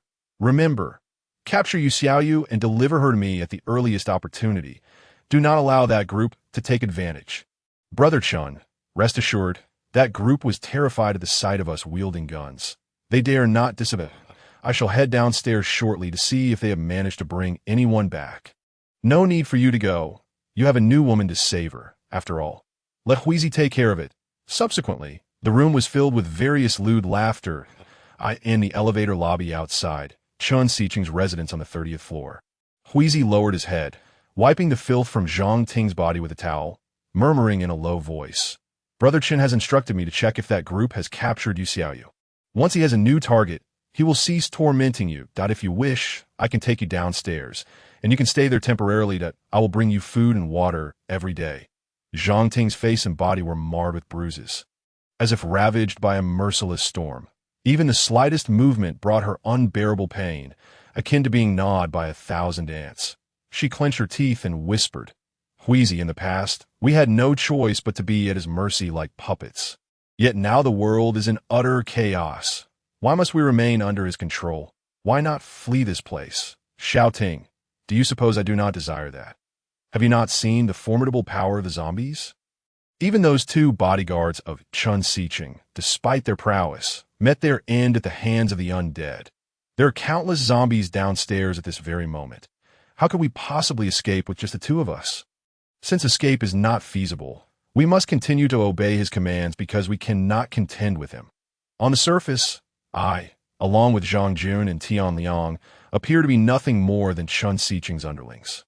And to outsiders, my status seems secondary to his. However, that is merely an illusion. Otherwise, why would Chun Xiqing refuse to arm me?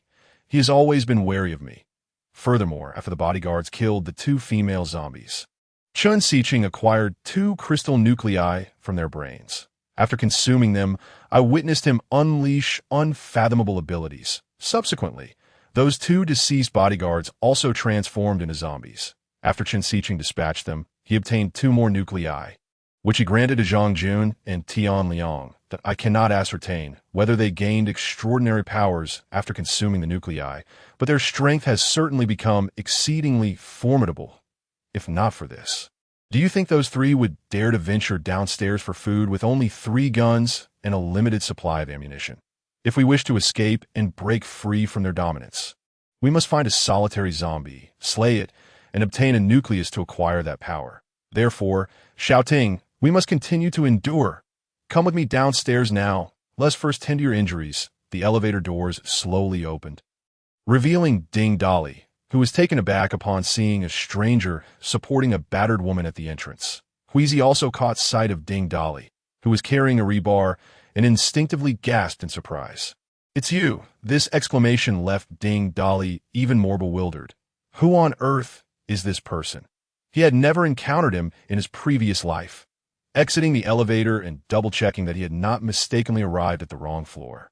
He recalled having visited this level before, possessing some familiarity, yet he was certain he had never seen these 2 individuals. Ding Dali's gaze sharpened as he fixated on them, enunciating each word with clarity. "Who are you? How do you know me? What is your connection to Chun Xiqing? You have 1 minute to convince me not to kill you." Huizi glanced at the heavy iron bar in Ding Dali's hand, suddenly understanding. The killer he had seen from the window was none other than him.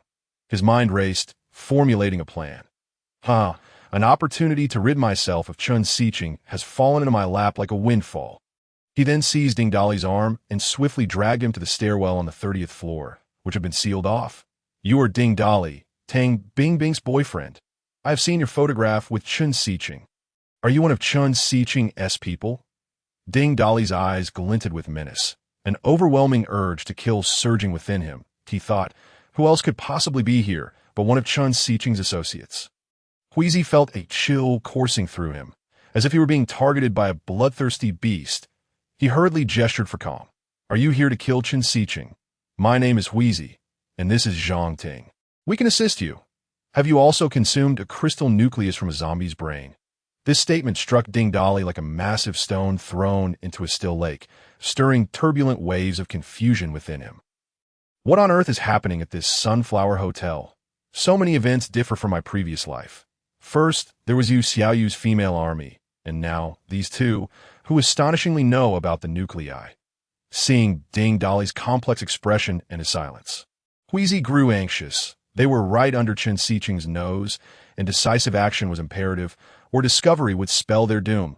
I know you must have consumed that nucleus as well, because Chun Siqing and his two lackeys have also consumed them. Moreover, Chun Siqing has gained peculiar abilities. It will not be easy to kill him. Ding Dali was acutely aware of Chun Siqing's abilities, having assisted him in awakening them in his past life. Yet he distinctly remembered that during his previous visit to the Sunflower Hotel, only Chun Siqing, Tang Bingbing, and two bodyguards were present, all of them holed up behind closed doors, struggling with their meager supplies. With so many variables in this life, could it be due to Tang Bingbing? If she had not appeared at this hotel, there would be no others alongside Chun Siqing, thus triggering these myriad changes. With this revelation, Ding Dali felt enlightened. It seemed that altering one person's fate could set off a cascade of repercussions.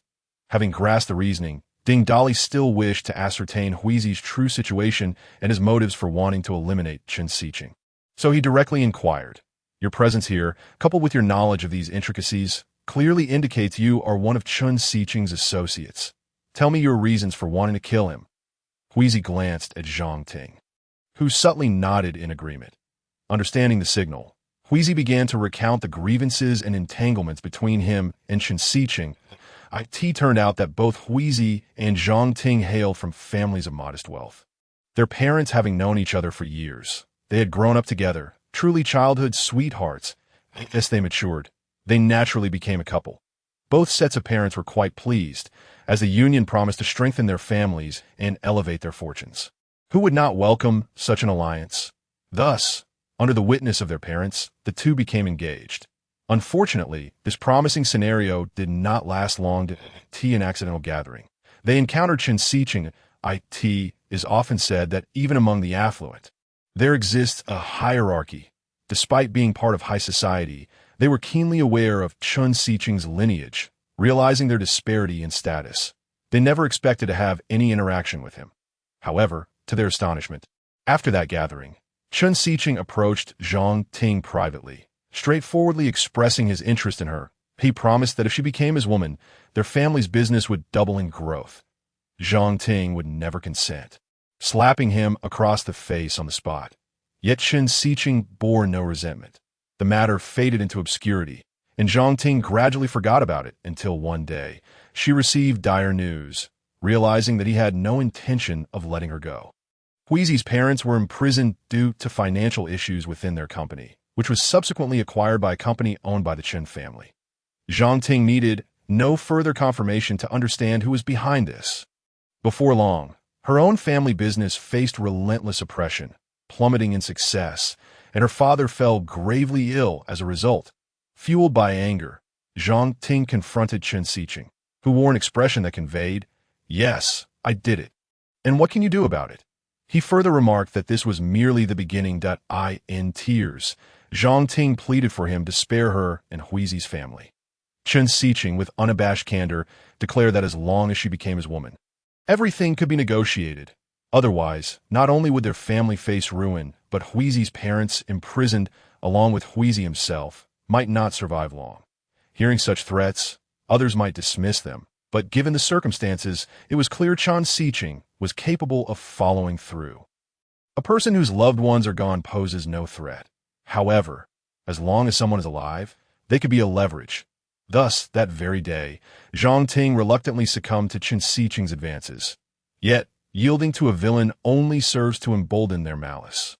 Chen Siqing repeatedly exploited Zhang Ting's submission to threaten her. Zhang Ting, feeling guilty towards Huizi, proposed a breakup. Huizi, believing he was now left with nothing and thinking she had abandoned him for someone wealthier, acquiesced. However, upon learning of Zhang Ting's decision to end their relationship, Chen Siqing was furious, demanding to know why she would choose to separate. What was the point of a breakup in his eyes? In a bid to humiliate Huizi, Chen Siqing approached him with an enticing proposition. If Huizi agreed to follow him and fulfill his demands, not only would he return his family's company, but he would also assist in liberating his parents. Unbeknownst to Huizi, who mistakenly believed Chen Siqing to be a benevolent figure, he readily accepted the offer, dismissing the degradation of his ex-girlfriend as irrelevant to his own life. Thus, Huizi became Chen Siqing's subordinate that on numerous occasions, Chen Siqing disregarded Huizi's presence, focusing instead on pursuing Zhang Ting with fervor. He even threatened Zhang Ting, warning her that revealing the truth to Huizi would lead to dire consequences for him. However, secrets have a way of surfacing. One day, after completing a task for Chen Siqing, Huizi overheard a conversation between Chen Siqing and Zhang Jun, exposing the reality of the situation.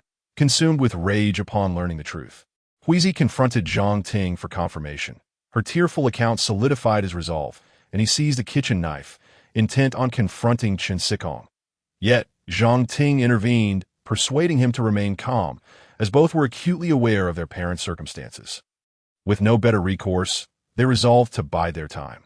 Unexpectedly, the turning point arrived on the day of the reckoning. Chen Siqing had planned a festive outing with Tang Bingbing, only to receive news of her gruesome demise the previous day. Present at the scene were Huizi, Zhang Ting, two bodyguards, Zhang Jun, Tian Liang, and their respective ex-girlfriends, both of whom had willingly aligned themselves with Chen Siqing. Unlike Huizi, who remained oblivious to Chen's true intentions, the chaos following Tang Bingbing's death disrupted Chen Siqing's plans, compelling him to invite the assembled group back to his residence for further revelry. Thus, on the fateful day, they reconvened atop the Sunflower Hotel. What transpired next was a raucous party by the poolside, which abruptly turned sinister when two women began to bleed profusely, tainting the water crimson. Witnessing this grotesque scene, Chen Siqing, repulsed, kicked the two women aside as they struggled to escape the pool. This act inadvertently shielded him from a potential zombie bite. Unfortunately, the bodyguards were not as fortunate. As they pulled the distressed women from the water, they were swiftly overwhelmed and savagely attacked. Despite being knocked down repeatedly, the women continued to rise until their skulls were finally crushed. Rendering them still, the ensuing events are well known. After Huizi recounted his harrowing tale, Ding Dali gazed at him incredulously, exclaiming, "What the hell? Are you an idiot?" Huizi, chastised, refrained from retorting, silently reflecting on Ding Dali's hypocrisy, given that his own girlfriend had been unfaithful. "Enough. Although you've squandered my time, you've successfully convinced me not to kill you. Now, come with me," Ding Dali declared, hoisting a steel bar onto his shoulder as he prepared to exit the stairwell. Huizi hurriedly called after him. "Where are you going?" "We need to devise a plan to deal with Chen Siqing. Prepare for spectacle. I want Chen Siqing to experience the taste of betrayal," Ding Dali countered, dismissing the need for further discussion. Chen Siqing, newly acquired 3 beautiful women, dressed as a bride and her bridesmaids, was struggling to contain his excitement. He commanded Zhang Jun and Tian Liang to secure the women to 3 chairs. Binding them hand and foot, Chen Siqing leered the trio, akin to a ravenous wolf eyeing 3 unsuspecting lambs, pondering how best to indulge himself. Xiaoqiuge never imagined that her wedding day would coincide with an apocalyptic nightmare.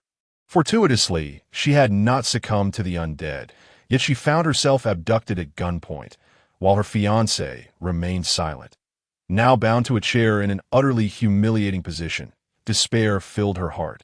Her 2 companions, equally terrified, wore expressions of dread, while another captive nearby screamed heart-wrenchingly. Unable to contain her anguish, Xiaoqiuge burst into tears. "Let me go. You beasts! Release me!" Chen Siqing, reveling in her struggles, gripped Xiaoqiuge's chin, taunting, "Beasts? Rest assured, you will soon learn the true meaning of that word. I hear your fiancé is just downstairs. I wonder how he will react to this scene. Haha. I advise you not to waste your energy. For anyone who enters my domain leaves a piece of themselves behind. But fret not, the finest delicacies are saved for last. I'll start with your delightful companions. Which one should I choose first? Decisions. With that, he lunged between the bridesmaids, tearing the dress of one with his savage glee. Chioga, save me! Ah, you bastard! Release Xiaoxiue, let him go. Take me instead. Do not touch them. Xia Chioga screamed in a frenzy, her pleas only inciting Chun Sikong further, driving him to tear the gown of the other bridesmaid with renewed fervor, casting a provocative glance at Xia Chioga.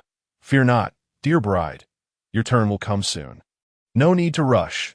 The bridesmaid, Anen, known for her fiery spirit, did not flinch at the loss of her dress. Instead, she glared at Chun Sikong with furious eyes, as if embodying a vengeful spirit. Summoning all her might, she shouted, I dare you. Come at me. I'll treat this as if a dog licked me. Seeking death, are we?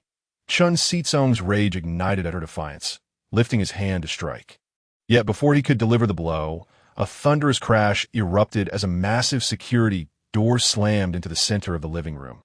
All eyes turned toward the entrance, including Chun Sikong, momentarily frozen in disbelief. The grand doorframe now lay bare, engulfed in dust, as applause echoed from behind the haze, accompanied by a flamboyant voice. Who is the fair maiden with such delightful observations, such accurate assessments? Chun Sikong is merely a cowardly sycophant. Ding Dali entered the opulent dwelling, grinning widely, followed closely by Zhang Ting and Huizi. Upon spotting Chun Sikong, Ding Dali's jovial demeanor evaporated, replaced by an icy glare that could pierce through flesh that a surge of hatred swelled within him, rendering him oblivious to any notification from the system. ITSU, the worthless boyfriend of Tang Bingbing, the one who stormed the hotel with the iron rod at dawn. You survived? Chun Sikong was taken aback. Having hired assassins to eliminate this very individual, yet it was clear that the mission had failed. Are you referring to those two assassins? Indeed, they were formidable, and I admired their skills, so I killed them. Chun Sikong pondered numerous reasons for the failure of his assassination attempt, never once considering that it was his rival who had turned the tables. Him. Ding Dali had always been an inconsequential loser, merely a desperate man seeking to please Tang Bingbing with menial jobs. How could such a person possibly vanquish two skilled killers? He couldn't fathom it, so he resolved to dismiss the thought entirely. As he turned his gaze toward Huizi and Zhang Ting, realization dawned upon him, his eyes narrowing into icy slits, and he seethed. You dared to betray me. Huizi could not ascertain whether Ding Dali was capable of killing Chun Sikong. But with the world in chaos and the likelihood of their parents' survival nearly non-existent, he resolved to fight back rather than live in subjugation. Gripping Zhang Ting's hand tightly, he declared, I am not betraying you. I've never regarded you highly. You've toyed with me in the past, and now, even in this apocalypse, you continue to act superior. I wonder where you derive your confidence to flaunt your so-called prowess in front of us. I spit on you. You'll soon find yourself castrated. Huizi's words only served to stoke Chun Sitsong's fury, igniting a primal rage within him. He loathed being ridiculed, especially in front of beautiful women. As a child, he had been plagued by insecurities, but adulthood had taught him that women dared not mock him. Those who did often met with dire fates. Yet today, in the presence of his newly acquired exquisite prey, he found himself humiliated repeatedly, driving him to the brink of madness.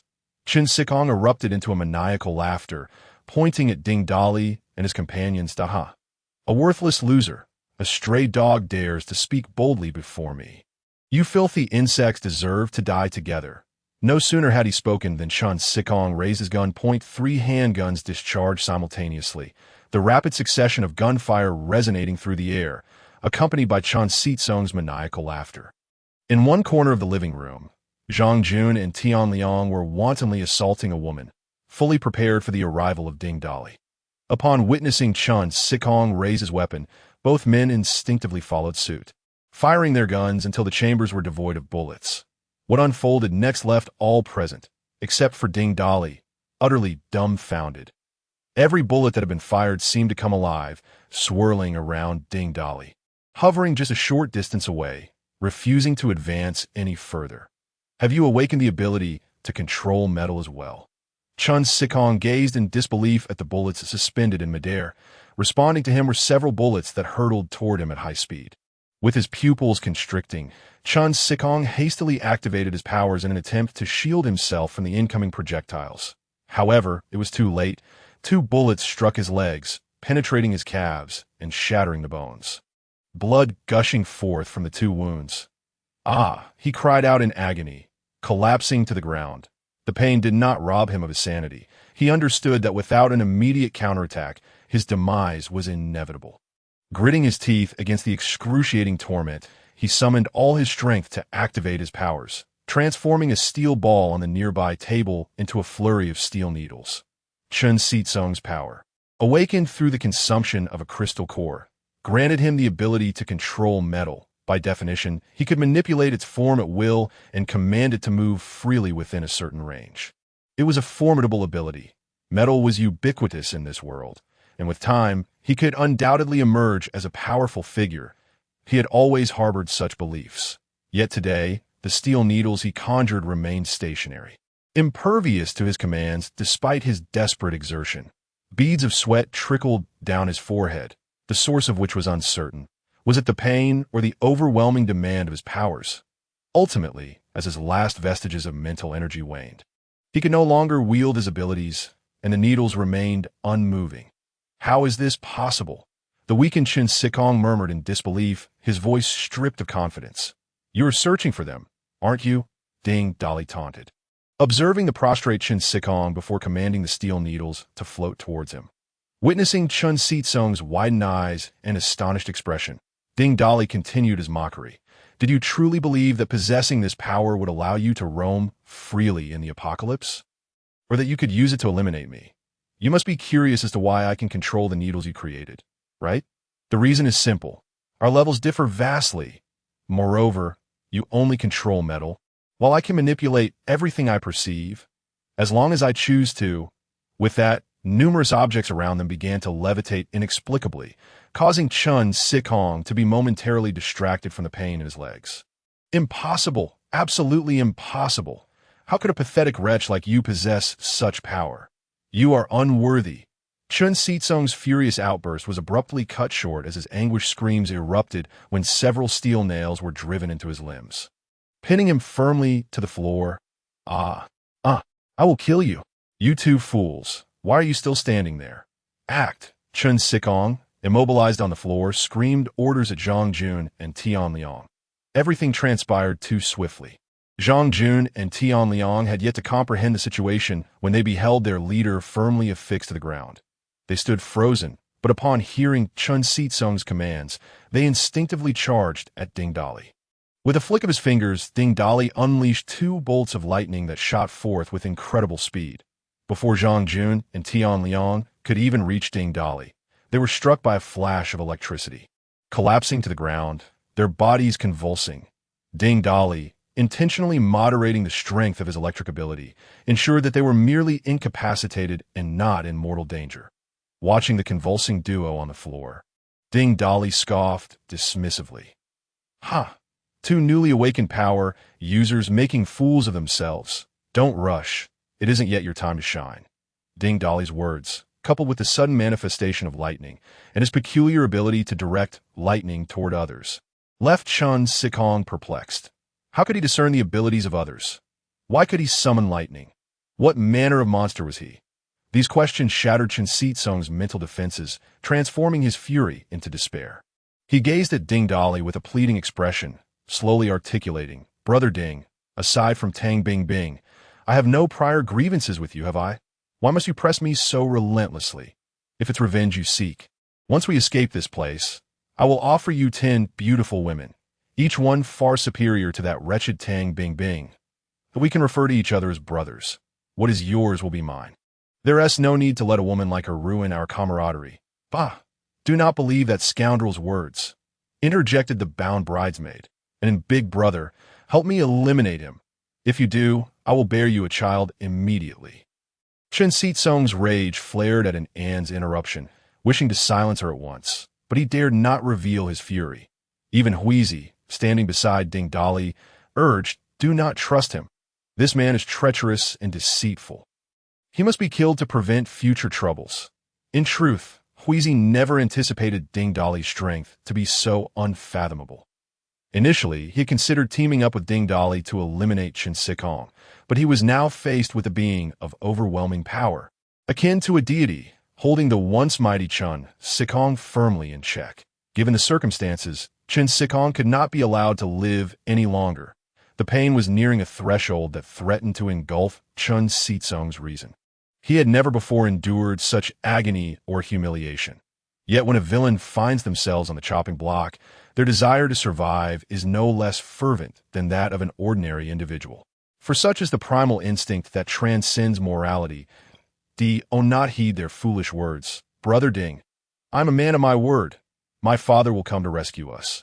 At that time, we can have anything we desire. Besides, we are in an apocalypse now, and with your immense strength, we can do anything we wish. What more do you want? Whatever conditions you set, I can truly fulfill them. Chen Sikong fervently nodded. Ding Dali smirked, then approached Zhang Jun and Tian Liang, who were still sprawled on the floor, and kicked each of them. Enough with the act. I haven't gone for the kill, if you don't want another jolt of electricity. Get up this instant. The two, who had been lying on the ground, sprang up at Ding Dali's command. Trembling with fear, their hair standing on end, they prostrated themselves, tears streaming down their faces. Brother Ding, we bear no grudge against you. Moreover, we are not acquainted with Tang Bingbing. Your vengeance has nothing to do with us. Yes, big brother, please do not kill us. We have no ties to Tang Bingbing. Observing the two kneeling in supplication, Ding Dali retrieved an axe from his spatial pocket and tossed it before them. Terrified, they shuddered, unsure of his intentions. Ding Dali quipped, "Do you wish to live? If so, use this to sever a portion of Chen Sikong's limbs. If you satisfy me, you shall live. Otherwise," he gestured, and a football-sized sphere of electricity coalesced, hovering ominously above their heads. At Katia's words, the two men, who had been trembling on their knees, suddenly froze. They glanced at Chen Sikong, then back at Ding Dali, their expressions a mixture of conflict and dread. Chen Sikong also heard this exchange, his forehead slick with sweat and veins bulging in agony, as he screamed in a frenzy. "I dare you two fools to try it. If you do, I will ensure that your lives become a living hell. I will make your entire family suffer." Zhang Jun, gripping the axe, was deeply conflicted. After spending so much time in Chen Sikong's circle, he had witnessed the power of his family and was well aware of Chen Sikong's vindictive nature. He instinctively feared Chen Sikong, this fear having taken root in his heart over time. Now, confronted by someone who posed a genuine threat to both Chen Sikong and his own life, the fear that had long been embedded within him began to waver. Offending Chen Sikong could lead to death, but offending Ding Dali would result in immediate annihilation. Yet if Chen Sikong were to perish, what difference would it make? Hearing Chen Sikong's desperate threats only fueled the pent-up frustrations within him, igniting a fierce determination. Oh, hell with it. You've become this pathetic. How dare you still flaunt your arrogance? I will slay you. With a furious roar, he brought the axe down, severing Chen Sikong's calf at the knee. Blood splattered across Zhang Jun's face, the hot crimson fluid inciting a gradual descent into madness and savagery. He lifted the axe again, ready to strike once more. Tian Liang stepped forward to seize the axe, refusing to allow Zhang Jun to take all the glory. This opportunity for survival must be seized. Thus, as Zhang Jun swung down for a second strike, Tian Liang lunged forward, snatching the axe, and without hesitation, brought it down decisively. I'm sorry, but I can't assist with that. Without a dedicated elevator card, the three of you cannot go anywhere. Ding Dali teased while inwardly calling upon the system to check the data of the trio. Name: Xiaochoga, human female, romance ability score, 95 strength, 3 speed, 4 stamina, 5 spirit, 5 special ability, awaiting awakening morality value.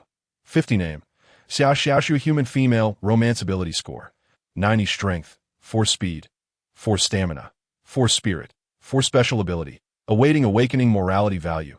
65 name: Xiaonan, human female, romance ability score, 92 strength, 4 speed, 5 stamina, 4 spirit, 5 special ability, awaiting awakening morality value.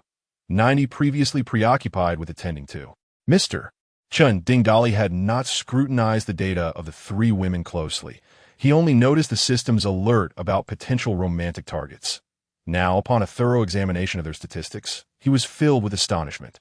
Firstly, Xia Qiuge indeed bore an uncanny resemblance to her image in the wedding photo, unretouched and striking, possessing ample curves and a slender waist. Secondly, all 3 were on the verge of awakening their special abilities, indicating that they would each possess powers once awakened. Most thrilling for Ding Dali was the revelation that the fiery bridesmaid, Anin, had a morality value of 90. This clearly suggested a potential for procreation. The surprises were plentiful. However, the only source of irritation was Qiuge's morality value, which made Ding Dali's mind race with a multitude of expletives. Even for a stranger, a morality value of 50 upon first meeting was unacceptable. After I saved you from peril, you only possess a score of 50. You truly do not regard me as human. Damn it. One day, you will call me daddy. Though these thoughts plagued his mind, Ding Dali knew he had to devise a plan to win her over without being too overt. Securing Qiuge directly would likely prove challenging, but seeing Anin's high morality value in her flushed cheeks as she gazed at him sparked a sudden idea. While winning over Qiuge might be difficult, winning over Anin would not be, as Qiuge's close friend. A direct approach was out of the question. Thus, a more nuanced strategy was required. As the saying goes, to marry well, one must first win over the best friend. Don't question why you haven't heard this saying. Just know I made it up. If he could secure Anin's affection, she could assist him in wooing Qiuge, perhaps even Xia Xiaoxue along the way. Hold on a moment. Ding Dali suddenly realized something. All 3 women shared the surname Xia, leading him to consider a possibility. He began to scrutinize the trio from head to toe, left to right. And the more he looked, the more he was struck with astonishment.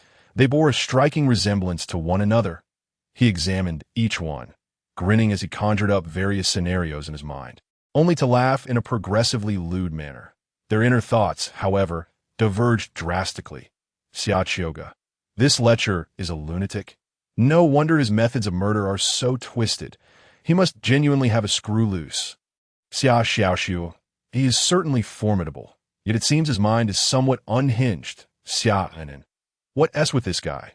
He looks so foolish. Will having children with him result in inherited traits? Just as Ding Dali was lost in thoughts of his future father-in-law's romantic escapades, a clear system notification interrupted him. Ding detected that the morality value of the romance target, Xia Qiuge, has dropped to 45 and has developed animosity towards you. Please take early precautions. What the hell does that mean?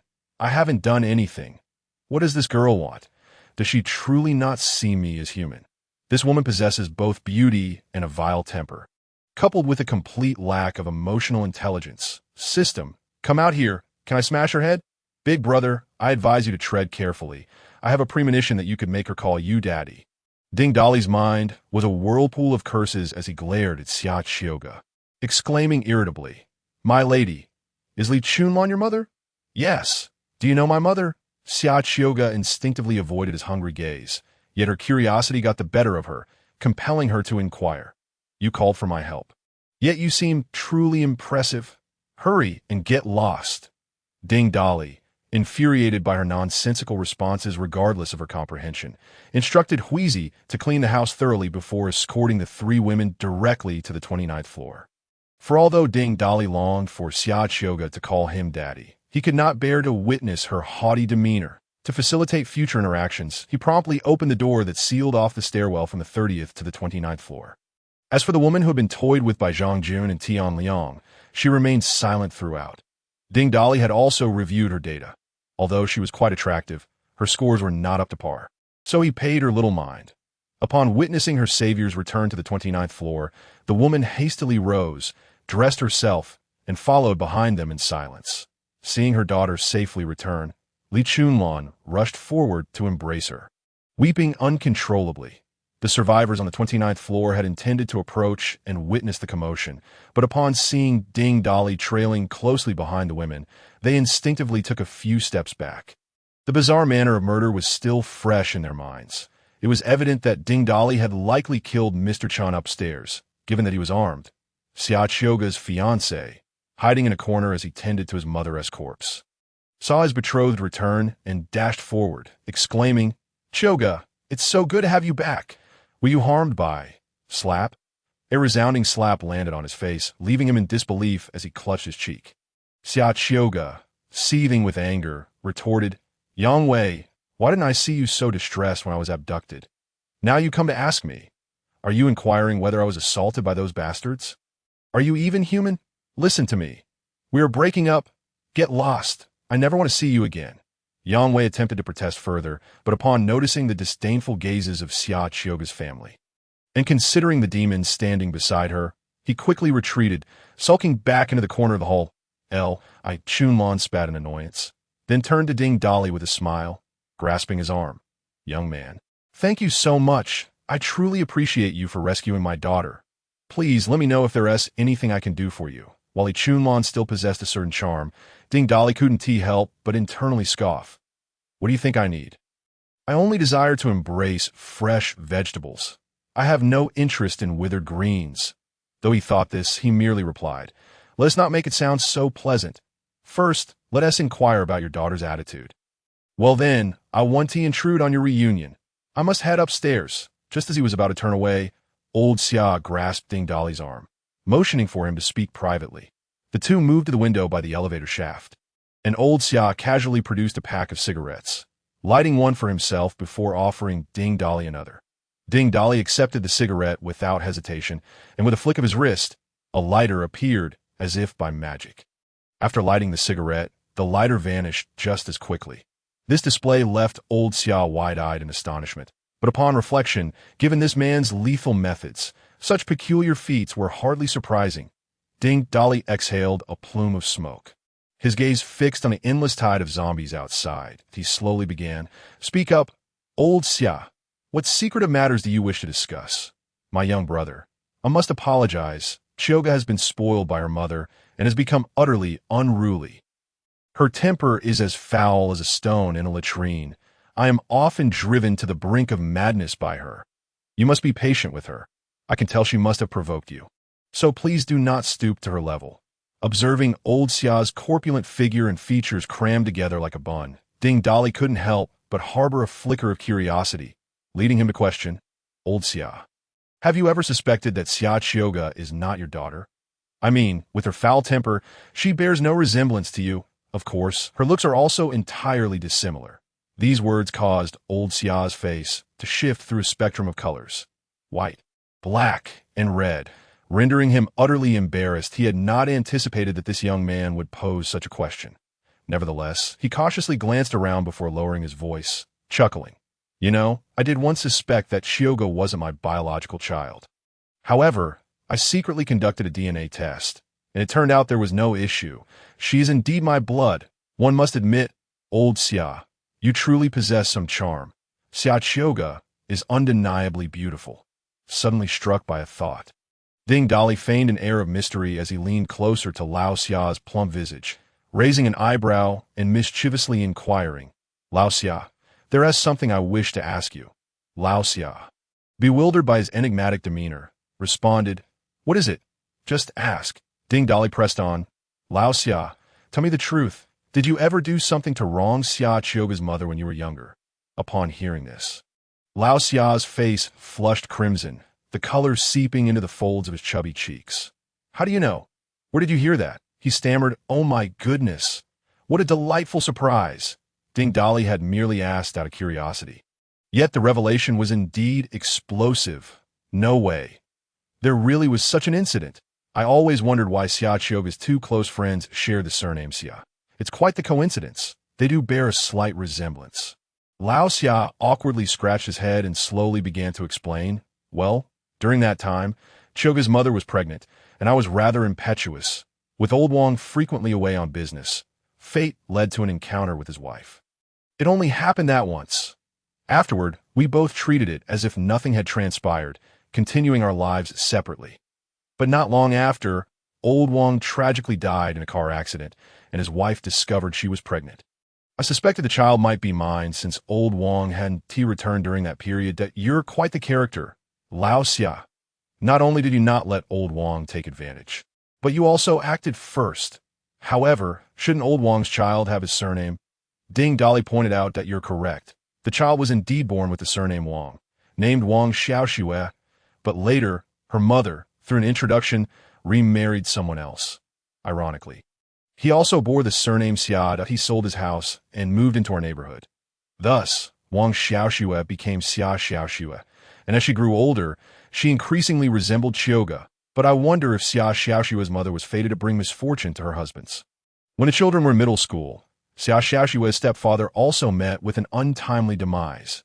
After remarrying, Xia Xiaoxue's mother never had another child, leaving them as a pair of orphans. Chioga's mother, in a moment of misguided affection, suggested that the two children grow up together as close friends, since they both shared the surname Xia. Thus, Xia Xiaoxue and Chioga publicly became best friends and sisters, though they were actually biological sisters, a secret known only to me and Xia Xiaoxue's mother. However, in this day and age, I can no longer reach Xia Xiaoxue's mother. She is most likely gone. As Lao Xia recounted his scandalous past, Ding Dolly's jaw dropped in astonishment. Considering Xiaoxue's appearance, her mother should have been quite attractive, and Xia Chioga's mother must have been a beauty in her youth. How could she have chosen someone like Lao Xia? Lao Xia, were you thin and handsome in your youth? Ding Dolly queried. Not at all. I was merely about 7 or 8 pounds lighter than I am now. Given Lao Xiao's rotund figure, weighing at least 200 pounds, a mere loss of 7 or 8 pounds still rendered him quite a hefty individual. Wasn't that era filled with women who adored being courted by men? Ding Dolly pondered, utterly perplexed. What about Xiaonan? What is her story? Upon hearing this, Lao Xia hastily waved his hands and lowered his voice. Young brother, you mustn't say such things. I, Xia Donghai, swear to the heavens, I only made that one mistake. Xiaonan is absolutely not my child.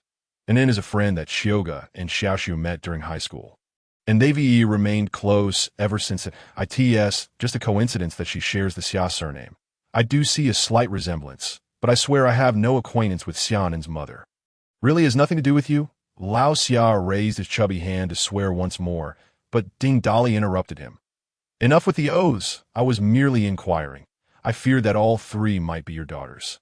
Lao Xia, not wishing to conceal anything, replied, I saved them solely because of their character. Upon hearing this, Lao Xia's previously amiable expression morphed into one of intense fury, his squinted eyes now wide with disbelief. Young brother, what do you mean by that? If you intend to lay a hand on my daughters, that is absolutely unacceptable. When Chun and his men took my daughter away, had there been a path to pursue them, I would have fought tooth and nail. Impressive Lao Xia, you do possess some spirit. Rest assured, I am unlike them. Even in this apocalypse, I do not favor coercion. You need not regard me as an adversary. The one you should truly be wary of is not me. What do you mean by that? What do I mean? Lao Xia, I believe you can surmise. Just look at the horde of corpses outside. For the foreseeable future, the horde will not disperse. Until it does, everyone must remain in this hotel and observe the remaining individuals in your lobby. Men vastly outnumber them. Among the women, the most beautiful ones are predominantly your kin. Given the current state of affairs, with food and water in short supply, it's only a matter of time before these individuals resort to unspeakable acts. Murder and sexual assault will become commonplace. Cannibalism is merely a question of time. People may hesitate to slay zombies, but they will not hesitate to prey upon their own kind. Such was the case before the apocalypse, and it remains so now. Lao Xia listened with a furrowed brow, contemplating for a moment before hesitantly asking, with your strength, can't you provide us protection? Apologies, but I only protect my own. You grasp my meaning. I can share this much with you solely because you harbor no hostility toward me. Xia Donghai was no fool. He understood the implications of every word, as he pondered his next course of action. Ding Dolly observed his conflicted expression, shaking his head slightly before producing an axe from thin air and tossing it before Xia Donghai. What you're thinking is irrelevant. Do you know what you ought to do now? 2 words, establish authority. I won't be leaving here anytime soon, but I will only look after my own. So, If you wish to ensure your safety, you must become the leader of this group. Make them listen to you to secure the safety of you and your family. This axe is a small gift from me to help you assert your authority. All right, that is all I have to say that I'm heading back upstairs now. This evening, my people and I will be dining on the top floor that I hope you can join us as the leader of this group and share your plans with me. With that, Ding Dali turned on his heel and ascended to the 30th floor, leaving Xiat Donghai standing there with the axe in hand, his heart a swirl of conflicting emotions. However, after years of navigating the business world, he was no stranger to the stakes at play. With a determined bite of his lip, he resolved to return to the banquet hall, axe firmly in grasp. Meanwhile, Ding Dali reached the top floor, where Huizi and Zhang Ting had already cleaned up the bloodstains. Upon seeing Ding Dali return, Huizi approached respectfully, saying, "Brother Ding, we tidied everything up. The supplies taken by Chen Xiqing from the lower levels have been moved to one room. Would you like to inspect them?" "Oh, let us go. Show me." Chen Xiqing's place was indeed vast. The room designated for supplies was merely a spare bedroom, larger than Ding Dali's one-bedroom apartment, such as the decadence of capitalism. Ding Dali stored half the room's supplies into his space. Watching these supplies vanish in a thin air, Huizi was completely convinced, having risen from fear to total submission towards Ding Dali. Ding, detection shows that Dong Yuhui's loyalty value has reached 100. He will never betray. Who the hell is Dong Yuhui? Ding Dali exclaimed in shock. Standing nearby, Huizi jumped in surprise, unsure how the boss knew his full name, and nervously asked, "Brother Ding, what is wrong with me?" "Wait, your name is Dong Yuhui. Where are you from? Is it from Chengsong City?" Huizi's eyes widened in astonishment. "Brother Ding, how do you know my hometown? I haven't been back in years.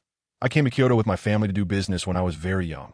"System, check the data of the other party. Name, Dong Yuhui, human strength, 8 speed, 8 stamina, 8 mentality, 5 ability, awaiting awakening loyalty value. 100. After reviewing the data, Ding Dali could hardly contain his excitement. His feelings were even more exhilarating than when he encountered a beautiful woman. The reason was simple. Ding Dali was familiar with Dong Yuhui from his previous life, though they had never met. He had certainly heard of his reputation in his former life. Dong Yuhui gained notoriety not for the sheer strength of his individual ability, but because he commanded a legion of mutated beasts. Dong Yuhui was an awakened individual with beast transformation abilities, inherently more attuned to mutated beasts, thus making them easier to tame. Consequently, those with beast transformation abilities often had 1 or 2 mutated beast companions. In his previous life, Dong Yuhui assembled a team of awakened individuals, each boasting the beast transformation ability, and astonishingly, every member had 2 mutated beasts by their side. This group of over 20 individuals, alongside a throng of mutated beasts, formed a formidable triad of warriors, each excelling in power, speed, and defense. In his previous life, Ding Dali had merely heard of this individual. Little did he expect that this Huizi would be the leader of the mutated beast legion from his past, a most delightful surprise. The more he contemplated, the more exhilarated he became. He patted Huizi's shoulder and smiled. "Huizi, what are your plans for the future?" Upon hearing this, Huizi nervously adjusted his clothing and then solemnly bowed, stating with unwavering conviction, "Boss Ding, you have done me and shouting a great favor. I wish to follow you, if you would have us." Had he known it would come to this, he would have joked that he would never betray his moral alignment. Suppressing his inner excitement, Ding Dali assumed a serious demeanor and instructed, "Call Zhang Ting over. I have matters to discuss with you both." Without hesitation, Huizi summoned Zhang Ting, and Ding Dali commanded the system in his mind. Name, Zhang Ting, human female, score, 81 potential for recruitment, 6 strength, 6 speed, 6 stamina, 6 mentality, 3 powers, awaiting awakening moral alignment. 85 as anticipated, judging by her attributes. Zhang Ting was likely to possess beastly powers as well. With this thought in mind, Ding Dali retrieved sufficient energy cores to facilitate their evolution to the first tier. These energy cores are enough for you both to evolve into Tier 1 awakened ones. From now on, you shall be one of us. Huizi looked at Ding Dali in disbelief, his lips quivering. "Boss Ding, all of this is for us. We can become individuals with superpowers. Indeed, they are called awakened ones." Huizi and Zhang Ting bowed, repeatedly in gratitude, only to be interrupted by Ding Dali, who provided them with instructions for their evolution before allowing them to remain in the room to absorb the energy cores. Meanwhile, Ding Dali began to explore the opulent mansion. Chen Xizong's residence occupied an entire floor, filled with an astonishing array of rooms, each more spacious than the last, after a cursory glance through several rooms. Ding Dali grew weary of his exploration. However, in one room, he stumbled upon an abundance of jewelry, jade artifacts, luxury watches, car keys, and even a massive safe. Utilizing the metal manipulation powers he had absorbed from Chen Xizong, he transformed the safe's door into a pile of iron balls. Inside the safe, he discovered a trove of gold bars, which nearly filled 1/3 of the safe's interior. Ding Dali spat in disdain, muttering, "Humph, does Chen Xizong have such an affinity for gold? What use is hoarding so much of this stuff in these times?" Besides the gold, Ding Dali unearthed several black briefcases, 3 of which were empty. Though the foam inside suggested they once contained firearms, the remaining cases held an assortment of ammunition, while others contained various chemicals, some in powder form, others crystalline, and some vibrantly colored. A glance was all it took for Ding Dali to identify their nature. No wonder Chen Xizong appeared so invigorated each day. At the very bottom of one briefcase, he found dozens of external hard drives. Ding Dali surmised that their concealed presence likely indicated classified documents. He planned to search for a gaming room later to uncover any business secrets stored within. Just as he prepared to seek a computer with the briefcase in hand, Huizi ran over, holding Zhang Ting's hand, evidently having completed their evolution. After Ding Dali reviewed their attributes, he nodded in satisfaction. Both had evolved into Tier 1 awakened ones and had awakened their beastly powers. However, Ding Dali was taken aback to see them in disarray. Huizi was bare-chested, his pants torn to shreds, and Zhang Ting's clothing was similarly tattered. Had they lost control during the evolution process? It wasn't until Ding Dali asked them to demonstrate their abilities that he understood why. Huizi had transformed into a nearly 3-meter-tall half-human, half-bear creature, while Zhang Ting's powers were even more astonishing, as she became a half-human, half-eagle being with wings sprouting from her back, allowing her to soar through the skies. And oh wonder their garments were in tatters. Transforming like that was akin to the Hulk's metamorphosis. Ordinary clothing would undoubtedly be inadequate.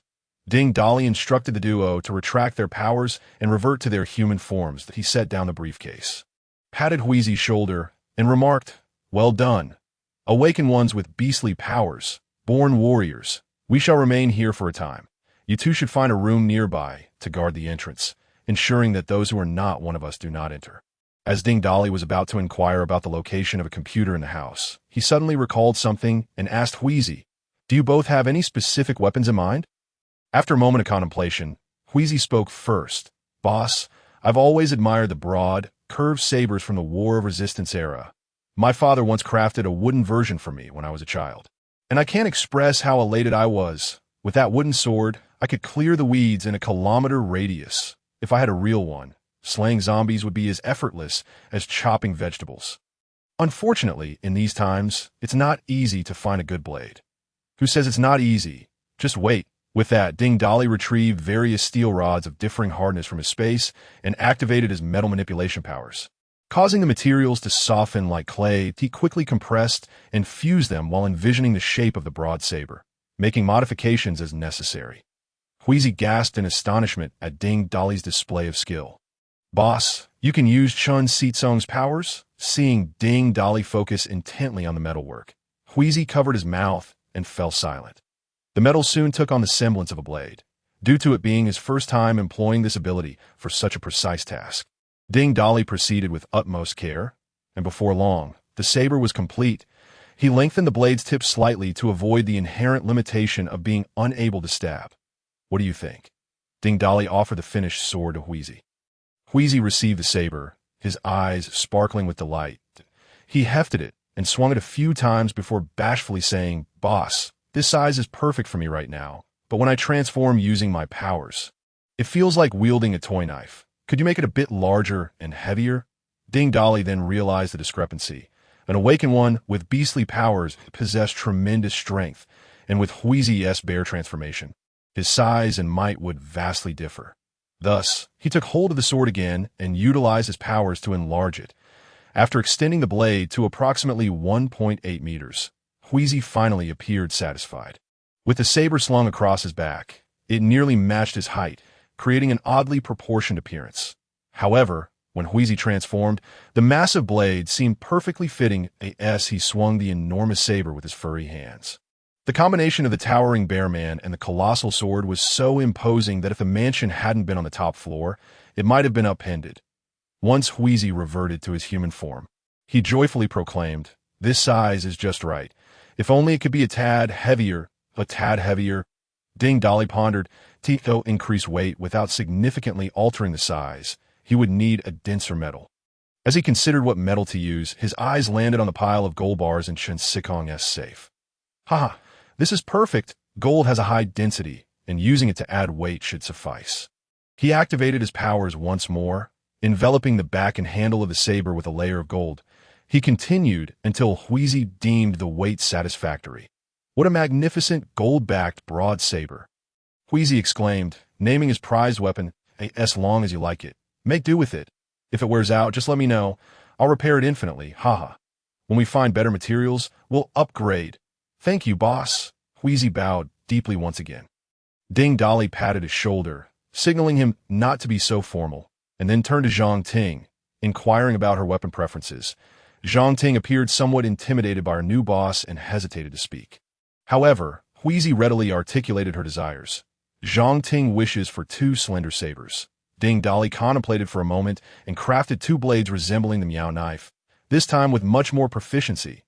He also added gold for weight to the backs and handles. Once completed, he regarded the gleaming twin sabers and thought, while they might seem ostentatious, they were undeniably beautiful. Zhang Ting was quite fond of her new weapons, and for the first time, she smiled at Ding Dolly and expressed, "Thank you, boss." Ding. The system detected Zhang Ting's moral alignment of 100, indicating she would never betray him, and that recruiting her would yield double rewards. What a joke. Ding Dolly disregarded the system's notification. While he appreciated women, he also held firm principles. Besides his own woman, Chen Na, Wheezy was the first subordinate he deemed utterly trustworthy to owe him, that made Wheezy a worthy ally, and he would never stoop to taking advantage of a partneress woman. He could not tolerate betrayal, nor could he betray the trust bestowed upon him. Ding Dolly crafted another ordinary-sized gold-backed machete and handed it over to Wheezy. Not every environment allows for transformation. In confined spaces, this blade will serve as a formidable weapon. You two should familiarize yourselves with your arms. Remember to guard the entrance and inform me if anyone approaches.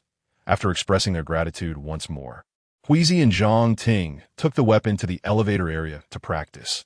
Ding Dolly's mastery of his metallic manipulation abilities had become quite proficient. While his rebar staff was functional, it paled in comparison to Wheezy's flamboyant weaponry and lacked sufficient heft. It was time to acquire a weapon of his OWN. In his past life, Ding Dolly had relied on devouring abilities to enhance his strength and stamina, thus favoring blunt instruments for combat. In this life, having gained precise offensive capabilities through other powers, he had compensated for his previous shortcomings, yet he still preferred the reliability of blunt weapons. After a moment of contemplation, Ding Dolly activated his abilities, refining and thickening the rebar in his grasp, particularly at both ends, which now resembled 2 baseball bats fused together. Initially, he intended to coat it in gold for added weight. However, gold's malleability posed a risk of deformation upon impact. Consequently, he once again harnessed his powers to engrave intricate patterns at both ends, embedding gold within the grooves, thus enhancing the weight while safeguarding the integrity of the gold during strikes. Assessing the weight of his newly crafted weapon, he noted it was still somewhat light, but with no superior metal available, he would have to make do. He also fashioned numerous steel needles of varying sizes and stored them in his space. Nodding in satisfaction, it appeared that the ability gifted by President Chun was indeed quite advantageous. At least he would no longer have to worry about weaponry. Leaning back on the sofa, Ding Dolly poured himself a glass of Chen Siqing's red wine. He then connected the portable hard drive from his suitcase to the laptop he had procured from Chen Siqing's gaming room. Upon opening it, Ding Dolly was taken aback, his eyes glued to the screen in disbelief. The hard drive was filled to the brim, not with any commercial secrets, but rather an array of alluring photos and provocative videos of various beautiful women. After plugging in several hard drives, all containing similar content, he exclaimed in frustration, "What on earth is Chun Siching thinking? Why store such trivialities in a safe? Utterly useless." With that, he stored both the laptop and the hard drive in his space. Having been out for nearly a day, Ding Dolly grew concerned for the two women at home, but he retrieved his phone and sent a WeChat message to Chunette. It wasn't long before a call came through, which he answered with a single tap. "Darling, how are things on your end? Have you resolved the situation?" Chun Na's voice was laced with concern, warming Ding Dolly's heart as he responded with a smile. "Rest assured, everything has been taken care of. How are things at home? Any issues? The security guard at the entrance has teamed up with a group from the neighborhood to demand our supplies." At this, Ding Dolly's tone turned frosty as he replied, "Oh, how did you handle it?" "Humph, I dealt with them all," she retorted. "However, it was somewhat complicated to dispose of the bodies in your absence, but I managed to burn them on the road outside the community. I believe we won't have any more trouble for the time being. Good job. Did you sustain any injuries? What a joke. How could a bunch of ordinary people harm us? Don't worry, Duppy, by the way. When will you return after resolving everything? It may take a bit longer. There are still matters to address. Just hold down the fort at home. If anyone causes trouble, don't hesitate to take action. You won't be held back by some woman, will you? Just so you know, Jichio and I are guarding your home.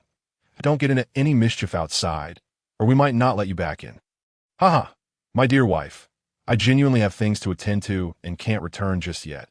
Moreover, there are an astonishing number of zombies surrounding the Sunflower Hotel. I could venture out, but I've enlisted some survivors and need to wait for them before we can leave." Upon hearing that the hotel was besieged by zombies, Chun Na's tone turned anxious. "Darling, are you all right? Do you need us to come and assist you? We can drive downstairs to distract the zombies while you make your escape." "Rest assured, I'm fine if there's no need for you to come. Are there many of you? Do you need us to clear some space in the community? We could empty out the uninhabited buildings, or else it could get crowded." "All right, that sounds feasible. Just be cautious.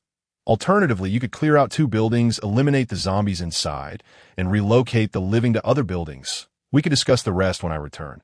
After a brief exchange, they ended the call. Subsequently, Ding Dolly opened the community chat to see what had transpired. The chat logs were extensive, and after scrolling for some time, he finally stumbled upon a message from the security guard. "Bao Yifeng Ping in Ding Ding. I saw you going in and out several times. Why didn't you wave back at me? Not spicy, Peter.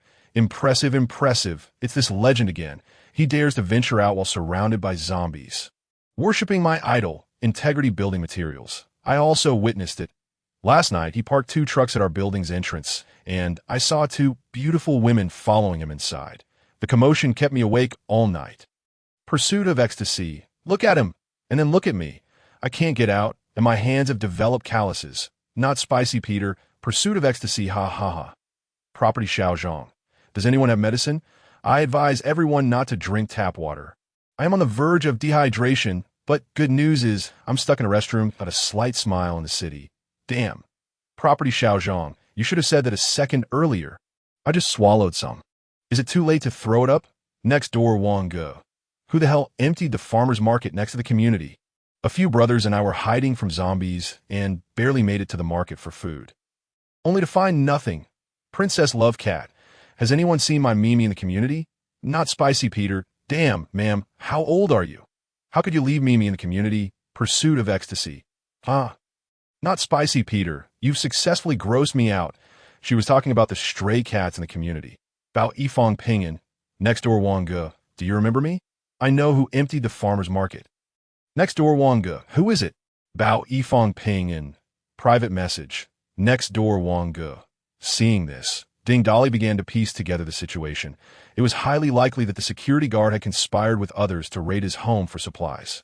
He continued scrolling until he found information pertinent to himself. Integrity Building Materials. Bao Yifeng Ping and next door Wang Ge. Are you both still alive? Not spicy, Peter. Is there any gossip? If I recall correctly, these 2 are privy to who emptied the farmer's market, right? Did they go looking for trouble? A slight smile in the city. Damn. I'm also dealing with diarrhea. What should I do?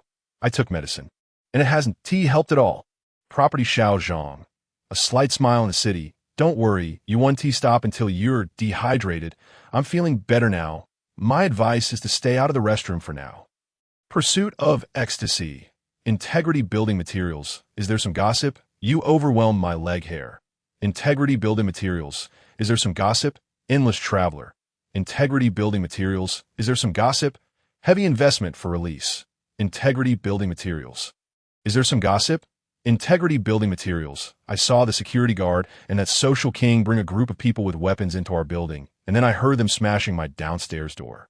Before long, I began to hear various screams. That is why I was asking if they were okay.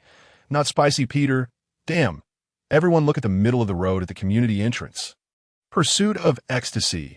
I can't see anything from my side. What happened? I demand the truth. Not Spicy Peter. Video integrity building materials. The two women in the video are the ones I brought back downstairs. Not Spicy Peter. Damn. Is this real? Did you all see that?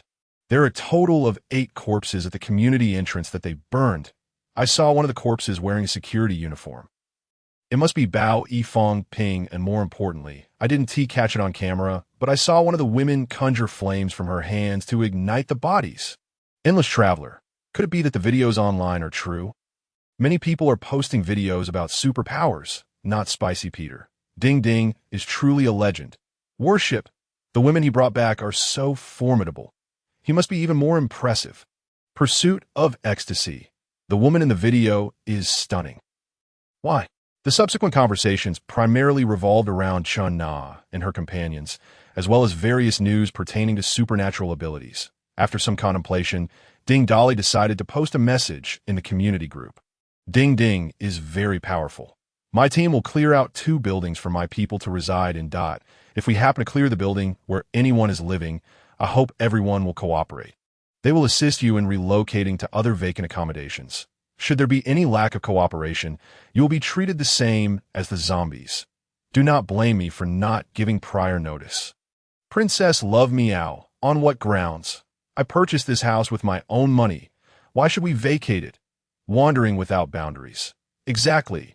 Why should we be forced out of our own homes? Property manager Xiao Zhang. Have you considered clearing the property buildings? Not Spicy Peter. Ding Ding is very powerful. Our idol has finally spoken. I am in awe. Did anyone else notice that he mentioned having a team? Come and clear out my building. I wish to join the team. Ding Dolly's statement ignited a flurry of activity within the group. He chose to disregard their chatter, having already extended his courtesy by notifying them. Ding, detection of a stranger's morality value reaching 100. Eternally unbetrayed. What is happening? The sudden system notification startled Ding Dolly. System, who is the individual with a morality value of 100? Brother, individuals unknown to you cannot be detected. Ding Dolly speculated that it might be someone from the community. Yet he could not be certain. Since there was no way to guess, he decided to let it be, knowing he would eventually discover their identity in due course. Setting his phone down, Ding Dolly intended to take a rest. After a night of turmoil, he was feeling somewhat fatigued. However, just as he reclined on the sofa, his phone vibrated several times again. Upon picking it up, he found a message from Yu Xiaoyu, informing him that they had completed the clearing of the presidential suites on the 26th, 27th, and 28th floors. Ding Dolly replied to her message and then lay back on the sofa, drifting into a light slumber. Approximately half an hour later, Huizi approached to report. Boss, there is a group of women coming up from the staircase, claiming to be your people. Oh, they're our own. Let them in. Soon, Huizi and Zhang Ting led Yu Xiaoyu and her team before Ding Dolly. As he scanned the group of women, he noticed a significant change in their gazes, indicating that they had all encountered zombies. In truth, the distinction between killing zombies and humans is quite minimal. All serial killers possess markedly different expressions before and after committing murder. Those accustomed to taking lives are well aware of this. In this apocalyptic world, whether slaying zombies or humans, it marks the initiation of one's journey into the apocalypse. Each woman bore various bags filled with items, which they placed on the ground. Ding Dolly cast a cursory glance, his gaze lingering on 2 unfamiliar women at the back of the crowd. Originally 18 women, the number had now swelled to 20, with 2 newcomers whom Ding Dolly had not seen before. He looked at Yu Xiaoyu, puzzled that Yu Xiaoyu understood his curiosity, and brought the 2 women forward. Come, meet our true leader. The 2 women slightly bowed in greeting. Ding Dali was astonished to discover that both had become awakened beings. After they exchanged pleasantries, Yu Xiaoyu explained, "Leader, these two women were found in a room on the 27th floor, and they have now joined our team. The cores from killing zombies have enabled them to become awakened beings." Two women in one room? Yu Xiaoyu paused, hesitant to continue, but the expressions of the two women indicated to Ding Dali that they were likely affluent individuals seeking thrill, only to find themselves trapped. After this brief interlude, Yu Xiaoyu pointed to the numerous bags on the ground. "The presidential suites below are stocked with plenty of mineral water and snacks that we have packed all the consumables and usable daily necessities as you instructed, along with approximately 50 energy cores. You may distribute them to your teammates, but it should be based on merit. You could discuss the specifics with Lu Ruyan. This floor is quite large, and there are plenty of rooms. Everyone can explore freely for now. We will have a communal dinner tonight. Huizi, Zhang Ting, Xiaoyu, Lu Ruyan, you four stay behind. I have matters to discuss." Upon hearing this, the group dispersed in a rush. Most of them were employees of the hotel and had heard rumors about the top floor being the boss's private residence. Their curiosity was piqued by the opportunity to explore. Once the crowd had cleared, Ding Dali continued, "Get to know one another. We are all on the same side now." After a brief introduction among the four, Yu Xiaoyu inquired, "Leader, what are our plans moving forward?" Ding Dali felt uncomfortable with Yu Xiaoyu referring to him as leader, thinking to himself, "Let's see if I treat you tonight." However, he refrained from addressing her directly in front of everyone. Instead, he stated earnestly, "You may address me as boss like Huizi. Chun Siqing has been eliminated by me, and we may need to temporarily settle here. The zombies below are numerous, and I can manage on my own. But with so many of us, I do not wish to sacrifice any of our people. Thus, we must seek alternative solutions or wait for the zombie tide to recede." Ding Dali's words warmed the hearts of the four present. Huizi, of course, was the first to have a perfect morality score. Under Huizi's influence, Zhang Ting also received weapons from Ding Dali, achieving a morality value of eternal loyalty, that Yu Xiaoyu and Lu Ruyan's morality values soared to 95. And it was only a matter of time before they reached eternal loyalty as well. Seizing the moment, Ding Dali emphasized, "You four are currently first-tier awakened beings. The TO advanced to second-tier. The initial energy cores are no longer sufficient. You must use first-tier energy cores, yet currently, there are very few creatures possessing them. Thus, advancing to second-tier may prove challenging. However, I happen to have first-tier cores." With a wave of his hand, 40 energy cores were neatly arranged on the table. "You are my core members, and thus your strength must be adequate. 10 cores for each of you. If you need more, come to me." Ding! Detection of target. Yu Xiaoyu's morality value reaching 100, eternally unbetrayed. Double rewards available. Ding! Detection of Lu Ruyan's morality value reaching 100. Yu Xiaoyu and Lu Ruyan were unaware of the current situation outside, but their team had already slain dozens of zombies without encountering a single first-tier zombie. It seemed Ding Dali's words were indeed true. First-tier creatures were still quite rare. Such precious first-tier energy cores were freely given, and they could receive as many as they needed. Having regarded Ding Dali as their hero, Yu Xiaoyu fell completely under his spell, observing him with newfound admiration. He no longer resembled a mere monkey, but instead appeared increasingly appealing. Lu Ruyan, envious of the weapons carried by Huizi and Zhang Ting, tossed her hefty hammer to the ground, placed her hands on her hips, and feigned anger, saying, "Boss, you are biased. They say these beautiful weapons are made by you. Why don't we have any?" Prompted by her remark, Ding Dali realized he had overlooked this detail and patted his chest with a smile, saying, "Later, we will uniformly replace everyone's weapons. Lu Ruyan, please inform everyone. Give them time to think about what types of weapons they desire. By the way, boss, when we passed the 29th floor on our way up, we heard some commotion, as if there was some trouble." Yu Xiaoyu suddenly recalled the ruckus she had heard while ascending the stairs and promptly reported it to Ding Dali. Fearing any potential mishap, Ding Dali waved his hand with a knowing smile, saying, "Do not concern yourselves with them. Let them be. We will hold a banquet tonight, and they should also have someone coming up. By the way, did you block the stairs on the 26th floor? We have already blocked them as you instructed." While they consumed the energy cores to evolve, Ding Dali replaced everyone's weapons and brought forth various foods, beverages, and alcohol, instructing the capable cooks among the women to prepare the evening's meal, and he couldn't help but marvel at how spacious Chun Si-ching's residence was. With over 20 individuals moving about, it hardly felt crowded, almost a luxurious expanse of capitalist excess. The dining table in this mansion was exceedingly large, capable of seating dozens of people. Ding Dali found it puzzling why wealthy individuals would require such a grand table, resembling a corporate conference table.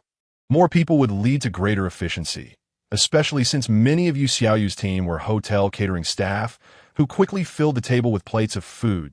As dusk descended, the sky began to darken, and the once bustling intersection was now overrun with a dense throng of zombies. The streetlights flickered several times before illuminating, casting beams of light that brightened the entire road, while the only sounds beneath the spotlight were the low, guttural growls of the undead. Ding Dali was acutely aware that the city's electricity could only last another 2 days, and that phone communications would cease entirely on the 7th day of the apocalypse. The magnificent spectacle of an entire city illuminated in brilliance will soon become a sight of the past. Ding Dali found himself lost in contemplation, gazing out at the apocalyptic scene unfolding beyond the window. Yu Xiaoyu and her companions had already completed their evolution and come to report to him. Observing the group, he noted that Huizi and Zhang Ting appeared more robust, their muscles prominently defined, exuding a primal strength. This was a characteristic of their beastly evolution, their physiques increasingly embodying ferocity, marking them as innate warriors. As for Lu Ruyan, it remained uncertain whether her transformation was due to her powers or her natural disposition. But her post-evolution figure had become noticeably fuller, which left her feeling somewhat disheartened. However, upon seeing the bountiful array of delectable food laid out on the dining table, her earlier gloom dissipated in an instant, and she became as excited as a 300-pound person. Yu Xiaoyu, perhaps due to her abilities, had skin that appeared almost translucent, as if it could yield moisture with a mere pinch. System. Display their data. Name. Yu Xiaoyu second tier human awakens score. 95 potential for recruitment strength. 205 speed. 200 stamina. 200 mentality. 210 ability. Water element control. S morality. 100 never betray name. Lu Rian second tier human awakens strength. 210 speed. 200 stamina. 100 mentality. 205 ability. Stone transformation. Amorality. 100 never betray name. Dong Yuhui second tier human awakened strength. 210 speed. 210 stamina. 210 mentality. 200 ability. Bear transformation morality. 100 never betray name. Zhang Ting second tier human awakened strength. 210 speed. 210 stamina. 205 mentality. 200 ability. Eagle transformation morality. 100 never betray. Upon reviewing their data, Ding Dali nodded in satisfaction. Their core combat capabilities had risen significantly, and the next step was to enhance their practical fighting skills. He harbored a plan in his heart and then addressed the group. To be frank, it's quite easy for the 5 of us to escape from here. However, if we attempt to leave with others, there will undoubtedly be casualties. Before he could finish, Yu Xiaoyu interjected, "Boss, we cannot abandon our fellow team members.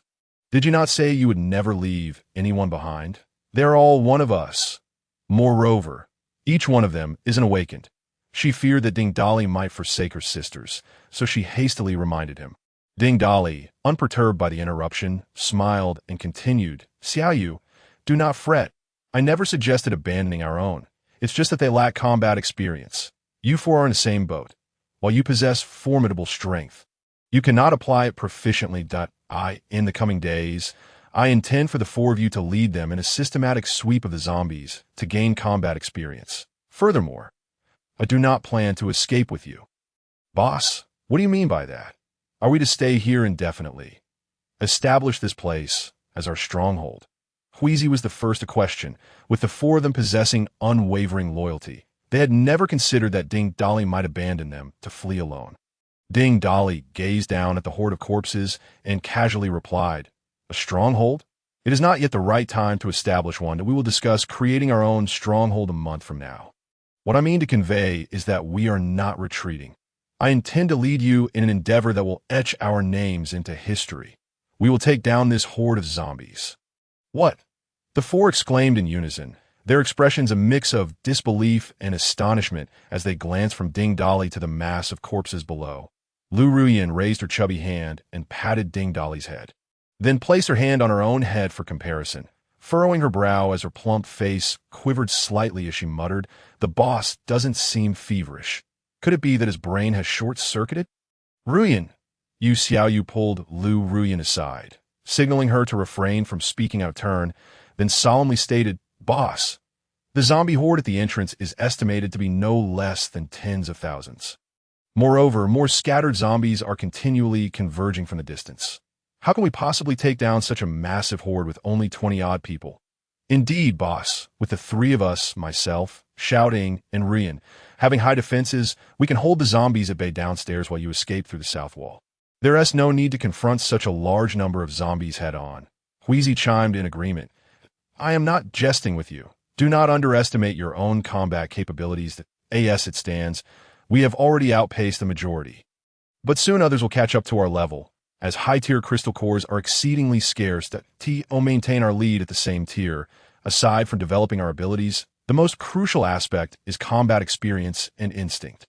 The zombies downstairs are, at most, first tier, making them the ideal targets and opportunity for us to hone our combat instincts. Before that, we must clear out the zombies in the hotel, which will provide enough combat experience for the remaining individuals to all ascend to first tier. By then, we can commence the eradication of the horde below." The group grasped the boss's intent and nodded in agreement, fully aware that rapid advancement without sufficient combat experience would not suffice. Survival in this apocalypse necessitated continuous combat. In truth, Ding Dali's desire to eliminate the horde below extended beyond merely enhancing their overall combat strength. There were other motives he kept to himself. As he gazed intently at the Carrefour across the street, his eyes gleaming with anticipation, silently affirming, "We shall meet again soon. You must be there, and I truly look forward to it." Soon enough, the grand dining table was laden with an abundance of food. Just as Ding Dali was about to invite everyone to take their seats, two women stationed at the entrance announced, "Chief, a few individuals from the 29th floor have arrived, claiming to come for an appointment." Ding Dali smirked. It appeared that the old glutton Xia Donghai had finally made a decision. "Let them..." As the newcomer stepped through the door, Ding Dali noticed a change in Xia Donghai's demeanor. The once affable plump face now bore a hint of ruthlessness, and his somewhat tattered suit was stained with blood. The axe Ding Dali had given him hung from his waist. Following closely behind was Li Chunlan, all smiles, with Xia's three sisters trailing behind. Xia Qiuge wore an expression of reluctance and rolled her eyes at Ding Dali, while Xia Ainen blushed upon seeing him and playfully winked. As for Xia Xiaoxiu, her naturally shy demeanor left her expression unreadable, making it difficult to discern her emotions. "Ha ha, little brother, I've come for our appointment. Do not blame me for arriving empty-handed. You know how we are trapped here. Aside from a few flowers on the 29th floor, we have nothing else. It wouldn't be quite right to bring you a bouquet of flowers. Ha ha. Old Xia, you've made it after all. I see you're covered in blood. It seems you've been quite busy." Xia Donghai adjusted the axe at his waist and chuckled. "Thanks to your reminder and this axe, while it took some effort, I managed to quiet things down after dealing with a few people." Hearing him casually mention having dealt with several individuals, Ding Dali held Xia Donghai in even higher regard. It seemed the glutton had employed a heavy-handed approach to assert control over the survivors on the 29th floor. "Have you brought anyone up? Who is keeping an eye on the crowd below? A few of our relatives are watching over them. There shouldn't be any issues." "Very well then. Everyone, please take your seats." Ding Dali warmly invited the group to settle down, and Xia Donghai and his companions took their places beside him. The moment they entered, the newcomers could hardly contain themselves upon seeing the lavish spread of food, their stomachs rumbling in eager anticipation. However, out of respect for their host, they restrained their appetites, recalling their decorum from the pre-apocalyptic days. Ding Dali observed their yearning expressions, especially Xia Donghai's incessant gulping, and chuckled. Raising his glass, "This toast is to welcome you Xiaoyu, her sisters, and Huizi and shouting into my team. For now on, we are all comrades. While I cannot guarantee much, I will do my utmost to lead everyone to survive in this apocalypse, ensuring that we never go hungry. Cheers. Let us eat to our heart's content. Long live the boss." The women cheered in unison, and one after another, they began to feast heartily, although Ding Dali did not mention Xia Donghai and his family throughout. They too felt at ease, joining in as others began to eat. Meanwhile, Xia Donghai and Li Chunlan observed everyone around them with keen interest, as the wine flowed and the dishes were savored. Lu Rian patted her now sated belly and let out a loud belch, provoking laughter from everyone. Chunlan raised her glass and approached Ding Dali, linking her arm through his. Little brother, I must toast you. Thank you for saving my 3 daughters. Chioga can be rather thoughtless. If she has offended you in any way, I hope you won't hold it against her. With that, she lifted her glass and downed it in one go.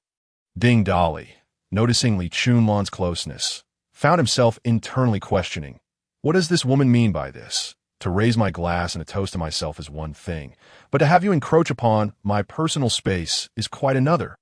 I have a fondness for mature women, but I have no interest in those who have seen better days. Though these thoughts simmered within me, I uttered not a word and lifted my cup, downing its contents in one go. Observing that Ding Dali had finished his drink, Li Chunlan's eyes darted, and she continued, Young brother, may I inquire about your plans moving forward? Not much in the way of plans. Ding Dali replied nonchalantly. For now, we shall take refuge here, clearing out the zombies in the hotel, and wait for the tide of corpses to recede before we depart. To his understated words, Li Chunlan tightened her grip on Ding Dali's arm, causing the 2 concealed figures beneath her Chong Sam to bulge against him. Young brother, I have a rather humble request. I've heard that your subordinates have already cleared the 3 lower floors. You see, on our floor, there isn't even a place to sleep. So many people are forced to make do on the floor that we can't remain in such close quarters indefinitely. Could you perhaps allow us the first floor? Ding Dali appraised Li Chunlan from head to toe, then discreetly withdrew his arm and turned to Xia Donghai. Old Xia, did you not inform her of my desires? A flicker of embarrassment crossed Xia Donghai's face. And just as he opened his mouth to respond, his daughter, Xia Chioga, interjected, Mom, why should we negotiate with him? This hotel isn't his. Silence. Xia Donghai's expression darkened as he reprimanded her sharply. Unfazed, Xia Chioga raised her voice, continuing, he's nothing but a lecherous deviant. Why should we bargain with him? The tension in Ding Dali's group escalated at her words.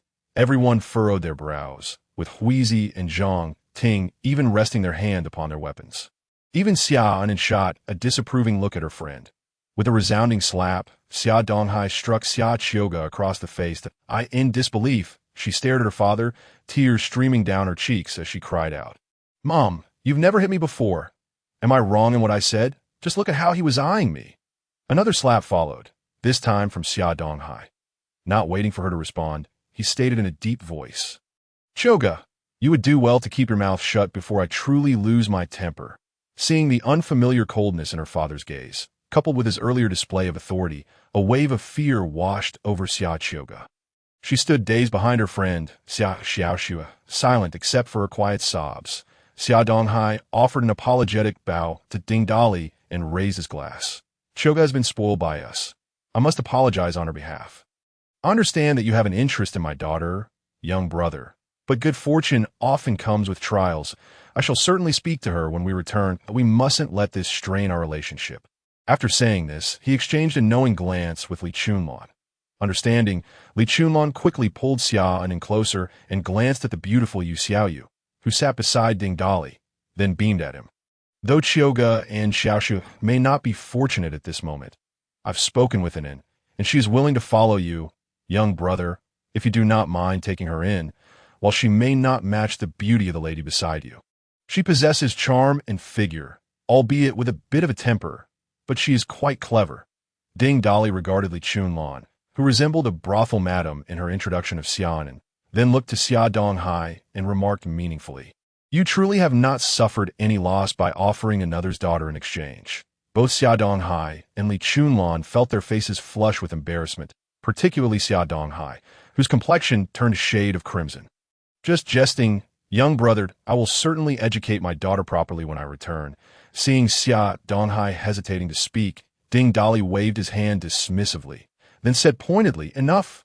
Old Xia, I shall not make things difficult for you. On account of Xiaonan, The 28th floor is yours as for the unclaimed floors. They shall belong to you if you can clear them. Xiaoga could hardly believe her parents would so readily trade her friend away. As she prepared to intervene, Xiaoxia caught her arm just in time. Observing her friend shake her head repeatedly, Xiaoga sighed deeply, suppressing her displeasure, though her disdain for Ding Dali only grew. Ding! A notification chimed, indicating that Xiaoga's moral standing had plummeted to 40 and hostility had emerged. Heed this warning. The system's crisp alert ignited a spark of anger within Ding Dali, who cast a fierce glare at Xiaoga. Startling her, I Chunlon noticed the shift in his demeanor, her heart sinking as she worried. Could he be contemplating silencing her? Xia Donghai, oblivious to Ding Dali's expression, continued, young brother, regarding food provisions, before he could finish. Ding Dali slammed his hand on the table, his voice rising in anger. Old Xia, do not overreach. It is already generous of me to provide you with a floor for Xiaonan. If you seek food, you must slay zombies and scavenge for yourselves. Do not mistake my willingness to cooperate for weakness. Now that you are all well fed and watered, leave except for Xiaonan, startled by Ding Dali's sudden outburst. The group realized they had been dismissed. Xia Donghai nodded to his companions, signaling their departure. Xiaonan glanced between her friend and Ding Dali, tentatively speaking, Big Brother Ding, may I go down to say goodbye to them? ILL returned shortly. Ding Dali gestured for her to proceed. Once Xia Donghai and his group had left, Huizi spat towards the door. Ugh, what a world we live in, trying to swindle us. Boss, that Xiaoga is truly insufferable. Let me tear her apart. Zhang Ting pinched Huizi, whispering, Brother Huizi, hold your tongue. You've seen how the boss dealt with Chen Sikong and his crew. You know who you're dealing with. His tolerance for that girl likely stems from something more. Though Zhang Ting kept her voice low, everyone present heard her clearly. Lu Rian downed a bottle of cola and retorted, She's nothing compared to our Xiaoyu, with her spoiled princess attitude. What good is beauty in this world? Boss, do not let yourself lose sight of the big picture. Enough, everyone. Let us not speculate further. Finish your meals, tidy up, and then we shall allocate rooms for rest. There are ample rooms for everyone. Huizi and shouting need not stand guard. I have already repaired the door. Now, Xiaoyu, please come with me. As Ding Dali concluded his statement, Yu Xiaoyu's teammates erupted in cheers, causing her to blush fiercely as she followed closely behind Ding Dali into the largest bedroom. This room, in stark contrast to the lavish decor of a living room, was rather simplistic, containing only a large bed and a bathroom, with bare walls devoid of any adornments. Yu Xiaoyu felt a wave of nervousness wash over her. Fully aware of what was about to transpire, her heart raced as her mind conjured countless scenarios. Just as Ding Dali was about to speak, Yu Xiaoyu blurted out, I'll go take a shower first, and dashed into the bathroom. Huh? I wanted to discuss tomorrow's operational arrangements with you. Why are you showering? We can wash together in a moment. Ding Dali's realization hit him, and in a flurry, he stripped off his clothes and plunged in the bathroom. What are you doing in here? Showering together. I've already finished. Are you joking? No one showers that quickly. You say you've finished? Yu Xiaoyu crossed her arms, her cheeks flushed. I'm not joking. I can control water. Any dirt on me washes away instantly. With that, she demonstrated, and water droplets quickly emerged from her skin, forming a flowing layer that enveloped her. Ding Dali's eyes widened as he watched the water cascade over her, akin to a natural washing machine, instantly cleansing her of impurities. In that moment, Yu Xiaoyu appeared as graceful as a fish in water. And no wonder she could wash off dirt so quickly. I hadn't realized her water manipulation ability could be so practical. Could you use that ability on me as well? Of course, Yu Xiaoyu managed to keep her gaze averted from Ding Dali, directing the water flow towards him. Initially startled, Yu Xiaoyu soon relaxed into the experience. The ability to manipulate water formed a swirling vortex, encasing two individuals within its midst. In a fleeting moment, tens of thousands of words had passed. Lying on the bed, Yu Xiaoyu's cheeks flushed crimson, her fingers tracing circles upon her chest. Ding Dali couldn't help but marvel at the wonders of water element manipulation. This day had been relentless, with only a brief nap in the afternoon. And after the recent commotion with Yu Xiaoyu, Ding Dali felt somewhat exhausted. He leaned down to place a gentle kiss on Yu Xiaoyu's forehead, He had initially intended for Yu Xiaoyu to use her water manipulation ability to conjure streams, create fountains and fashion water guns, but that notion felt rather naive. Big brother, I merely remind you that high-scoring breeding targets should not be squandered. The task should be completed promptly. Ding Dali chose to disregard the system, allowing its incessant chatter to echo in his mind. That it was the first time he had successfully conquered a target and received double resource rewards, along with an increase in the capacity of his ability space. It was hard not to feel elated. The space had expanded by an additional 3,000 cubic units, and Ding Dali eagerly checked the level of his spatial ability, only to find it still at A. Confused, he interrupted the system's ongoing monologue. System, why has my space doubled, yet the level of my spatial ability remains A? Big brother, the spatial ability and system space have merged. The increase in capacity is merely a fundamental function of the system space, while storage remains a basic capability of the spatial ability. Though the capacity has expanded, the abilities of the spatial power have not increased, so the level assessment remains A. At that moment, Ding Dali grasped how the level of his spatial ability was determined. Turning to glance at Yu Xiaoyu, he noticed she had already succumbed to sleep, her dewy skin and curvaceous figure making her transformation into a second-tier awakened being all the more exquisite. Ding Dali's throat tightened as he struggled to rein in his impulses. Time rewound several hours. Xia Donghai led the family back to the 29th floor, then guided the survivors from that floor directly to the 28th. Several people shared a room, and the presidential suite on the 28th floor was ample for their allocation. Upon entering the room, they discovered that the linens, bedding, and toiletries had been completely scavenged. Xia Qiuge huffed, releasing her mother's hand with frustration, stomping her foot as she exclaimed, "Mom, I told you he was a scoundrel. Why did you still hit me? Look at this house you've traded for. There's not a single sheet left. That rascal has already cleaned it out." Li Chunlong grasped Xia Qiuge's hand again, gently stroking her face with a pained expression. "My foolish daughter, do you not realize that you just narrowly escaped from the gates of hell? It is only because Ding Dali has a fondness for you that he has tolerated you time and again. Otherwise, you might not have gotten away at all. In front of so many people, I doubt he would dare to act against me. Mom, why did you have to use Inen as a bargaining chip?" Xia Qiuge continued to stubbornly voice her discontent, while Xia Inen remained silent at her side. Xia Donghai cast a glance at Xia Inen before swiftly turning back to Xia Qiuge, his eyes filled with regret and reluctance as he spoke in a low voice. "Qiuge, it's not that your parents are scolding you. We've truly spoiled you. Do you really see Ding Dali as a greedy lecher? Did you not notice that when you spoke disrespectfully, those around him were ready to draw their weapons? And did you observe the nature of their weapons? Though they gleamed brilliantly, they appeared anything but ordinary. This is a hotel. Where could they have acquired such fine weapons? They must have come from Ding Dali. He is far from the simpleton we perceive him to be. Indeed, Dad is right. If I recall correctly, the Yu Xiaoyu sitting beside him is likely the hotel receptionist, and those women must be the ones previously trapped in the surveillance room. Just look at their demeanor, especially Yu Xiaoyu.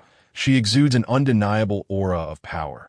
The weapons they wield look heavy, a task even for ordinary men, yet these women handle them effortlessly. And here we are, equally trapped, yet appearing disheveled and lifeless. Such a stark contrast in just a day must surely be due to Ding Dali. Hearing her foster parents' words, Xia Xiaoshu gently tugged at Xia Qiuge's sleeve, quietly advising, "Qiuge, do you not recall the strange abilities he exhibited when he killed Chun Siqing? You should not have spoken to him so in front of so many people." Xia Donghai regarded his typically reticent daughter, appreciating her rare attempt to persuade her sister. Nodding in agreement as he added, "Ding Dali certainly possesses a method to empower others. Otherwise, a group of defenseless women could not possibly transform into fierce warriors in a single day. We must find a way to escape this predicament. Remaining here will inevitably lead us to rely on him for protection that I in this world. I cannot guarantee that I will always intimidate these survivors. They fear me now, but who knows what tomorrow holds. Sooner or later, Qiuge and Xiaoshu, you may also find yourselves bound to his fate." With that, Xia Donghai concluded, "Enough said. Sisters, bid farewell properly to and head upstairs promptly to avoid raising Ding Dali's suspicions." After speaking, Xia Donghai pulled Li Chunlong away, leaving the three sisters standing in silence. Xiaoga gazed at Xiaonan, tears glistening in her eyes. Xiaonan raised her hand to interrupt her, her tone remarkably calm. Xiaoga, you ought not to have spoken so during today's banquet. Saying the hotel ISNT is. Have you forgotten that the original owner of this hotel is the very Qin Siqing who abducted us? Who was it that killed him? And this floor we occupy, was it not cleared by him? Xiaoga hesitated, unsure how to respond. You need not overly concern yourself with my matters. Reflect on your own. In this world, being willful will only hasten your demise. After delivering her words, Xiaonan ascended to the 30th floor without looking back, leaving Xiaoga dumbfounded in the stairwell. It was only after Xiaonan's figure faded from view that Xiaoga embraced Xiaoxue and wept openly. She was acutely aware of her own obstinacy, yet that accursed pride prevented her from admitting her faults. All of this is due to this damned apocalypse. If only I had the chance to grow stronger. Then they wouldn't think I was wrong. Unbeknownst to Xiaonan, her dear friend was grappling with such thoughts. Upon reaching the 30th floor, she found the door ajar, seemingly left open just for her. Everyone else had found suitable rooms to rest, and the living room was now deserted. Xiaonan felt a bit lost and decided to simply sit on the sofa and wait. However, after only a brief moment, muffled sound from a nearby room began to emerge. Initially, Xiaonan paid them no mind, but as the noises grew increasingly raucous, she finally realized what was happening, feeling a wave of embarrassment wash over her. Ding Dali emerged from the bedroom, having just pulled up his pants, determined to find a private room to critique Qin Siqing's photographic work. Upon stepping out, he was startled to see Xiaonan blushing and seated on the sofa. Xiaonan, too, felt flustered upon encountering Ding Dali. They stared at one another, both momentarily at a loss for words. It was Ding Dali who broke the silence first. What are you doing here at this late hour? You nearly gave me a heart attack. The door was left open when I arrived, and the living room was empty, so I didn't know what to do but sit and wait. Ding Dali inwardly cursed. With her here, how could he critique Qin Siqing? Examining his work together felt inappropriate. After a moment of internal conflict, he ultimately chose to abandon the idea of a joint analysis. After all, even a bull needs to rest. Though he had let go of some chaotic thoughts, Xiaonan, whether genuine or feigned, stared at Ding Dali with wide, unblinking eyes. What does that mean I'm going to make a baby tonight? I always keep my promises. Ding Dali nearly spat blood in shock, thinking this girl is not only fiery, but also speaks in a way that leaves much to be desired. Although Ding Dali had noted that her moral value had reached 95, implying she would not resist, even if he were to push her down and father a brood of children, he was currently overwhelmed by fatigue and needed rest before dawn. Thus, he took her hand and led her into an empty bedroom. We can discuss children another day. For now, let us focus on resting well. Before Xiaonan could fully comprehend the situation, Ding Dali had already lifted her and gently placed her on the bed, covering her with a blanket while he lay down beside her and drifted off to sleep. The night passed in silence, with nothing noteworthy occurring. The following morning, as Xiaonan awoke, she cast a gaze at Ding Dali filled with profound resentment. Yet, her moral alignment remained steadfast at 100, ensuring her unwavering loyalty. Ding Dali, not one to be stingy, elevated her abilities to the first tier, acknowledging her 100 morality. Upon assessing her data, he found the following. Name, Xiaonan tier. First tier human awakened rating. 93 potential for pursuit. Strength, 110 speed. 110 stamina. 105 mental fortitude. 100 ability. Beast transformation moral alignment. 100. Unwavering loyalty. Haha. So this is how you all become stronger? But what on earth is up with my furry ears? Xiaonan exclaimed, a mixture of excitement and curiosity as she incessantly touched her ears. Her previous bridesmaid dress had been torn to shreds, and she now wore a loose-fitting shirt that had seemingly appeared from nowhere, revealing half of her delicate shoulder and hinting at her firm bosom. While her furry ears twitched playfully, Ding Dali couldn't help but swallow hard. What the hell? Is this my girlfriend? Faced with Xiaonan's charming visage, Ding Dali could no longer contain himself. Meow. Ding. Reward for successfully pursuing a target with 100 morality. 40 tons of supplies. After a refreshing morning workout, Ding Dali emerged from the room, the sun already high in the sky. The others had prepared breakfast and were waiting for him. Upon seeing Ding Dali exiting with Xia and in tow, everyone turned their gaze toward Yu Xiaoyu. What a joke! Last night, the boss had entered the bedroom with Yu Xiaoyu, yet now another woman emerged. In contrast, Yu Xiaoyu remained unfazed, her demeanor calm and collected. Everyone's here. Let us eat breakfast. Boss, today all our phones received a message from the authorities. Noticing Yu Xiaoyu's nonchalant attitude eased Ding Dali's previously anxious heart. It seemed that the 100 morality truly made a difference. Upon hearing Yu Xiaoyu mention the official message, Ding Dali retrieved his phone, and indeed, he had also received it. The message revealed the existence of awakened individuals, distinguishing between innate and acquired awakenings, while also mentioning the presence of energy crystal nuclei and how to obtain them. The conclusion encouraged everyone to venture out and slay zombies to acquire crystals and become awakened, inviting survivors to the official camps established in various locations, with not a word on rescue efforts. To his surprise, the official message had been released so soon. Although it was slightly ahead of schedule, it did not significantly impact his current plans. Ding Dali pondered briefly before announcing, "Everyone, eat up. This message may affect other survivors, but it won't have much of an impact on us." After breakfast, everyone divided into 4 teams, led by Yu Xiaoyu, Lu Ruyan, Huizi, and Zhang Ting, with Xiaonan temporarily joining Zhang Ting's team due to her beast transformation ability. They planned to clear the zombies floor by floor, following Yu Xiaoyu's directives. Yu Xiaoyu nodded in agreement and stated, on the night of the dense fog, the hotel was nearly at full occupancy. The lower floors contain far more rooms than we have cleared, and consequently, more zombies. To be safe, I suggest we pair up 2 teams to clear each floor. One team will handle the left side of the corridor, and the other the right, so we can support each other. After her suggestion, Yu Xiaoyu tugged at Ding Dali's sleeve and pinched his arm hard. What the hell?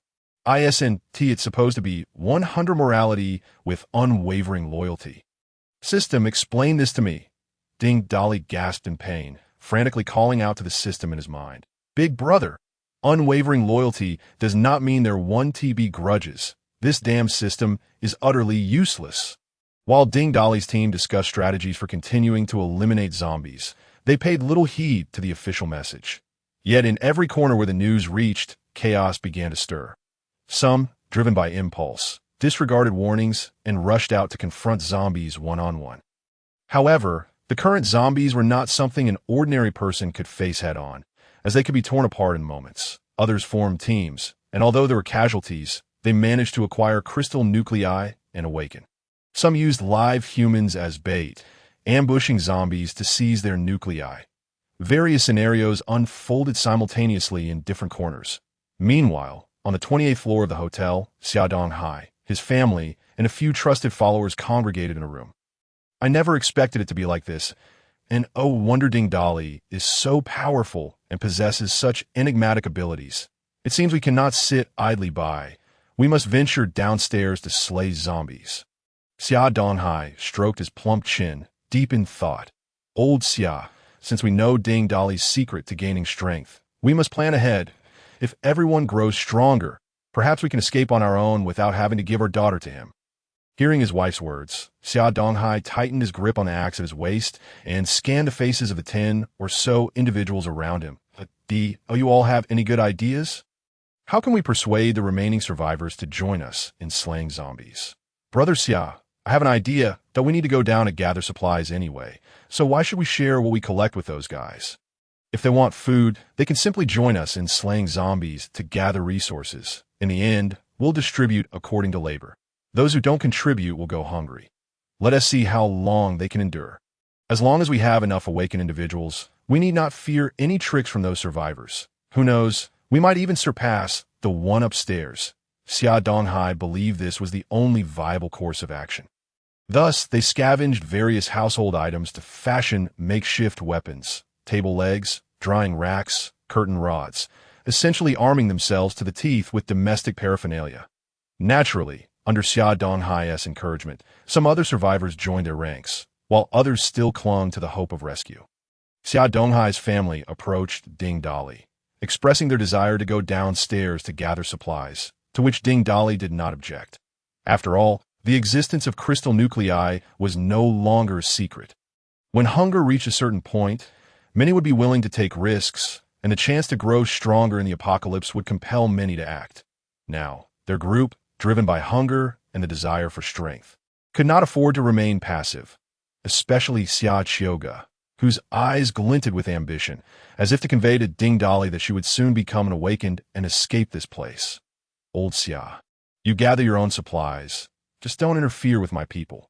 Feel free to do as you wish. However, let me make it clear, if anyone dares to hinder what my people are doing, don't blame me for being merciless. As Ding Dali savored a warm grilled sausage while sipping milk offered by Xianan, he noticed Xia Donghai and the others swallowing hard. Glancing at Xianan, he sensed she was somehow different from yesterday, though he could not precisely articulate how.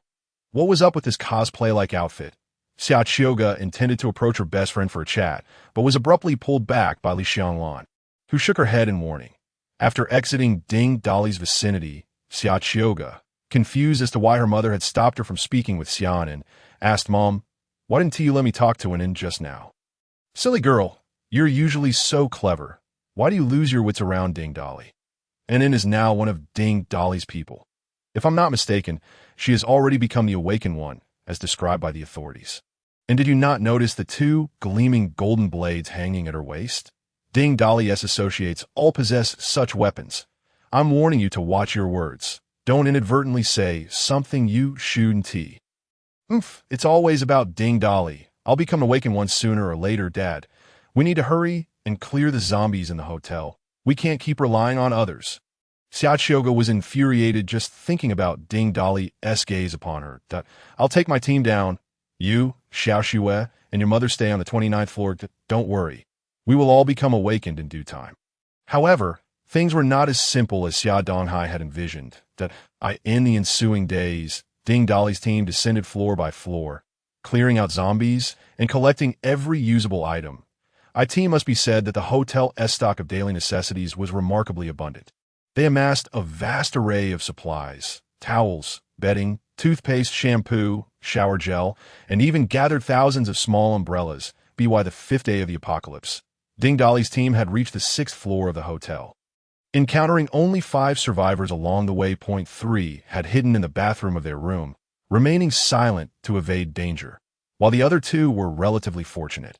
A middle-aged man with a receding hairline, whose physique rivaled that of Xia Donghai, accompanied by a young and stunningly beautiful woman, exuding charm. Even the system has alerted Ding Dali to potential targets. It is evident that these 2 individuals must have their own stories. Naturally, Ding Dali has disregarded all of them, aligning himself entirely with Xia Donghai. The zombies in the other rooms are equally intriguing, many of whom are scantily clad, with some even donning provocative attire. Ding Dali's subordinates are all women. At first, when the door was opened, they were taken aback by the sight of the naked bodies, leaving them quite flustered. However, as the encounters progressed, they became accustomed to the gruesome spectacle, swiftly dispatching the foes with a clean and efficient precision.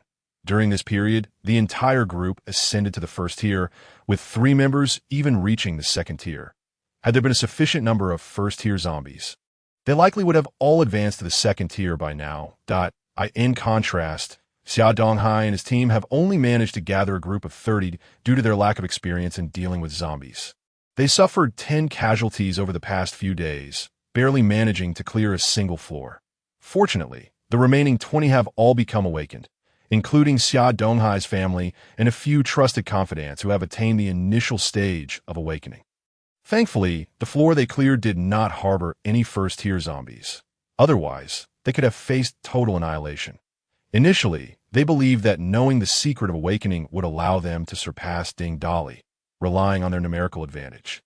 However, as they watched Ding Dali's team systematically clear floor after floor, they felt disheartened by their own stagnant progress, realizing the resources they had scavenged were insufficient to sustain everyone.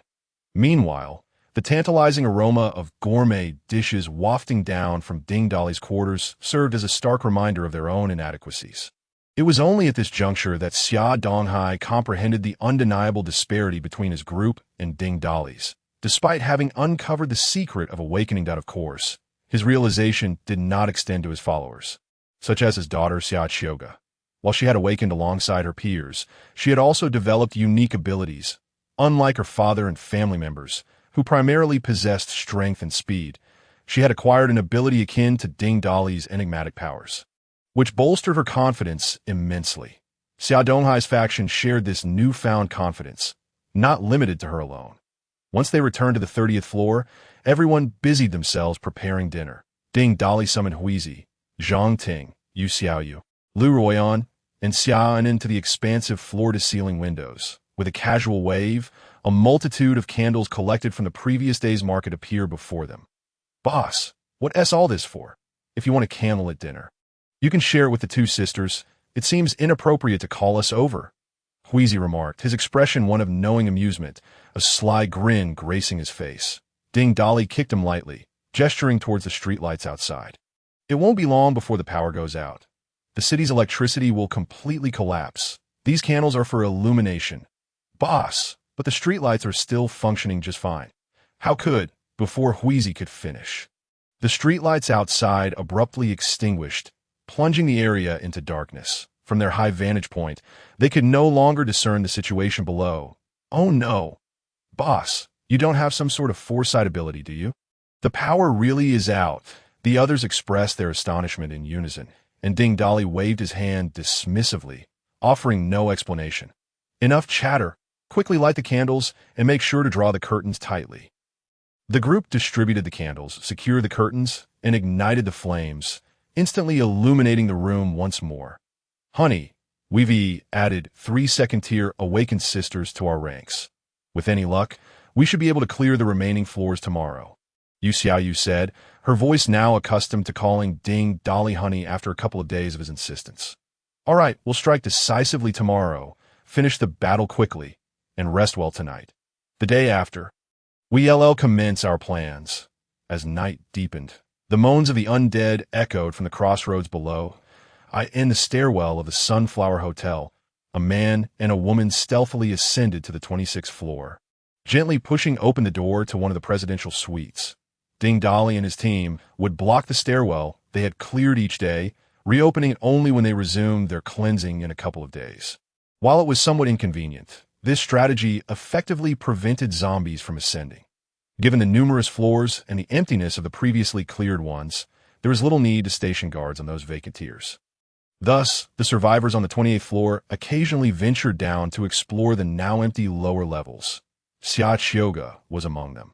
Though she resided in a presidential suite with her parents, her confidence had surged since awakening.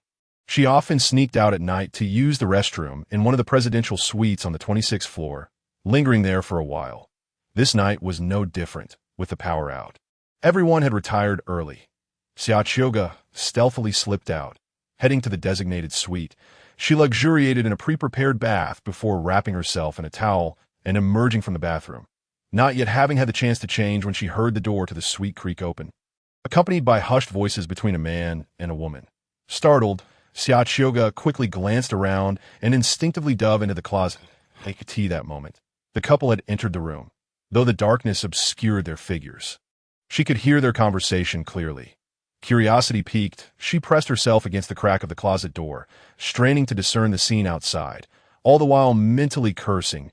Ugh! How shameless, with the darkness so profound and the absence of moonlight. She could only vaguely make out 2 silhouettes entwined in the shadows. One of the figures struck her as particularly familiar. Finally, when the couple spoke, Xiaoga immediately recognized them, nearly gasping in shock, hastily covering her mouth to stifle her breath. "Honey, are we really leaving here the day after tomorrow?" "Of course. Do you wish to remain here?" "No, won't you take Xiaoga and the others with you? With so many zombies below, they will likely meet a grim fate without your guidance. Why concern ourselves with that? It's the apocalypse. Preserving our own lives is already a challenge. Who has the leisure to worry about others? Besides, that girl Xiaoga and I don't get along. Why should I care for her? Am I so magnanimous?" After this exchange, the couple descended from the bed and stood beside the closet. The closet door trembled as Xiaoga, heart racing, remained frozen in fear. She dared not make a sound, knowing that the 2 individuals outside were her close friend Xia and Ding Dali himself. Honey, why must we come to this dark place? Wouldn't it be better to light candles in our own room? Ha! You don't understand a thing. The thrill of being in pitch darkness is what makes it exciting. I see you can't see anything and are simply bullying me like that Xia Chioga girl. Hey, so what if I am? Xiaonan pressed her body against the closet door, and Xia Chioga covered her mouth, drenched in sweat from the shock of just having bathed. Inside, she was seething, cursing the pair before her. You shameless rascals. How can you behave this way? And Unin, how could you do this? We are supposed to be the best of friends. ISNT this a bit too disgraceful. Just when she thought they would conclude and leave, to her dismay, they not only lingered but actually laid down on the bed and fell asleep. This left Xia Chioga in a state of panic. If they didn't leave, how could she? For some individuals, time flows swiftly, while for others, it drags on interminably. Xia Chioga found herself in the latter situation. Confined in the closet, unable to move or make a sound, IT felt as though each second stretched into eternity, forcing her to mentally curse 1,000 times. As dawn broke, the sun rose, as usual, casting a rosy glow across the horizon. Were it not for the zombies wandering about, who could fathom that such a serene morning marked the apocalypse? Suddenly, a woman's piercing scream reverberated throughout the hotel, awakening all the survivors on higher floors, who rushed towards the source of the commotion. Even the zombies below stirred restlessly at the sound. Ding Dali and Xia Anan, deeply asleep, were jolted awake by the shriek. Ding Dali sat up, stretching lazily, irritation evident on his face. What the hell? It's barely dawn, and there's no work to be done. Which idiot is wailing like a banshee? He grumbled, rubbing his eyes. Honey, perhaps we should check what is happening. That noise doesn't sound quite right. Why rush? They're certainly all going to investigate. And no need to hurry. Let me just enjoy a moment with your fluff. Why have you reverted to your beastly form again? Maintaining your human shape was working just fine. Xia Anan swatted Ding Dali's wandering hand away, then got up to dress. Enough of this. We should really see what is going on. I think I smell blood. You're quite aware that my nose is remarkably sensitive at present. Ding Dali, no longer hesitating, reluctantly rose to don his clothes and exited with Xia Anan. Xia Chioga, who was hidden within the closet and utterly fatigued, also heard the shrill cries, instantly rousing her from slumber. Yet outside, Ding Dali and Xia Anan remained sprawled on the bed, leaving her too apprehensive to venture out. Finally, when the sound of their footsteps faded, she mustered the courage to crawl out from her hiding place. After stretching her aching body, Xia Chioga was filled with trepidation. She hadn't slept a wink all night. Just as dawn broke, she had witnessed her dear friend in a rather furry state, resembling an animal, only for it to suddenly dissolve, returning to her original appearance, save for her ears which retained their fluffiness. Could it also be an extraordinary ability? Never mind. I shall inquire later about the earlier commotion. Anan mentioned detecting a scent of blood. Why hadn't I considered this? Suddenly, Xia Chioga's pupils dilated. Anan had claimed her sense of smell had become more acute. Detecting the metallic aroma of blood, does that imply they were already aware of my concealment in the closet? Recalling how Ding Dali had cast a glance at the closet before departing, she was convinced that his gaze had held a deeper meaning. They must certainly know I was hidden there. The more she pondered, the more her heart raced, and the more awkward she felt. Thankfully, there were no other witnesses. Otherwise, Xia Chioga would have surely wished to sink through the floor. Driven by curiosity over the screams, she decided to rise and discover what had transpired. The sound originated from a suite on the 26th floor. By the time Ding Dali and Xia An arrived on the scene, the room was already crowded with people. Huizi, Zhang Ting, Yu Xiaoyu, and Lu Rian were all present, along with several women from their team standing behind them. On the side of Xia Donghai, there were also 7 or 8 individuals, with Li Chunlan crouched in the restroom, retching. Old Xia, impressive. Are you and your wife preparing for a second child? Early in the morning and already retching. One might think you're expecting. The moment the words were spoken, everyone turned in unison. Upon seeing the newcomer, Xia Donghai merely chuckled in response to the jest. Greeting Ding, my brother, you're here. As Ding Dali approached, the crowd parted to create a pathway. It was then they beheld a female corpse lying on the floor, or rather, a dismembered female body. The corpse bore numerous bite marks, its limbs grotesquely mutilated, and its innards entirely hollowed out, leaving only a fragmented shell. However, the visage of the corpse remained strikingly intact, with no signs of injury, merely staring blankly at the ceiling. Ding Dali found the face hauntingly familiar, yet it was Xia Enin who immediately recognized the woman. This is the one who was abducted with us by Chun Siqing. Ah! As Xia Chioga entered and laid eyes on the body, she screamed in terror. Ding Dali turned to her with a mischievous grin. "Oh, Miss Xia, where were you last night? Those dark circles suggest you didn't sleep at all. One might assume you were eavesdropping." Xia Chioga, left speechless and blushing from embarrassment, could only shoot him a glare. "What I did is none of your business. Just take care of your own affairs."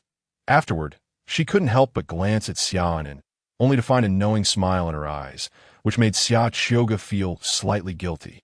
Her face flushing bright to alleviate the awkwardness, she swiftly shifted the topic. "Dad, what is going on here? Was this woman bitten by a zombie?" Xia Donghai shook his head, his brow furrowed in concern, pointing towards a nearby wardrobe. "That I have no idea what happened.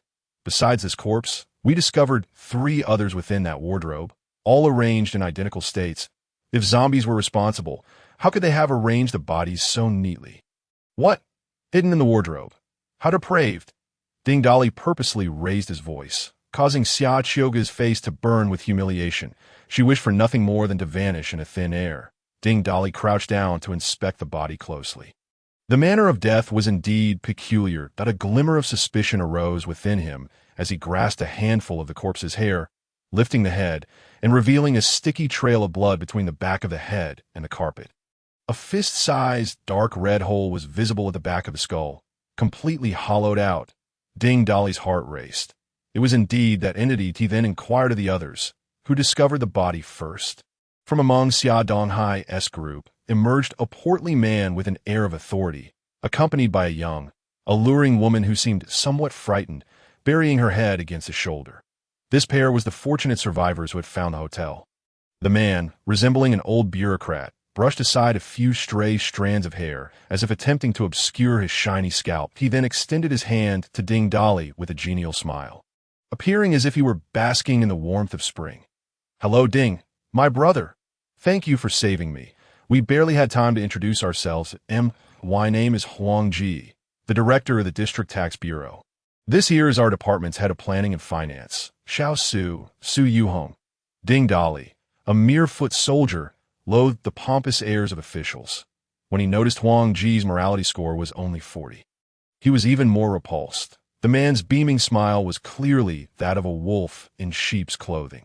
Even Xia Chioga, with her apparent animosity toward him, had a morality score of merely 45. Disgusted, he withdrew his hand from Huang Ji's grasp and wiped it on his clothing, retorting without hesitation, "Did I ask who you are? I asked who discovered the body." Huang Ji had intended to ingratiate himself with Ding Dali, only to find himself smothered in metaphorical dung. Burning with anger, yet unable to lash out, he wore a face of mixed colors, coughing twice to mask his embarrassment before forcing a composed smile in response to Ding Dali. "You jest, Ding. Xiao Su and I discovered the body. How could I possibly be the one to kill her? If it wasn't you, then it must have been this lovely lady beside you," Ding Dali teased, directing his gaze toward the attractive woman, that he was well aware she was innocent, but couldn't resist provoking Huang Ji, who he found insufferable. The woman, suddenly thrust in the spotlight, appeared flustered, hastily shaking her head in denial. "If you didn't kill her, then what were you two doing here so early? Who can verify that you didn't come here last night, commit murder, and then feign innocence?" Xia Donghai interjected. "Director Huang, I believe I saw you heading downstairs last night. I can't say for certain whether you returned." Upon hearing this, the alluring woman grew anxious. Waving her hands, she urged Huang Ji, "Director Huang, you must explain to them. We truly didn't kill anyone. Last night, Director Huang mentioned a desire for something, so I followed him to this floor, just next door. That IT was all over quickly, and I fell asleep. When dawn broke, I heard noises in the corridor, and out of curiosity, I came out to see the corridor was empty. But the neighboring door was ajar, and when I discovered the body, I was so frightened that I couldn't help but scream." Ding Dali observed the unflappable Huang Ji and the still explaining Su Yuhong. Scoffing softly, his gaze dripping with disdain. I often hear that one achieves fame by sleeping with directors, secures a position by sleeping with principals, climbs the ranks by sleeping with leaders, and gains raises by sleeping with bosses. It seems our beautiful Sue has already ascended to a departmental level at such a young age. It appears Director Huang has been quite diligent. Ding Dali emphasized the word diligent, causing Huang Ji's facial muscles to twitch. Forcing a smile as he responded, Ding, my brother, you enjoy jesting, don't you? It's merely a matter of mutual benefit. Huang Ji's remark. Xiaoqiuga's rebellious spirit flared within her. Unable to contain herself, she muttered. Hypocrite. The whisper was soft, yet was audible enough for everyone in the room. Before Xia Donghai could speak, a young man standing behind him stepped forward, sternly admonishing, Qiuga, mind your tone when speaking to Director Huang. Li Xiaobin, what does it concern you? Don't forget who made you an awakened. Qiuga, taken aback by the sudden reprimand from the young man, named Li Xiaobin, felt her frustration erupt like a volcano. And she stood her ground in retort. Ignoring her, Li Xiaobin turned to Xia Donghai, stating, Old Xia, I witnessed Qiuga descend the stairs last night. Moreover, Ding Dali and the woman beside him also descended the stairs. If descending the stairs last night implicates one in murder, then they too cannot escape suspicion. You're talking nonsense, Qiuga hastily refuted. I'm not lying. I saw you with my own eyes, unless you clarify why you descended. You two cannot clear your name. Qiuga found herself at a loss for words, unable to articulate an explanation. Xia Donghai, naturally, believed in his daughter, yet her fidgety demeanor piqued his curiosity. Qiuga, what are you doing downstairs last night? If it's nothing, just tell me, and I shall support you. He inquired this question. Qiuga's cheeks flushed deeper, her head lowered in silence, occasionally stealing glances at Ding Dali and Xia Anin. Enough, do not press her further. Last night, she was with us in a room on the 27th floor for the entire night, Ding Dali proclaimed, shocking everyone in the room. Huizi and Zhang Ting exchanged incredulous looks, glancing between Yu Xiaoyu and Ding Dali, as if they were spectators at a circus. Upon hearing this, Qiuga stomped her feet in distress, her face burning with embarrassment. This reaction lent some credence to Ding Dali's claim, even prompting Xia Donghai and Li Chunlan to cast suspicious glances at their daughter. Li Xiaobin erupted in anger. You are talking nonsense. How can that be true? Ding Dali raised an eyebrow, fixing a steady gaze on Li Xiaobin as he spoke in a low, serious tone. Who are you to question me? How is it impossible? You think you can dictate terms to me? Is it only permissible for your Director Huang and his subordinates to engage in infidelity, while we common folk are not allowed to indulge? Ding Dali, cease your baseless accusations. Who are you to speak like that? Qiuga hastily interjected, but she found that her attempts at clarification only muddied the waters further, and the more she explained, the more the onlookers seemed to believe Ding Dali's words. Xiaobin glared at Ding Dali, then spoke in a tone that was almost a warning. And you, Ding Dali, you would do well to show some respect to Director Huang. Do not think that just because you are an awakened one, you can act with impunity. At his words, Ding Dali's followers instinctively drew their weapons. Li Xiaobin, undeterred, stepped forward, ready to confront him. Everyone, calm down. We are all survivors. Let us not jeopardize our harmony. Our primary task now is to identify the murderer lurking within this hotel. We cannot feel secure until we do so. Ding Dali, however, seemed unfazed, turning to rally his own people. In any case, the murderer is not among you. As for your side. You can investigate at your leisure. With that, he turned to leave. Li Xiaobin reached out to stop him. You cannot leave. The matter is not yet resolved. On what grounds do you assert that there is no murderer among your ranks? Ding Dali scoffed. What? Do you intend to restrict our freedom now? Huang Ji also stepped forward. Ding, I believe it would be prudent for you to remain. Let us identify the culprit to avoid wronging the innocent. Ding Dali halted, turning back with an intrigued expression. Oh, Director Huang seeks to impede my departure. I didn't expect you to ascend to the ranks of an initial awakened one within just 2 days of your rescue.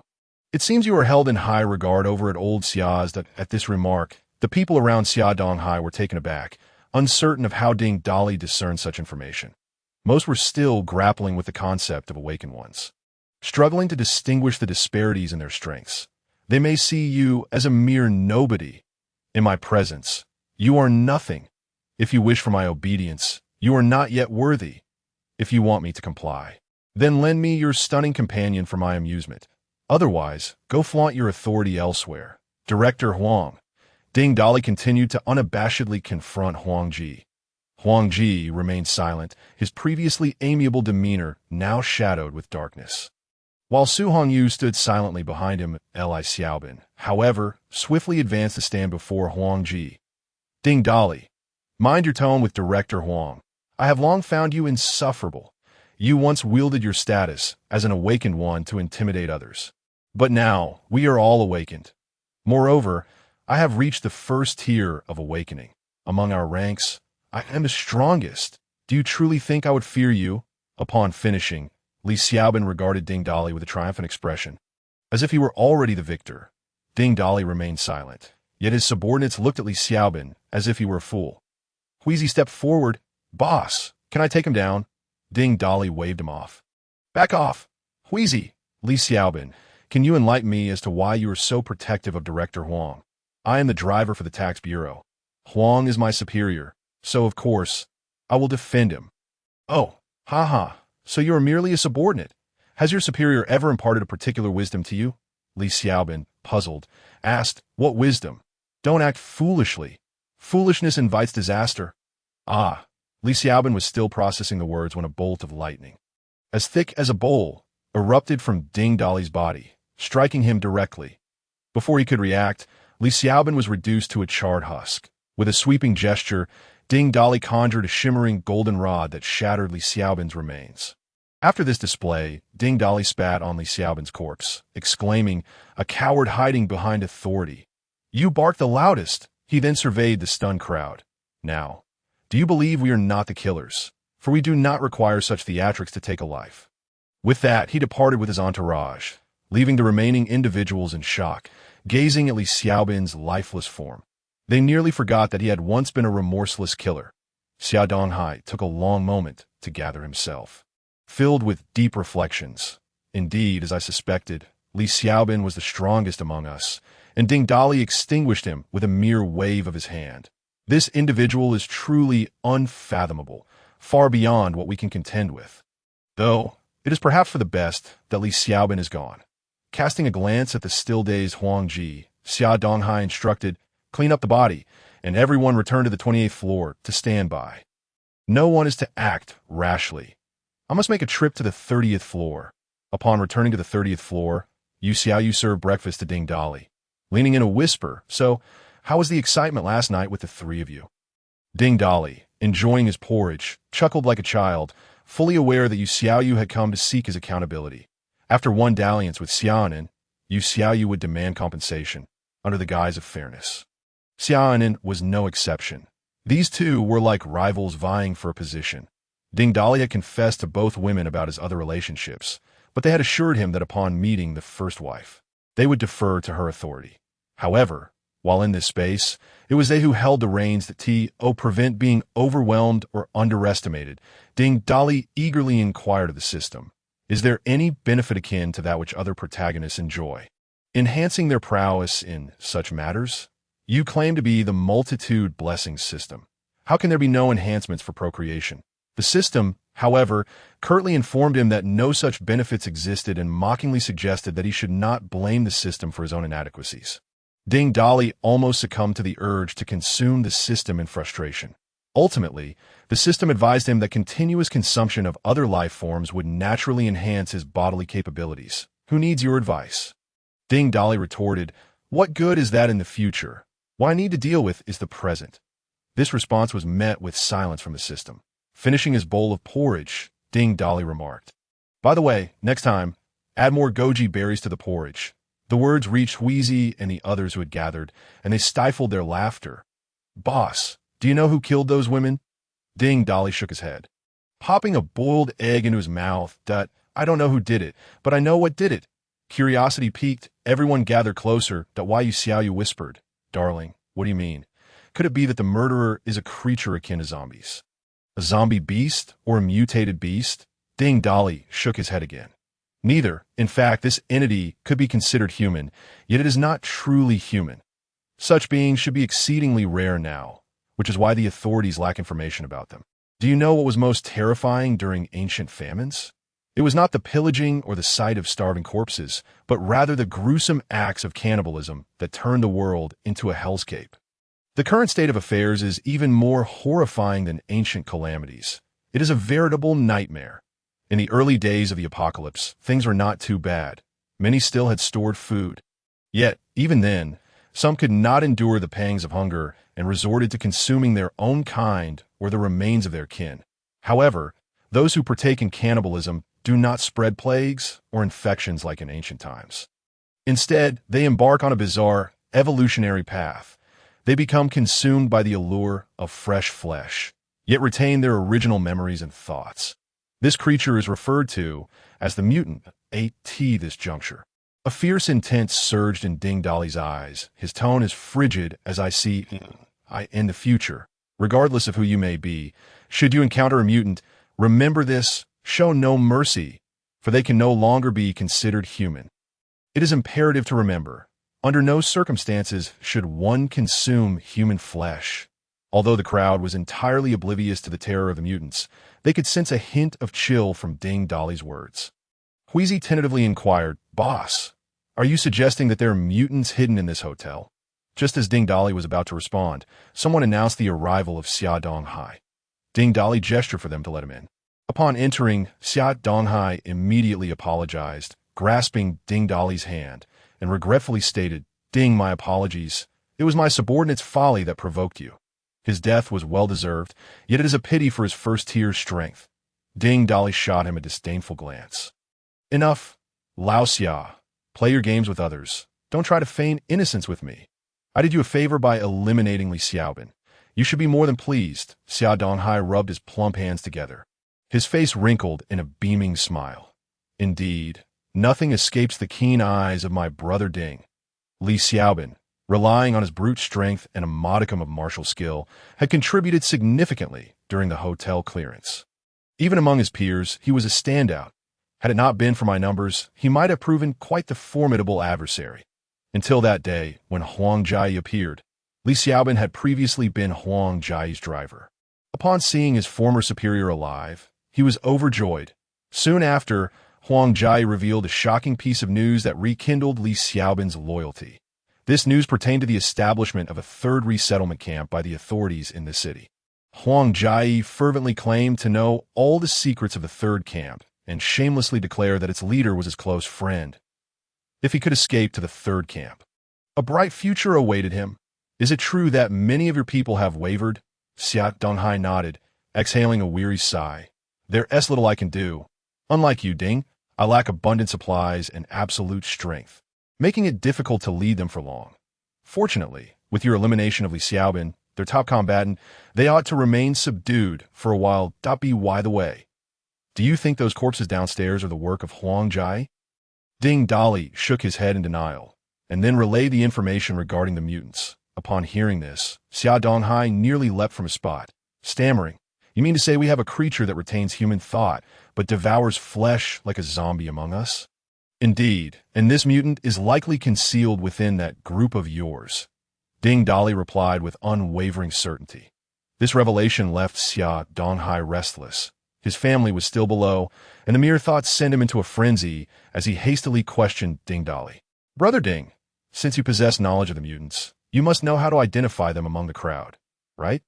Initially, the appearance of a mutant shows little difference from that of an ordinary person, save for bloodshot eyes, pallid skin, hair loss, and, most importantly, an unmistakable stench. However, I have many individuals who fit these traits. What did you say? Ding Dali slammed his hand on the table. "If numerous mutants gather together, won't that drive them insane? Lao Ding, please remain calm. The situation is such that, unlike your management style, I lack sufficient food to distribute. Thus, I can only allocate resources based on labor. Those who accompany me in gathering supplies to slay zombies are the only ones entitled to a share. Some, too fearful to confront zombies, are left to starve out of course. There are women who barter their bodies for food. The 3 who died downstairs were among them. The others without food have become emaciated and restless. Their eyes bloodshot. These align with your description.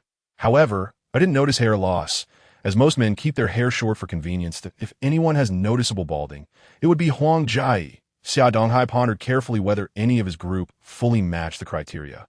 I can assure you, Huang Jai is not a mutant. Lao Xia, can you gather your people? I need but a glance to discern the truth. Xia Donghai seemed somewhat troubled, scratching his head and apologetically replying. It would be ideal if Brother Ding could assist, but I'm afraid gathering everyone is quite difficult. Good grief, Lao Xia. I must say, your leadership leaves much to be desired, Ding Dali retorted. You may not know this, but aside from those few who have defected to Huang Jai, the others who do not participate in resource gathering are also hard to assemble. Mysterious disappearances have plagued them, and many suspect that some have succumbed to hunger and fear, jumping to their deaths at night. Frankly, these are merely marginal individuals. Their absence is hardly mourned. Boss, why don't we check the surveillance room on the second floor? That should reveal the perpetrator, Huizi suggested, only to be dismissed by Yu Xiaoyu. That would be futile. When Chun Siqing incited that group to capture us, they nearly destroyed the surveillance equipment on the second floor. Currently, only the cameras on the 30th floor are operational, as they appear to be independent. Furthermore, with the power outage, even if they weren't damaged, they would be of no use at all. I see, Ding Dali mused, stroking his stubbled chin thoughtfully. Lao Xia, I will accompany you to the 28th floor shortly to inspect each room. Huizi and Zhang Ting, you two secure the staircase on the 20th floor, while the rest proceed with the plan to clear the lower levels. Just be cautious. The mutants may very well be hiding on those lower floors, as zombies will not attack them. On the 28th floor of the hotel, Ding Dali first visited the room occupied by Xia Donghai's family, where a dozen individuals were present. After a thorough inspection, he found nothing amiss, though he noticed that Xia Chioga's gaze was notably evasive, piquing Ding Dali's curiosity. Upon checking her morality values, he was astonished to see them spike to 70. What on earth? This woman, what is going on? Wasn't she resentful towards me? How did her morality increase so dramatically? Could it be that she was captivated by my imposing presence last night? Ding Dali mused.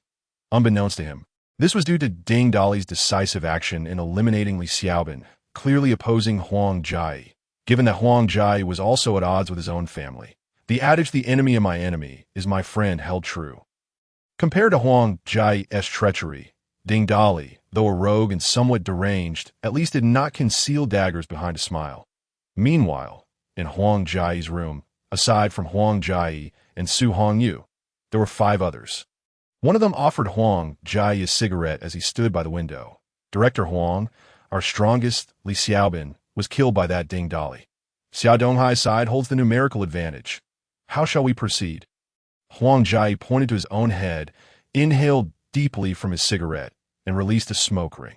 Our primary goal is not to engage them, but to find a way to safely escape to the 3rd resettlement camp. We must think creatively about how to collaborate with them, positioning them as our shield against the zombies while we slip away. Once we reach the 3rd camp, we can then seek our opportunity to deal with these blind fools. Upon hearing the mention of the 3rd resettlement camp, the eyes of the others lit up. It was established by the authorities, offering protection and safety far superior to their current situation. Moreover, Director Huang was acquainted with the higher-ups there, and the thought of enjoying a prosperous life in the official camp alongside Huang Jai thrilled them one by one. They lavished praise upon Huang Jai, who relished the compliments, inhaling deeply from his cigarette before waving his hand dismissively. You may leave for now. I wish to rest. Report any disturbances immediately. Once the others departed, Su Hongyu knelt before Huang Jai, massaging his legs while speaking in a sultry tone. Director Huang, are we truly planning to take these individuals to the 3rd resettlement camp? Huang Jai's previously content expression turned cold as he gazed out the window, a glimmer of frost flashing in his eyes. In the old world, one ascended the ranks by stepping on others, employing schemes and deceit. The current world demanded even more cunning. To survive and thrive, one must adeptly exploit others. With such useful individuals to serve as our shield against the zombies, why not utilize them? Whether they survive to reach the 3rd resettlement camp remains to be seen. Not only them, but also Ding Dali and Xia Donghai shall serve as our stepping stones. Upon hearing this, Su Hongyu felt a chill run down her spine, a cold wave penetrating her very core. Suddenly, a series of urgent knocks echoed through the air. Huang Ji, seated by the window, was startled nearly out of his wits by the frantic rapping. Before he could gather his thoughts, the door to the room was forcefully flung open. Ding Dali and Xia Donghai began inspecting each room, finding nearly all doors ajar. Even those that were locked were unceremoniously smashed open by Ding Dali. Approaching one particular door, Xia Donghai cautioned him that it was Huang Ji's room, yet Ding Dali knocked with unabashed force. When no sound emanated from within, he declared that such silence during the day could only bode ill. With a resounding kick, he shattered the door, and behind him, Xia Qiuge caught sight of Huang Ji, covering his face and exclaiming, "Rogue!" She felt a wave of revulsion wash over her, puzzled as to why she seemed to be plagued by such misfortunes today, continually encountering such unsavory sights. How unlucky she felt. Ah, Director Huang, how elegant of you to sunbathe mushrooms before such a grand floor-to-ceiling window. It is indeed a delightful sight, Ding Dali remarked, unable to suppress his urge to tease the flustered Huang Ji. In an unusual display of emotion, appeared somewhat irate that in a bid to shield his embarrassment, he pulled Su Hongyu closer. Caught in the act, Su Hongyu felt a wave of shame wash over her, especially as Huang Ji dragged her before the crowd, leaving her utterly mortified. Observing her desperate wish to disappear, Ding Dali laughed and quipped, "Who would have thought that Section Chief Su possesses such unique taste?" But, casting a sidelong glance at Huang Ji, he continued, "Those who frequently forage for mushrooms know that smaller ones are of little value, that if you wish to gather, Section Chief Su, I am ever ready to assist you." Ha ha ha! Oh dear, it seems Ding Laoda has taken a liking to me. As a mere woman, I must rely heavily on Ding Laoda's support to survive in this world, she replied, glancing back at Huang Ji, who was preoccupied with adjusting his attire, oblivious to her. Su Hongyu then bestowed a charming smile upon Ding Dali, swaying her figure slightly. Her voluptuous form drew the eyes of many, a mere sway eliciting thoughts of indulgence. While everyone was well endowed, Lu Rian's movements stirred appetites, and here was one that delighted the eyes, while the other tantalized the palate. Previously, Ding Dali had little inclination towards youthful infatuations. After all, in these times, even young maidens were hard to come by. Likewise, he harbored no particular affection for mature women, largely due to his youth and ignorance of their allure. However, now, having traversed the trials of a post-apocalyptic world, he understood that the fate of the most beautiful women often bore a tragic tale. Their lives, marked by being passed from one hand to another, became commonplace. Thus, Ding Dali was unperturbed by driving another's car, riding another's horse, or engaging with another's woman, nor did he mind dismantling another's walls. Casting a flirtatious glance at Su Hongyu, he remarked, "Since this room yields no treasure, let us proceed to the next."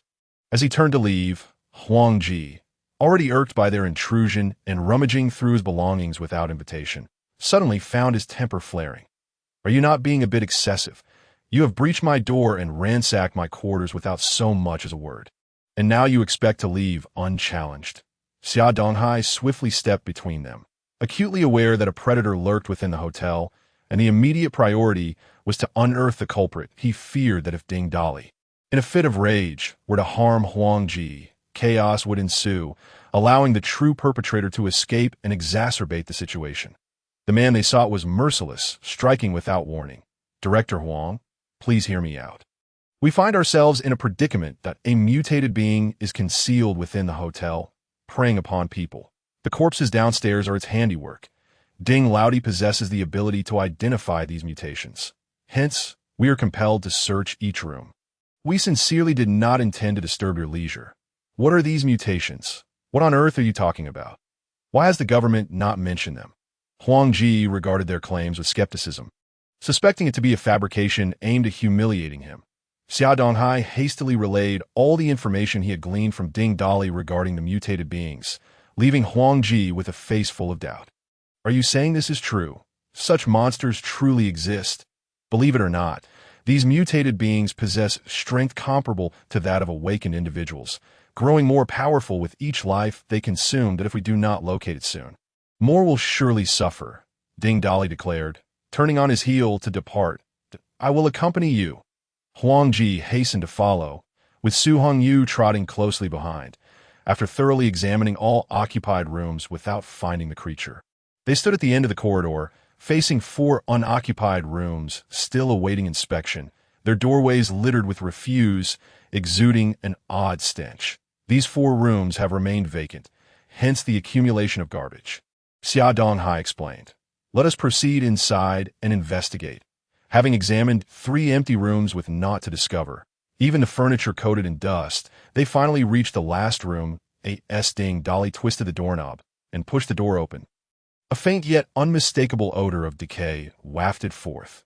Thanks to the refuse at the entrance, the stench was somewhat subdued. Be cautious. There is likely something amiss here, Ding Dali warned, following the scent as they advanced. Reaching the bathroom door, Xia Donghai leaned in to take a whiff, only to recoil violently, coughing. It's overpowering. It's coming from within. Upon opening the bathroom door, a pungent stench assaulted their senses, covering their mouths and noses. They entered the lavatory.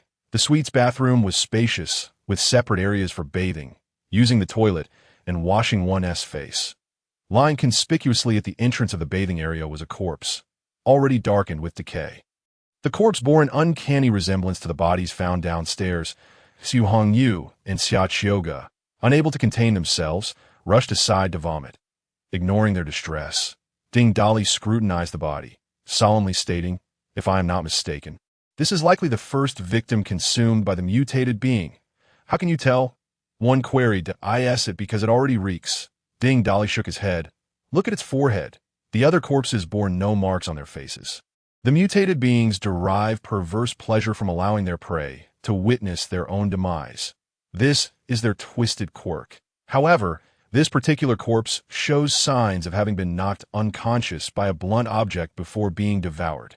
Before they transform into mutated beings, they are merely ordinary people. Thus they must resort to such methods.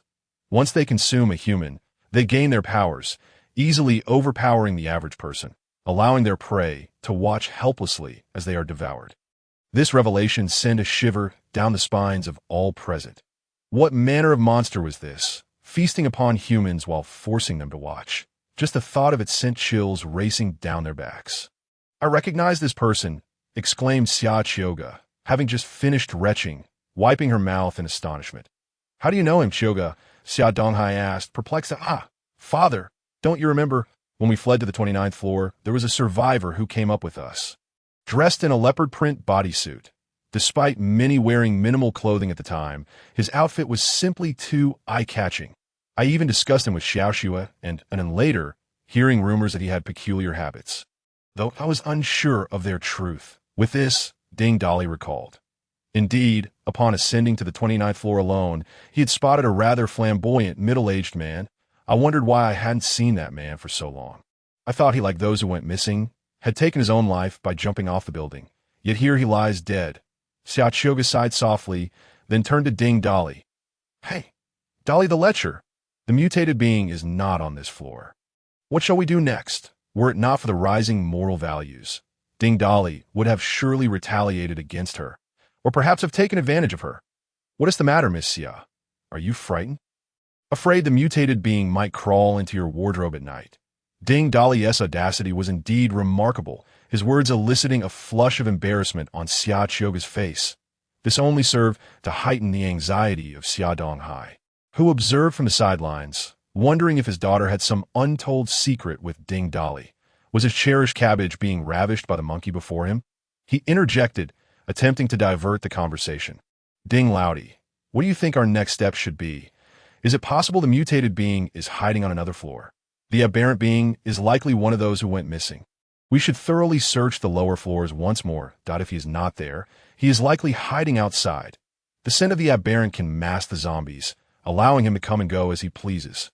If that is indeed the case, the occupants of this hotel are akin to livestock under his control, while the entire building and the horde outside serve as their pen. Ding Dali's words heightened the existing anxiety among the already apprehensive group.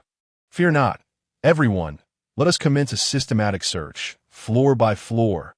Remember, we must act in numbers. At the slightest hint of movement, raise the alarm. I will shortly dispatch some of my people to assist in the search." Thus, an entire day passed. Everyone was mobilized. Even those initially reluctant to lend a hand joined in the search. They were not foolish. The aberrant would undoubtedly target these ordinary individuals. Eliminating the aberrant swiftly would bring peace of mind. After an exhaustive search, no sign of the aberrant was found. However, in one of the rooms on a certain floor, several corpses were discovered. Upon inspection, it was clear these bodies were not survivors of the hotel. Evidently, they were food brought back by the aberrant, further confirming Ding Dali's suspicions. On the 30th floor that night, before the flickering candlelight, Yu Xiaoyu and Ding Dali reported their findings while others gathered around. "Darling, most of our people are out searching the hotel today. There's still 2 floors below that haven't been cleared. Should we proceed with the original plan tomorrow?" Ding Dali took a deep breath, gazing at the flickering flames, and spoke slowly. "It seems we shall have to delay our actions by a day. This aberrant is a persistent threat. I fear that a hasty move might provoke him into causing chaos. We must devise a strategy to eliminate this malignant presence. Why be afraid? Whatever this aberrant is, let him come. If he dares to disrupt us, we shall strike him down," Huizi exclaimed, slapping the large machete resting beside him, his tone defiant. Ever since awakening his beastly powers, Huizi's previously restrained demeanor had become increasingly volatile. "Huizi, do not underestimate this aberrant. Based on the number of corpses he has consumed, his strength likely rivals that of a low-grade awakened individual. And he remains hidden in the shadows. Can anyone here, aside from myself, guarantee they can defeat him without a doubt? Boss, what shall we do then? How long must we wait? We can't remain idle forever. I haven't even had a chance to use this big knife. It's frustrating to be confined to using a small one. I knew you were to take that big knife out to slay zombies. Always fondling it like a lunatic, shouting, 'Doesn't he touch it?' And you do. What's wrong with you?" Huizi fell silent at the boss's retort, lowering his head to stroke his knife. Zhang Ting, emboldened since awakening her beastly powers, joined in the banter. "Exactly, boss. If it comes to it, I could join you too. Let him cuddle his big knife to sleep." Lu Ruyan, always eager for excitement, chimed in with a grin. "Boss, how about I join you as well? I've never even been in a relationship." This left Ding Dali, who usually had a thick skin, feeling a bit embarrassed as he waved his hands dismissively, prompting laughter from the others. Ding Dali cleared his throat. "All right, enough of this. Tonight, let us pair up in shifts for watch duty. Do not let your guard down. Darling, do you think the aberrant will make a move tonight?" Xia Anan leaned against Ding Dali's shoulder, occasionally nibbling on a sunflower seed. "He will definitely act tonight." Ding Dali replied with a mysterious smile, then instructed everyone to take their turns on watch and rest as needed. As everyone dispersed, Ding Dali took out his phone and sent several messages to Chun Na and Feng Linwan to gather information, followed by a message to another person before shutting off his phone. He then wrapped his arms around Yu Xiaoyu and Xia Anan and returned to their room to sleep. At 3 in the morning, Ding Dali suddenly opened his eyes, carefully withdrawing his hand from beneath Yu Xiaoyu's head. He gently placed Xia Anan's head down and tiptoed out of the room at 8 that moment. Huizi and Zhang Ting were on watch. The two sat on the ground outside the door, with Zhang Ting already asleep against Huizi's shoulder. Seeing their leader emerge, Huizi was about to speak when Ding Dali gestured for silence and pointed at Zhang Ting, signaling him to be quiet. He then motioned to indicate he needed to go downstairs. Huizi nodded in understanding. He had complete faith in the boss's strength, and he knew there must be a reason for Ding Dali's late-night excursion, which did not pique his curiosity. Ding Dali cautiously made his way to the 28th floor, where a slender figure stood in the stairwell. Startled by the sound of his approach, the figure nearly cried out, "Shoo, it's me." Once the identity of a newcomer was confirmed, the two stealthily descended to the 27th floor. Recalling the recent deaths there, which felt ominously foreboding, they continued down to the 26th floor. Having searched during the day, all the doors were wide open. Ding Dali took the other person's hand and directly entered one of the rooms. In the corridor by the door, he tossed the other person's clothing aside, a strange smile creeping onto his lips that he slowly closed the bedroom door behind them. and they approached the floor-to-ceiling windows, where Ding Dolly sank into a large beanbag chair, feeling wonderfully comfortable. Why was there no one on watch on your floor? Ding Dolly squinted, leaning back in the chair and speaking in hushed tones. One hand stroking the hair of the slender figure beside him. In the dark, he couldn't see clearly, but his other hand seemed to have brushed against something soft. The woman looked up, smiling seductively. Tucking her hair behind her ear, and in a whisper almost like a sigh, she replied, "Both Su Donghai and Huang Ji are competing against each other, fearing any disadvantage, so neither has sent anyone to stand guard. Awakened individuals 1T stand watch, let alone ordinary people. They aren't fools. Everyone knows there is an aberrant lurking in the shadows. Are you not afraid of the aberrant?" Ding Dolly exhaled, a hint of curiosity in his voice. The woman lifted her head, took a deep breath, and continued, her face obscured. "Anyone with a modicum of sense would realize that staying by your side is the safest option, because you are the strongest person in this building. Then are you not afraid that I might be out to deal with the aberrant tonight? Staying close to me could be even more dangerous." A shiver ran down Ding Dolly's spine as the coolness of the late May night seeped in through the open window. At this, the woman paused for a moment, and Ding Dolly tightened his grip. She resumed, "But I have no fear. I trust that if I take good care of Boss Ding, you will not abandon me." "Ha ha! Director Huang surely did not anticipate that I would intercept him under the floor-to-ceiling windows during the day. I must admire that Section Chief Su is not only beautiful, but also eloquent. No wonder she rose to her position at such a young age." Indeed, the person who had stealthily accompanied Ding Dolly to the 26th floor was none other than Section Chief Su Hongyu. The two had exchanged contact information during the hotel search earlier in the day. Ding Dolly had messaged her before bed, arranging to meet at the staircase at 3 as expected. She had kept her appointment. Su Hongyu looked up again, exhaling softly. "Boss Ding, may I take a break for a moment? Even the best of section chiefs cannot withstand continuous work. It can be exhausting.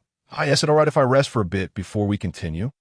Ding Dolly nodded, and Su Hongyu immediately leaned against him. "Boss Ding, you jest. Director Huang cannot compare to your work ethic and masculinity." Ding Dolly chuckled and gestured, "Come on, tell me, how substantial is this project? Director Huang alone, I fear, cannot handle it."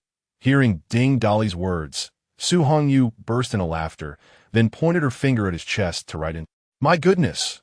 Whether in this life or the last, Ding Dolly has never undertaken a project of such magnitude. I must say, this project is indeed well-constructed and impressive. No, I must first verify the quality of this project," Ding Dolly said, unconsciously scrutinizing the project in his hands, as Su Hongyu gently opened Ding Dolly's hand. Feigning annoyance as she whispered, "Am I not pretty? I may not compare to the lovely Yu Xiaoyu by your side, but I am not lacking either, am I? You are beautiful, Section Chief Su, very much so, exuding the charm of a mature woman. Since you find me beautiful, why do you neglect me and focus on the 2 E's of the project? How infuriating!" The woman, Su Hongyu, seemed to possess an innate charm in her speech that made it tantalizing for those who listened, stirring a restless yearning within their hearts. Ding Dolly was no exception. While he delved into the 2E projects, he inquired of Su Hongyu, "I say, Section Chief Su, since you are already a departmental cadre, your educational qualifications must be commendable, correct?" Su Hongyu, perplexed, shook her head in confusion. "I don't understand. What does this have to do with education?" Ding Dolly, with utmost seriousness, nodded. "Of course it is relevant. Did you not study the poetry of Li Bai in your childhood? His verses once taught us that one must seize the day. Why do you think I am so invested in the 2E projects? Moreover, the former richest man once remarked that life should have goals. Why not set a small target first? He said that, and here I stand before 2E objectives." Initially, Su Hongyu was taken aback, staring blankly for a couple of seconds before covering her mouth and giggling. "Are the textbooks from Ding University authentic?" "Regardless of their authenticity, Section Chief Su, do not take a break. Continue your work. I shall persist in my project." With a resigned sigh, Su Hongyu returned to her diligent efforts. Just as the two were quietly engrossed in their tasks, 2 sets of footsteps suddenly entered the room. One following the other, a familiar voice remarked, "Whose clothes are left lying here?" Hearing this, both Ding Dolly and Su Hongyu froze momentarily. Su Hongyu raised her head to speak, but Ding Dali swiftly covered her mouth. They stealthily approached the bedroom door, peering through the crack to discern what was happening outside. The living room of the suite was quite spacious. Where two figures stood at its center, one of whom disdainfully tossed aside a piece of lingerie. Through the dim light, they could make out the silhouettes, one of which was unmistakably Xiaoxiuga. Su Hongyu recognized her as well and instinctively recoiled. Originally, Su Hongyu and Ding Dali were peering out through the door crack, but her retreat was fortunate, as Ding Dali had a firm grip on her mouth. Otherwise, they would surely have attracted the attention of the two individuals outside. Ding Dali was puzzled as to why Xiaoxiuga was out at this hour, yet his excitement surged as he scanned the other person's features. Silently, he thought, at last, they have made an appearance. Simultaneously, a system notification echoed in his mind. Ding detected Yang Wei's morality value at 5, classified as a mortal enemy. Please take prompt action. Scanning the opponent's data. Name, Yang Wei. Second tier mutant, strength, 210, speed, 210, stamina, 200, spirit, 200, ability, gecko transformation, morality value, 5. Damn it, a mutant with abilities and a gecko transformation at that. No wonder he can vanish and reappear in hotels. It must be due to the climbing capabilities of a gecko. Though he mused this internally, he remained motionless, feeling an odd familiarity with this individual, yet unable to place him. Therefore, he resolved to observe before making any moves. While he remained still, Su Hongyu, unable to contain her restlessness, squirmed incessantly. Ding Dali allowed her to fidget while he fixated on the living room. Finally, Xiaoxiuga broke the silence. Yang Wei, did I not tell you we had broken up? Why are you calling me out at this hour?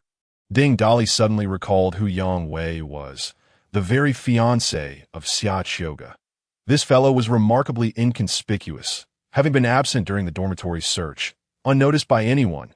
Xiaoxiuga was in a state of agitation. Having spent a sleepless night in the wardrobe, watching a live broadcast for far too long to make matters worse, she had not slept all day, enduring the hotel search and witnessing many gruesome corpses. The sight of Huang Ji's grotesque mushroom only added to her sense of misfortune. After enduring so much, she had hoped for a decent night's rest, only to be awakened by an urgent need to relieve herself at dawn. Upon rising to use the restroom, she was suddenly seized by a hand, and before she could scream, another hand covered her mouth. She prepared to unleash her abilities in resistance. The intruder spoke. "Xiuga, it's me." Upon hearing the voice, Xiaoxiuga abandoned her struggle, and the assailant released her grip. Turning, she glared disdainfully at the newcomer. "What do you want? And how did you get in here? Wasn't the door closed?" The individual, wearing a cap pulled low, spoke in a hushed and slightly hoarse tone. "The door was not closed. I simply walked in. Is it convenient for you to go downstairs? I wish to speak with you privately." Xiaoxiuga regarded him with skepticism. "What is wrong with your voice? We've broken up. What is there to discuss? Besides, there are mutants in this building. I'm not going anywhere with you. Look, dawn is approaching. Even if there are mutants, they are unlikely to appear at this hour. For the sake of our long-standing relationship, please allow me to speak with you. There is much I wish to convey." His final words softened Xiaoxiuga's heart. After all, they had been together for 2 years, and to claim there were no feelings would be disingenuous. After much internal conflict, she ultimately relented and followed him to the 26th floor. Yang Wei led Xiaoxiuga to the 26th floor, initially intending to find a random room. However, an imperceptible fragrance tantalized his senses, compelling him to follow it. Thus, by a twist of fate, he brought Xiaoxiuga into the very suite where Ding Dali and Su Hongyu were present. In truth, Ding Dali had not summoned Su Hongyu merely for an indiscretion. His intention was to use her as bait to lure out the mutant. For mutants possess peculiar tastes. Each variant is drawn to different types of prey. Some favor children, others the elderly, while some prefer women. The distinct flavors of various foods hold a deadly allure for them. In the hotel, aside from the first mutant encountered, a leopard-spotted man, all others have been voluptuous women. Therefore, Ding Dali surmised that this particular mutant would be drawn to such a preference, which is why he had lured Su Hongyu to a deserted floor as bait. Little did Ding Dali anticipate that. While he had indeed attracted the mutant, Xiaoxiuga would also follow along. He inwardly cursed, Why must this troublesome girl be everywhere? While he was engaged in a serious discussion with Section Chief Su regarding work progress and depth, it would have sufficed had it been only the mutant. He could have simply drawn his weapon and confronted the creature. However, if Xia Qiuge were to witness this, the label of a lecherous man would be inescapable. Though Ding Dali was entangled in a secret affair, he still held a semblance of pride and dignity. Yet he had no intention of halting his interaction with Su Hongyu. Yang Wei, his cap pulled low, obscured his expression, but his gravelly voice resonated eerily in the tranquil environment. Qiuge, when you declared our breakup, did you ever consider whether I consented? Xia Qiuge was bewildered by the inquiry. You called me out just to ask this? Yang Wei emitted a peculiar, unsettling laugh, akin to a strangled cry, fragmented and erratic, suggesting he was teetering on the edge of madness. You declared the breakup without my consent. Breakup? I merely hesitated for a moment. They had guns. It was only natural for me to retreat. Yet you all branded me a coward, an inept fool, while you stood by and watched as that Ding Dali killed my mother. Not only that, but you all feared her corpse would stink and simply disposed of it downstairs. His laughter grew increasingly bizarre, and his words quickened, revealing a mounting agitation. Xia Qiuge, sensing the chilling aura surrounding him, turned to flee. However, a powerful hand seized her, pulling her back forcefully, constricting her tightly. Despite her awakening abilities, she found herself utterly unable to escape. Yes, she prepared to scream. Another hand clamped over her mouth, stifling her cries to mere whimpers. Xia Qiuge unleashed her newly awakened powers, summoning swirling blades of wind. Indeed, her ability was the control of airflow, allowing her to manipulate the wind. However, while her wind blades left numerous gashes on Yang Wei, the wounds healed at an astonishing rate before her very eyes. His cap was blown away by a gust, unveiling a pallid visage. Upon recognizing his face, Xia Qiuge's heart sank. Yang Wei's head, devoid of hair, revealed deep-set eyes, and his once familiar features were now gaunt and twisted. With blood-red pupils, he grinned malevolently, his countenance a grotesque mask of destruction, seemingly intent on annihilating all that was beautiful. Xia Qiuge could hardly fathom that her former fiancé had transformed into the very mutant everyone had been wary of. How was it that every stroke of misfortune seemed to befall her? The end of a relationship has birthed a monstrous fiend. Xia Qiuge is consumed by despair. Yang Wei forcefully brought Xia Qiuge down to the ground, his entire weight pressing upon her. Qiuge, do you realize that every woman I have devoured bore the same expression as you? Their eyes wide open as I extracted their innards. The allure of a woman is truly captivating, especially the flesh of vile harlots like you. Yang Wei's voice suddenly escalated as he leaned in close to Xia Qiuge's neck, inhaling deeply with an intoxicating delight at the scent of fresh flesh. Humph. After 2 years of courting you without so much as a touch, Chun Siqing can lay his hands on you. And that bastard Ding Dali can too. Why should I be denied? Xia Qiuge, before I consume you, I intend to toy with you, to let you savor the essence of despair. You all look down upon me. Don't you? With her mouth firmly covered, Xia Qiuge could only emit desperate whimpers. This time, she was engulfed in utter hopelessness. Unlike the last encounter with Chun Siqing, who at least refrained from cannibalism, there would be no sudden savior in Ding Dali this time. Faced with inevitable death and impending humiliation, tears of frustration streamed down her face, which only served to further incite Yang Wei, who threw his head back in maniacal laughter. Damn it! Did no one ever tell you that your laughter sounds as if you're choking on excrement? Meanwhile, Su Hongyu and Ding Dali, who had been discussing work behind the bedroom door, lost all interest in their conversation upon witnessing the scene outside. Su Hongyu was nearly paralyzed with fear. Yang Wei prepared to assault Xia Qiuge, his expression twisted into one that made Ding Dali feel nauseated. Ding Dali pushed Su Hongyu aside, clad only in his underwear, and threw open the bedroom door. Startled by the sudden intrusion, both Yang Wei and Xia Qiuge paused. Upon recognizing the newcomer, their reactions diverged sharply. Xia Qiuge's eyes lit up with surprise, and she began to call out in excitement, while Yang Wei's face contorted with rage, his desire to rend the intruder to shreds palpable. Ding Dali adjusted his underwear and mockingly addressed Yang Wei. What are you shouting for, old man? You a mutant? Think you can toy with women? What good is all that bluster? Yang Wei's face darkened at the remark, the veins on his previously pale face bulging with fury. Reluctantly, he released his grip on Xia Qiu and rose to his feet. Freed, she quickly retreated several steps, gasping for breath. Ding Dali, he asked the mutant. Kill him. No need to remind me, Miss Xia. I can see that, Ding Dali retorted, irritation evident on his face. Miss Xia, do you have some peculiar obsession? You're ruining my good time. What's the point of your whining at a time like this?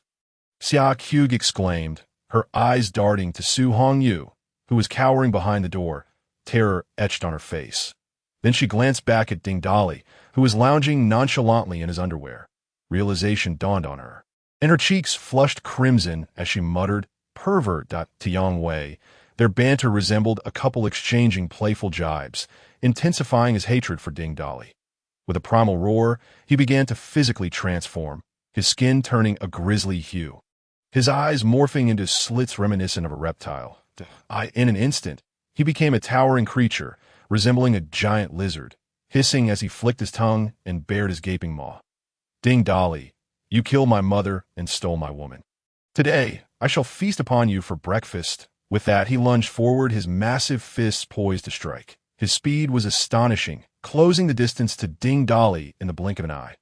Ding Dali summoned all his strength, his palms colliding with Yang Wei's fist with a resounding crash. Despite the primal advantages of his beastly form, he found himself unable to send Ding Dali flying. Instead, Ding Dali firmly grasped Yang Wei's fist, his own hands aching but undeniably superior in strength.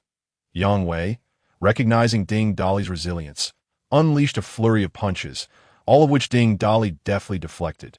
Seizing an opportunity, Ding Dali sidestepped Yang Wei's next strike, his own fist crackling with electricity as he delivered a powerful blow to Yang Wei's abdomen. The force sent Yang Wei crashing into the wall, which crumbled beneath the impact after landing the strike. Ding Dali shouted to Xia Qiu, quick, retreat to the bedroom. Obediently, she sprang to her feet and dashed toward the bedroom. As she passed Ding Dali, she hesitated. I can help. Get lost, he commanded. You, pervert, she retorted, stomping her foot in frustration before hastily entering the room. Ding Dali stood guard at the entrance, directing his ire at Yang Wei, who was now struggling to rise from the rubble. I just secured 2 E-level projects and was about to invest a few billion. You repugnant pest have disrupted my elegance. I am exceedingly displeased. Yang Wei stood, brushing off the dust, his wounds visibly mending at an alarming rate. Ding Dali, what good is your strength if I, a mutant with the regenerative abilities of a gecko, can heal swiftly? Do you truly believe you can overpower me? With a sweeping motion, a golden rod materialized in Ding Dali's hand, and without hesitation, he swung it while simultaneously controlling 2 flying daggers with his powers. Yang Wei panicked, realizing he could evade the daggers but not the iron rod, and vice versa. Though he could heal rapidly, the pain from his injuries was very real. After dodging 2 dagger strikes, a golden rod struck Yang Wei squarely in the abdomen. With a cry of pain, he was sent hurtling into the corridor. Ding Dali quickly followed, the daggers soaring through the air, piercing Yang Wei's arms before returning to hover beside him. The cacophony of their battle drew the attention of those above, who rushed downstairs, witnessing a lizard-like creature burst forth from a room, followed closely by Ding Dali, who had him firmly subdued. Boss, I'm here to assist. Wheezy bellowed, transforming into a colossal bear-like figure, charging toward Yang Wei, seizing one of his arms. With a ferocious strength, he hurled Yang Wei around like a rag doll, slamming him against the floor and ceiling until Ding Dali yelled, Enough! If you keep this up, the floor will collapse. At last, Wheezy relinquished his grip, tossing Yang Wei toward the end of the corridor, where he collided with the wall, creating numerous dents before finally hitting the ground. Wheezy's strength surpassed Yang Wei's, and after a relentless barrage of blows, Yang Wei was left in a pitiful state, his body riddled with injuries, one arm completely shattered. Stumbling to his feet, Yang Wei's heart raced with dread. From the fight, it was evident he was no match for Ding Dali, and now a bear-like giant had emerged to challenge him. with many more allies behind them. The prospect of gaining the upper hand was utterly hopeless. Gritting his teeth, he forcibly dislocated his shattered arm, casting it aside as the bleeding gradually ceased. Huh. Ding Dolly, do you think this will kill me? You are sorely mistaken. Soon, you will all be vanquished, and I will recover in no time. With that, he darted into the adjacent room. Oh no. He's trying to escape, Ding Dolly shouted, pursuing him with all his might. However, upon reaching the room, he found it empty, save for an open window.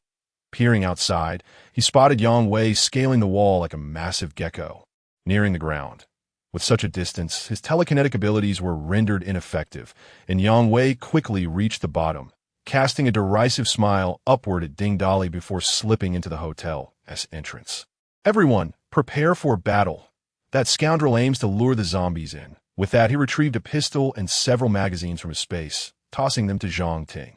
Xiao Ting, you can fly. Use the gun to attack him from the air and buy us some time. Zhang Ting gripped the pistol tightly, her body shimmering as wings sprouted from her back, allowing her to leap through the window. Everyone, follow me. Execute the plan as intended. Rush to the first floor. Xiao Ting won't delay for long. That rogue is definitely going to breach the main entrance. By the time the occupants of the 30th floor heard the sounds of combat, Yu Xiaoyu had already gathered everyone and descended the stairs. Those pursuing the aberrants had also rushed into the room, responding to the leader's command to follow Ding Dolly closely. Su Hongyu, who had just donned her attire and exited her room, encountered Ding Dolly rushing toward her from the end of the corridor. Without pausing, Ding Dolly drew a long spear made of rebar and tossed it in her arms as he reached her. If you wish to survive, stay close. Embracing the spear, Su Hongyu glanced at the group trailing behind Ding Dolly. Hesitating for a brief moment before gritting her teeth and following suit, to the stairway, Xia Donghai and the others were bewildered. Seeing Ding Dolly charge in with fervor, they waved their hands urgently. Ding, what on earth is happening? Have the aberrants fled? Old Xia, don't block the way. The zombies are about to break in. If you wish to live, rush out with me. With that, he pushed through the crowd and sprinted downstairs. Xia Donghai, upon hearing this, was momentarily stunned, anxiously wringing his hands as he shouted towards Ding Dolly, who was already descending. Ding, what about the survivors upstairs? Those who do not engage in battle do not deserve to live. A chilling voice echoed from below, and everyone present heard it, leaving them at a loss. Since the apocalypse began, they had hidden within this hotel, accustomed to the lifestyle it afforded. Suddenly announcing that zombies were approaching left everyone disoriented. The first to react was Huang Ji, who, without a second thought, followed down the stairs, his gaze fixed ahead, exuding a cold, fierce demeanor. Glancing around to ensure his companions were present, Xia Chioga urged his father. Dad, trust Ding the Rogue. We should run together. There may still be a glimmer of hope. By the way, the aberrant is that scoundrel Yang Wei. Everyone must remain vigilant. Upon hearing this, Xia Donghai stomped his foot. You all go ahead. I will notify them. At the very least, they need to know that zombies are coming. Whether they choose to follow is up to them. With that, he turned and dashed back upstairs. Dad, old Xia, hurry down. I'll catch up shortly.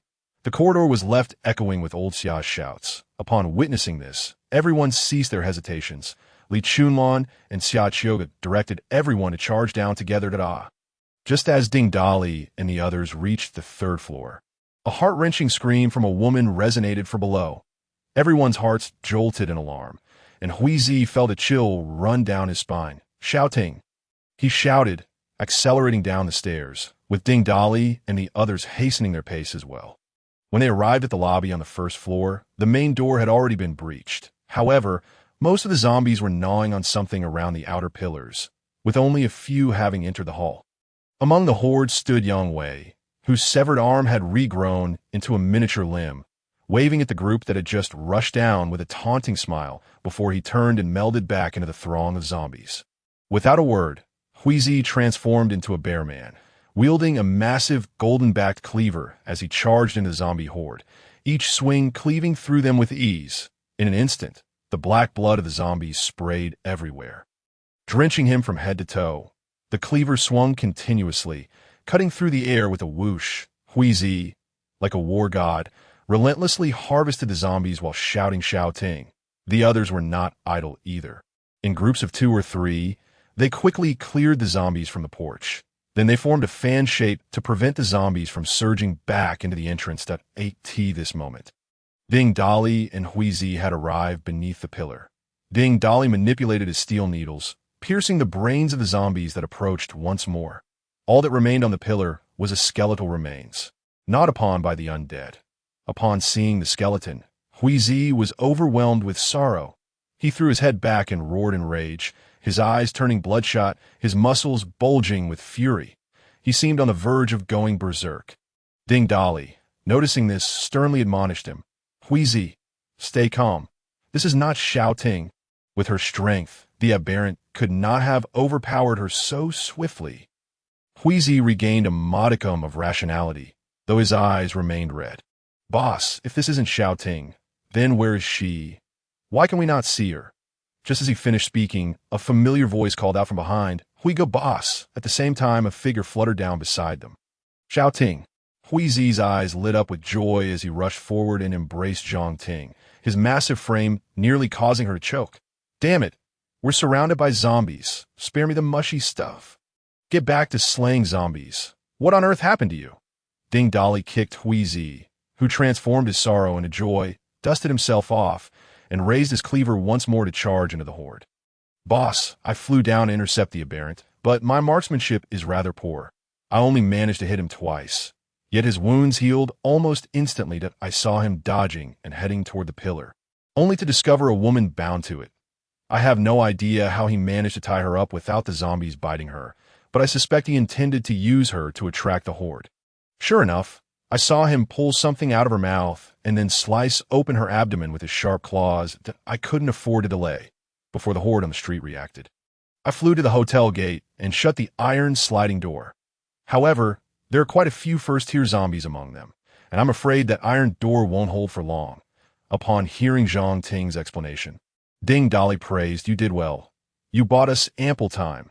Surveying the hotel courtyard, there were at least hundreds of zombies, the majority being low-tier, with only a score of first-tier among them. Looking at the loudly banging iron door, Ding Dali shouted, Form groups of 2 or 3. Maintain formation. We must resolve this swiftly before the door is broken. Xiao Ting, provide aerial support. If any of ours are in peril, extract them immediately upon hearing Ding Dali's orders. Everyone unleashed their fury upon the zombies. Lu Rian transformed into a nearly 3-meter-tall stone giant, her already oversized shirt bursting at the seams. It remained a mystery what brand of lingerie she wore that could withstand such a transformation. The metamorphosed Lu Rian appeared even more formidable than Huizi in his bear form, charging into the horde with a massive hammer, obliterating zombies as if they were mere moles beneath her blows. Watching the zombies being pulverized, Ding Dali felt a pang of regret. Damn it, how can I consume them if they are smashed to bits? At least leave me a body. Influenced by Lu Rian and Huizi, Ding Dali joined the fray, wielding an iron rod against the undead. Though he appeared smaller in comparison to them, being of a leaner build, he possessed significantly greater strength, and having mastered weaponry, he wielded his rod with elegance. Striking at the vital points of the zombies, wherever the rod struck, zombies fell, their heads exploding. Among the others, first-tier awakened individuals handled the low-tier zombies, while the second-tier awakened swiftly dispatched any first-tier threats. For these 20-odd awakened individuals, hundreds of zombies were as easy to fell as chopping vegetables. While the slaughter continued, other survivors began to descend the stairs as Yu Hongyu, clutching the spear, was just an ordinary person. Following behind Ding Dali's group, wishing to assist but feeling utterly helpless, accidentally glancing back, she spotted Huang Ji standing beneath the porch and awkwardly nodded. After all, it was obvious what had transpired between her and Ding Dali in that room. Huang Ji paid no heed to Su Hongyu, his icy gaze fixated on the ongoing battle that the subordinate who had come down with him quietly inquired, Director Huang, isn't Su a woman of yours? Why is she mingling with Ding Dali's group? Humph, pay no mind to that wretched woman. We must consider how to profit from this chaos. Director Huang, whatever plan you have, we are all ears, the 4 individuals beside him echoed in agreement. Huang Ji's eyes darted as he surveyed the ground littered with zombie corpses.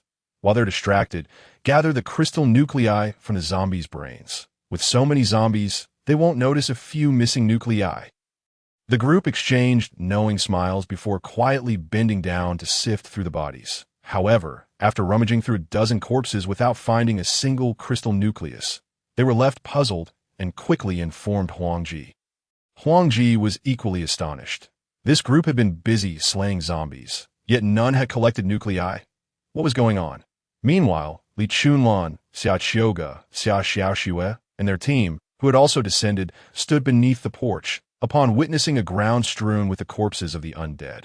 Alongside Ding Dali and his companions engaged in a fierce battle against the zombies, each individual silently marveled, realizing they had underestimated their strength.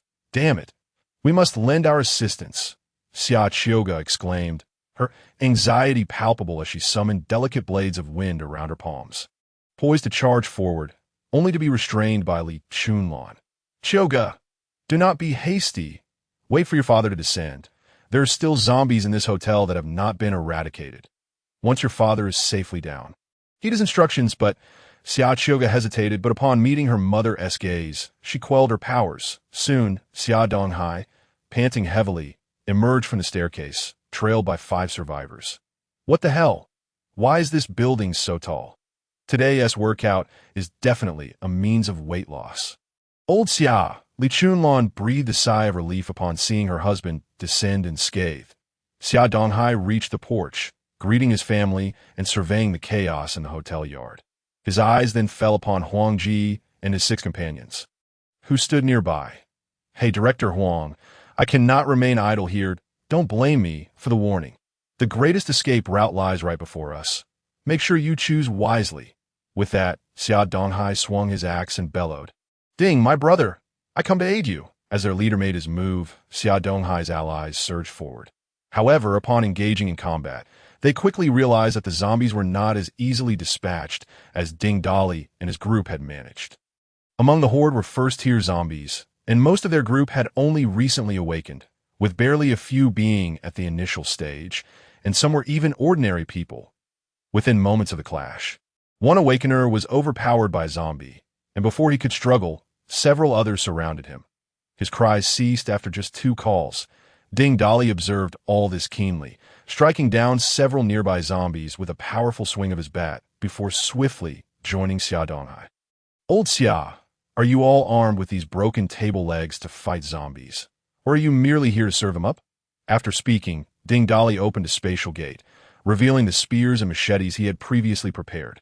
Seeing proper weapons, the others wasted no time, each seizing one and practicing a few swings. It was absurd. Just moments ago, a comrade wielding a wooden plank was devoured by a zombie. Anyone not arming themselves would be a fool. Old Xia, I appreciate your kindness. Your people will assist us from behind, handling any straggling zombies that do not disperse. The real battle lies ahead. In truth, given Xia Donghai and his team's strength and combat experience, they could manage isolated zombies. However, facing a horde was akin to striking a rock with an egg. For Ding Dali and his group, hundreds of zombies represented a one-sided massacre, and their complete extermination was merely a matter of time. Before long, the yard was littered with the fallen undead, and Xia Donghai, surveying the scene, burst into hearty laughter.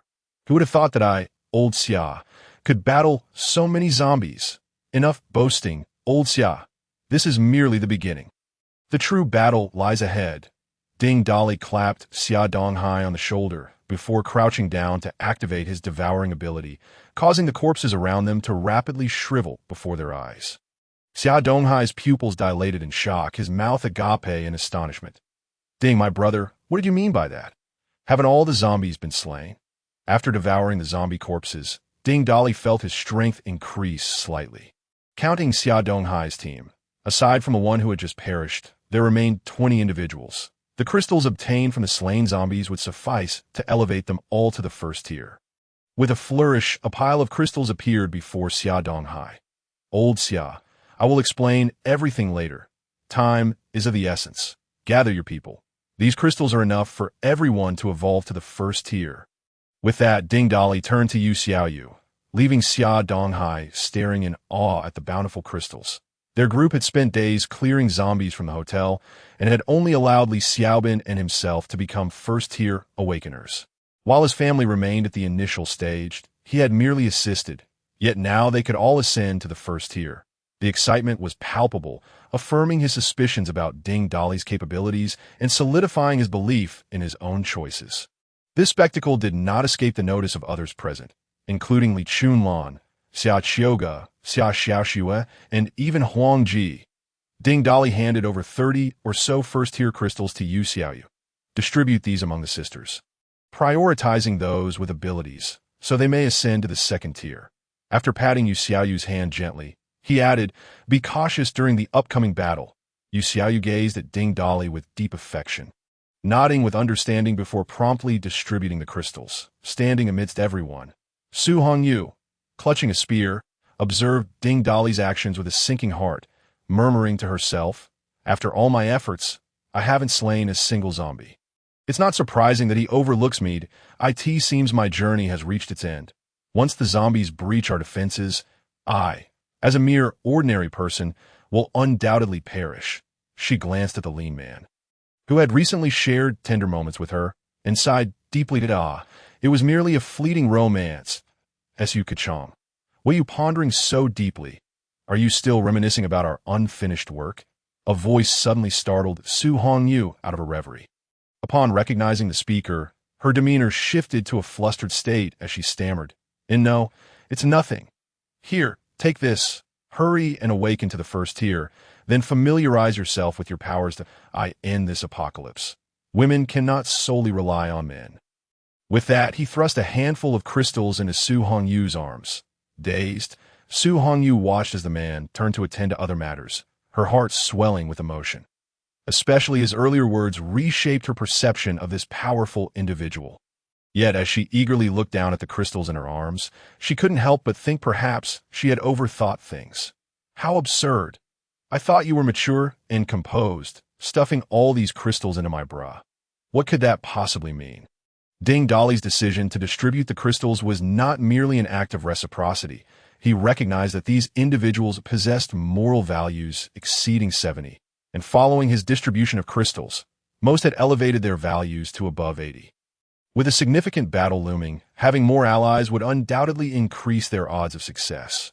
Why did you give them crystals and not us? We helped too. One of Huang Ji's companions approached Ding Dali with indignation. Ding Dali furrowed his brow, regarding the individual before him. You think I am a fool? Or are you the fool? Did I not observe that you all remained idle throughout? What? Did you not find any crystals among the zombie corpses and now demand them outright? Who do you think you are? Huang Ji. The individual was rendered speechless by the retort, stammering and unsure how to respond, when another from Huang Ji's group interjected. Ding Laoda. We cannot put it that way. You know there are still zombies in this hotel that have not been cleared. We have been guarding the porch to prevent any from escaping. Ding Dali nearly burst into laughter at the absurdity of the claim, regarding the two as if they were fools. When Ding Dali remained silent, one of them spoke again, "Since everyone has pitched in, and they haven't slain many zombies, yet have received crystals, it would be only fair for us to receive some as well." Yes. Ding Laoda wouldn't be so biased in front of so many, would he? We don't need much, just 10 crystals each will suffice. This time, Ding Dali truly found their audacity laughable, as did those who had not consumed crystals. Help? A handful of crystals is nothing. Even if it were 100 crystals, I could afford it, but I might need a small favor from the two of you. Just a small favor, and I will gladly present you with 100 crystals. At this, the two men's eyes brightened. After all, 100 crystals was no small matter. However, the latter of the pair, not losing his wits, cautiously asked, "What kind of small favor are you referring to? We may not be able to assist. Rest assured, it is absolutely within your capabilities." Ding Dali feigned generosity, pulling out a handful of crystals to emphasize his point. The two exchanged glances, recognizing the fervor in each other's eyes, and nodded in unison, "If you wish to assist, then go to your demise." Ding Dali's gaze transformed into a frigid glare, regarding the two as one would a dead dog. What do you mean? The two were taken aback by Ding Dali's words and the predatory glint in his eyes, retreating several steps in fear, intent on fleeing. However, Ding Dali did not grant them any opportunity. Two bolts of lightning flashed, and both individuals collapsed simultaneously from shock. Shouting, "Throw them across the street to lure away a portion of the zombies. Buy us a little more time for everyone to evolve. Oh, and when you toss them into the horde, remember to let them bleed. Just make a few cuts, enough to wake them up in pain without severing any arteries." Upon hearing this, everyone present gasped in horror. Acutely aware of Ding Dali's merciless disposition toward his enemies, one anticipated such a new level of cruelty. Using living humans to attract zombies, it was a consensus among them that it would be wise to avoid provoking him. Even those on Ding Dali's side were left in awe of their leader's ruthless tactics. Zhang Ting was momentarily stunned, reflecting on how today had provided yet another lesson from her boss. Was it really possible to play the game this way? A gentle push from Huizi brought her back to reality. She then seized one of the individuals and, with a flap of her wings, soared over the wall. Before long, a chilling scream echoed from a distance. Initially faint but growing louder before gradually fading away, while the sound of the iron gate crashing diminished significantly. Soon, Zhang Ting returned, exclaiming, "Boss, it worked! A massive horde of zombies has been drawn across the street. However, there's simply too many of them, and more zombies keep arriving." Ding Dali casually pointed at another person on the ground, saying, "Throw this one a bit farther." Zhang Ting lifted the individual once more, this time flying for a slightly longer duration. Again, the screams lured away a portion of the zombies, alleviating the pressure on the trembling iron gate. After this, Ding Dali waved his hand and smirked. "Thank you to these two brothers for their assistance, and of course, thanks to the previous owner of the hotel for reinforcing the door so well." Xia Donghai was left bewildered, feeling relieved that he had not opposed Ding Dali. This fellow, usually so jovial, turned out to be ruthless and decisive when it came to killing, truly a force to be reckoned with. Huang Ji was even more stunned. His two subordinates had instantaneously become live bait. He began to avoid Ding Dali's gaze, feeling increasingly uneasy. Yet, the more one fears something, the closer it approaches. Ding Dali glanced over with a grin. "Director Huang, I appreciate your subordinates' help. Without them, I feared we might not have enough time to evolve."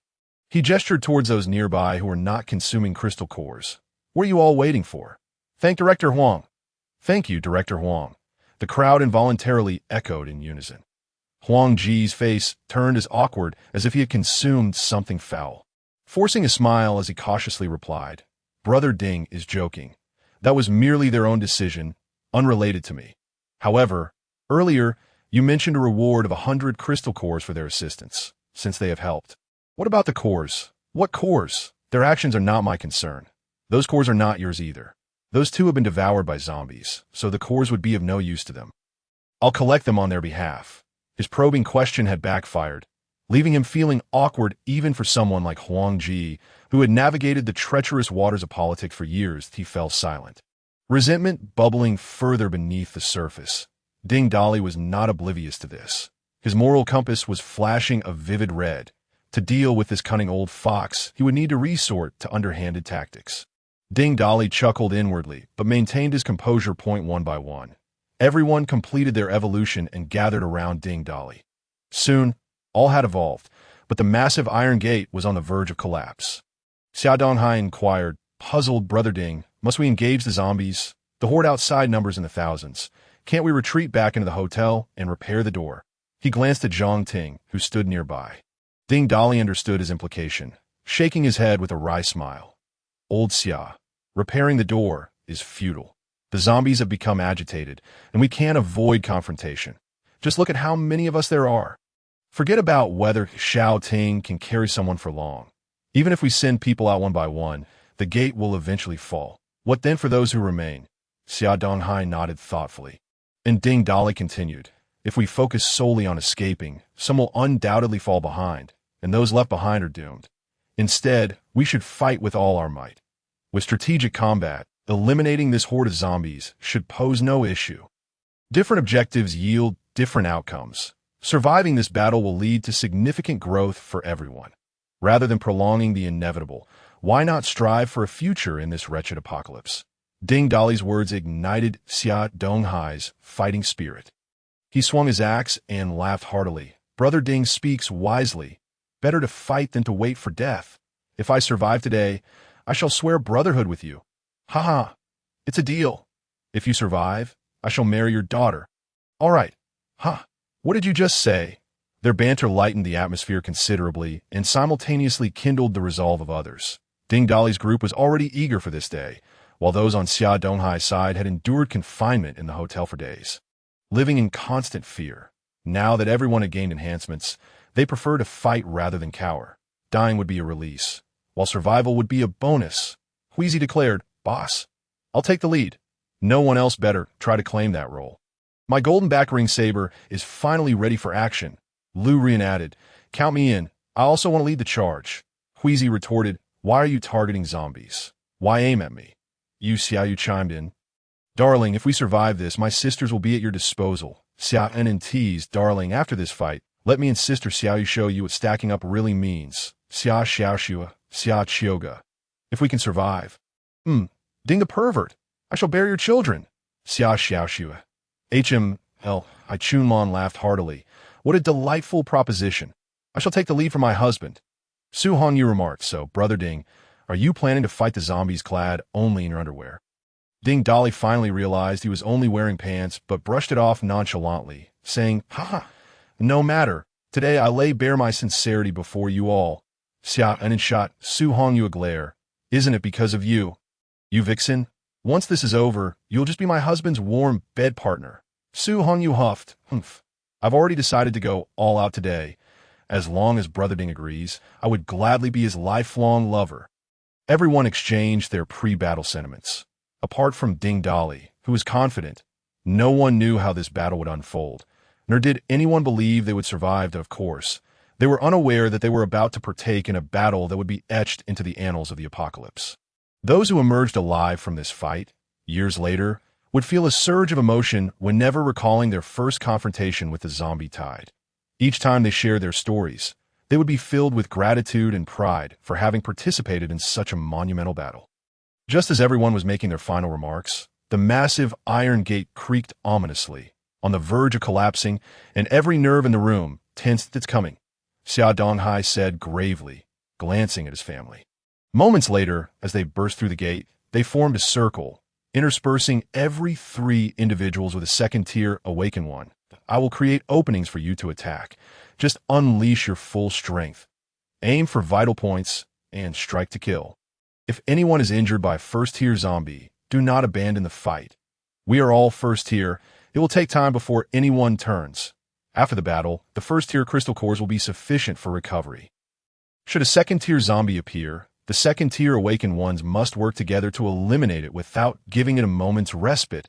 As soon as his words fell, the massive iron gate crashed to the ground, and countless grotesque zombies surged forward, with some at the front being knocked down and trampled by those behind them, perishing before they could mount an attack. Ding Dali charged ahead, unleashing his lightning powers to create a massive electric net that fanned out towards the entrance. In an instant, all zombies within a few meters collapsed, rendered immobile, that he had intended to use the heavy iron gate for defense, but his current level was insufficient to control such a weighty barrier. With his strike, the others swiftly rushed out, forming the circle as Ding Dali had instructed, rapidly harvesting the lives of the fallen zombies. The time for the next wave of zombies to charge forward was brief. Leaving no room for fear or contemplation, they fought with all their might. Wheezy and Lu Rian, their transformed forms towering and wielding massive weapons, swung their arms in a deadly dance, inflicting widespread damage. In addition, the defensive capabilities of the 2 individuals are exceptionally high, particularly that of Lu Ru Y and A.S. Long, as she possesses the strength to maintain her transformation. Even lying there, she could withstand the gnawing of initial stage zombies. Thus, the duo surged to the forefront of the circular formation. On one hand, this could create more openings for others to slay the zombies, while on the other, it alleviated the pressure on Ding Dali. The team swiftly broke through the gate and emerged onto the road. Upon witnessing this, Huang Ji, seizing the moment while the zombies had not yet surrounded the group, quickly led the other 3 to catch up with the team. However, Ding De Li had long anticipated this, for how could he trust someone with such overt hostility to follow him? Just as Huang Ji was about to close the gap, Ding De Li diverted a fraction of his mental energy to launch a steel needle, which flew with precision and pierced the leg of the individual running at the front. The shot individual let out a piercing scream, collapsing to the ground. This cry instantaneously drew the encroaching horde of zombies. And at that moment, retreating back to the hotel was utterly out of the question. Witnessing the approaching zombies, Huang Ji's heart sank into desolation as he hurled curses at Ding De Li. Ding De Li, damn it, you will not escape unscathed. His demeanor bore no semblance of the authority expected of a director. Ironically, Huang Ji's outburst only provoked the zombies further, causing even more to converge upon him. The injured individual was the first to be bitten, and soon, the chilling screams and the scent of fresh blood beckoned the zombies in droves, overwhelming them in a tide of flesh. Ding De Li, however, remained undistracted by the unfolding chaos. His focus divided as he unleashed his lightning abilities and mental control simultaneously. He continuously created openings for his companions while also dispatching the zombies. Both the lightning abilities and mental control were incredibly draining on his mental energy. For other second-stage awakeners, it would be impossible to maintain such widespread attacks consistently. Yet, Ding De Li was different. His devouring ability allowed him to rapidly absorb the energy from the crystal cores, replenishing his own reserves that, in a certain sense, the horde of zombies represented an inexhaustible reservoir of resources for him. In his previous life, Ding De Li had relied on his devouring powers to sustain himself while battling on the battlefield, effectively replenishing his strength amidst weaker foes. However, he had to exercise utmost caution when facing creatures of higher rank. Everyone exerted their full strength to annihilate the zombies, advancing step by step.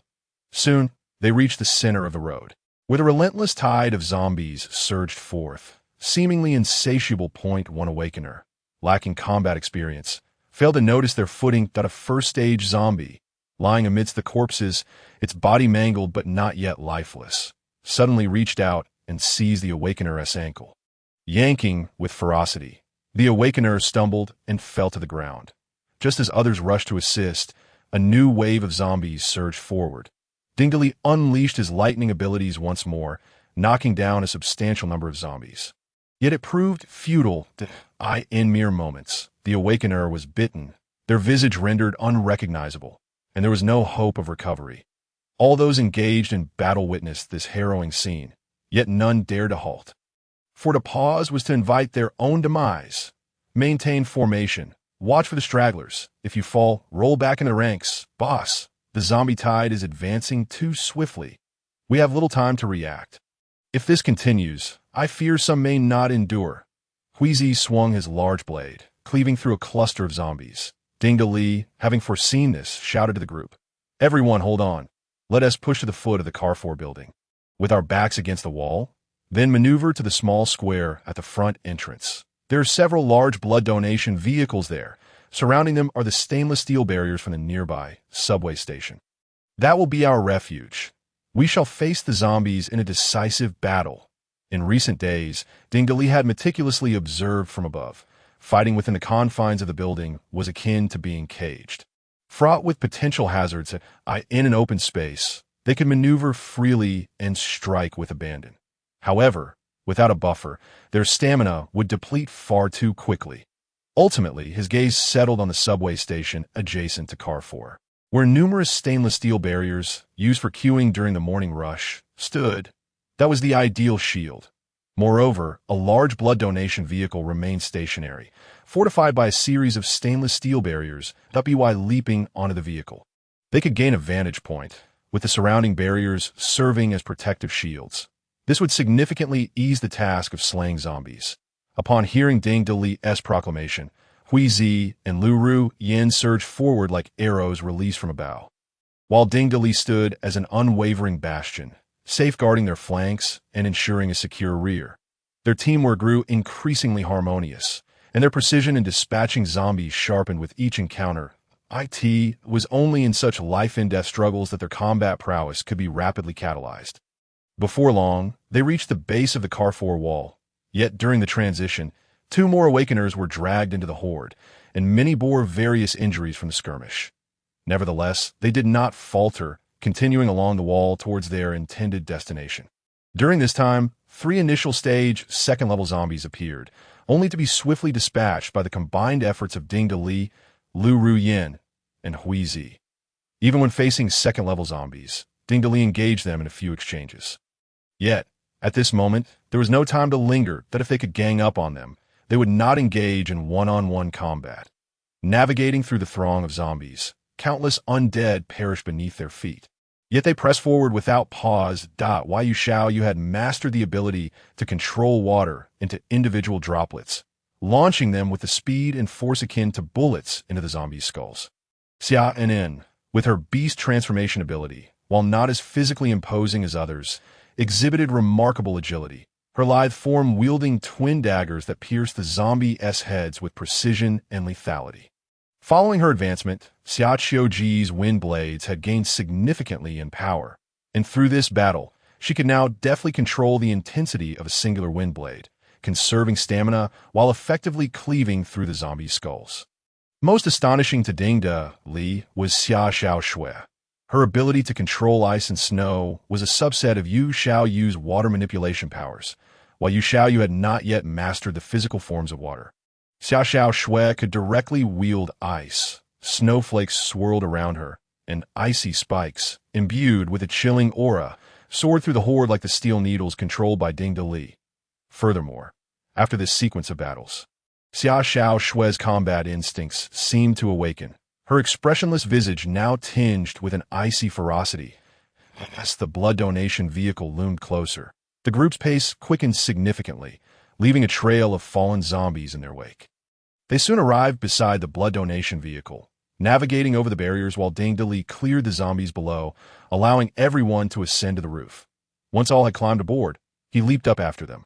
With the zombies no longer surrounding them, a collective sigh of relief escaped their lips, and they gasped for breath. Ding Li waved his hand, conjuring a pile of crystal cores before them. Everyone, quickly consume the crystal cores to replenish your energy. The barriers merely serve as a buffer, and the zombies will soon return. Steady yourselves. Do not fall.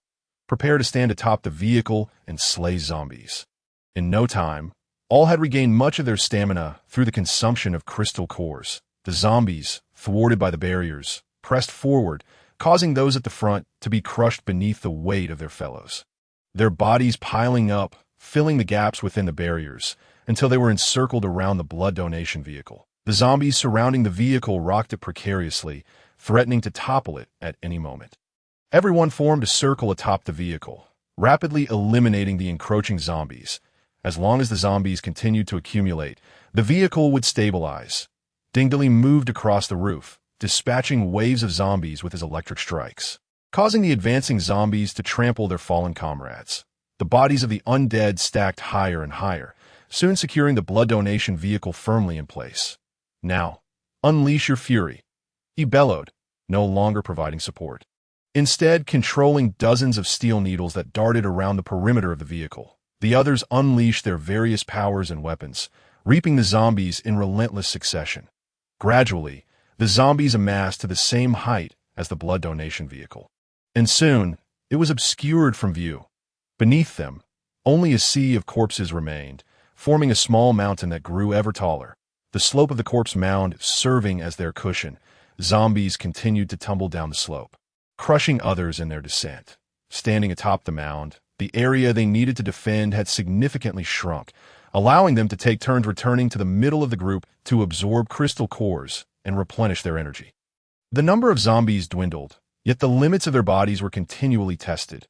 From dawn until dusk, they had lost all sensation of their physical forms, moving mechanically as they swung their arms. Before them, the entire square in front of Carrefour was blanketed in zombies, while beneath their feet, the corpses had piled up to a staggering height of 8 meters. During this period, 2 individuals from Xia Donghai lost their footing and tumbled down from the mountain of corpses. Their screams silenced as they were swiftly torn to shreds. "Boss, I'm utterly exhausted," one exclaimed. "Consuming crystal cores is futile. My body simply cannot endure any longer." Huizi had already exchanged his large sword for a smaller one. Grasping the nearest zombie, withdrawing the blade from its skull, and then delivering a swift kick to send the creature tumbling away. Darling, I too am on the brink of collapse. When will we finish off these zombies? The sun is nearly set. Yu Xiaoyu had ceased using her abilities, opting instead to engage in hand-to-hand combat with the undead. Ding Dali was also nearing his limits. This was fatigue of the mind. Not something that crystal cores could replenish. He surveyed the surroundings, noting that everyone was battered and bruised, with some already showing signs of zombification. Not far away, the major intersection was nearly devoid of zombies. Look, the zombies at the intersection have been nearly eradicated. Only these remain, someone shouted. Moreover, there are no higher-tier zombies left, only the ordinary ones. Let us rally our spirits. We have already vanquished so many. These in front of us are nothing to fear. After speaking, Ding Dali glanced towards the third floor of Car 4. Xia Donghai was covered in blood, making it impossible to discern whether it was the blood of zombies or his own, coughing and panting heavily. I never imagined old Xia, would survive this long. I can't go on. Having slain so many zombies, I've certainly earned my keep. Even if I meet the King of Hell, I can boast about my exploits. But I wonder, will I end up in the underworld when I die? Ding, my brother, I entrust my wife and child to you. You must ensure their survival. Old Xia, don't speak such nonsense. You need to survive with us. Ding, think of something quickly. I feel like old Xia is nearing his end. Li Chunlong cried, tears streaming as her spear continued to mechanically thrust forward, her hands blistered and bleeding. Everyone was in a similar state. Their bodies coated in filthy blood, some barely recognizable, that a few had begun to bleed from the nose, showing signs of impending zombification, swaying unsteadily. Ding Dali gazed at the approximately 1,000 zombies remaining, sighing in resignation. Is this the limit? No, absolutely not. This is the final wave of zombies. We can surely overcome. It isn't over yet. Gripping his iron rod tightly, Ding Dali bellowed, if you wish to survive, muster your spirits and fight. Just as he finished this proclamation, the roller shutter of Car 4 suddenly opened with a clang, but a smile crept onto Ding Dali's lips. They had finally emerged. Time rewinds to when Ding Dali and his companions had just exited the hotel. On the third floor of Car 4, a group stood by the window. Brother Long, look! Suddenly, for some unknown reason, the zombies surged towards the hotel. Those people have eliminated hundreds of zombies from the courtyard. Now, they're rushing out of the hotel. Perhaps they couldn't stay inside due to a lack of food? Now, they're surrounded by zombies. This group was surely doomed, but what was up with their weapons, gleaming so ostentatiously? Holy crap. Look at that fat woman. She has grown so large. And the one wielding the great sword. Is that a bear? No. Look, they haven't been devoured by the zombies. Their formation is organized. They are fighting back. The man referred to as Brother Long was robust and upright, his square face etched with determination. Observing the battle below, particularly the individual wielding a golden iron rod, Brother Long squinted, if I'm not mistaken. That person with the rod is the same one who single-handedly stormed the hotel that day. Although it was dark then, I remember that figure. Brother Long, if it truly is him, why have they emerged to battle the zombies? There must be tens of thousands of them. I don't know, perhaps something happened in the hotel, forcing them out, but why are they heading towards us instead of south? Wouldn't it be easier to escape south where there are fewer zombies? Although puzzled by their motives, Brother Long watched the group as they utilized their skills. After a moment, he shook his head in regret. Many of them possess strength equal to mine, especially that one with the iron rod. I can't see through him. What a pity for all those zombies. They're surely doomed. Enough of this. Everyone, return to your tasks. The zombies are becoming increasingly agitated. Inform the brothers to remain vigilant on the first floor. With that, Brother Long turned and retreated to a nearby recliner, closing his eyes to rest. After a while, just as he was dozing, he heard footsteps rushing from one window to another, followed by his brothers shouting, "Holy crap! Come quick!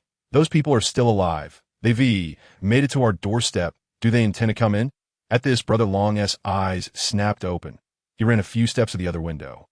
Witnessing the group still fiercely battling the zombies, though it seemed a few were missing, Brother Long was astounded. They had only lost a few in the midst of such a horde. "Quick! Go to the first floor and crack the door open a bit to let them in." As the words left his mouth, Brother Long hurriedly waved his hand, stopping a younger brother who was about to open the door. "Wait, they aren't come in a car for. What? Are these people insane? Why do they charge directly into the densest zombie clusters? It appears they don't intend to escape, but rather to engage the zombies in battle. Have they lost their minds?" Brother Long was equally baffled by their intentions, scanning the path they took. His gaze landed on a blood donation vehicle not far away. Could they be aiming for the blood donation vehicle? There are stainless steel barriers that might hold off the zombies, but with such a massive number, it's impossible to stop them. Is their goal truly to kill zombies? It doesn't make sense, but the longer he watched, the more he was astonished. The group below was moving with the fervor of those who had received a shot of adrenaline. Their coordination impeccable. Wave after wave of zombies fell before them. From his vantage point on the third floor, Brother Long's perspective shifted from looking down at them to looking up as the pile of corpses began to surpass the level they occupied. Several times he thought they might perish there, yet they persevered. Oddly enough, he felt as if that one with the rod was occasionally glancing in his direction. But isn't this glass one way? Throughout, he believed the group wouldn't survive. Even if his own men went to rescue them, it would be a death sentence due to the overwhelming number of zombies. The day turned to dusk, and the once densely packed zombies at the intersection dwindled to less than 1,000. Everyone was left astonished. What terrifying power was this? No, this was not merely strength. It was also unwavering tenacity. They had utilized the terrain to create the most effective synergy. It reminded him of a long-lost friend, Brother Long. They seemed to be on the verge of collapse. They've already slain countless waves of zombies. Watching the group struggle, the heat of battle ignited within Brother Long brothers. They're true heroes. Grab your weapons. Let us go rescue these champions. Brother Long's subordinates, all vigorous young men, were unable to contain their excitement upon witnessing such a valiant struggle. They all seized their weapons and followed Brother Long down the stairs. The roller shutter swung open with a clang. Brother Long transformed into a figure of steel, charging out barehanded, his voice booming. "Long Aotion is here. Zombies, prepare to meet your doom." His voice rang like thunder, drawing the attention of the horde of zombies. Ding Dolly and his companions, already on the brink of exhaustion, were stunned to see the roller shutter suddenly open, revealing a muscular man shining like silver, roaring with an exaggerated battle cry, followed by a group of raucous subordinates. Everyone was taken aback, nearly tumbling into the pile of corpses. Only Ding Dolly managed a faint smile, murmuring, "You finally arrived." Then Ding Dolly too raised his voice in a cheer. "Ha! Reinforcements have arrived. This is the last wave of zombies. Everyone hold your ground. After we finish, drinks are on me." Witnessing the silver-clad giant charging through the horde like a tank, especially with a name like Long Aotion, was indeed impressive. He had thought his transformation into a bear-like creature wielding a massive sword was enough to stand out, but now this newcomer sparked his competitive spirit anew. The inner wildness surged within him, and he transformed once more into a colossal bear, retrieving the discarded great sword from the pile of bodies, and charged down the mountain of corpses, exclaiming, Dong and Hui are here. Zombies, prepare to pay with your lives." Xia Donghai's axe had long since become obsolete. Instead, he wielded a long spear made of threaded steel. As he stabbed at the zombies, he laughed heartily, exclaiming, "Ha ha ha. The vigor of youth is truly infectious. Even this old fellow feels invigorated." It appeared that death would not claim him today. The spirits of all the women were also roused, as they continued to brandish their weapons in battle, albeit puzzled by the peculiar behavior of the men. What had befallen them? Had they become possessed by some foul entity? Only Lu Rin's eyes sparkled with excitement as she gazed below. With a powerful push, she leaped down from the mountain of corpses, her plump form swaying in midair before transforming into a rock giant. "Ha ha ha. Lu Rin is here. Take a hammer from your elder." The sound of a massive object crashing to the ground reverberated, causing the earth to tremble slightly. Long Aoyan watched Lu Rin's transformation with astonishment and admiration. Observing from above was entirely different from witnessing it firsthand. Even he, who prided himself on his imposing physique, appeared diminutive and endearing in comparison. With the addition of the Carrefour group, the battle concluded before darkness fully enveloped the sky to prevent his injured teammates from succumbing to complete zombification. Ding Dali could no longer afford to delay and swiftly followed Long Out Yin into the Carrefour supermarket.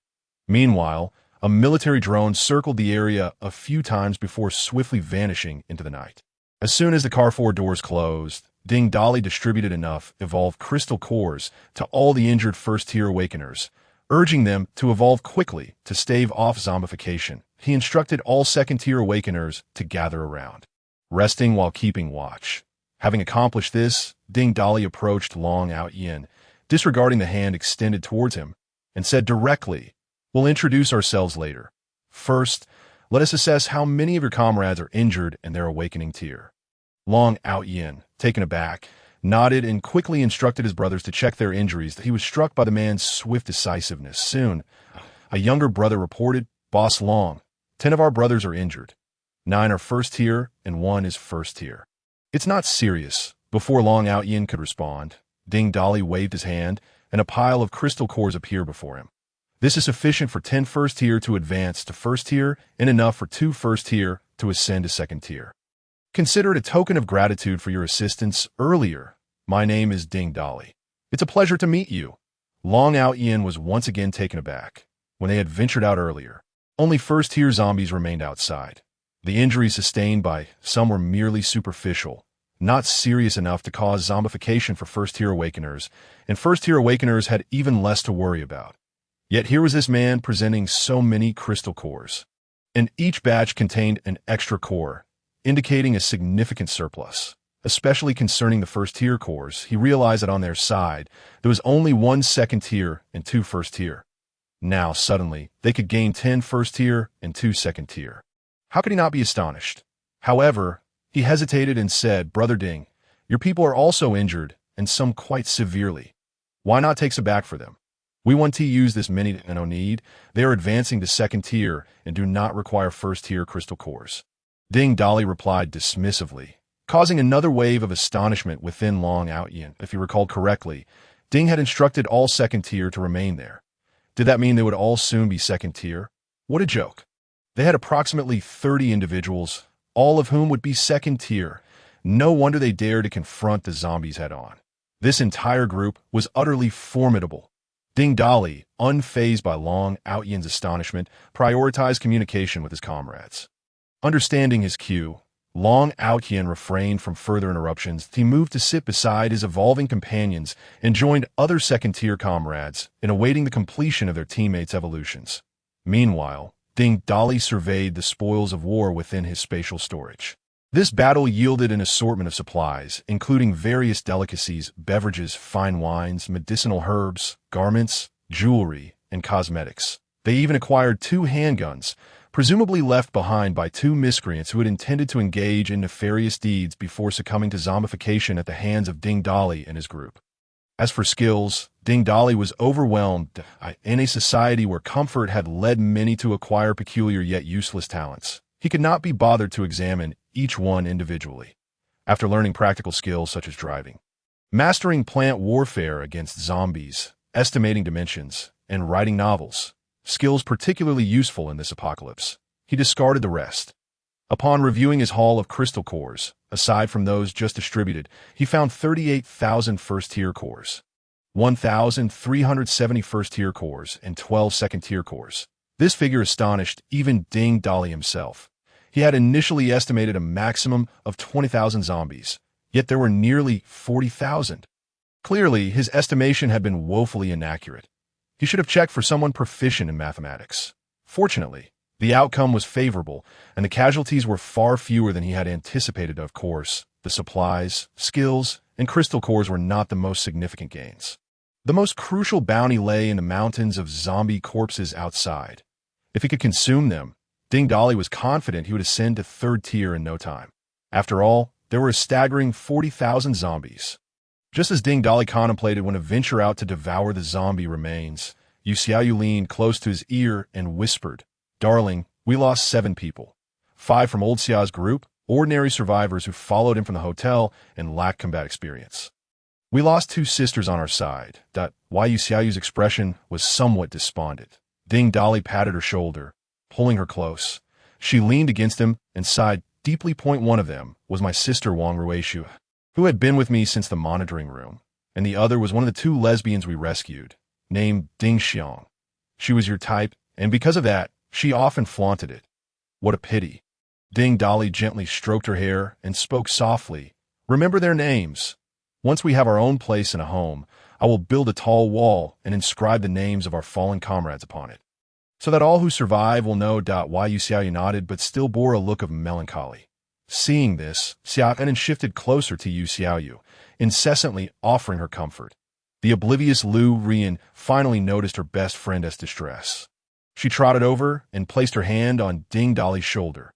Hey, big boss, move aside for a moment. With that, she shoved Ding Dali aside and plopped down next to Yu Xiaoyu. Ding Dali instinctively shifted away, wary of the plump girl crushing his slender frame. However, he failed to notice that as Lu Rian stood, Long Outyin had been observing them from a distance. One by one, the companions completed their evolutions. Although some bore serious injuries and their wounds had yet to fully heal, it mattered little. With the resilience of second-tier awakeners, self-healing was merely a matter of time. This was indeed a life-and-death struggle. But the rewards were plentiful. Now, even old Xia was a second-tier awakener, though it was unfortunate that the ordinary people he had summoned upstairs had perished. Sighing, Xia Donghai shook off the remnants of zombie filth that clung to him. Enough, old Xia. Stop shaking. At this rate, you might just lose weight. Come, allow me to introduce you to those who saved us. With that, Ding Dali led everyone to express their gratitude to Long Outyin and introduce themselves one by one. Long Outyin appeared to be in high spirits, thumping his chest as he declared, "Let us head to the third floor. Tonight, I will treat you all. Eat and drink as you please." Ding Dali hurriedly waved his hand, then gestured grandly as an array of exquisite dishes appeared before them. "Brother Long, you have been a tremendous help today, and we have borrowed your space. Tonight's feast is on me. Everything is freshly prepared."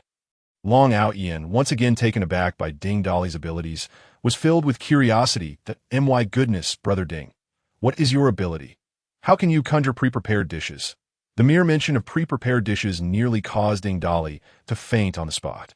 Brother Long, this is my ability. I can place items into a space and retrieve them in the same condition. These are not pre-prepared dishes. If you don't believe me, feel free to touch them. They are all fresh and hot. Long Outyin skeptically reached out and, upon feeling the dishes, marveled at their astonishing quality. He then instructed his subordinates to transport the food to the third floor. Ding Dali awkwardly patted Long Outyin on the shoulder and said, "By the way, is there a chance I could first store the dishes in the space and retrieve them later on the third floor?" Long Outyin smacked his forehead, exclaiming, "Brother Ding, you are brilliant. Is there a restroom nearby? Our bodies are drenched in foul, putrid blood." Xia Donghai felt a tinge of embarrassment as he stood with his dirty companions. Resembling a group of beggars, Long Outyin gestured towards the southeast corner, where each floor housed a restroom. Though the running water had been cut off, and no matter, we have ways to clean ourselves, he said. "Brother Long, let us first wash up and change our clothes. We'll meet on the third floor shortly." Ding Dali spoke to Long Outyin before hurriedly leading the group toward the restroom. Ding Dali was particularly anxious, as he was only clad in his underwear, eliciting looks from many of Long Outyin's men that suggested they perceived him as a pervert. It must be said that Yu Xiaoyu's abilities were remarkably useful. Even while dressed, she could cleanse one's entire body of dirt. Before long, everyone emerged from the washroom, thoroughly clean and donning fresh attire. Only Lu Ruoyan appeared somewhat discontent, as none of the garments Ding Dali had collected in his space fit her size. Fortunately, the first floor of Carrefour featured various clothing stores, where she eventually found something suitable. Having narrowly escaped death and advanced to the second tier, Xia Donghai felt rejuvenated. He approached Ding Dali and whispered, "Brother Ding, do you think we can trust this Long Outyin? Should we remain cautious?" Glancing at Xia Donghai, Ding Dali draped his arm over his shoulder. "Well done, old friend. You've made progress. It's wise to be wary of others. However, since we've all survived this ordeal, let us take a moment to relax without any apprehension." The freshly cleaned group followed Long Outyin's underlings to the third floor of Carrefour. This level was designated for food, with numerous makeshift bedding arrangements sprawled outside the checkout area, presumably their resting place for the past few days, with an approximation of over 20 individuals. The main corridor of the large supermarket was quite spacious, often adorned with promotional products. Now, however, the promotional displays had been dismantled, leaving ample space with blankets spread across the floor, along with an array of snacks and beverages. Upon seeing Ding Dolly and the others arrive, Long Ao Yin warmly invited them to sit down. Please, don't be put off. Though this supermarket boasts a plethora of goods, we lack furniture. We can only sit on the floor, but I've laid out blankets for you. Feel free to explore and help yourselves to any snacks you desire. Upon hearing this, Lu Ruoyan jumped with excitement, her excess flesh jiggling. Really, Brother Long? We can eat whatever we want. Haha, don't hold back. Sister, take as much as you like. This supermarket is now ours. Lu Ruoyan wasted no time, dragging several of her sisters into the aisles, stuffing her arms with chips, spicy strips, buns, cookies, and chocolates. Ding Dolly spread a variety of delicacies across the ground. And Long Ao Yin, watching Lu Ruoyan and her friends select their snacks, nodded with a smile. Turning to the abundance of food laid out, his eyes sparkled. This left Ding Dolly perplexed. Amidst such plentiful offerings, including fresh meats and vegetables, why did they appear as if they hadn't eaten in ages? The same bewilderment was mirrored in his band of brothers. Brother Long, with so much food in this supermarket, why do you all look like you haven't eaten in forever? Long Ao Yin swallowed several times and replied, Oh, don't get me started. Look at us, a bunch of rough men. When I asked who among them could cook, only Shaoli stepped up claiming he could, but his cooking is merely boiling instant noodles. I don't need him for that. We don't have space like Brother Ding S with all those fresh ingredients going to waste. So, we've been making hot pot every day for several days now, and the mere scent of it makes me want to vomit. Huh. Then let us all switch up our flavors today. With everyone settled, lively discussions ensued. They introduced themselves once more, and Long Ao Yin raised a bottle of beer, laughing heartily. Ha! Today I've truly opened my eyes. You all are heroes, daring to confront so many zombies head-on. I toast to you. After downing a bottle in one go, he turned the empty bottle upside down for all to see. Ha ha. It's been ages since I felt this happy. Since the apocalypse began, I've been cooped up in this supermarket, only daring to sneak out through the back window to take down lone zombies. It's been terribly stifling. Watching you all slay with such vigor genuinely inspires admiration. I am not afraid to admit that several times I thought you were doomed. I even believed sending my brothers to rescue you would be a suicide mission that I never expected you to endure. To be honest, I feel a bit ashamed for not being able to assist you. Xia Donghai also downed a bottle of beer, belching and patting his belly. Brother Long, you're too modest. If it weren't for you, I might have lost my life there. As the saying goes, it's easy to add flowers to the brocade, but difficult to offer help in the snow. You came through for us when it mattered most.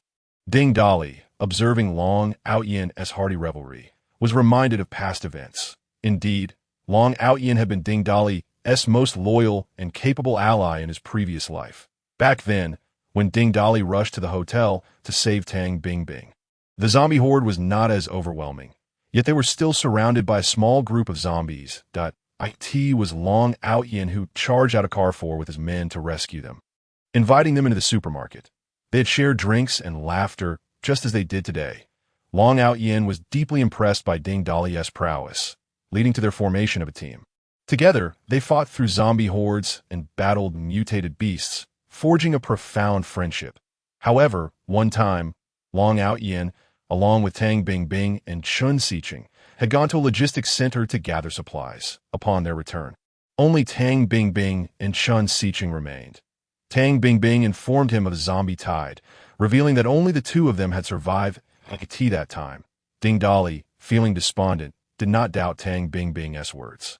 Reflecting now, it seemed highly probable that Long Ao Yin and the others had perished due to their betrayal. Moreover, Long Ao Yin's ability of metal transformation allowed him to turn his body into metal, which was effectively countered by Chun Xiqing's metal control. In this life, Ding Dolly was confident in overcoming the zombie hordes, yet there was an element of chance involved. He was betting that his former brother-in-arms would come to his aid once again. Indeed, in the final moments, Long Out Yin had intervened. Ding Dali gazed at his old comrade, his eyes becoming misty. The self he had been in his past life was truly despicable. He silently vowed to gather his former allies in this life, ensuring they all survive together in this apocalypse. Yu Xiaoyu sensed the change in atmosphere, linking her arm with Ding Dali's and softly inquiring, "What's wrong, darling?" "It's nothing, just reminiscing," Ding Dali replied, shaking his head as he took a sip from his beer. Long Out Yin offered Ding Dali another bottle, rubbing his hands together with keen interest. "Brother Ding, I'd like to ask you something. Where did you procure those flashy weapons? Could you possibly acquire one for me as well?" Ding Dali's weapons were exclusive to his people, and Long Out Yin was quite envious. Xia Donghai, with a hint of jealousy, chimed in, "Brother Ding, I've said it before. As long as I'm alive, I'll become your sworn brother. From now on, we're family, right? You must get me a shiny new axe." "Old Xia, if we're sworn brothers, should Shioga call me uncle or something? She said she'd give me a child if she survived. That's your affair. I'm not concerned. We'll just let each of us handle our own business." "Haha." Li Chunlon pinched Xia Donghai playfully. "You old rascal. Wait. You all aren't on the same team. You seem to coordinate so well when fighting zombies. I thought you were a single unit," Long Out Yin said, astounded. Ding Dali didn't shy away from recounting the events that transpired in the hotel, leaving Long Out Yin in shock. The hotel has been casting people out these past few days because of Brother Ding and this mutated individual. This is the first I've heard of it. Speaking of the mutated individual, Xia Chioga suddenly recalled that it was Ding Dali who had saved her from Yang Wei earlier that morning. She raised her glass and approached Ding Dali. Boss Ding, thank you for saving me once again. Without you, I might have fallen prey to that guy Yang Wei. All in all, thank you. I toast to you." Ding Dali, not one to be courteous, gulped down a hearty swig and belched, chuckling, "Hey, we're all family now. No need for pleasantries." He emphasized the words family, causing Xia Chioga's face to flush crimson, noticing Xia Chioga's good and evil value rising to 90. Ding Dali felt a wave of satisfaction. The young lady has finally been transformed by me, and she can take on missions once again. The more I think about it, the happier I become. Thus, Ding Dali feigned an air of mystery and said, "Let me share a secret with you. You need not worry about that fellow Yang Wei doing anything to you. Ha. He has now become just like his name." As everyone looked at him with expressions of bewilderment, Ding Dali slapped his thigh. "Are you all afraid of being exposed, pretending to be innocent in front of me? His name suggests it all.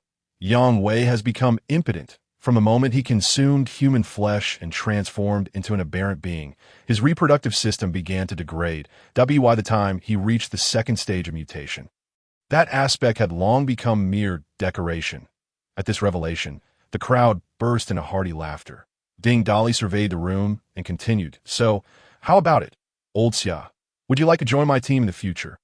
Xia Donghai, who was busy gnawing on a chicken leg, momentarily paused, and only when Li Chunlon nudged him did he come to his senses. He hastily wiped the grease from his hands and grinned.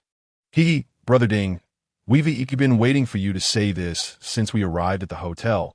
However, I am also self-aware. Back then, we were nothing but nobodies hardly worthy of your attention. But now, my group has managed to endure this arduous battle, so we can hold our heads high. Even if you hadn't invited us, I would still shamelessly seek to join. Excellent. From now on, we shall be a united team. And we welcome your addition," Ding Dali proclaimed, raising his glass in a toast to everyone. Then, under the watchful eyes of the crowd, he wielded his powers to conjure a golden-backed axe and handed it to Xia Donghai. "Give it a try and let me know if it meets your satisfaction. The rest of you can tell me what you desire later, and I shall procure it for you." Wow. "Brother Ding, is this truly your doing?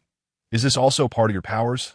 I thought your abilities were related to space." Ding Dali's display had utterly overwhelmed the onlookers. Ha. "Brother Long, I possess many more skills. I wonder what your plans are for the future. Are you considering joining us?" Long Aotian had indeed been contemplating this, and Ding Dali's words resonated perfectly with him. He immediately replied, "We have felt quite stifled in this supermarket for some time. We have longed to venture out. Since Brother Ding has extended an invitation, we respect your prowess and are willing to join you in your endeavors." Ha.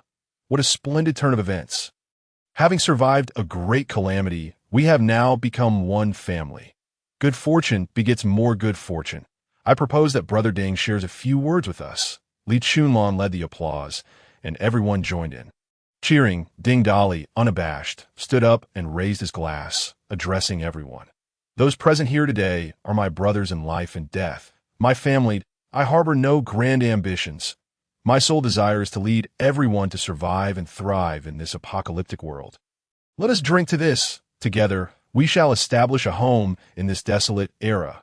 Cheers, everyone exclaimed, raising their glasses in unison. On this night, for teams destined to carve out their names in the apocalypse gathered around Ding Dali in that supermarket.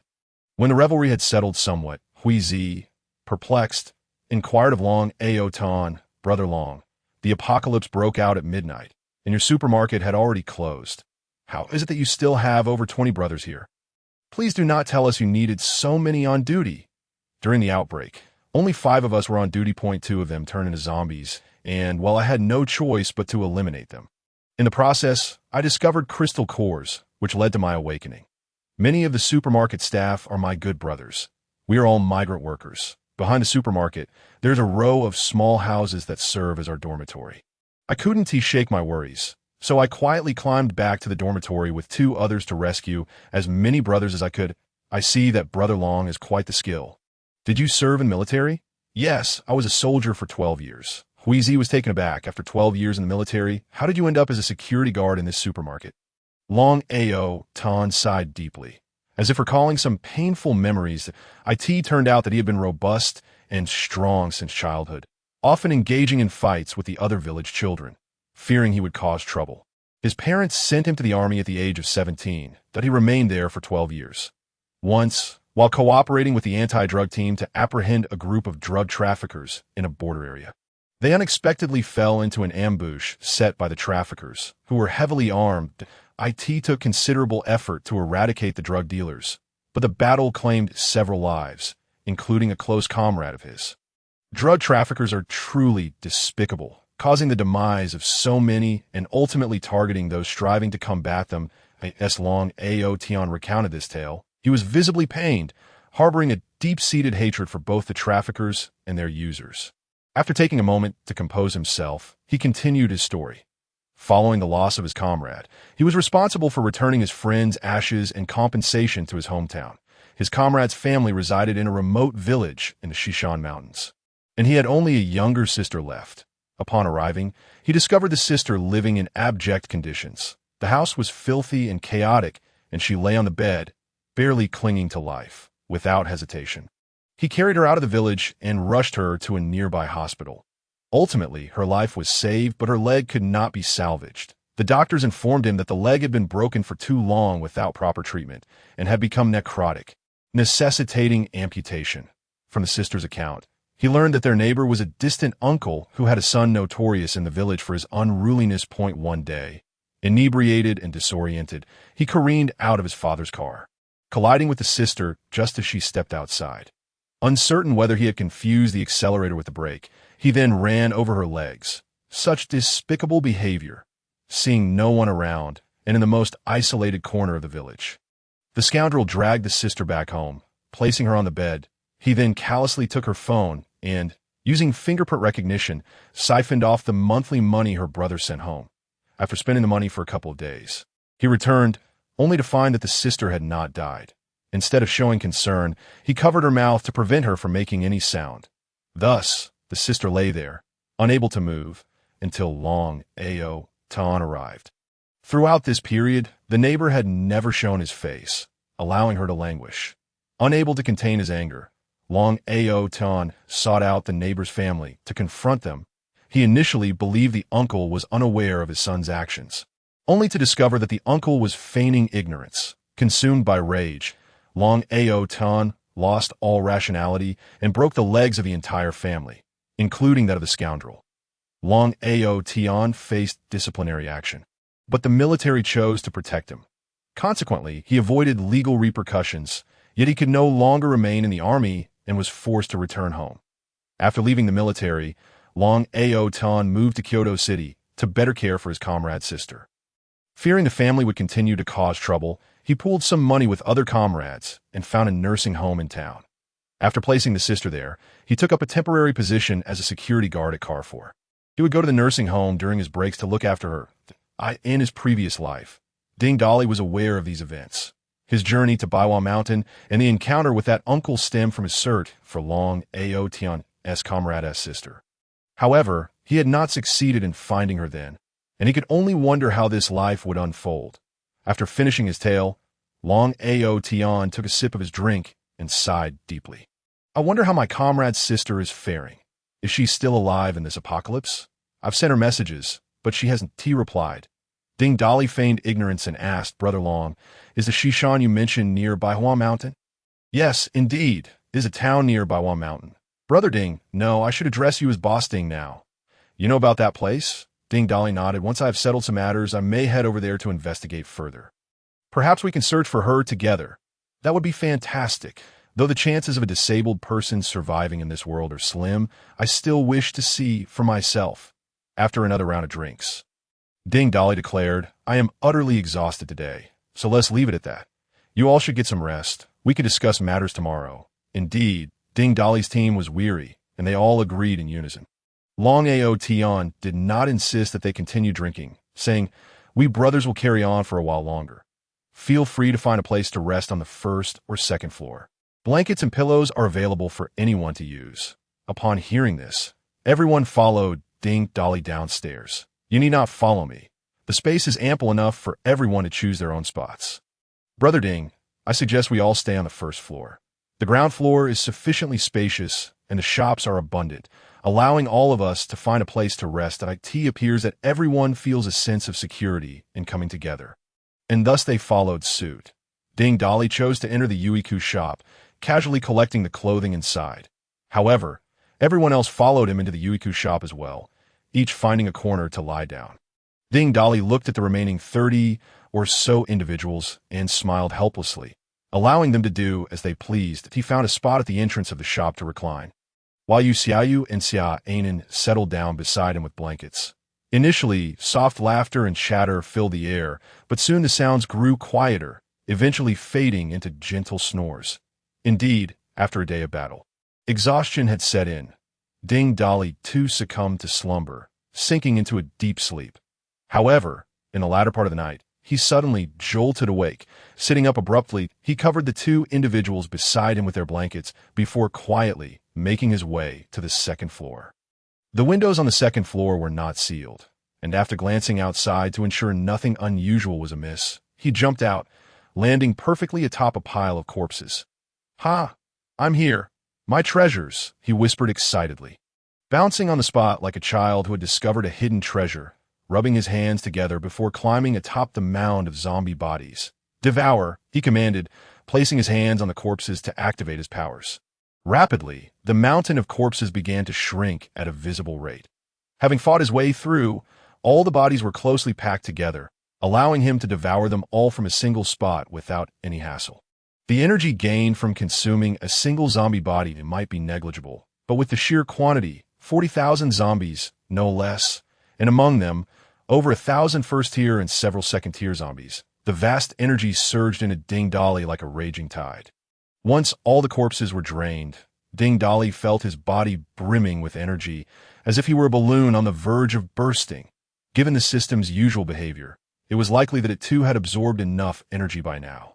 The familiar sensation washed over him once more, and Ding Dolly struggled to control the overwhelming energy coursing through his body.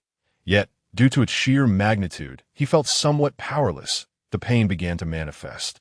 Initially like a gentle breeze, then escalating to a tempest, until it felt as if his body might tear apart, the agony akin to 1,000 arrows piercing his heart.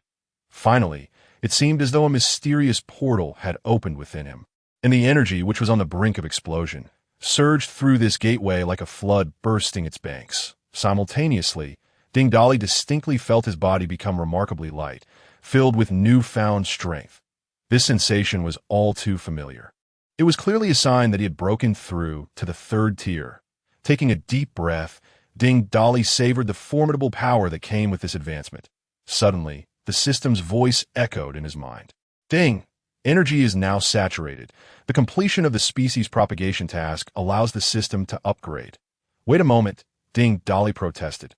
What about the time since the last upgrade? You Xiaoyu and Xiaonan were involved. So that should count, brother. I am a multi-child, multi-blessing system, and I do not discriminate against numerous partners of the opposite sex. However, after energy saturation, you must complete tasks with new partners that meet the criteria to upgrade. Don T mentioned your so-called multi-child, multi-blessing. It can't pass the review. Why do you keep bragging about it? Ding, Dolly retorted. Let me ask you this. If I were to devour you now, would it be too late to switch to another system? Brother, I don't understand.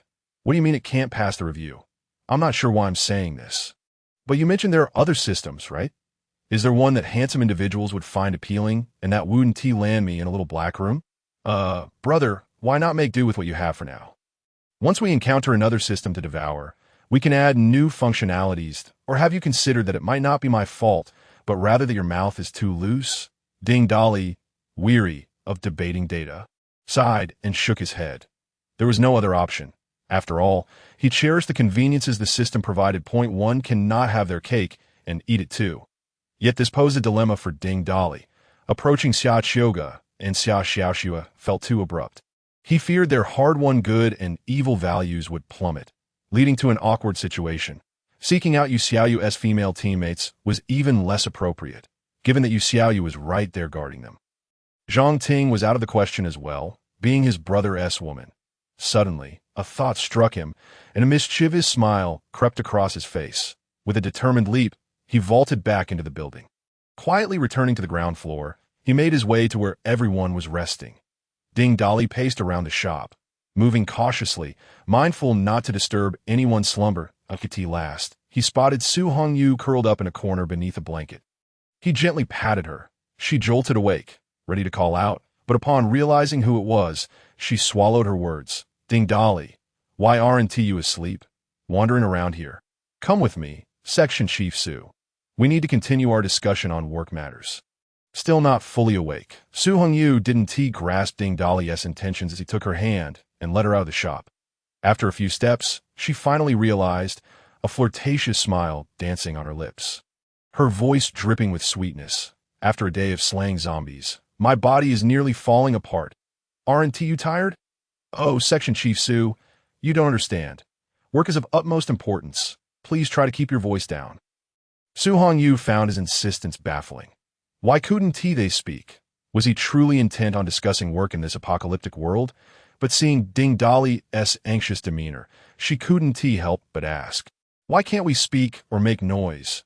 Ding Dolly replied earnestly, because it won't pass the review, and I don't know why I keep saying this today.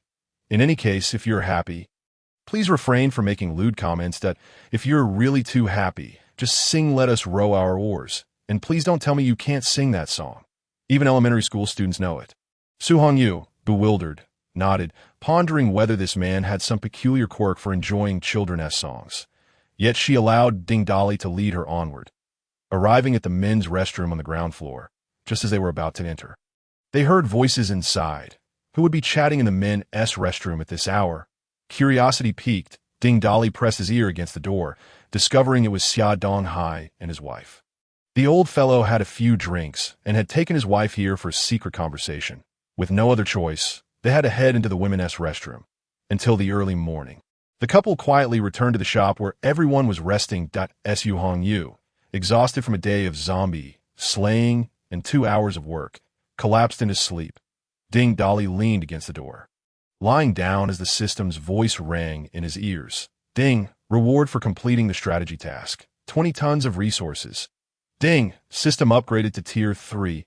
Reward, space increased by 300 cubic meters and 1 upgrade card for any ability below S rank. An upgrade card for abilities below S rank. The prospect of elevating any ability by 1 rank was exhilarating. Just as Ding Dolly reveled in this unexpected fortune, another voice from the system startled him, leaving him in a state of confusion. Ding, congratulations, brother, for successfully completing the multi-child, multi-blessing system S species propagation task. The embryo is now developing, granting a triple reward. Reward, 60 tons of resources, space increased by 900 cubic meters, and 3 upgrade cards for abilities below S rank. What the hell? System, come out and explain what this means. Are you messing with me? Is it because I said you were useless that you're holding a grudge?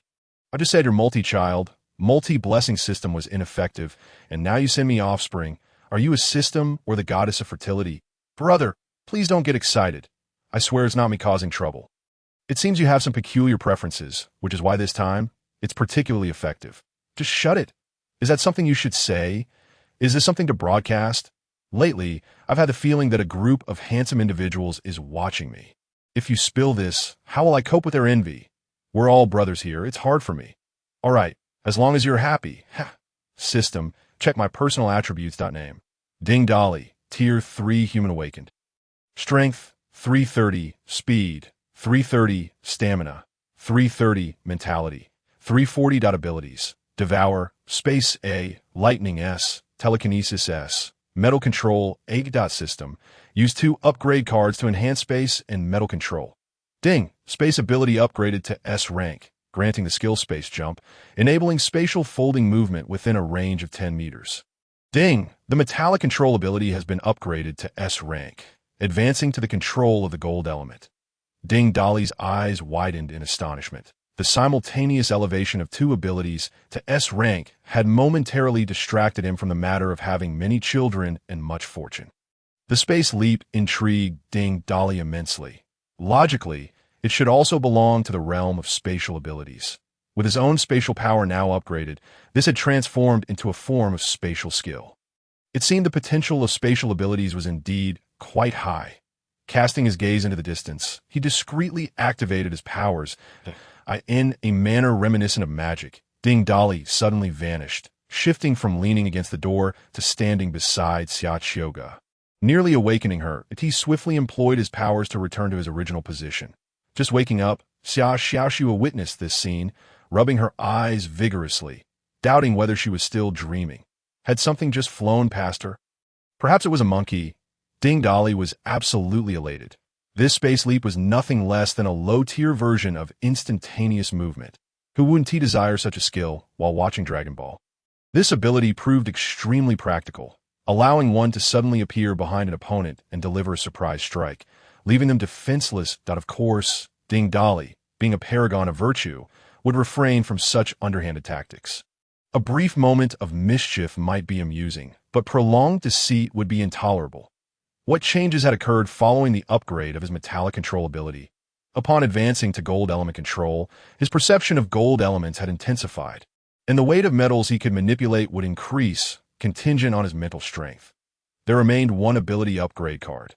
Could this card be used solely by me, or could it be applied to others? As a supporter of my elder brother, the strength and survival of his team and even his race depended on me. Thus it could indeed be bestowed upon others. After a brief experiment with the changes in his powers, once the thrill subsided, he recalled the matter of Su Hongyu's pregnancy. What should he do about this? There seemed to be no movement from any of the formalities. Bringing home a pregnant lover, was I truly sharing the same proclivities as the Chancellor? No, this cannot be. I have unwittingly fallen under the spell of that woman, Su Hongyu, who awakened the A-class ability of allure. Surely, it must be her enchantment that has spurred my fervor.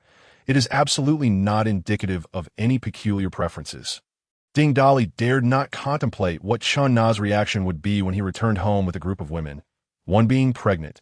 Surely, she wouldn't light a lantern for me, would she? Lost in thought, Ding Dolly leaned against the door and fell asleep, utterly exhausted. When he awoke again, the sun was already high in the sky. He discovered himself lying atop a blanket, with a box of milk and a piece of bread beside him. The one who prepared breakfast was undoubtedly Yu Xiaoyu, as she had done during their stay at the hotel, even though she was aware that Ding Dolly's space was filled with various foods. This gesture felt more like a quaint romance shared between the two than like tea that moment. The hushed whispers of several female team members piqued Ding Dolly's curiosity. Hey, what are you discussing in your secretive women's talk? Let me in on it. Startled by Ding Dolly's sudden voice, one of the short-haired girls exhaled sharply. Oh dear. Boss, you nearly scare me to death. How come you walk so silently? You don't know. But it seems this Carrefour is haunted at night. Haunted? Haunted by what? Everyone is saying that there's a female ghost singing in the women's restroom on the first floor at night. The voice is particularly mournful. Moreover, she sings nursery rhymes, specifically, Let us row our oars. Everyone claims this ghost sings for her child. Boss, I think if we're not leaving today, we should avoid the first floor and move to the second. Hearing this, Ding Dali's expression darkened. Who were they talking about? Was it Li Chunlon who first mentioned the haunting? Huh. Boss, how did you know? Indeed, old Lu. While you indulge in your own pleasures, you spread rumors and fabricate tales. Sooner or later, your daughter will call me father. In the heart of Kyoto, there stands an ancient royal palace with a history of over 600 years. The palace is resplendent, having weathered countless storms, still embodying the majesty and nobility of imperial power. When the apocalypse erupted, this palace, along with the surrounding royal gardens, governmental offices, and other public buildings, became nearly deserted. The authorities swiftly mobilized surviving troops from nearby areas to gather here, utilizing the architectural advantages to establish barriers in the gaps, temporarily halting the zombies. Within just a few days, they exhibited their infrastructure prowess by erecting high walls around the vicinity. This became the first official refuge set up by the government, where surviving officials quickly formed a leadership team, now gathered around a hastily constructed conference table within the Taiha Hall of the royal city. An elderly man, his beard and hair entirely white, occupied the head seat at the table, having gone an entire night without sleep. Despite his keen gaze, fatigue was etched across his face. The reason for his sleepless night stemmed from an incident that occurred the previous day. The first base, being the officially sanctioned one and the first to be established, rapidly attracted a multitude of survivors while swiftly gaining control over multiple station troops near Kyoto. As these troops made their way to the first refuge, small reconnaissance drones dispatched by the authorities scoured the area for large hordes of zombies, ensuring that the arriving forces could evade them on time. The commander stood before numerous screens, vigilantly monitoring all developments. Suddenly, a nearby guard shouted, "Commander, look! There's a massive zombie tide approaching, and someone is charging into the horde." The commander turned his head, focusing on the screen, and after a mere glance, he shook his head with a sigh. With so many zombies, those individuals would not survive. It was a pity, as they appeared to be awakeners, that he ordered the eastern troops to circumvent that intersection and instructed all contacted units unable to reach the first refuge to select alternative official camps nearby, including the second, third, and the newly established fourth refuge. The immediate priority was to preserve the remaining forces, establish the refuge, and accommodate more survivors. This disaster was not solely China's plight. It was a calamity for all humanity. We must unite and weather this storm together. Commander, they have crossed the road amidst the horde, and they coordinated exceptionally well. Only 2 casualties. The guard interrupted the commander, his expression brimming with excitement as he gazed at the screen. The commander, unfazed by the interruption, redirected his attention to the screen, watching as that group had managed to fight their way through the dense throng of zombies to the opposite side of the road. The more he observed, the more astonished he became. The guard pointed at several individuals on the screen, eyes alight with admiration. "Commander, these don't seem to be ordinary awakeners, especially these few." The guard highlighted each individual for the commander, exclaiming, "These 11 are all second-tier awakeners. The others are all first-tier. What did you say? Over 40 individuals are first-tier, and there are 11 second-tier. How is that possible?" The commander, incredulous, continued to scrutinize the screen, unable to tear his gaze away, examining each frame and movement with meticulous attention. Finally, he widened his eyes at the guard. "They are indeed all first-tier, and there are truly 11 second-tier. This is astonishing. Our entire first refuge has only 20 second-tier awakeners. And that is thanks to a significant amount of firearms used to harvest zombies. How have they managed this with only the weapons in their hands? Could it be due to those gleaming weapons?" The guard wore an equally disbelieving expression, yet the evidence was undeniable. That moment, among the group that had just reached the Carrefour, another individual was dragged away by zombies. The commander and the guard's attention was once again captured by the screen, drawing closer as other staff members could not resist gathering around. Was this truly their limit? It was such a pity for these awakeners, especially those second-tier ones. The commander sighed deeply, filled with regret. Suddenly, the screen went black, and the image ceased. What is happening? Why has it gone dark? Commander, it seems the drone has run out of battery. Immediately send other nearby drones to investigate. Don't stop. I need to know what will happen to this group. The staff swiftly contacted nearby forces, dispatching new reconnaissance drones for surveillance. However, the current situation had been utterly disrupted by the sudden onset of the apocalypse, and mobilizing all available resources required time. After more than an hour, the screen finally lit up again. This time, it displayed Ding Dali and his group climbing onto a blood donation vehicle, utilizing the environmental advantages to engage in fierce combat with the zombies. After such a long time, they were still battling the zombies, and more importantly, there were no new casualties. Quickly, everyone, get moving. Make sure to document their actions. With such a small group, they have managed to fight against so many zombies for this long through cooperation and leveraging their environment. These individuals are extraordinary. A fleeting glimmer of talent appreciation flashed across the commander's eyes, only to be swiftly replaced by a sense of regret. The dense throng of zombies before him was such that even an entire platoon armed with advanced weaponry would struggle to prevail. Within that horde lay an unfathomable number of first-tier zombies, not to mention the second-tier ones. How long could these individuals possibly endure?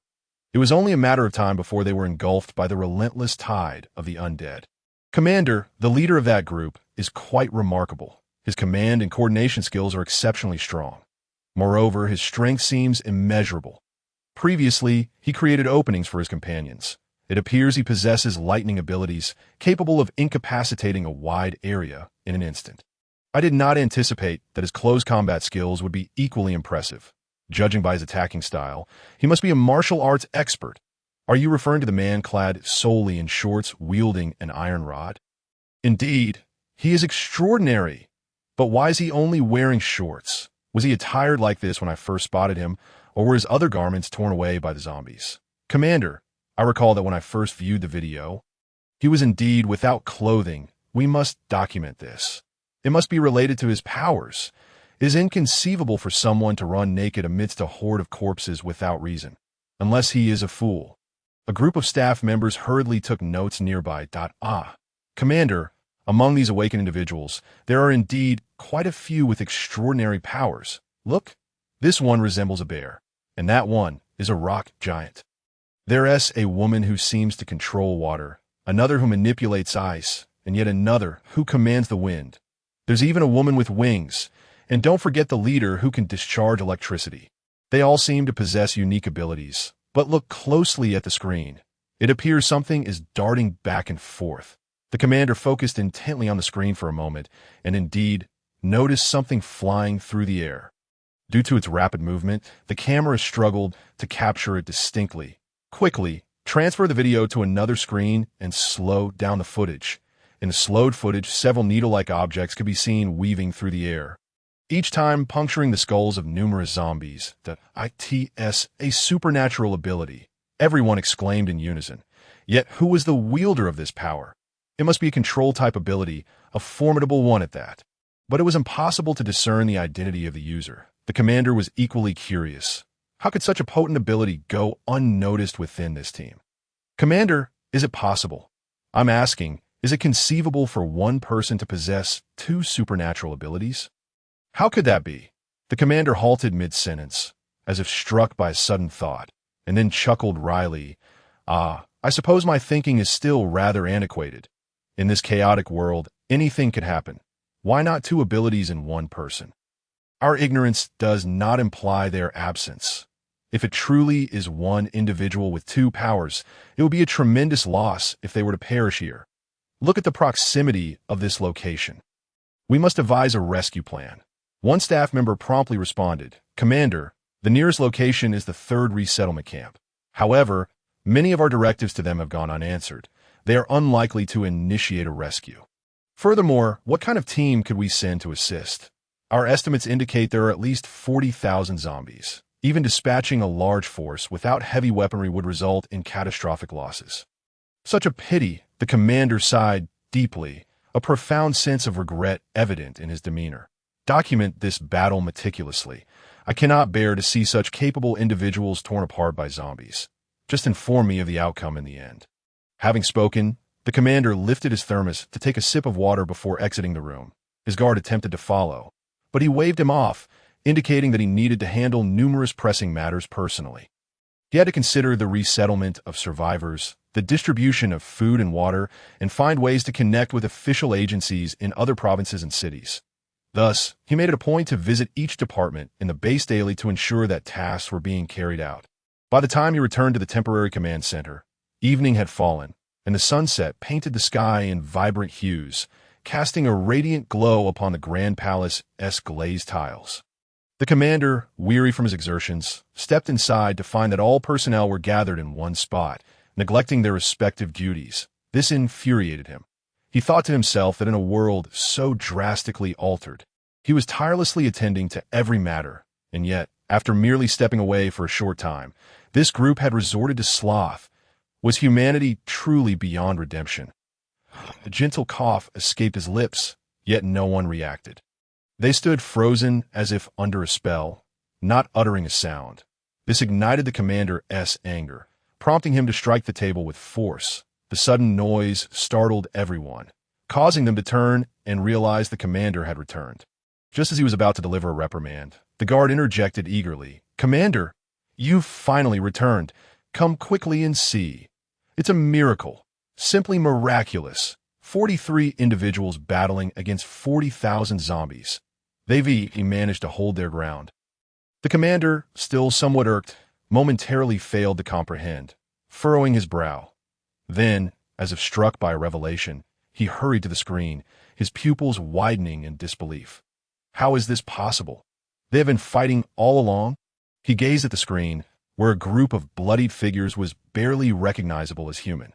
Yes, they have not paused for a moment. They seem to be rotating their rest periods, perhaps consuming crystal cores to regain their strength. I wonder where they obtained such an abundance of cores. Only just over 1,000 zombies remain. But just what? Finish your sentence. The commander struggled to contain his excitement. The guard pointed at the figures on screen, saying, "They seem to be reaching their limit. Even if they can replenish their physical strength, their mental endurance has reached its peak. Could it be that this extraordinary group, which had already achieved the miraculous feat of overcoming 40,000 zombies, would ultimately succumb to the remaining 1,000? Is there a helicopter available? Send someone immediately." The guard shook his head, a look of despondency on his face. "All helicopters currently at our disposal are engaged in missions. The nearest ones would not arrive in time. This where it ends." The commander, who had initially appeared dejected, suddenly broke into a smile of surprise. "Ha! There's always a glimmer of hope." Cheers erupted from the staff. Indeed, they witnessed a group of individuals rushing out from a nearby supermarket. They swiftly concluded the battle and retreated back inside. The drones circled the intersection, capturing the sight of countless zombie corpses strewn about. The area where the battle had taken place was piled high, with a mountain of bodies, a truly spectacular scene. 43 individuals had eradicated nearly 40,000 zombies at the cost of just 7 lives. After the jubilant outburst, the staff stood in a heavy silence, gazing at the mountain of corpses, their emotions still raw, as if they themselves had just escaped death. Yet, no one uttered a word. They remained transfixed, staring at the screen. Coughed out at last. A familiar cough broke the stillness. The guard hurriedly pulled a chair for the commander, who, with trembling hands, sat down slowly and cleared his throat. Cough. Immediately organized the various departments to investigate the identities of these individuals. The more detailed, the better. Gather all department heads for a meeting in the Hall of Supreme Harmony. As night fell, heads of departments gathered around the conference table in the Hall of Supreme Harmony. They were puzzled as to why the commander had summoned them, especially after a night had passed without further instructions beyond the identity investigation. Finally, the guard approached with a stack of documents and placed them before the commander. "Commander, here are the detailed profiles of those individuals. According to the data, they did not know each other before the apocalypse. What? They only became acquainted after the world ended, to develop such seamless cooperation in such a short time." The commander was taken aback. Once more, he opened the folder and perused the documents meticulously, ultimately fixing his gaze on a profile belonging to someone named Ding Dolly. After thoroughly reviewing his details, the commander found himself at a loss for words to express his astonishment. He turned to the guard, questioning with skepticism, "Is this information truly accurate?" "Commander, This is based on facial recognition data. It should be reliable. It is indeed puzzling. This individual is exceedingly ordinary. Ordinary. The commander scrutinized the information in his hands before speaking slowly. This person is not merely ordinary. He is an orphan, unremarkable in appearance, with an average education, lacking social connections, and afflicted with a terminal illness. How could he be any more ordinary? This makes even less sense. How could someone so seemingly mundane and with a terminal illness be a martial arts master? Commander, it must be noted that the only extraordinary aspect about him is that on the eve of the apocalypse, he was implicated in 2 murder cases. However, specific details remain elusive, as a thorough investigation could not be conducted before the world descended into chaos. So, he is merely a suspect. How could a dying man possibly commit murder? Or does he possess knowledge of something? Otherwise, nothing seems to add up. The others were observing the commander and the guard, engaging in a back-and-forth discussion. Apart from knowing they were deliberating about a survivor team, they were entirely in the dark that a man in his 50s, clad in military attire, could no longer contain himself. Standing up and exclaiming loudly, "Commander, don't just let the 2 of you chat there. We've been called here all night. What on earth is going on?" The commander closed the dossier, directing his gaze at the man who spoke, smiled, and then seriously asked, "Before we delve into that, Xiao Chu, let me pose a question to you that if I were to give you 50 individuals to eliminate 40,000 zombies, would you be able to accomplish it?" The man in military garb slammed his hand on the table, laughing heartily. "Ha! Commander, I excel at zombie extermination. Just give me 50 people. Isn't it just 40,000 zombies? How many zombies is that?" The commander observed the man's perplexed expression, smiling as he raised 4 fingers and distinctly stated, 40,000. Are you jesting with me? Chewie, 50 people to take on 40,000 zombies. Are you providing me with tanks or missiles? The commander shook his head, indicating there were neither missiles nor tanks, nor even conventional firearms. Upon hearing this, the man named Chu, he shook his head vigorously, appearing far from his 50-plus years of age. "Then what if I had a battalion? Are there any firearms?" The commander shook his head once more and continued to inquire. "Then tell me, without firearms, how many individuals would you need to conquer 40,000 zombies?" Chu, he scratched the back of his head, contemplating for a moment, before clapping his hands and confidently asserting, "Commander, if all 40,000 zombies are ordinary ones, give me 1,000 first-tier awakened ones, and I am confident we can secure victory." "And what are casualties?" "Well, I estimate casualties would exceed half." "Ha! Chewie, allow me to inform you that there are those who manage to eliminate 40,000 zombies with merely 43 individuals, among whom are over 1,000 first-tier zombies and even second-tier ones. Moreover, these individuals wielded only cold weapons, and the casualties amounted to merely 7. Do you believe that? How is that even possible?" "Commander, are you joking?" Chewie looked at the commander with questioning eyes, while the others around them whispered amongst themselves. The commander instructed the guard to play the battle footage featuring Ding Dali and his team. Although it was fast-forwarded, everyone transitioned from confusion to astonishment, captivated as if frozen in place. The final frame of the footage lingered for quite some time, with no one uttering a word until the commander broke the silence. "Having watched it all, what are your thoughts?" Chewie plopped back in his chair, his chiseled features still reflecting shock. Suddenly, he stood upright again, his eyes sparkling with intensity, and his breathing quickened. "Whose soldiers are these? Can such a formidable group be assigned to me?" The commander chuckled heartily, pushing the dossier toward Chu, urging, "Have a look at the documents. These individuals are all ordinary people. Especially the leader, Ding Dali, is simply incomprehensible." Upon receiving and perusing the documents, they reveal the bankrupt scion of a wealthy family, hotel receptionists, kitchen staff, various hotel employees, small-time entrepreneurs, and a tax bureau section chief. All sorts of professions.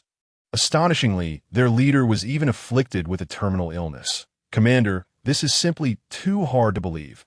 All of these individuals are first-tier and second-tier awakened ones. After this battle, they are likely to all ascend to second-tier status. Considering the numerous first-tier crystal cores among the zombie remains, they might even achieve third-tier status. Third tier. We do not even have third-tier individuals officially. That is because we have been deliberately avoiding large hordes of zombies. Hence we have seldom encountered second-tier zombies that we must recruit these individuals. dispatch the battle footage to several other official resettlement camps, and encourage them to recruit. Even if they do not recruit, they must not become adversaries. That I can assert that the future world will undoubtedly prioritize individual strength. The guard recorded the commander's orders before inquiring. Commander, shall we still send supplies to the third resettlement camp? Yes, why not? Let those who wish to establish themselves as sovereigns but are hesitant witness what this world ought to resemble. Our enemies should forever be the zombies and mutated beasts, not our own kind. Those who endlessly vie for power would do better to slay more zombies instead. Not only should we send them supplies, but we must also set an example by editing the battle footage into a short video to disseminate across the nation. Let all survivors witness it and ignite their zeal for survival. As the commander fervently articulated his vision, his excitement grew, and he scanned the faces of everyone present. Engage in discussion, even if we cannot recruit them. We must ensure they recognize our good intentions and never stand in opposition to us.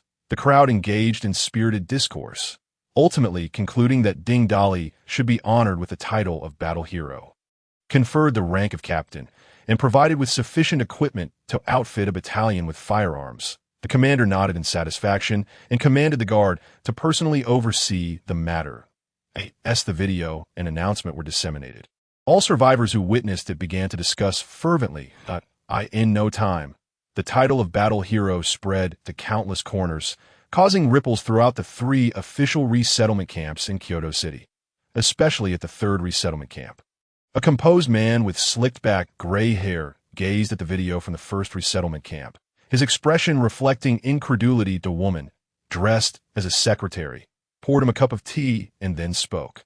Chief, the hotel they fought their way out of is the Sunflower Hotel, which Director Huang last mentioned to us. The man in the video who is shirtless should be the 2nd-tier awakened one. Ding Dali, and the hefty fellow must be Xia Donghai. Director Huang does not appear in this video. He is likely in grave peril. Damn it. It must be this group that brought about his demise. Chief, shall we send people to capture them? A glint of cunning flickered across the man's somber face as he replied.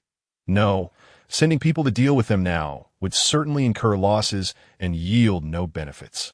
It is precisely the right moment to contend with the 1st resettlement camp.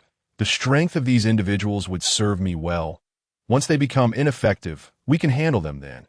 It is the most cost-effective approach. Furthermore, with so many zombie corpses, there will surely be no time to extract crystal cores.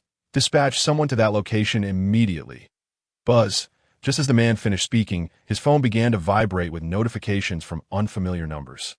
Curiously, he answered the call, and his previously stern expression was instantly replaced with delight.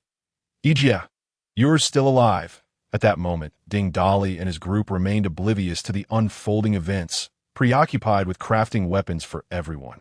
Long Aoqian and several subordinates each cradled a pile of gold jewelry and various gold artifacts. Boss Ding, this is all the gold from the 2 jewelry stores on this floor and the bank next door. Do you think it's efficient? Why are you using this gold for weapons? For the sake of ostentation. With the strength of awakened ones, the weight of ordinary weapons cannot be effectively utilized, so for the time being, we are using gold to increase weight. However, if we continue to upgrade, these weapons will likely not withstand our power, that we will eventually need to seek out new metals to replace them in the previous life. There existed a black metal that emerged alongside the apocalypse, entirely black with flecks of gold that resembled stars twinkling in the pitch-black night, and it was dubbed black gold. Black gold possesses significantly greater strength and density than existing metals and is an entirely undiscovered elemental metal. However, such metals are rarely found in the wild, and those who possess knowledge of their mining locations have not disclosed where they are sourced. Few can afford weapons crafted from black gold, all undoubtedly being the strongest of the strong. I wonder if we will discover news about black gold mines in this life that would enable us to equip all our people. Ding Dali set aside his momentarily unrealistic thoughts and addressed the group. Everyone line up. Decide what weapons you want. As Ding Dali's rank increased, and his control over metallic abilities improved, he became increasingly adept at manipulating metals in no time, he had completed the crafting of all the weapons. At present, there are over 60 individuals gathered, each wielding gleaming weapons that exude an intimidating aura. Ding Dolly observes as they all toy with their arms, casually glancing at each person's data.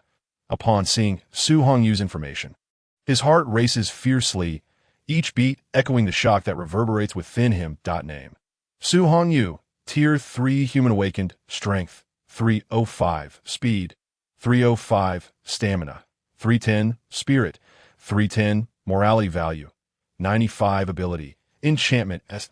Leader, Atong, come out here, what is going on? Why has she ascended to Tier 3? Furthermore, wasn't her ability rated A? How has it also transformed to S?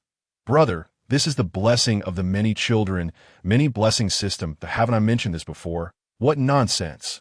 Do I look like someone who has heard this from you, given my astonishment? Brother, the many children, many blessing system does not apply solely to you. Any woman who embarks on missions alongside you and conceives will ascend to the same tier you held at that time. If her tier surpasses yours, you will also elevate that AS for the ability tier. Each time she bears a child, her ability tier advances, and you will receive corresponding rewards such as ability upgrade cards. The specifics of these rewards need to be developed by you. Why didn't you mention such benefits earlier? I have reiterated multiple times that I am the many children, many blessing system. My mission is to propagate the next generation for the continuation of humanity. The process of undertaking missions with women only yields basic rewards. The true reward begins only when results are achieved. Your misunderstanding lies with your own interpretation. Ding Dolly pondered the system's words.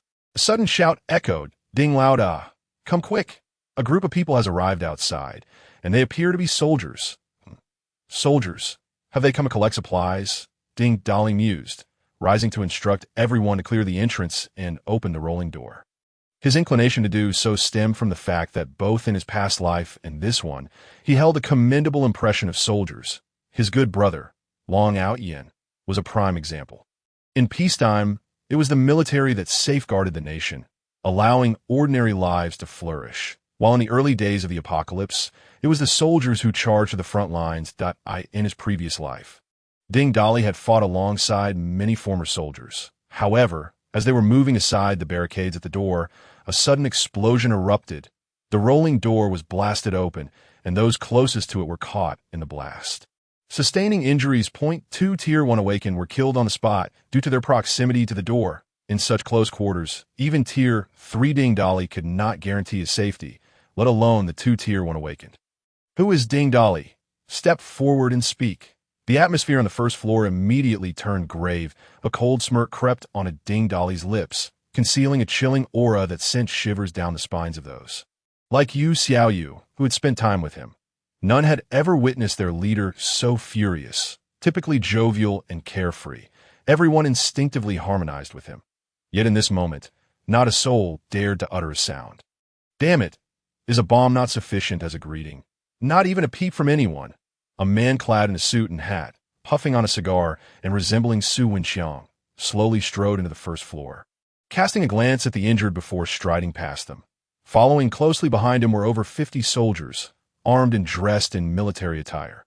The suited man surveyed the crowd, his gaze locking onto Ding Dolly as he scrutinized him with disdain, remarking, "So, the renowned hero Ding Dolly is merely a scrawny monkey. My apologies for the ruckus upon our first meeting." With a sudden movement, Ding Dolly appeared before the suited man like a specter. Unnoticed by anyone, he delivered a heavy slap, sending the suited man crashing to the ground, spitting blood mixed with several dislodged teeth. The armed soldiers, witnessing this, raised their weapons to aim at Ding Dolly, while his companions instinctively reached for their own weapons, resulting in a tense standoff. The suited man, struggling to rise, spat out a mouthful of bloodied saliva. "Ha! Ding Dolly, you dare lay hands on me? I am here on official business to bring you in. Don't think my restraint stems from fear. If it weren't for the leader saying you still hold some value, I could order your execution on the spot. Even a Tier 2 Awakened should fear firearms. Bring us in. Which official are you representing? We are from the 3rd Resettlement Camp, here to invite you to join us. The individuals who were injured in the explosion and your attack can be considered even out. Now, you may gather your supplies and accompany us. Oh, and the crystal cores from those zombies outside must also be surrendered." The suited man continued with a smug grin, as if toying with Ding Dolly and his companions like jesters. his soldiers behind him wearing similarly arrogant smiles. "You are utterly unworthy of wearing those uniforms." Long Out Yin, carrying the bodies of two comrades, set them aside, his eyes burning with fury as he glared at the unwelcome guests. His body began to shimmer with a silver glow as he grasped the large blade Ding Dali had recently crafted for him, the grip creaking ominously as he prepared to strike. "Long Out Yin," Ding Dali's voice rang out, startling Long Out Yin into stillness. "Stand aside with your brothers. Do not speak. Just watch." "But this is an order." Though Long Out Yin wished to protest further, the ferocity in Ding Dali's gaze silenced him, and he led his brothers to the side. Many in the group were puzzled. Why had this new leader, who dared to confront zombies head-on, suddenly hesitated? Was it fear of the official's power? Doubts began to creep in among them. Ding Dali was aware from the system that those with morality values nearing 80 or 90 were gradually declining, with some hot-headed individuals plummeting to the 70s. In contrast, the group he had brought from the hotel wore expressions of anticipation. They understood Ding Dali well. Once he ceased his playful demeanor, it typically signified a desire for bloodshed. Seeing Ding Dali dismiss his subordinates, the suited man's expression grew even more smug, believing Ding Dali was intimidated by the official authority and had acquiesced to surrender. "Brothers, did you see? Indeed, Ding Dali the hero knows when to yield. Since he has agreed to submit, let us hand over the crystal cores and supplies." The soldiers behind him sneered mockingly, ignoring the presence of these intruders. Ding Dali spoke lightly. "Huizi, Ru Yin, you two guard the entrance. The rest of you, join me and show our new brothers what happens when they mess with us." Upon hearing Ding Dali's command, those who had exited the hotel drew their weapons. The suited man realized something was amiss, immediately ordering his men to open fire. Yet, no matter how hard they pressed the triggers, they could not fire. As if the triggers had been welded shut, confusion spread among them. Ding Dali spoke again. "Leave no one but this suited dog." As soon as the words left his lips, over 30 figures sprang into action, reaping the lives of their enemies like the Grim Reaper. Many fell before they even had a chance to resist, while even the more formidable awakened were unable to withstand the combined assault of several Tier 2 awakened. Notably, Su Hongyu shone brightly. She did not engage directly, but merely walked around, causing numerous enemies to turn on each other in a frenzy. Surprised by the effectiveness of her ability, she had not anticipated such results in this confrontation. This group thrived amidst the carnage, executing lethal strikes aimed at vital points. In mere moments, the battle concluded. The suited man, horrified by the unfolding chaos, instinctively drew his handgun. However, it slipped from his grasp, joining the soldiers' weapons as they all levitated in the air before vanishing in an instant. Terrified by this bizarre turn of events, he stumbled back, seeking to flee, but Hui Zi and Lu Ru Yin had already